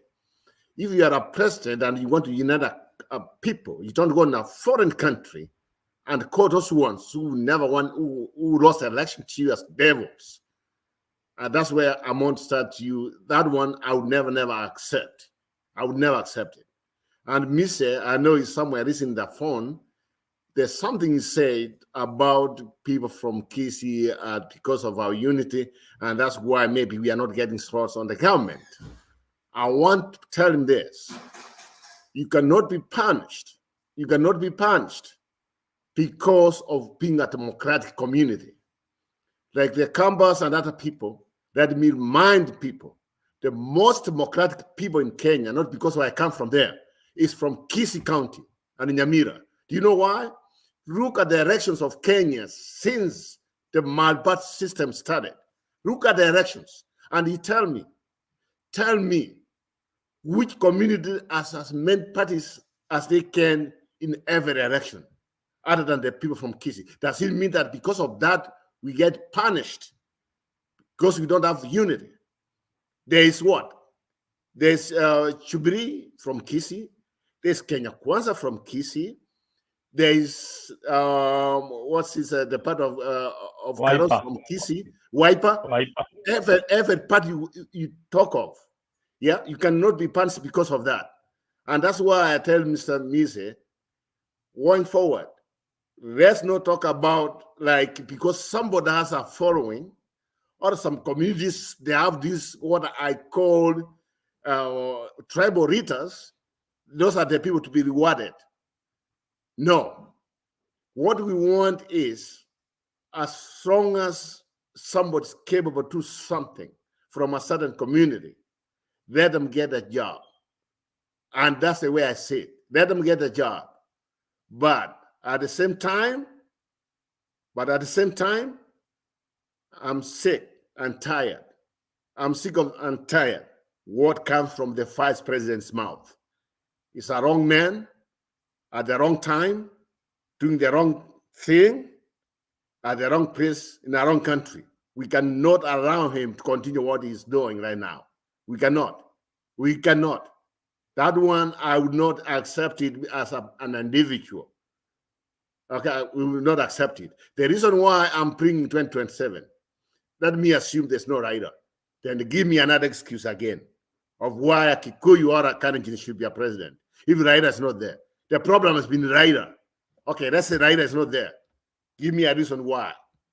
Yeah, because when you do an experiment, like I said before, and the experiment has failed for almost 70 years, you have to go and you have to do it in a different way. And that's why I just feel like we are not being served for 60 years.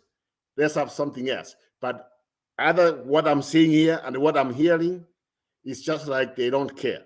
They're just preparing, and the Gachagua is also preparing even take over after Ruto. He wants to also be a president, a future president. And that's why I think when it comes that time, before that, it's not going to be pretty. It's not going to be pretty. But let me leave it there and give other people to speak. Thank you. Stone PK, can I Thank finish you, because Robert. I was in the middle of Yes, Mr. talking? Finish, and then Mr. Tiagas will. Mr. Let me ask for 30 seconds, please, because Kiptum want to go. Please, I beg you, Mr. No problem. No problem. Mr. Let me tell you something that is very true. And I want you to look, not Mr. Kiptum, I want you to look at me. When you look at Ruto, you look at him as your kingsman. And I want to give... No. Wait. There is value in listening, and there is civilization in listening. As a teacher, you must know that listening is part of the 3 components of learning: copying, repetition, and reconditioning. You may think that you are not teachers. We taught before you even came into a classroom. So listen to us. You learn through the peers of your elders. I have grown white hair on my private parts, so you must listen to me. So let's talk this. Now, let me say something that is very serious. When you people sometimes talk some things, you think that we don't listen. We have analyzed individuals, we have analyzed groups and communities. Let me go to something called communities. The reason why sometimes we as a people can look and start to compare 2 groups between the Kalenjins and the Kikuyus and ask ourselves if that is the 2 people that we are given to vote for. We decide to vote for Kikuyus is because in Kisi, this is what we say. And anybody who listens to Kisi, I will say it in Kisi, then I will translate. Omo manyi gose omo nyamato igago kame ng'ombe paka maira soka. Lakini kenyambi ere gago kame ng'ombe otigere mori yakoraki yagonka. What does that mean? In the history of Kenya, when you say that Ruto is patriotic, you are lying to us. All parastatos in Kenya were destroyed when they had the Kalenjin people in the helm of it. And I'm not being tribal. I try to come in between and talk about what Kenya has gone through in the history. You need to ask yourself, why is it that when some communities hold on to some parastatal, they go down? Some of them, they still hold on, even if there is corruption. Let me tell you, you need to come out and understand the fear that we have is not because we hate communities. It's because the so-called job opportunities become very vital to the existence of some societies. For 24 years, in Luo, you call it Miremble, the only begotten son. You are employed in posta, you are employed as policemen, you are employed everywhere, but other people are not employed. It's okay, but this is what we are saying. Kenya must integrate. You see, when you have had the privilege of having a president as from coming from your community, you may not understand what other communities are going through. It may not seem that everybody is gaining from it. But at the same time, you may not know how other communities are wanting. The other time we are having a debate of bottom-up, the person who came up with the bottom-up ideology came out and said Kiambu does not need bottom-up. Why? Because whatever that is going through in Kiambu is that it's a middle-class economy. You compare Kiambu and Turkana, you will totally understand what we are talking about. the equal distribution of everything can make us as a community start talking in different ways. So when you speak like Ruto is this and this, that's not what we look at. Given an opportunity in 2013, who did he employ? That gives us fears. Not that we dislike him. In 2022, given the fact that he was given an opportunity as a president, no, not as a deputy president, because before we could say it's propaganda. What did he do? The CS, the PS, what did he do? Your community has more people. Why do you think you're more privileged than us? It makes us sick and tired. So when you come here and talk like that, not because we want to go on a tribal way, but some point you get yourself asking yourself, is that the way a country should go? So don't come here thinking that we don't feel painful when that happens. Kwani hakuna mkisia hata moja, hata huyu mise ambaye ana dodge raindrops, rafiki yangu kabisa, ambaye anaweza kuwa hata CS. It can't be like that bana. Hata kama yeye ni look, hata kama yeye ni mbaya, we can support him. Mutembei here, we can say, we can put all our differences out and say, okay, if it's Mise, let him be. Kwani hakuna other community, hakuna mkuri hata moja. You'd give us 15 Kalenjins. We must stop that nonsense. When you come here, you must know that Kenya belongs to all of us. When you say somebody is patriotic and starts to choose every 15 people from 30 people from 2 communities, that's nonsense, my friend.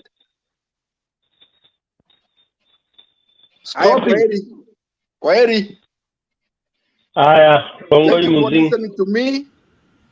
Kiptum. Maisha ni kujipanga. Kiptum. Kiptum. Ni sawa, wachaneni na Arab na ni Arab. Sikia ni kujipanga. Sasa ni kujipanga. Wednesday muje tujipange vizuri. Let me bring in Mato. You wanted, I mean, Kenya. No. Let me finish. What's wrong with you, Stone PK? Oh, you've not finished. Okay, finish quickly. I think you need to take the wise counseling of Alex. I hope that the people of Azimio will take those words by heart. The value of listening and civilization in listening. So I think this is very important. And the white hair. That I distance myself, because the position of the white hair is is private. So I distance myself from that. So, but let me say this. I totally see the frustration of Alex. It makes a lot of sense. And I totally see everything and frustration of everyone. The truth is, I first want to acknowledge one thing, and what Alex says makes a lot of sense. But your direction, Stone PK, is what I don't agree with. I think these are very legitimate issues that Alex raises. There is an history on it, and it is something that we can relate with. The truth is, when William Ruto was given in 2013 the opportunity, he took almost half of the slots that he was given and appointed the East tribe. Uhuru Kenyatta tried to balance, and that was not right. I think it is this country, like I said, is a country of many tribes. Inclusion is key of every country, and that, to me, I want to fully support that kind of fight, that kind of struggle, that we must have inclusion and a balance in inclusion, because we do have many tribes in Kenya, and every tribe goes to vote during the election period time, and they should be reflected and represented by the allocation of slots and appointments. So that I fully agree with you. But there's one thing though I don't agree with you actually. I think what I don't agree with you is simply Stone PK, and I think you confirmed that by saying that you want to use a shortcut to power, using a shortcut to power. No, don't proceed. Not shortcut to power. Shortcut to dismantling evil. Ukiona nyoka, usianze kubembeleza, piga kichwa mara moja, then you are safe. That's not to power. I didn't say we want power. We want to dismantle and reassemble. Thank you. And I believe that you want to reassemble someone you believe and support. Is that correct? No, you don't believe that. That's wrong. We want to dismantle and get things right. Whether it's Mise, whether it's Ruto, whoever it is, but properly elected. Thank you. Perfect. Now,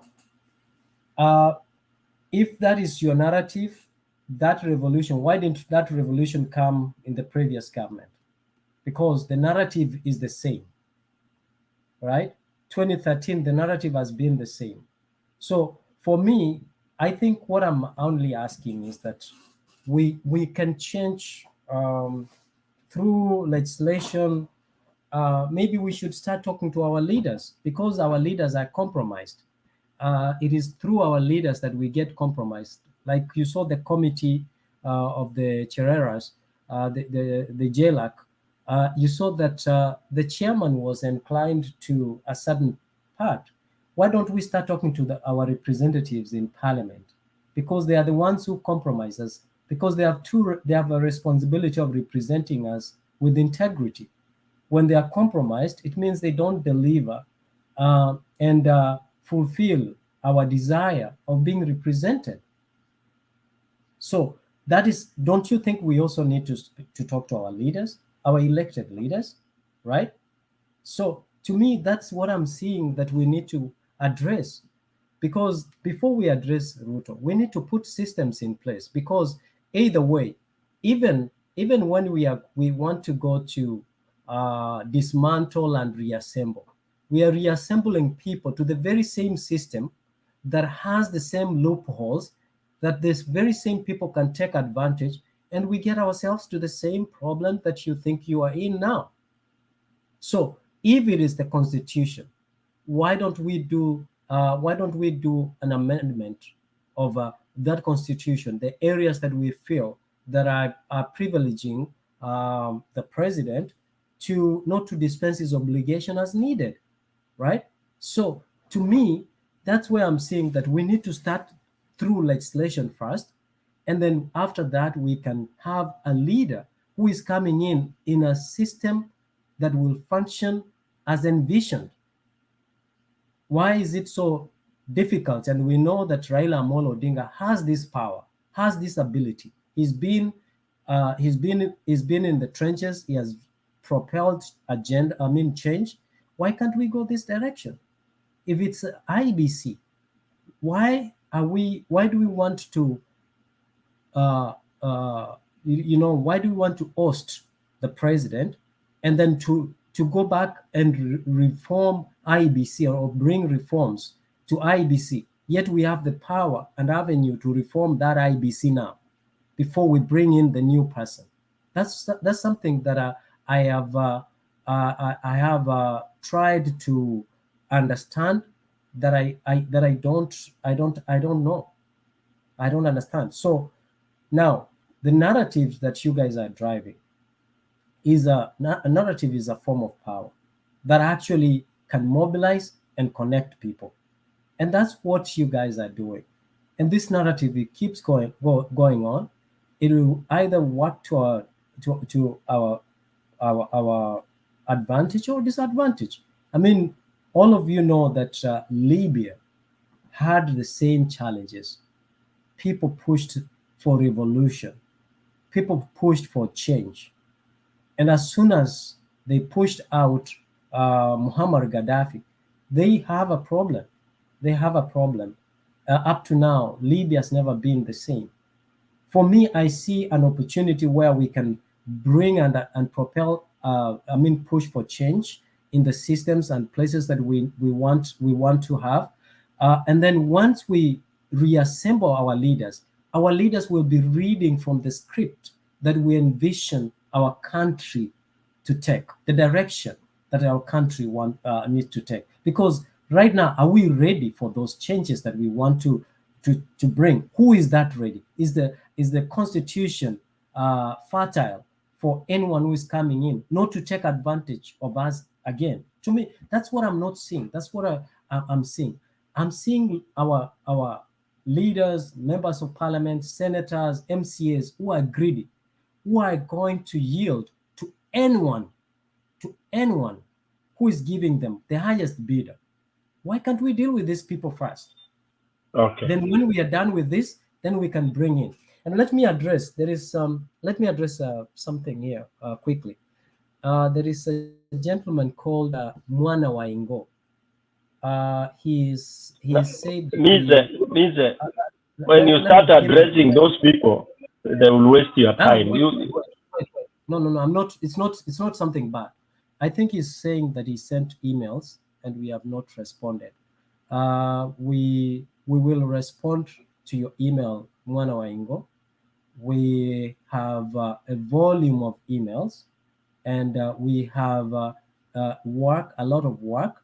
So we are responding to emails, and we will get to you. Once we get to you, your inquiry will be addressed. So there's not a reason why you be agitated that we have not responded to your email. We will respond to your email. Rest assured. Thank you, Mr. for that. Oh, I had not seen that message from one ago. Thank you for responding. And it's good, at least sometimes, to even come clean, like the way Mwanango has come. Even side inaitwaje inbox Mr. direct, so that such issues can be handled. Thank you, Mr. for your submission. But before I bring in anybody else, I would want to clarify something, Mr. You are refusing to see. And Kumbe, no wonder I was told by somebody that one thing that God regrets, can you imagine God regretting, is vile aliunda mwanadamu. Because one of the things that God is really halali akisumbuliwa, it's about mwanadamu. All the other things are good. They are good to go. Binadamu ni ngumu. Because binadamu unamuonyesha njia hataki kuangalia. Unamwambia fungua macho anafunga. Sasa unamwambia funga ndiye anafungua. Have you ever tried to tell somebody to enter your bedroom? Unamwambia bro, ingia bedroom, usiende kulia, piga kushoto. Hapo juu ndio utapata hiyo kitu. Usi chini ni juu. Anaenda anapiga opposite. Ulimwambia asiende kushoto, anaenda kushoto. So binadamu are the ones that are still insisting. Kenyans are insisting that kuna system. We agree. There is a system. No one has a problem with the constitution, Mise. No one has a problem with our the books, the what we call the systems. But systems are run and managed by human beings. And the biggest problem we have is the human beings we have. The ones you are saying. You are saying we talk to our leaders. How do you talk to your MP who are tumbocrat? Who Ruto knows very well atanunua kila mtu because of the billions he stole from this economy. The money he started stealing those years, since when we could fund a level of billions. Ruto was stealing to invest in that. So he is able to buy everybody, anybody, knowing that watu ni watu wa njaa. So when you tell us that, oh, we should change the system, no. What we want to change is the people. And yes, we have good people. We know we have some people somewhere, but we want whatever it takes to have at least 1 or 2, 3 people who can set that agenda. That agenda cannot be set by Ruto. It cannot. Ruto cannot set any agenda of cleaning. Sasa, Ruto is cleaning Supreme Court. Ruto is cleaning all the judiciary. Ruto is cleaning the parliament. Is that what we call organization? Who causes an accident when driving a vehicle? Is it the license or the licensee? Who crashes the plane? Is it the papers of a pilot or the pilot? Who teaches who teaches? Who mwalimu ametoka hapo? Is it the degree paper he has that goes to stand in a class and teach students, or is it a human being? Neither. We are not now looking at the constitution. It's just a book. It's a book somewhere in the shelf gathering dust. Yes. The parliament, look at it. The parliament, we have the most beautiful, the best on earth. But we put idiots there. You expect laws to be made. Look at the Senate, one of the best. Although hatuwezi kufikia parliament kama ya Tanzania, but we have the best. Very comfortable for our MPs. But who do we have there? Malaya, Watumbo. And you are telling us to use those people to change the system? Who do we have when it goes to even the executive? Let me finish. Question. You could please ask Mwana Waingo to tell me what is a question. I just appeal for me. Could you ask him to give me his full name so that I can respond to his email? You see, Mise. No, hold on. If people use different names here and they want to, Mise, that is not your work. Leave them alone. Please be a gentleman. If people use their names in whichever way and they come here and they say they are Mwana Ingo, don't even respond to them. I've seen it several times. I didn't even bother it, because if hapa wanaitwa Mwana wa Ingo in a different way, they call themselves in a different way, why bother yourself? That's pettiness. Don't lower yourself. Okay. Yeah, let them. No, that's okay.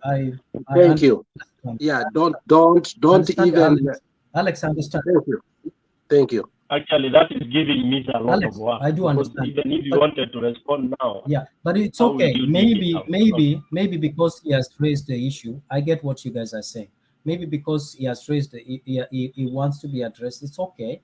But I don't have it. I'm looking at the emails and I don't have Mwana Waingo. So let him say what his name is. I will respond. That's not a problem. Okay. Mise, that is pettiness and we respect you. Don't worry about that.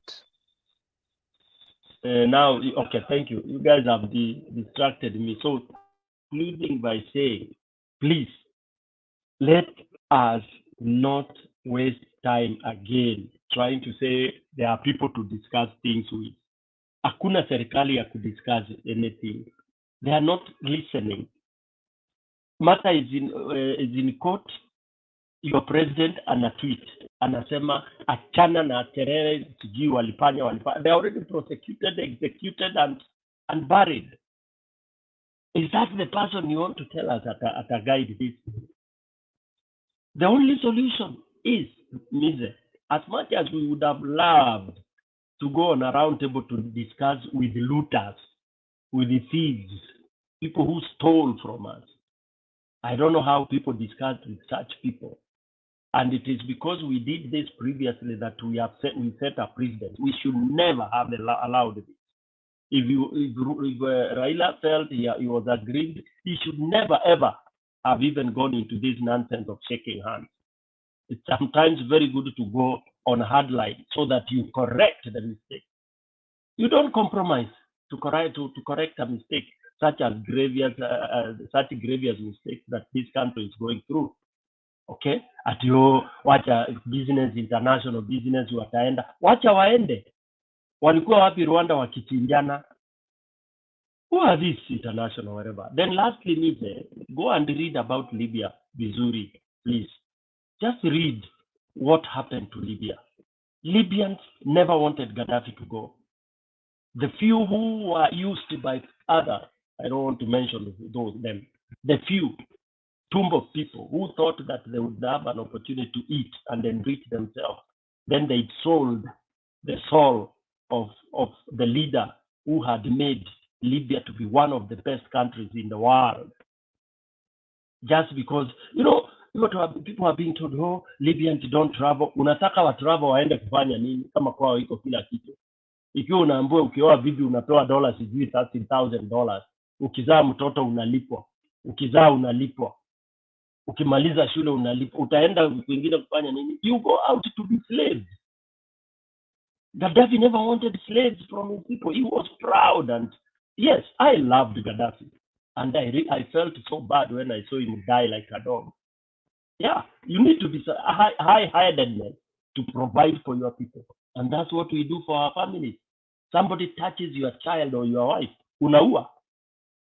Alex, you'll bear me witness. Mtu akuja hapo kuguza familia yako, unatoa nguo zote, wacha hivyo unasema sasa you go naked to finish that person. That is what a president should do. Defend the people. Kenyans would be proud to live and work in Kenya. 60 years, it's an old economy where all of us would be prosperous. But we have been pushed away because of compromising with the thieves. To make compromise na wezi. And that is why we want to have one man who has sacrificed for that. Not because of him as a person. Someone who can, hata akitukurosisha tu ribanini kidogo, hii mto ya ushenzi kidogo tu, we will hold each other hands and go. What we want is Raila to topple all this, remove all the rubbish, clean the way, then we will push the rest. Get rid of Ruto and his people. Watu wa mang'ombe waende wakachunge ng'ombe. And then we get somebody who will set a precedent, who will make sure that elections are held properly, votes are counted, and those who win are pronounced winners. That when you are campaigning, you don't care that somebody else is being favored. That is what we are looking forward to. And that's why Wednesday has to happen. And the preceding Wednesdays.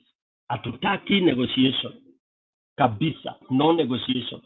Wakisema to negotiate, now we will all reject that word. And we don't care about Azimio MPs. If they want to go to KK, they can stay there. In fact, it will be good readers. The fewer we are, the better. We want trusted people. We don't want people who think, oh, you have to work with the government. What an idiot of a county chief thinking that he has to work with the president in our new constitutional dispensation, when you have all the powers as a county, anaitangwa nini, the head, the boss, or the CEO of the county. You have all the budget, it's in the law and all that. Then you want to go and kulamba hizo za Ruto. It's nonsense. Really, really idiotic. In fact, Kenyans should recall such people. Umepewa county mzima na budget usaidie wananchi wake. Unaenda hapo kusema mtukufu rais. Yeah? In fact, Raila has become too soft. He should have chased some of them out of that meeting he had. I don't know why he encouraged them. Nafikiria amekuwa too sympathetic, ama amewekewa mshetani amewekewa ile pepo mbaya hiyo na nabii wa uongo. Yeah? So it is so annoying. We want those who believe in fairness through elections, nothing else. Step ya kwanza is credible election. Kidra said that. I don't know why mize watu ambao tumesoma tunazunguka huko tukienda huko. Period. Next.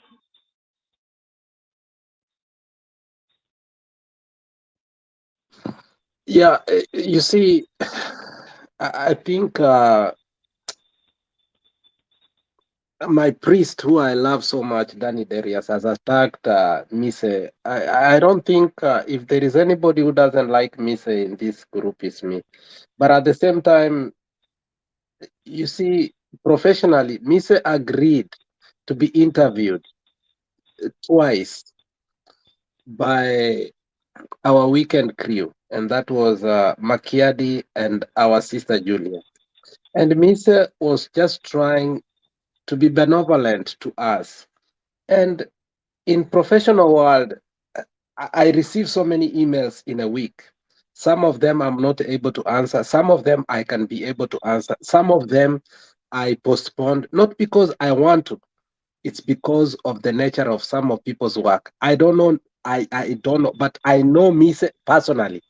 Mise is not a person. Once he commits into something, can ignore. Please, hii maneno ya kublackmail Mise, wachana nayo. Mise ameuliza, mtu ukijiita mwana wa Ingo, email yako inajiita something else. And then Danny Darius, who is a priest, comes out and says, let Mise respond to that. I mean, that's being petty. Wewe utajuaje mtu anajiita hapa jina ingine, hii ingine anajiita ingine? I mean, let's be serious. Let's stop that. This is politics, the other one is professional. Let's separate that. Hata kama spendi huyu Mise, hata simpendi kabisa, nasemanga ana dodge raindrops.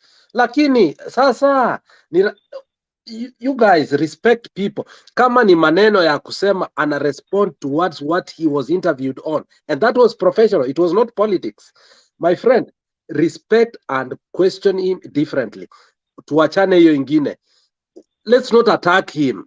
Amesema he wants to respond, but tufanye nini? Tumwambie ni nani huyo anaitwa hivyo. Pole sana Mise, hapo leo nimekutetea mbili kwangu. Nashukuru sana.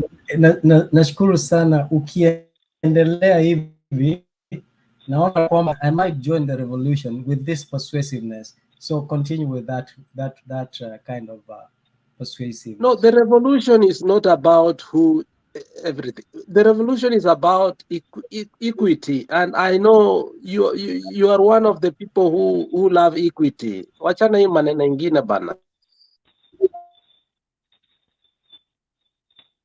Wachana maneno ya Duke ambaye smile. You always smile to my sister Julia. Okay, sawa. Who is Duke? Sorry, who is Duke? Is Duke I'll the guy who who comes is. here and talks about economy? We'll talk about that later. So it's okay, Mise. Those who are waiting for the emails, you take you respond accordingly. Let's not make it a real subject because they have written directly there. I'm sure you will respond. So it's a issue sana, I think. Yeah, and we have responded to so many emails. Actually. Yeah, we've responded to so many emails, but again, in due course, we'll get to everybody. You know what I've come to believe in life? I said here before, a few minutes ago, that God regrets. Amechokeshwa na binadamu, ni vile hawezi kutumaliza pamoja. Kwani sasa nimekuwa picha. We'll never appreciate anything. Unakuja wewe bana. Wewe unachukua hata dakika 10 ukitaka. I just want to say, those who are complaining about anything, Mise volunteered to do this. Binadamu huwezi kuwatoshelesha. They don't appreciate. So don't bother. Aya, Kenya with love.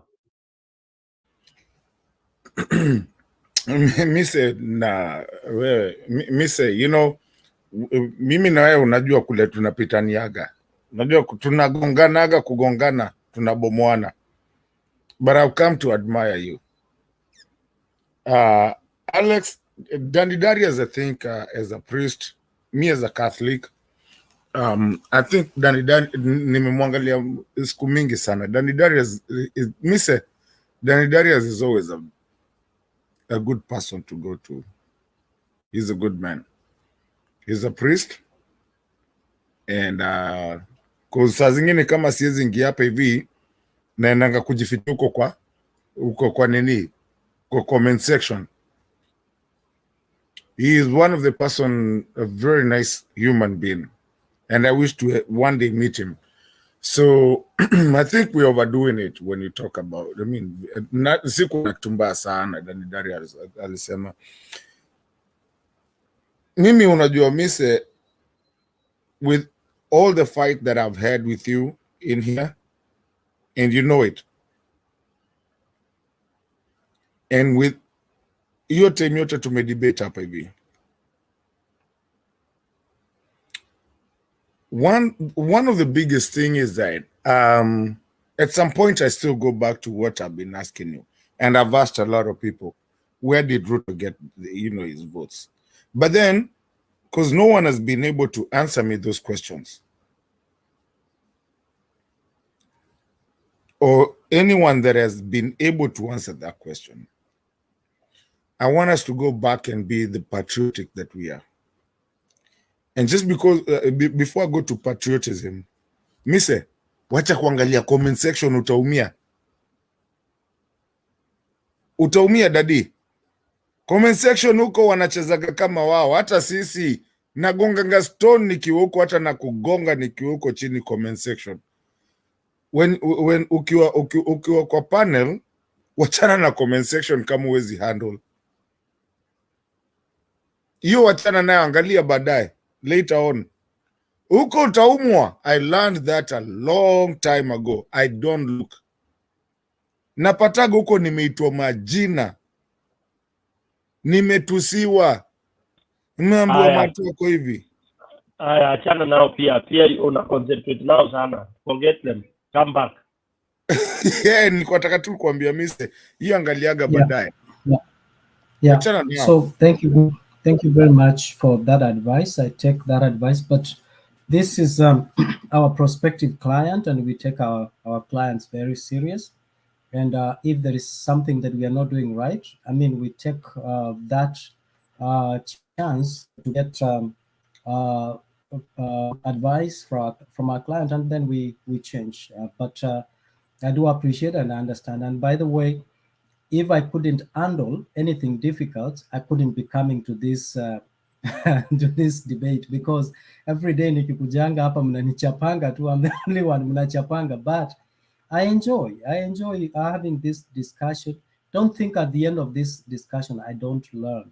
We learn, and I see persistence in when you're dealing with people. I mean, I'm a leader in very many other community organizations, and I do understand dealing with people is very difficult, and you cannot have a uniformed people. But what we are discussing here is the prosperity of our workers, to give our contribution to the forum platform, and make sure that whether someone is going to implement or not implement, we are here to speak, and those people can pick sense out of nonsense, and they decide whichever way they want to go. So, but there's something I wanted to, Stone PK, I wanted to request, please, when people are of a different of opinion, and it's in line with what Alex said, listening, there's value in listening, and there's value value in there's civilization in listening. And as well as what you have said, that in the comment section, people express themselves differently. There are people who don't like you, there are people who hate you, not because you are not sensible or you're not speaking sense, but because they just have to hate. It is their nature. So in that context, I would really request that you don't block people who speak of a different opinion. Like, I think I saw one gentleman by Tom. Tom's Timrek was blocked by one of us. I think just let him express himself. And over a period of time, he will come to understand there are certain values Alex stands for that I admire. Dato, there are things that you speak that I admire. And for that reason, I think it's good to give them a chance to express themselves. Out of what they say, we pick sense. Let us also give others, the people of Azimio, the people of UDA, a chance to express themselves. Then it makes it a dialogue. Otherwise, if we speak only people of UDA, people of Azimio alone, the supporters of Azimio alone, we will be having monologue amongst ourselves. So a dialogue is when you have two people of divergent opinions. And I think it would be nice that you guys try to accommodate others the same way you have accommodated myself, and the same way you have accommodated Black and Mr. Ruto, who are always supporting the current government agenda. So that's what I'm advocating. Thank you. Thank you, Mr. I don't know. I didn't know somebody was blocked, but I normally know that people get blocked when they become insulting and, that naked direct insult, whether you are from Azimio or wherever you are from. We don't encourage, insulting language. So probably, I don't know whoever Tom had done for him to be blocked. I don't think he did anything, actually. There are a lot of people who insult me here, but you don't block them. So that's a selective way of addressing insults. So okay, I think if we want civility and sobriety in our discussions, it's good to listen to both people like Barnes, Nyaga, Duke Moses. And you haven't told me who is this Duke Moses, because is this Duke Moses the one who comes to this forum during I the think he's the one. Mr. I'm going to block you myself already right now, because it was my time to talk, and now you've forgotten that it was my time that you've taken. Thank you. I apologize. Okay, and, back to Kenya with love. Regret my actions in Deto. I apologize and regret my actions.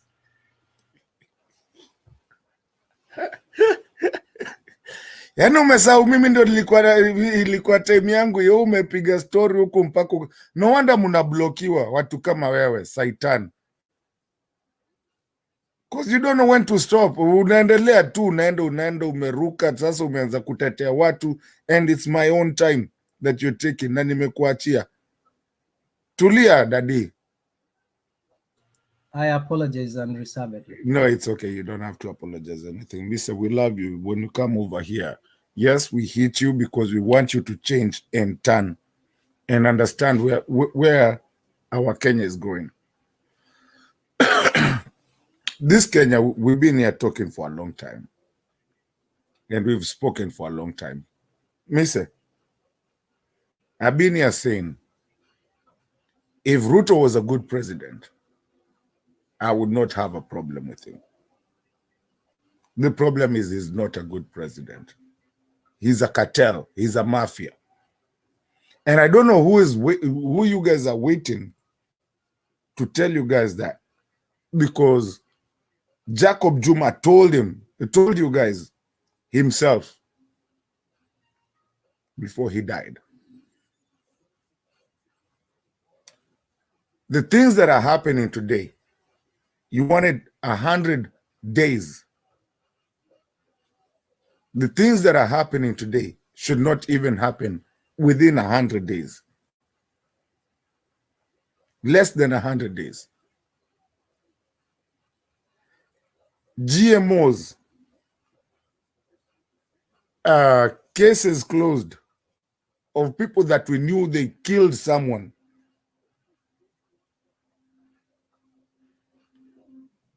Magistrates being put in there. What do you call this? People mugging each other, wanting to go persecute a cop that helped people, even kids, go to school, and stopped mugging in Kenya. All of a sudden, it looks like a gameplay. Mister, and I know you're coming through. For you, I appreciate you for always being here. Umesema tu kugonga.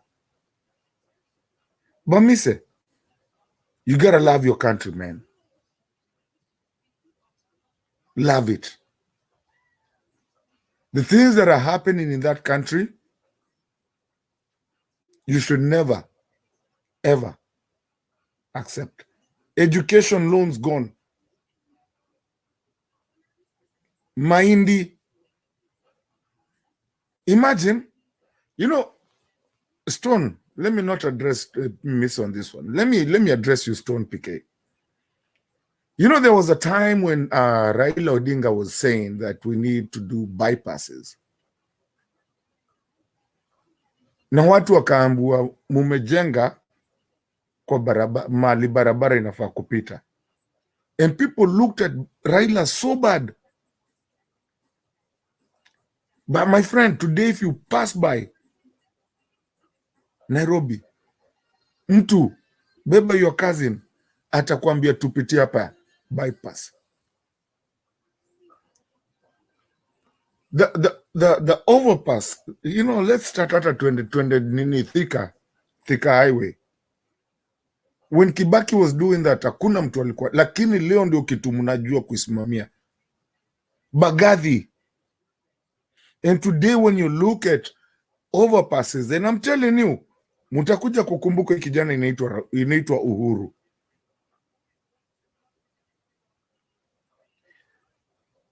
Hata hiyo, na nimekuwa nikisema hapa, hata hiyo standard gauge railway, yes, tuligongwa ni ukweli. Because why tuligongwa? Kwa nini? Because ile kitu watu wakina Ruto, na nitarudi nitasema, the biashara people, the biashara political people that Ruto mafia runs, they used to go, which was something very easy, Stone PK. A standard gauge railway, it means hii yetu ni ndogo hivi, just move, songesha tu kidogo hivi ikuwe standard. Instead of doing that, they went and started buying lands, so that they can sell them those lands to the government. Money making instead of public service. And until Miss Wachani Kugonge, forgive me, you okay? Until these people, the Miss type, and Miss is coming through, until these people become patriotic, tutakuwa tukiumwa every single time, because mtu akikuletea pesa unaenda kumchagua. Na by the way, huyu hakuna mtu alichagua, na nimeulizia swali mara mingi isipokuwa Central na nini na Rift Valley, na hakuna mtu ashenijibu. Kila mtu anza kusmile because we know he was not chosen. It's just that we are tired of fighting. We don't want to fight anymore. Tumechoka na kina Baby Pendo. Hatukuwa tunataka. Lakini we will not be led by an illegitimate president. The legitimacy will come. And this one will not come from Baba. This one will come from the Mwananchi. Because Stone, like I said, that jana, we are more united now than we've ever been united in Kenya. Because we have Kikuyus, we have the Kalenjins, wale hatujai kuwa nao hizo nini zote, wako hapa. Hata ukiangalia ngapa hivi wako hapa against their own. And it's because what? It's not their own. It's the Kenya that we love. It's the Kenya that is ours. And we are going to fight it. Mr. Join the club. We will fight this country and we will be led well. Woke you are Canada because you live in a country that is well led. Na mama mboga huko nyumbani ama mtu mwingine huko nyumbani, even your brother or sister, wewe unamchekelea tu, unadhani your country iko messed up, no, Ruto sijui nini, anaibia watu. Na unaona. Stone, I said I'm not going to do politics this week. Hata next week sifanyi politics. I am going to do patriotic part of it. Kenyans, love your country. Love your country. And again, I say, Love your country. Stop thinking of if you are a Kalenjin, you are a Kamba, or whatever you are. Love your country. And don't patronize us, especially if you live in a different country and you're not even patriotic to your own country. It looks dumb and it looks stupid to patronize people while you're not even patriotic to your own self-country. Najua nimeongea matope, lakini I think I've said something. Don't patronize people when you're not even in your own country and you're not even patriotic to your own country. Tupende nchi yetu na tuache ujinga. Ukiona nchi yako, sister yako ananyang'anywa wig uko Ngara, na mpaka mapolisi wameambiwa waende wakae, waliambiwa waende wakae wapi? Na by the president wakae huko, sijui huko nini, Thika Road huko, waliambiwa waende wakae mahali. You know, I mean, they're supposed to fight that whole thing. Remember why we went to Somalia? It was two.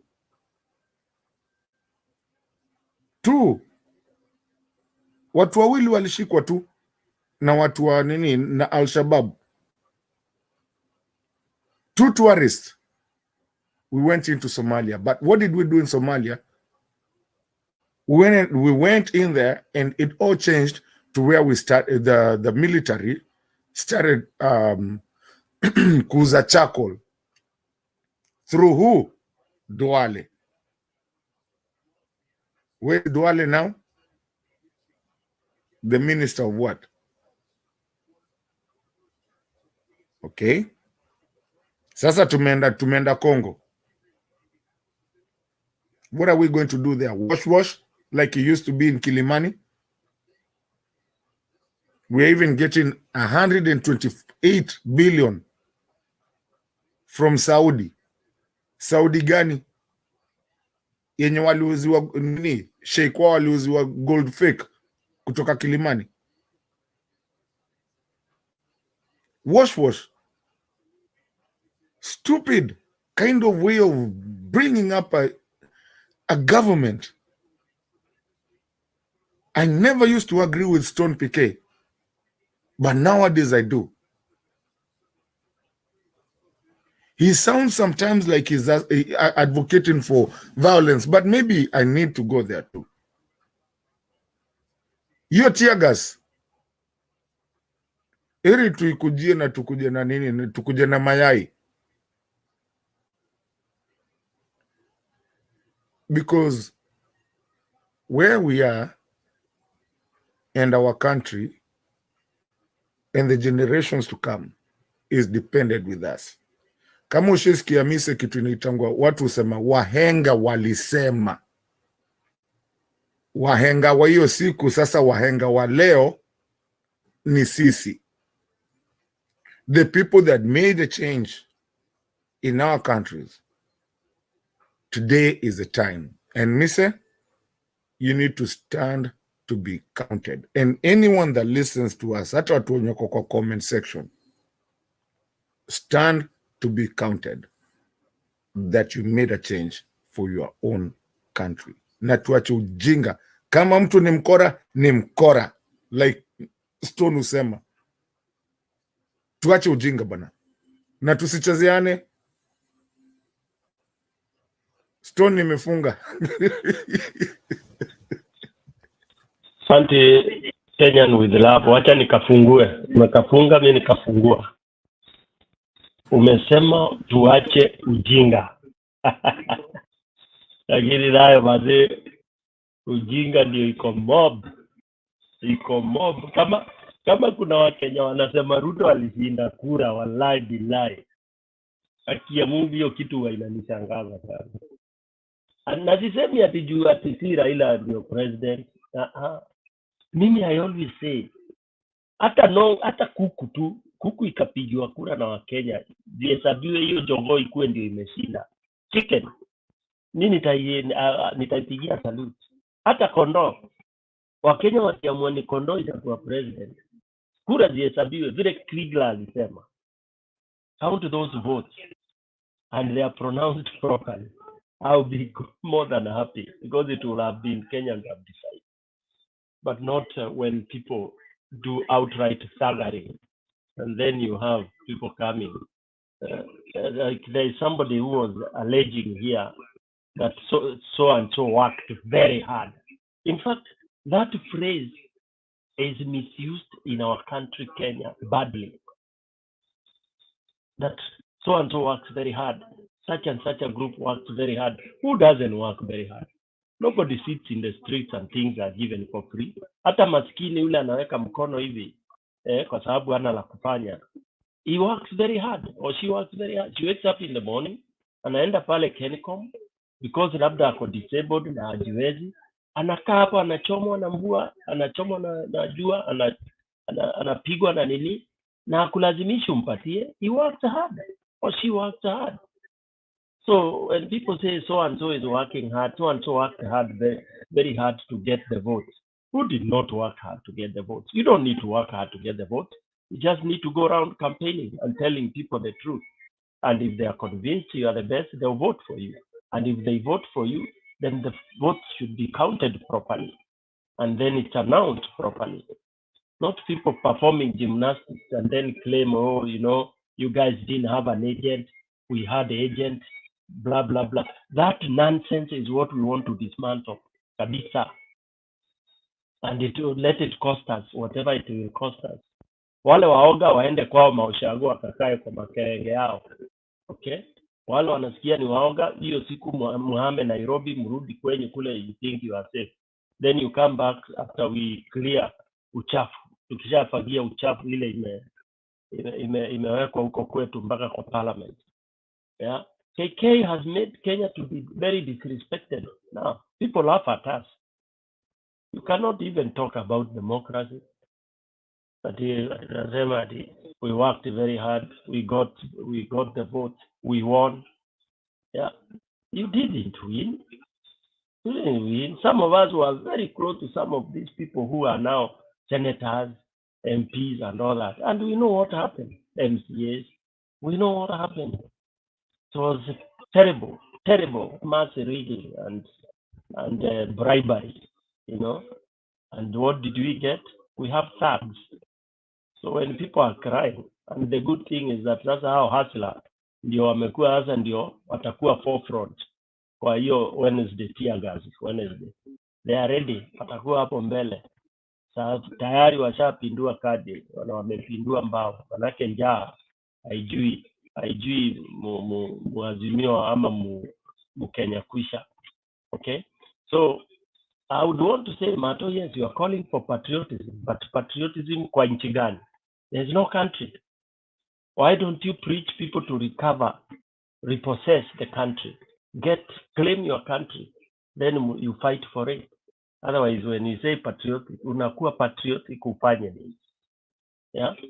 Just accept the country has been stolen. Let's get together, reclaim it, and then we now start doing patriotic evangelization of the Kenya we want, and we get serious with that. Wale hawataki wanaweza enda Uganda. Those who don't want to have free and fair election can go to Uganda. Wakae huko na nani. Hata si KK nini zao ni yellow. They will fit in very well from 7. Wakiingia na hizo wamevaa hizo yellow za nini, and I think that is where Ruto got the idea of those colors from. They can do very well there. Let us remain with the country we want. Ikishindikana sana, then we go the other way. Ile watu walikuwa wamesema tugawane, kila watu wakae kwa county yao.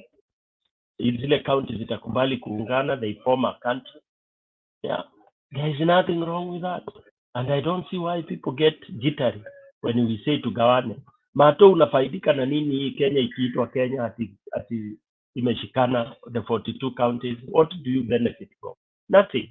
So you are as good as in your own county, and then you trade with the county that is next to you or ile itajisikia deal na wewe, and we shall have harmony. Then tunaacha counties na huko Rift Valley zikipigania uongozi, sisi tuko na pande yetu huku, wengine pande yao huko. I think that's the best that this country will ever have done. Let's forget about calling it the way it was grown. Let's, in fact, that should be the next agenda. If whatever what we want to do fails, there is no business of being united.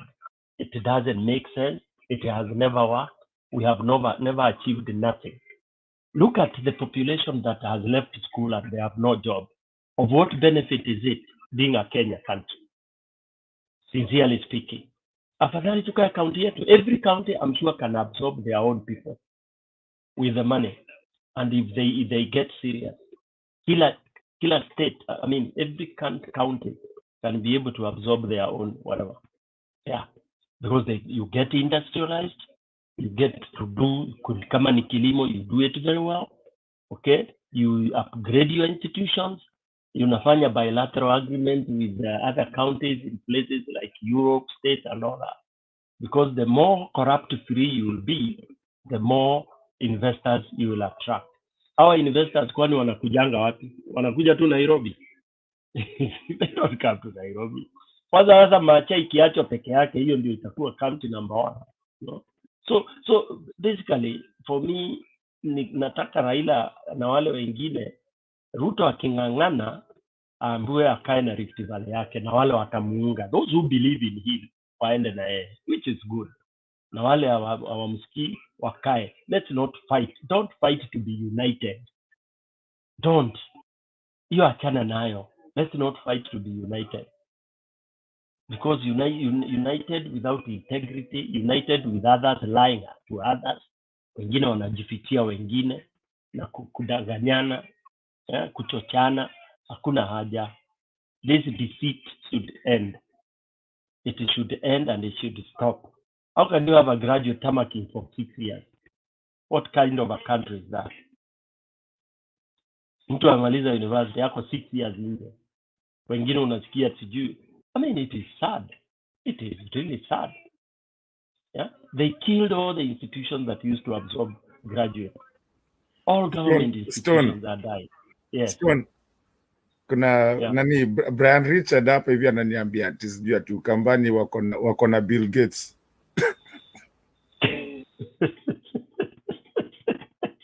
Ndio mna manufacture nini? Vaccine. Kamute. Mrali ushezi.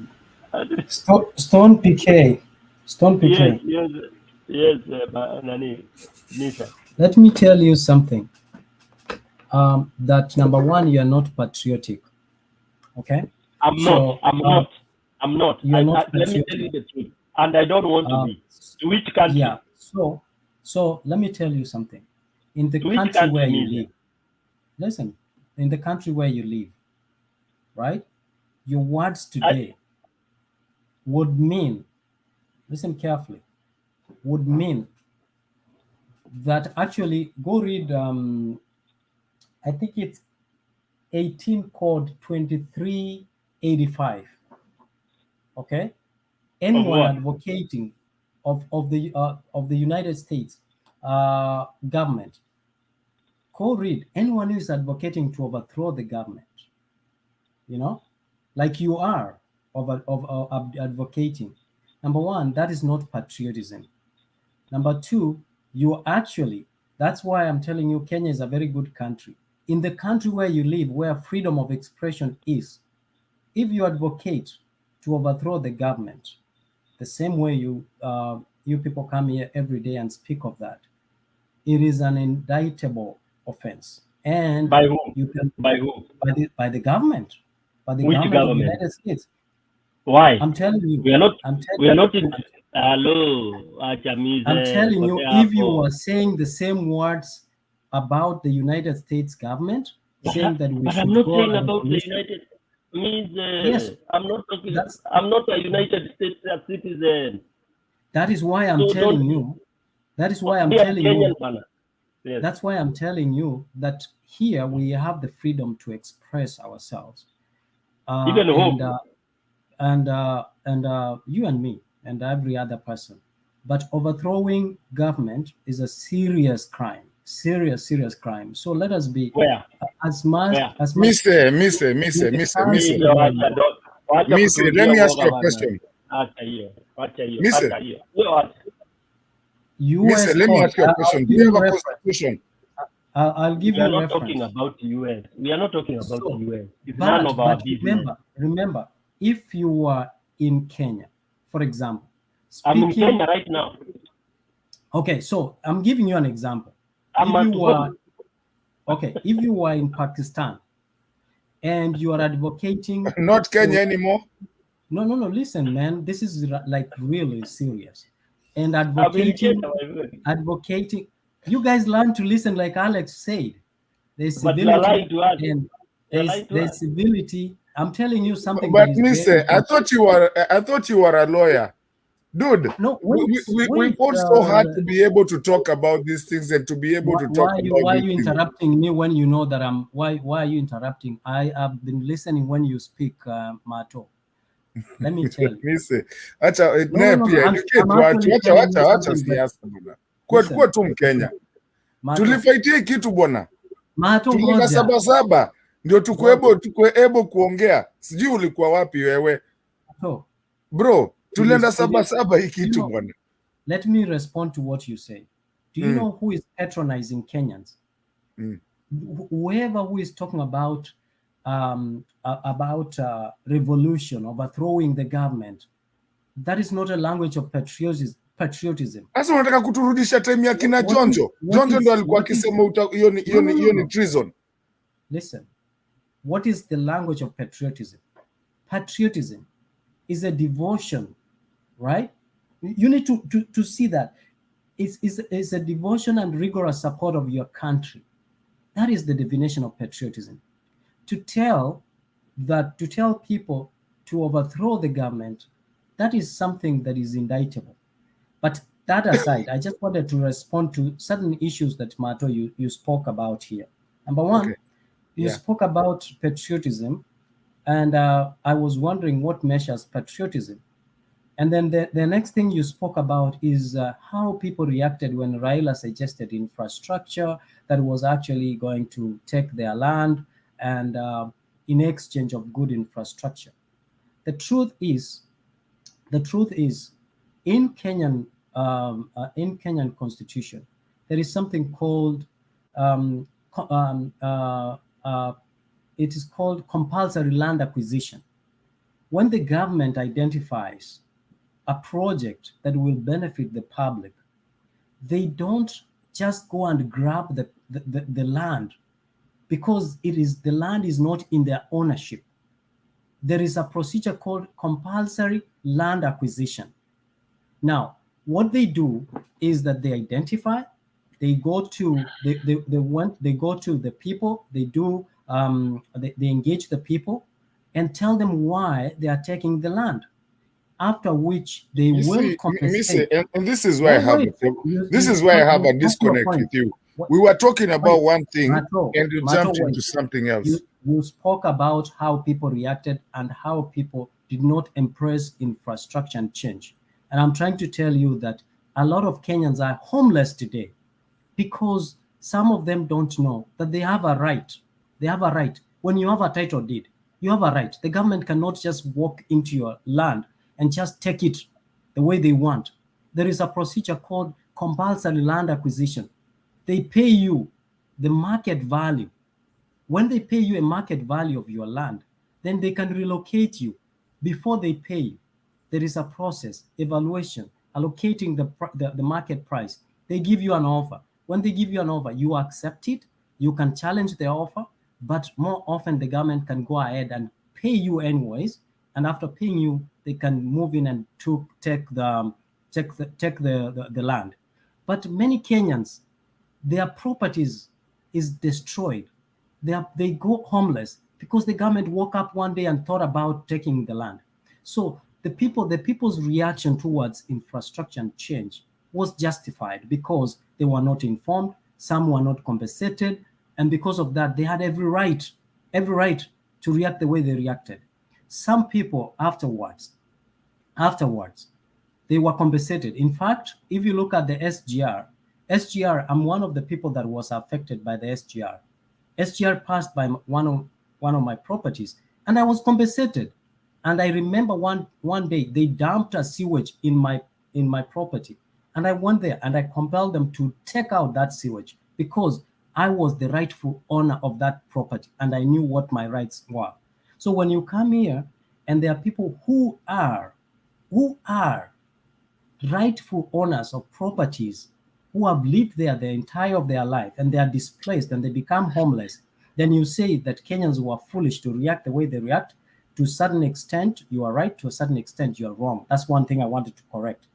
And the last thing I want to say, a man's heart is where his investment is.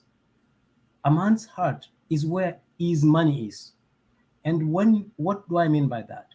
We are patriotic to our country because every Kenyan, most Kenyans who are in diaspora, have invested in their countries more than they have invested out there.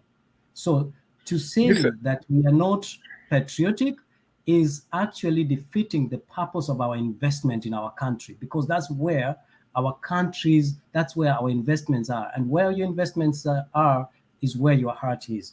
So really, when we come here, let us educate one another on facts and merit, not just misleading. Okay, Miss patriotism. I don't understand where you get the definition of patriotism. Patriotism is not about that. I don't know if you understand where patriotism comes from. Patriotism is loving your country.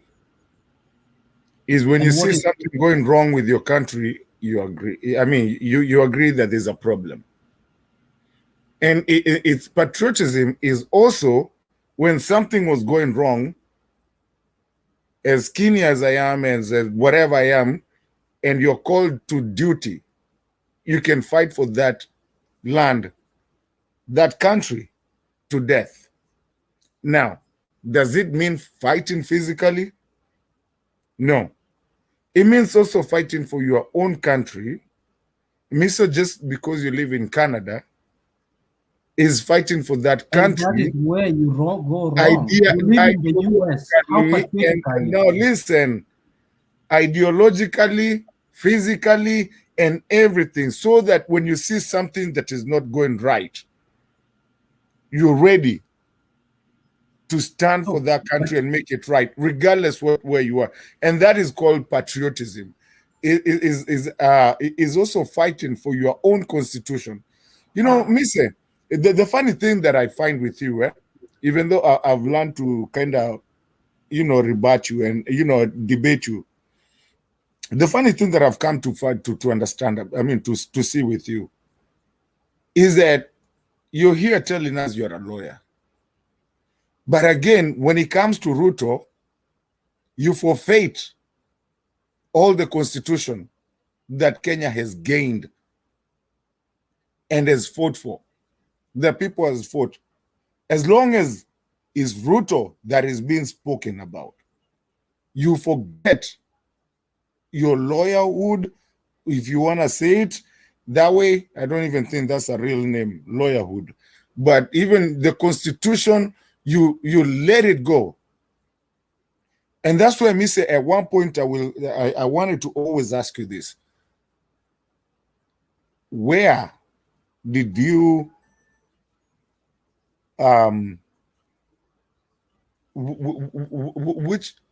where did you I want to ask it in a very nice way. Where did you take your oath of the Constitution? Did you take your oath of Constitution in Canada, or did you take your oath of Constitution in Kenya? And do you respect the Kenyan Constitution just because you practice Canadian Constitution? No, I think Mato, you're missing the point. No, I'm not. I was just following up on the points that you put across, and you keep saying that because I live in Canada, you live in the US.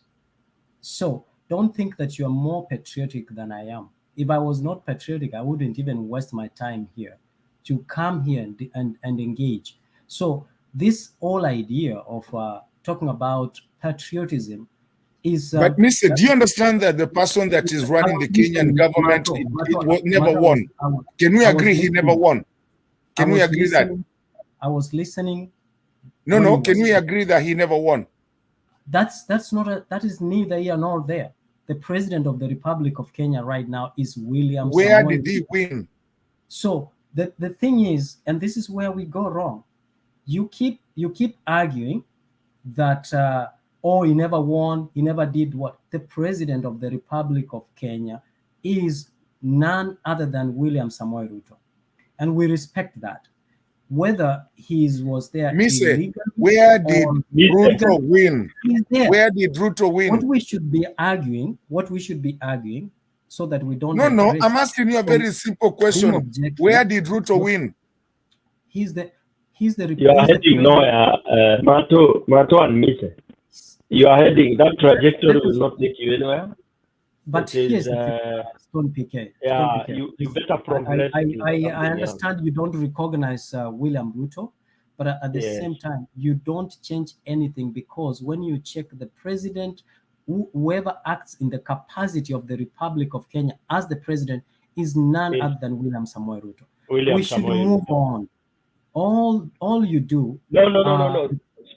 All we should be talking about is the questions that Alex brought here today. Alex talked about appointments, imbalanced appointments. This we can put Ruto on task and ask him, where are the rest of the other citizens or tribes of the Republic of Kenya? But the question of saying that he is not, listen, when you call for a public rally, it must be approved. You don't just wake up one day and say, without notifying the police that you will be having a public rally somewhere, and expect that you will be allowed. So let us be civil and we don't respect him. Let us respect our country, that we have a president now. We have a president now. I'm not royal to Ruto. He doesn't know me. I don't know him. I don't want to know him. But I know that if whoever negotiates my deals as a Kenyan out here, whoever signs is the president of the Republic of Kenya, who is William Samoei Ruto now. Can I change that? I can't change until 2027. That's my argument. And then, so Mise, why do you want to make me or Stone or Nani Kenyan with the love fall into your trap? Why do you want me to respect and expect and call? Isn't it my right? Don't force us. Right. We say he is your president. That's okay. Respect him. That's okay. Adore him. That's okay. But for me, I don't know him.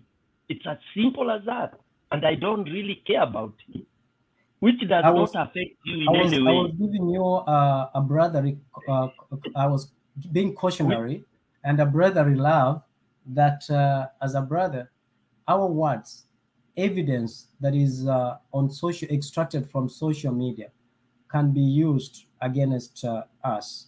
From 2013, evidence that is extracted from social media can be used against us in a court of law, and it meets the rules and procedures of evidence against us. So I was just trying to say in our brotherly love that as much as we are delusioned, there are certain things that we might forget and speak out of delusion that can land us to problems. Extradition is there. Some of us were here way before you. We know these things very well. We've been in the deepest of it. We are not as cowards as you people. We don't really give a damn. We know all the law pertaining to anything that you may want. You may be a lawyer, some of us may be something different, but we are too advanced when it comes to politics, when it comes to everything. We know exactly what we are doing, and we are the people that are advancing. Waoga kama nyinyi kaeni huko kwa dunia zenyu mkiadore Ruto. For us, he has to go in whichever way. In whichever way. And we are not, you should learn this reason. For us, it's not at tafadhali, sijui nini na nini. It is simple. We know very well Ruto was not elected, and the world knows that. He stole election, but he's there. It's true. He's the president, self-styled president. Alijiweka hapo. So nyinyi muite president. Don't be bothered if I don't call him a president. Na usistuke nikiongea naked truth that he's a thief. He has been convicted. He has confessed publicly. So whichever court you want to take me at, nimeongea pa social media, that's bullshit. Because I said Ruto is a thief, and it's confirmed that he interviewed internationally, that I said he has to be removed. Yeah, he can be removed by people because our constitution says that. Nize, our constitution says unaweza timuliwa mbio hapo mpaka usahau kule hiyo B8 iko. I'm telling you, it is all there. We are not in the before 1963, my friend. So wewe na uoga yako on Wednesday will you be there? Acha niongeze kidogo. Mise unajua nini? On Wednesday mtakuwa huko. Listen, what you are being petty now. Not everybody. No, will you guys be there? Listen, but to be there in our own way. Some of us are organizing very high level things, my friend. And it's not the first time we are doing that. And we are known. You go uliza huko Kenya. Uliza who is so and so. You'll be shocked. We lead. We lead heavy things. We lead heavy things. And when we say this will happen, my friend, it will happen. Imagine just because you know Stone PK, you know Matwana. That's why I say, let's not go personal. Achana na watu. Ukisikia mtu anaongea, don't start criticizing. And because you don't know me at all, I don't know you. But what I say, I don't recognize watching feelings. Stone, unajua Stone, wacha nikwambie kitu moja. Unajua Mise, Stone, wacha nikwambie kitu moja. Unajua Mise, ni wale watu bado hawajarealize kama tuko nako. Wanajua we had a 2010 constitution, lakini bado hajielewa kwa hiyo constitution nini ilifanya. So they think hata nikisema saizi Ruto ni mwizi, kuna kitu inaweza nifanyikia. Constitutionally, nothing can happen to me. Because we fought for that constitution. And is there, ndio maana unasikia akiongea hivyo. And that is what is happening with this Kenya Kwanza nini, led by a mafia, a killer. Ana threaten kila mtu. Watu wanaanza kumuogopa. Like there's anything to be done. Like kuna kitu anaweza fanyia mtu. What? Msando case. Utamsando watu wangapi? And that's why we have that constitution, and it's a constitution. You were here the other day, nikiuliza watu, do we have a constitution? And so I think at some point, we will have to start sitting down and educating people that we have a constitution. Hii si siku za kina Jonjo zenye ulikuwa ukiambiwa ati impeaching, ati when you think of impeaching a president, it is equivalent to you committing treason. We walked away from that. But a lot of our people do not know that we have a constitution. But a lot of our people, the Mama Bogas and all those people that are under there, do not know that this constitution actually protects you. And we do have a constitution. Mise, I'm telling you, we do have a constitution that protects you. And you are absolutely wrong. Every law, every rule has so what? It has a limitation. Don't think there's no law that is absolute. Don't think, I hear a lot of people saying, I have a right. I have the law protects me. We have a right. We have a chapter 6. We have everything. We have the right to the constitution that we have. Don't read the constitution from a pedestrian perspective. Every law has an exception and has a limitation. So as we are here, vile tunaelimishana, ni vizuri tusiambie watu, tusisukume watu. There are many people who believe in you, Mato. There are many people I see here who adore Stone PK. But at the same time, we should try, if we are patriotic, to be honest. You know, one time someone told me, when you have people who love you, they will stand around you, they will protect you. What we are doing now, we are not protecting Kenya. We are not protecting Kenya. What we are doing, we are pushing people around. Those who are around Kenya, we are pushing them so that anything that comes from outside can shoot it. So every law, sheria yoyote it has a limitation.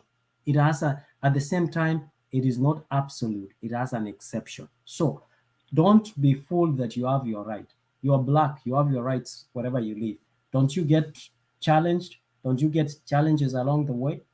So that is the point. I think that's the kind of conversation that we are having. You protect whoever you are saying, but this whole narrative of hosting out the president, to me, that is not patriotism. That's patronizing the president of the Republic of Kenya. Now that is patronizing the government. Now, in your own words, that is patronizing. That is patronization. If you are patriotic, what you happened say, in Sri I love Lanka? this country. Sri Lankans were not patriotic. Sri Lankans were not patriotic. Libyans, you think Libyans were not I'm asking, patriotic? Sri Lankans, were they patriotic? Who When are they kissed patriotic? that guy through the window? How long has the government, the president of Sri Lanka has been in the office? No, it doesn't matter. No, it doesn't matter. It does matter. Kenya is It does Kenya matter. is 60 And that's years why. old. That's Kenya why. is 60 years old. Okay. Time Ruto has has not come. been a president for 60 years. He has been a president for 10 years. He's not. Deputy He's not. president for 10 years. He now and has the full. He's part of the Now, looter. That's why we want him to go. now he has the full mandate. Forget For about us to now. let Now the looters go, let us create systems. he will loot everything. He looted as deputy. Can we start from IEBC? Can we start looted? fixing IEBC? No way. How would you fix ABT with a looter? Who is appointing them? With a chief as the prefect. Chief, wake up, man. And Libya, I told you, forget about Libya. In Libya, ulisoma vibaya. Ulisoma hiyo kitabu vibaya. No. Libya is minority. a perfect, it's actually a story that is let's not unfolding debate in about Kenya. Libya. Let's not debate about Libya. You just go read about it. I know. You know. I'm speaking of what I'm well conversant and well versed. So yeah, but Libya is not Libya. I respect your difference of opinion. But everything that I respect, but what I don't agree is the narrative. That narratives form a form of power. How can you guys say that which narrative don't you agree with? Which narrative don't you agree with, Mr.? The narrative overthrowing the government. Wacha niongee kwa Kiswahili. Siku ya Jumatano. Katika siku ya Jumatano, ndugu yangu, kutabumburushwa watu. Itachapwa. Kabisa, ni sawa. Unaionea kwa TV hapa. Hapana, utaniona pale mbele. Yes. Utaniona hapo mbele. Tutachapwa ndio, na tutachapa mtu. Na itakuwa siku ya kwanza. Mr. Let me ask you a question. Bro, wacha nimuulize swali. Mr. You're very I know you run around when you get cornered, you run into a different topic that people are not even talking about. Let me ask you, and I think this is something maybe you know. I don't know how old you are. In 1994, where were you? Do you want my age? I can tell you what my age is. No, just tell me in 1994. We don't have to tell people in public. I'm in my late 30s. Tuambie kule ulikuwa in 1994. I think I'm smart enough to make those deductions, but here's the thing: I was in. Where were you in 1994? We don't need your age. In primary school. I was in. I didn't ask you where you were. I asked you where you were. I didn't ask you which. My answer is right. My answer is right. You asked me where I was. I told you I was in primary school.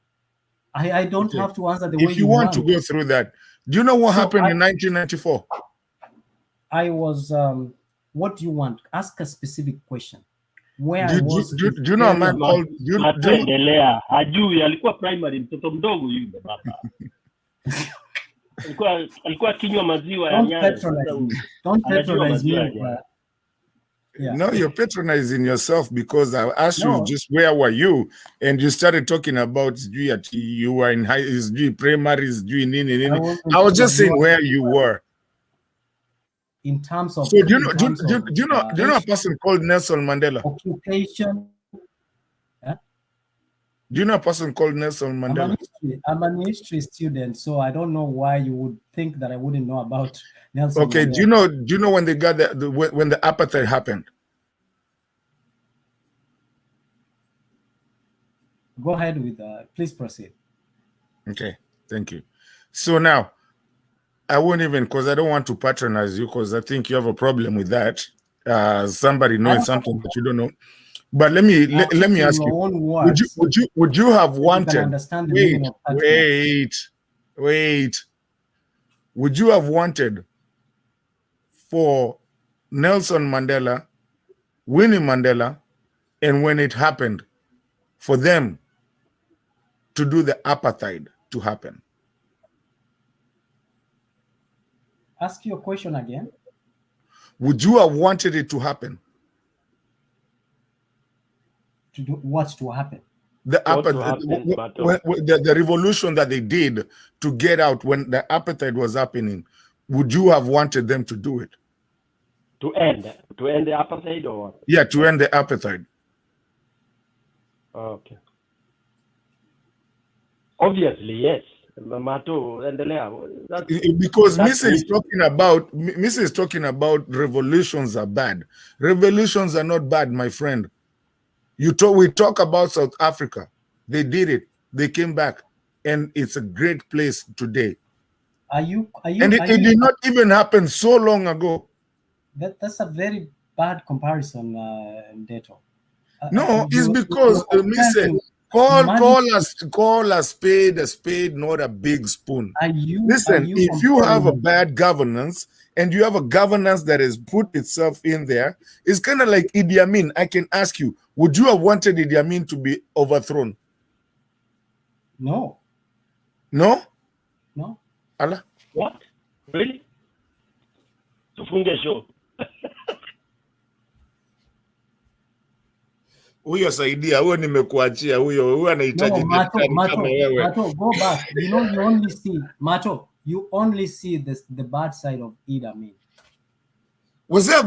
There was a good side of Idi Amin? You need to have read and understood the motive and what informed Idi Amin to act the way he acted. I cannot blanketly answer your question on a yes or no. It depends. No. What was the good things of Idi Amin? What's your reasoning, and what is the context of this question? You cannot compare apartheid with what is going on in Kenya. You can't. That is not. Kenyans,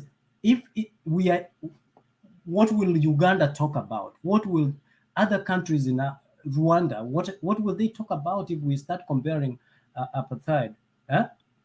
So this is not a good comparison. Bring issues of inclusion, lack of inclusion in Ruto's government.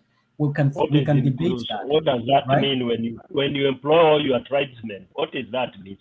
Why are you taking us round and round? No, but you are talking about inclusion and apartheid. It is the same. It's discrimination of some sort. You're bringing the issue of race versus tribes. Okay. The denominator is discrimination method.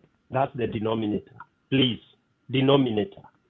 Nepotism, racism, tribalism. You guys are so proud of the constitution that you have. Use it. Use the constitution. Stop using the shortcuts. Not the when shortcuts will not take you anywhere. Not when it's being made by thieves. The chief in command. Being midwiped by chief of thieves. Nabi Muiz. Anyway, do you think Raila going to the public to seek opinion of the public? Do you think nobody has the motive? We are not Raila. Kenya the motive. But It is that is the Kenyans, subject of discussion today. Do you not think? Raila. It is Kenyans. It says Raila Odinga'S mass action plan. Yes. Baba takes IEBC commissioner's case to the public opinion. Yes. So The I'm owners asking of the you, constitution. Yes. I'm asking you, do you think his motive is the well-being of the Chereras, or he has his own motive? I said earlier before you came in, it's just one of the triggers. The initial rot is that this government is full election. Then Kenyans went cool. Then it continues to err and do serious issues, serious mistakes, which among them includes chasing and demonizing IBC officials, high cost of living, lying to Kenyans that they would do X, Y, Z, GMO. A list is long. Those are the triggers under illegitimate government, under Mwizi government. So why those are you are talking triggers about that will GMO? shut them out. It's all, those are all triggers. Why are you talking They are about? triggers. Yeah, but It's Raila in wrong. 2011 was a but listen, It Stone changed. PK. We Let us changed be about honest. that. In 2011, then allow Ruto. It was allowed time to think and reflect on it. And if he changed, well and good. Ruto also and his government will reflect on it. And when time allows you, he can change his decisions. He's the president of the Republic of Kenya. Go and listen to Raila's speech. It's on YouTube. Please, just go and listen to what he What did he say? What did he say? Play it. No, I'm not able to play, but we played it the other day. It was all over. He simply, in a summary, he said, Raila said, and I can tell you in verbatim what he said. Raila said that conservativeness will impede or will demean innovation. And he said we should embrace science. Science has changed everything, you know. So what we are saying today is basically trying to say. Talk about GMO. It was the bill that was the subject of discussion was GMO. Do you want me to play it? Why are you denying? Now this is selective application of patriotism. Why are you denying? Eh? Why are you denying? You are on mute, Stone PK. The topic is, let's move to the topic. The topic is Wednesday, tunafanya nini? It's not about IEBC peke yake. It's one of the triggers. The main agenda is that this government, which came into by force, imezidi kujipika kifua, inafinyilia wananchi, it's raping wananchi, and then continues to make mistakes. We realize even 100 days will be just too much. Kenya will be gone. So we want to save it as quickly as possible because we love the country. And means we will not revenge. Nyinyi wote ni watu wetu. Wewe kwanza tutakupatia huko kazi kidogo huko kwa nini Attorney General. Huko chini huko. Hatuwezi kuweka huko juu. Huko utoke huko kwa baridi kuja nyumbani. We want all people we are all slaves. And we want to be outside. We don't want to be outside our country. Those who work outside, we want them to come back home and live. Okay. Yes. Stone PK, listen to this. Responding to claims that Kenyans were already being fed on genetically modified maize, the Prime Minister took issue with the campaign orchestrated by a section of leaders, saying no such food had entered Kenya, even though the cabinet had given a green light for its importation. And KBG 221D of Mesa Sangani with 720 bags of maize clearly marked GMO and destined to Isiolo. Mr. Speaker, I therefore wish to state categorically, without fear of contradiction, that no GMO maize has so far come into our market today. Raila defended the genetically modified maize, saying even Parliament had passed the biosafety bill, adding that even if they said food was injurious to human health, advanced economies like America would not have allowed its citizens to partake of it. Embrace science. And to know, Mr. Speaker, that science is moving on. Mr. Speaker, conservatism, Mr. Speaker, will kill innovation. Mr. Speaker, these countries I've mentioned here are fairly civilized, advanced countries. They will not allow their own population to consume GMO food if it is harmful. He urged Parliament not to create fear amongst Kenyans now that various agencies are donating food to those ravaged by drought. But MP cited available research on the hazards of GMOs, saying even the World Health Organization warned on the long-term effects of such foods. Is the Prime Minister aware that this plastic yellow GMO maize contribute to infertility to the youth, Mr. Speaker? Madhara ya GMO kutokana na matumizi kwa muda mrefu ya miaka moja, miaka 12 ama miaka 10 ambayo inaleta hofu ya ugonjwa kama ya saratani na mengine mpaka wa leo bado haujabuniwa. GM foods currently available on the international market have passed risk assessment and are not likely to present risks for human health. The PM said as of now, regulations guiding the importation of the genetically modified maize. So, Mato, that's Baba in 2011. So, that what we are saying, we don't cut it when it fits us. You know, we can't cut when it fits us.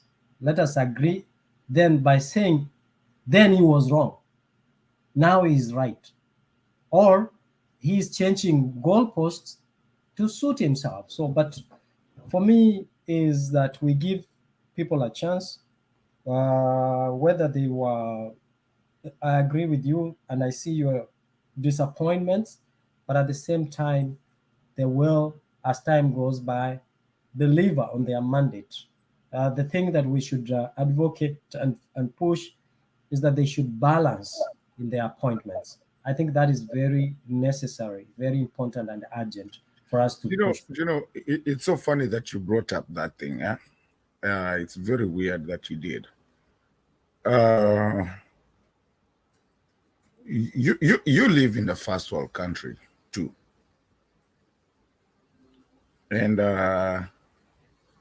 you know how many cancer stations are out there. I know how many they are where I am. How many cancer stations are out there? Now, so the funny thing is that are you patriotic? Because ukiona hizo vitu zote unajua ushaona watu, I mean, you've seen like when you know your girlfriend akona cancer and then unaenda kumkata nywele pia unajikata to show that you're together. You've seen people in chemo, I know. Mise, I want to ask you a question. And you understand why people go to chemo and why people get cancer? Because the bad food that we eat and the damn things that we do around here. Mise, you're very blessed to be where you are. Let me ask you a question, Mise. Sitaki kuuliza kwenye ni wapi na kule ulitoka, but mimi nitakwambia mimi niligrow Uhuru na ingine nikagrow Umo, and then kwenye nilienda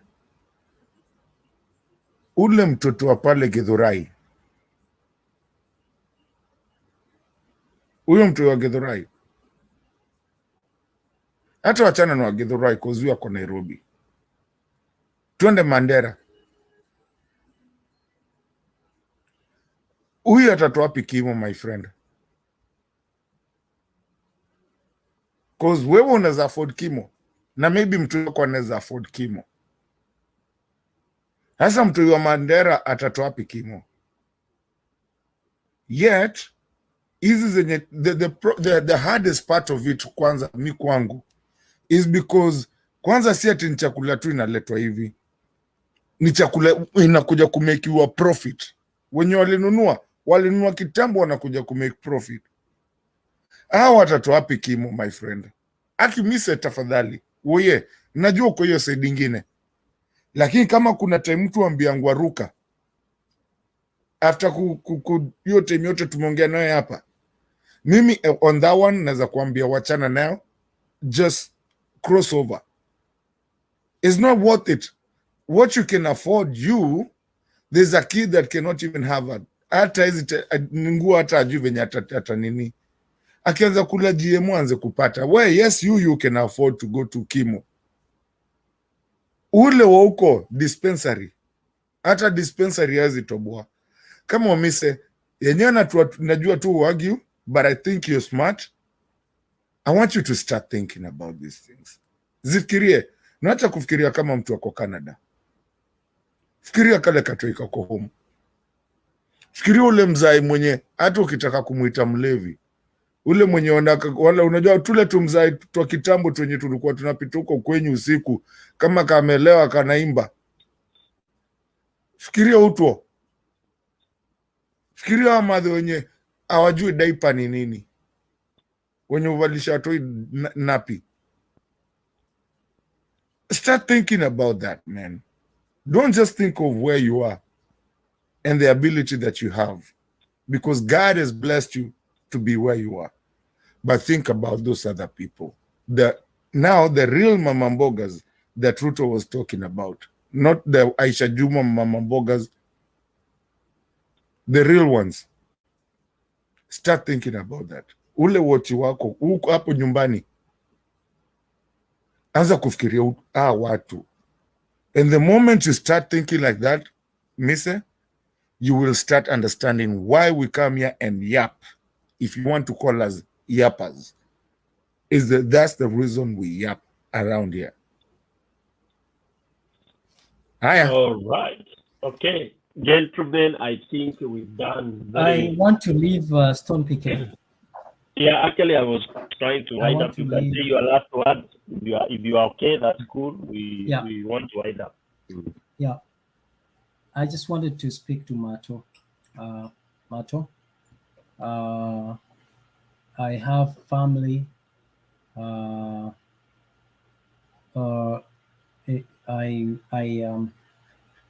have families as well. I'm born and raised in Kenya.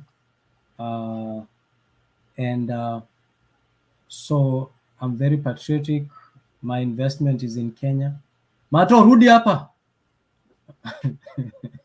Anasikia hako na wireless. Anakimbia huko, anakimbia. So Mato, yeah. let us not use, you know what you're doing is called you're being subjective, that you're using the card of saying that I don't live in Kenya. Stone PK and yourself and others don't live there, but you don't have to live in Kenya in order to know the reality. I have no problem with people working. It's as good as working in Kisumu. It's as good as working in Kampala. Absolutely. Kampala, Rwanda. And that's what we want to inculcate. So many years. That's what we want to inculcate in our brother Stone Mato. So whenever you leave, there's this fear of unknown, and very uninformed people would take it as a gospel truth. They don't have the ability to question. They are told to hate. They go on a rampage or a spree of hating. But what I'm trying to say is that we all love our country.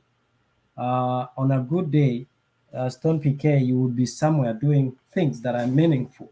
But because you feel that you have something that you need to chip in, so that we can have a dialogue and talk about the development and what is there for our country and put our country on the map out there.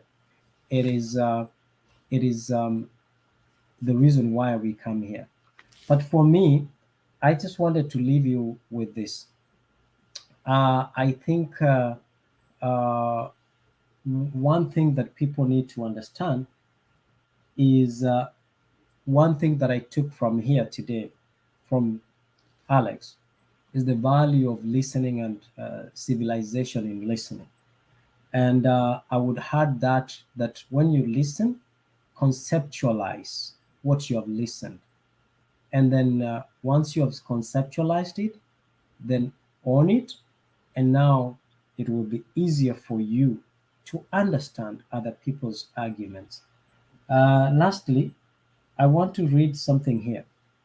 Whoever knowingly or willfully advocates, abates, advises, or teaches the duty, necessity, desirability, or propriety of overthrowing or destroying the government of the United States or the government of any state, territory, district, possession thereof, or the government of any political subdivision therein, by force or by violence or by assassination of any officer of any such government, or whoever with intent to cause overthrow or destruction of any such government prints, publishes, edits, issues, circulates, sells, distributes, or publicly displays any written or printed matter advocating, advising, or teaching the duty, necessity, desirability, or propriety of overthrowing or destroying any government in the United States by force or violence,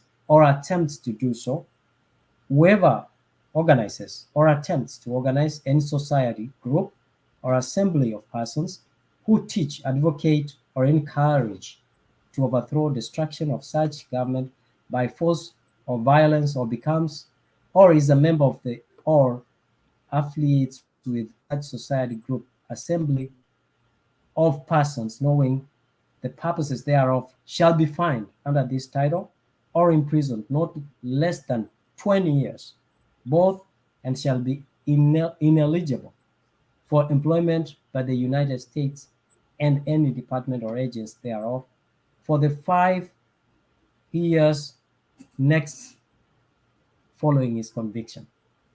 I just wanted to say this, and I'm That's sure. for what? What is it I'm meant sure. for? What is that for? There's something called precedence, and It's for what? precedence. Hiyo ni ya wapi? Precedence. That's irrelevant. Precedence is borrowed from country to countries. Sometimes when they are coming up with legislation, that's why You find read the Kenyan constitution, my friend. That will not give you airtime to really read what the Kenyan so constitution I was saying that eventually unanishangaza sana. Hapana, si wewe. I'm just giving a general comment. Why are you reading that? So what I'm saying that the Kenyan government needs to put its foot firmly on the ground and deal with people like Stone PK Tunawatimua Wednesday. who are advocating for revolution in a democratic country. Revolution. They should advocate for revolution in Rwanda, Uganda. That is the country that don't go to the ballot and make decisions there. So they have all gone to the ballot. I want to finish by saying that I admire both of you. I admire the ability to come here every day and create and perpetuate a narrative that this government is incompetent, that this government is unable to deliver, that this government, even before elections, people created a narrative and said we cannot elect a thief. But God is a God of wonders. Don't bring God, man. He ashamed Ruto's enemies. He ashamed Ruto's enemies. And today, the Republic of Kenya, the president is William Samoei Ruto. I hope that we will learn that even when we are so delusioned, we must get to a point when we stop and be objective and focus the development of our country and stop this narrative of selective application of leadership. Thank you very much. And Stone PK, thank you for staying this late so that we can articulate our issues, whether we are on different over different divergent opinions. I'm glad that we are here and we can agree and disagree, because at the end of the day, we cannot all agree. There must be a disagreement, and there must be a loser and there must be a winner. And that's why today the winner of the Kenyan presidential race is none than His Excellency Dr. William Samoei Ruto. May God bless you all. May God bless you too, Mr. Mise. Mato ameenda kufanya nini Mato? Mato, tunafunga show. Anyway, I think we close without Mato. Thank you, Mise, for your closing remark, but I would call your reading of those verses out of order.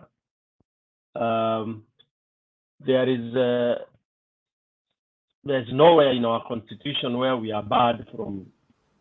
Stone Nico. Okay. You go. I'll go last, Mato. Yeah, I wanted to tell Mise, and Mise, I think today you've outperformed yourself. You know, today you've come around a little bit. But Stone, Mise, I'm still gonna stay, and people who know and people who have watched Nimesema this week's Sifanyi Sana politics, I'm gonna be riling, and I want to rile people to be patriotic to our country. I think you're one of the people that can be patriotic, and I want you to start learning what we say more than trying to counter. Because what we say is what will build our country. The country comes before the politics. And I would want you to be on the safe side. I mean, to be on the right side. Bro, sina ubaya na your ideologies, whatever you want to think what you want to think. Come here, gongana nazo, try and push them. But again, remember there's a country that is called Kenya, and that country is yours just as much as is mine.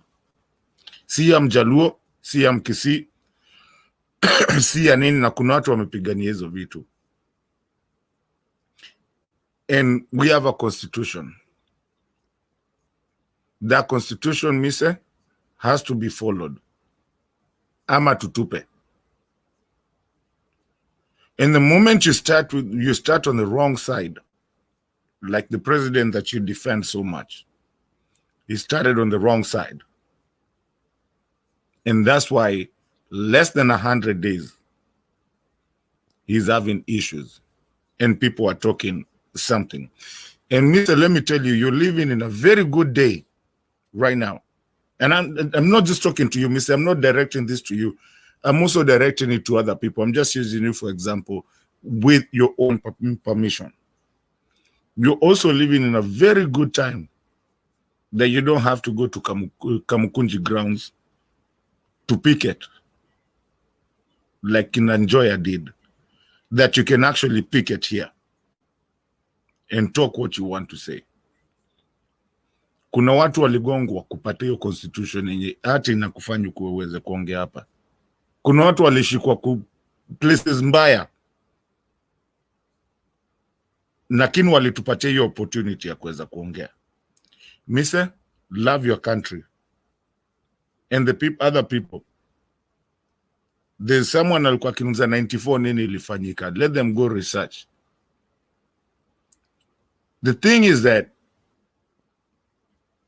we are tired of our country being kufanya mark time. You make 2 steps forward, you make 3 behind. We are tired. We want our country to grow. And Mise, if that country grows, you will be a part of that country. So the things that we talk over here, they don't just affect me or Stone PK. They also affect everyone, even including the comment section, even the ones that don't even agree with what we say. They will benefit me, you, our kids, and everything. So all I'm asking, Stone PK, because I know you want to close, I'm just saying, I'm not attacking Mr. Mr. is a very, he comes here and he fights hard, But I'm just trying to tell everybody that is a Kenyan. Wherever you are, however you do it, whether you are a drunk, whether you are Nini, remember that country is dependent upon you. And you are a Kenyan, and that's why you love to be a Kenyan.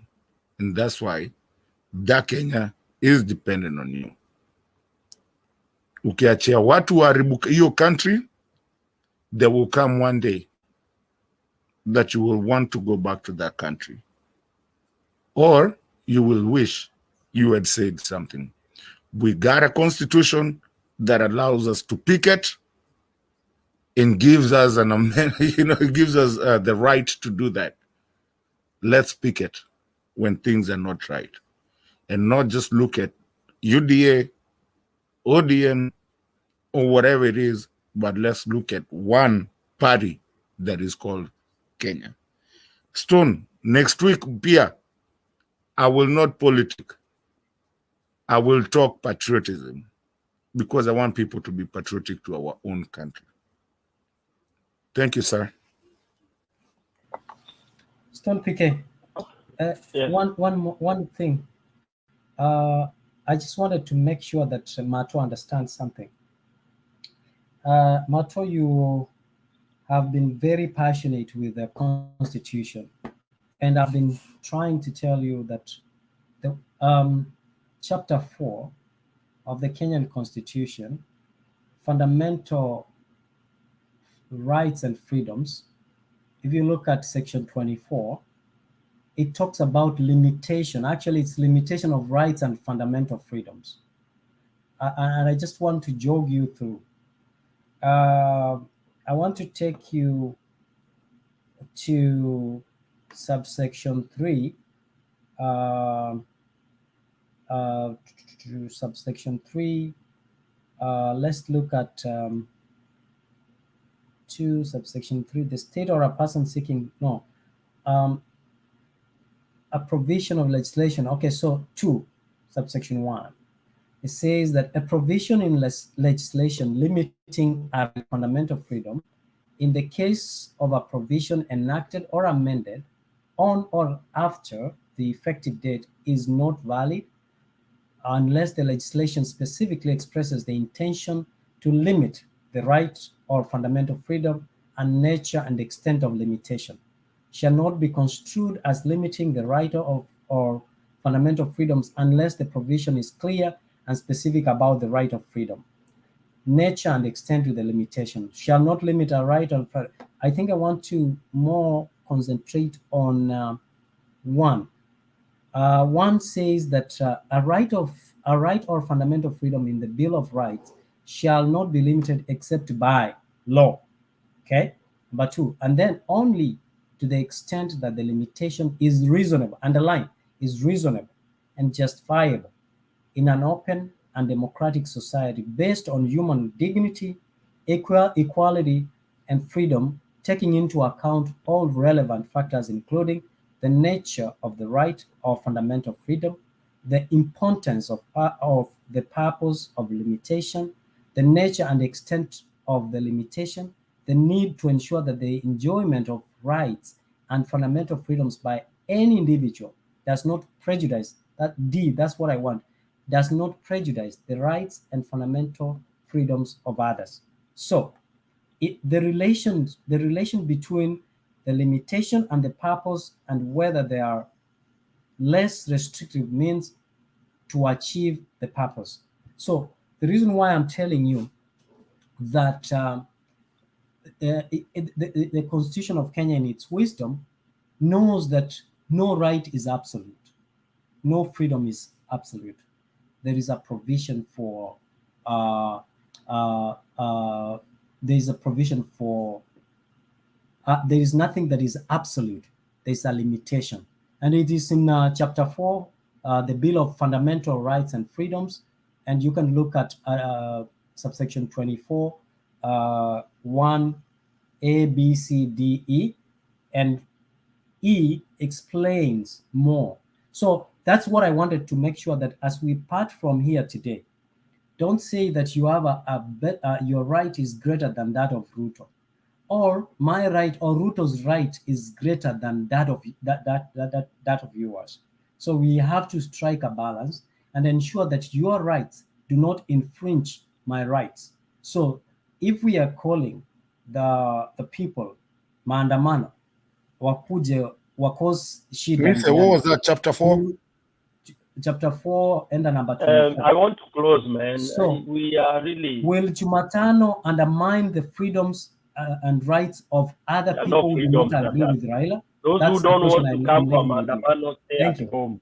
Mise. Thank you. What you are telling us is a lot of irrelevance, Mise. From what you read about the US to what you are reading right now. Mandamano is not for all There of is you. limitation. You said that No. Raila has a right, and he Listen. said that he has a right to picket. But I'm also saying his right is not absolute; it's limited. And I've To given what? him that he's To limited. what? My friend, Let him read. I've read chapter 4. You are teaching Raila law. You are teaching Raila law, Mise. Why are you reasoning like some people I see on the commentaries do Ruto job calling other people? He has a right. So beat I up. am just making it. I'm not teaching Raila, but I was talking to my brother Mato here. He keeps singing that he has a right, This and I'm telling mandamano him that is his for the rights are not willing. absolute. This And you- mandamano is not for everyone, not for you people. Keep up, kaeni na serikali yenyu huko State House. Do not Leave infringe the other- our rights in the process. That's It's up what to we are you. telling We are you. not, so leave to Kenyans to do what they want. They have their freedom. So you keep think to Ruto yourself. is not a Kenyan? He's a No. Kenyan, but we will chase him away. He's a Ugandan. Yes.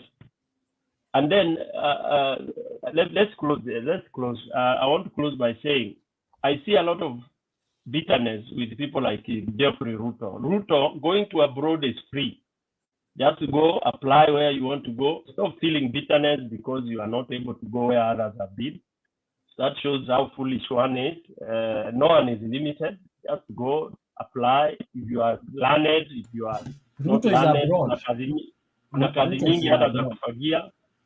So ndugu zangu, msisikie machungu mkisema watu wa US. Secondly, revolutions are led by citizens both in and outside the country.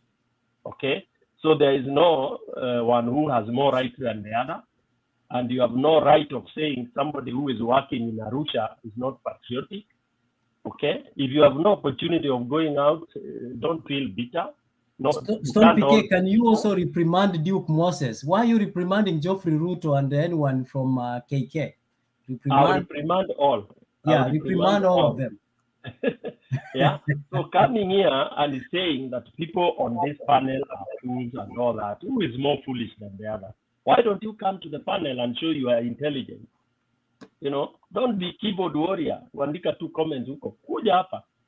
And let's see how you reason when people are seeing you. You're just coward. America is open to everybody. Even dogs are welcome to America. In fact, dogs are given more freedom than human beings. Pets.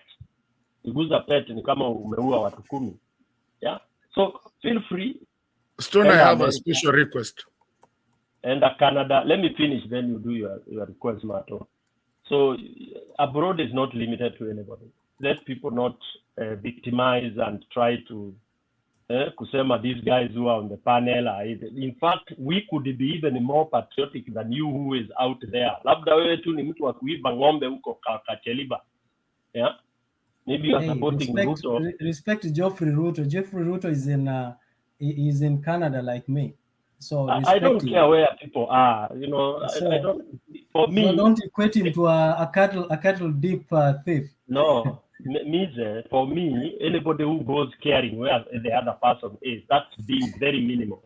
It's being minute. I don't really care, me say you are in Canada, Mato, wherever you are. So that is irrelevant. We come here to discuss issues, and if I don't support Ruto or you don't support Raila, that is you are right. Don't call others fools. Okay? There are no fools here. There are no fools here. But we have thieves there. Okay? So thieves are different from fools. When people say kuna wezi, kuna wezi. And don't even bother about where people are. Sijui mtu alienda wapi ama nini. Yeah? With those few remarks, we are just saying maandamano iko, people are meeting to discuss, and they have their right. We want to salvage this country from where it's heading.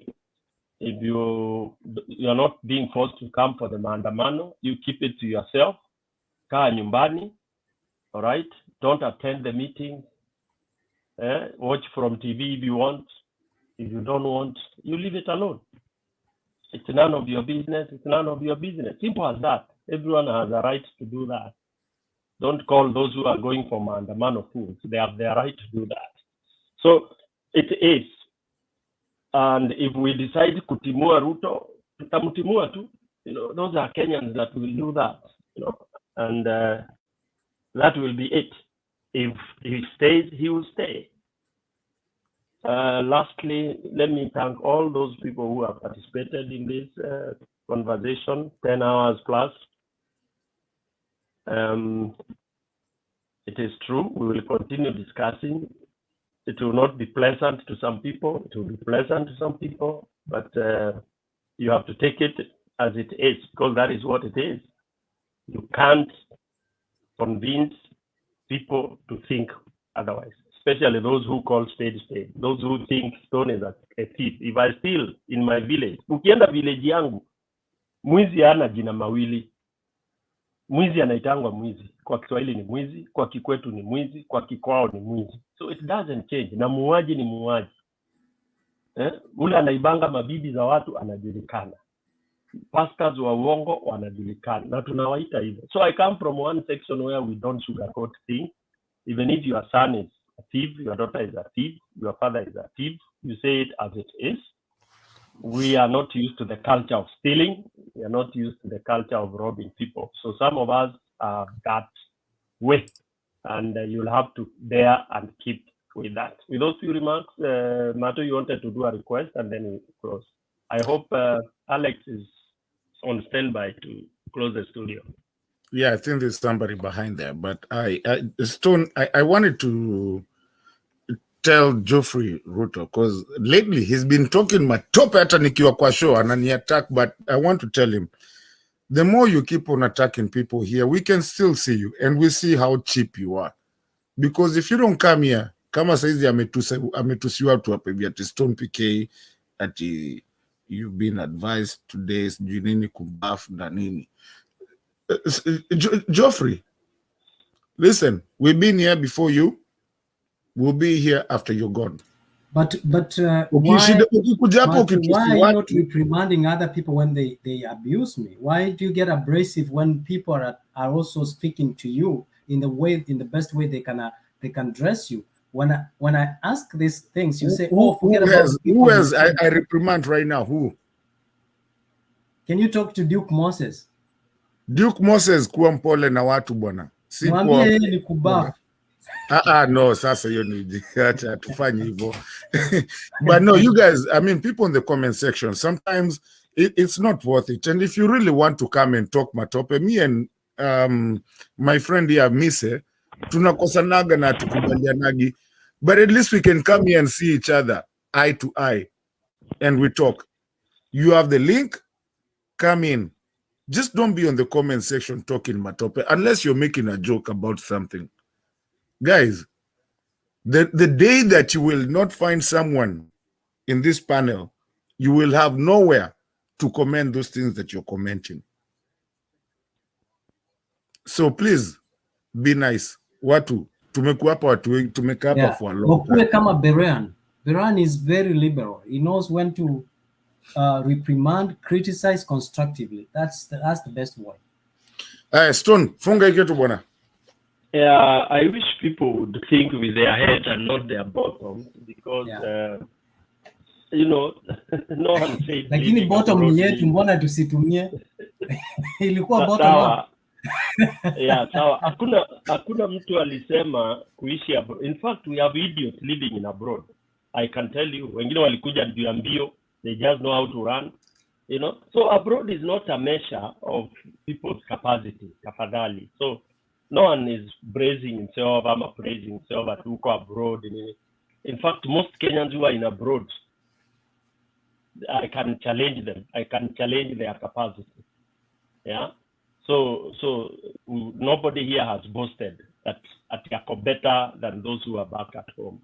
People should not accuse those people who are abroad. I don't think I've heard anybody bragging kwamba ako abroad. Then he should look down upon those people who are back home. With those few remarks, I wish we say goodbye, and then Alex, ukiwa huko nyuma studio, tafadhali, we are done. Thank you so much, everyone. Good to see you.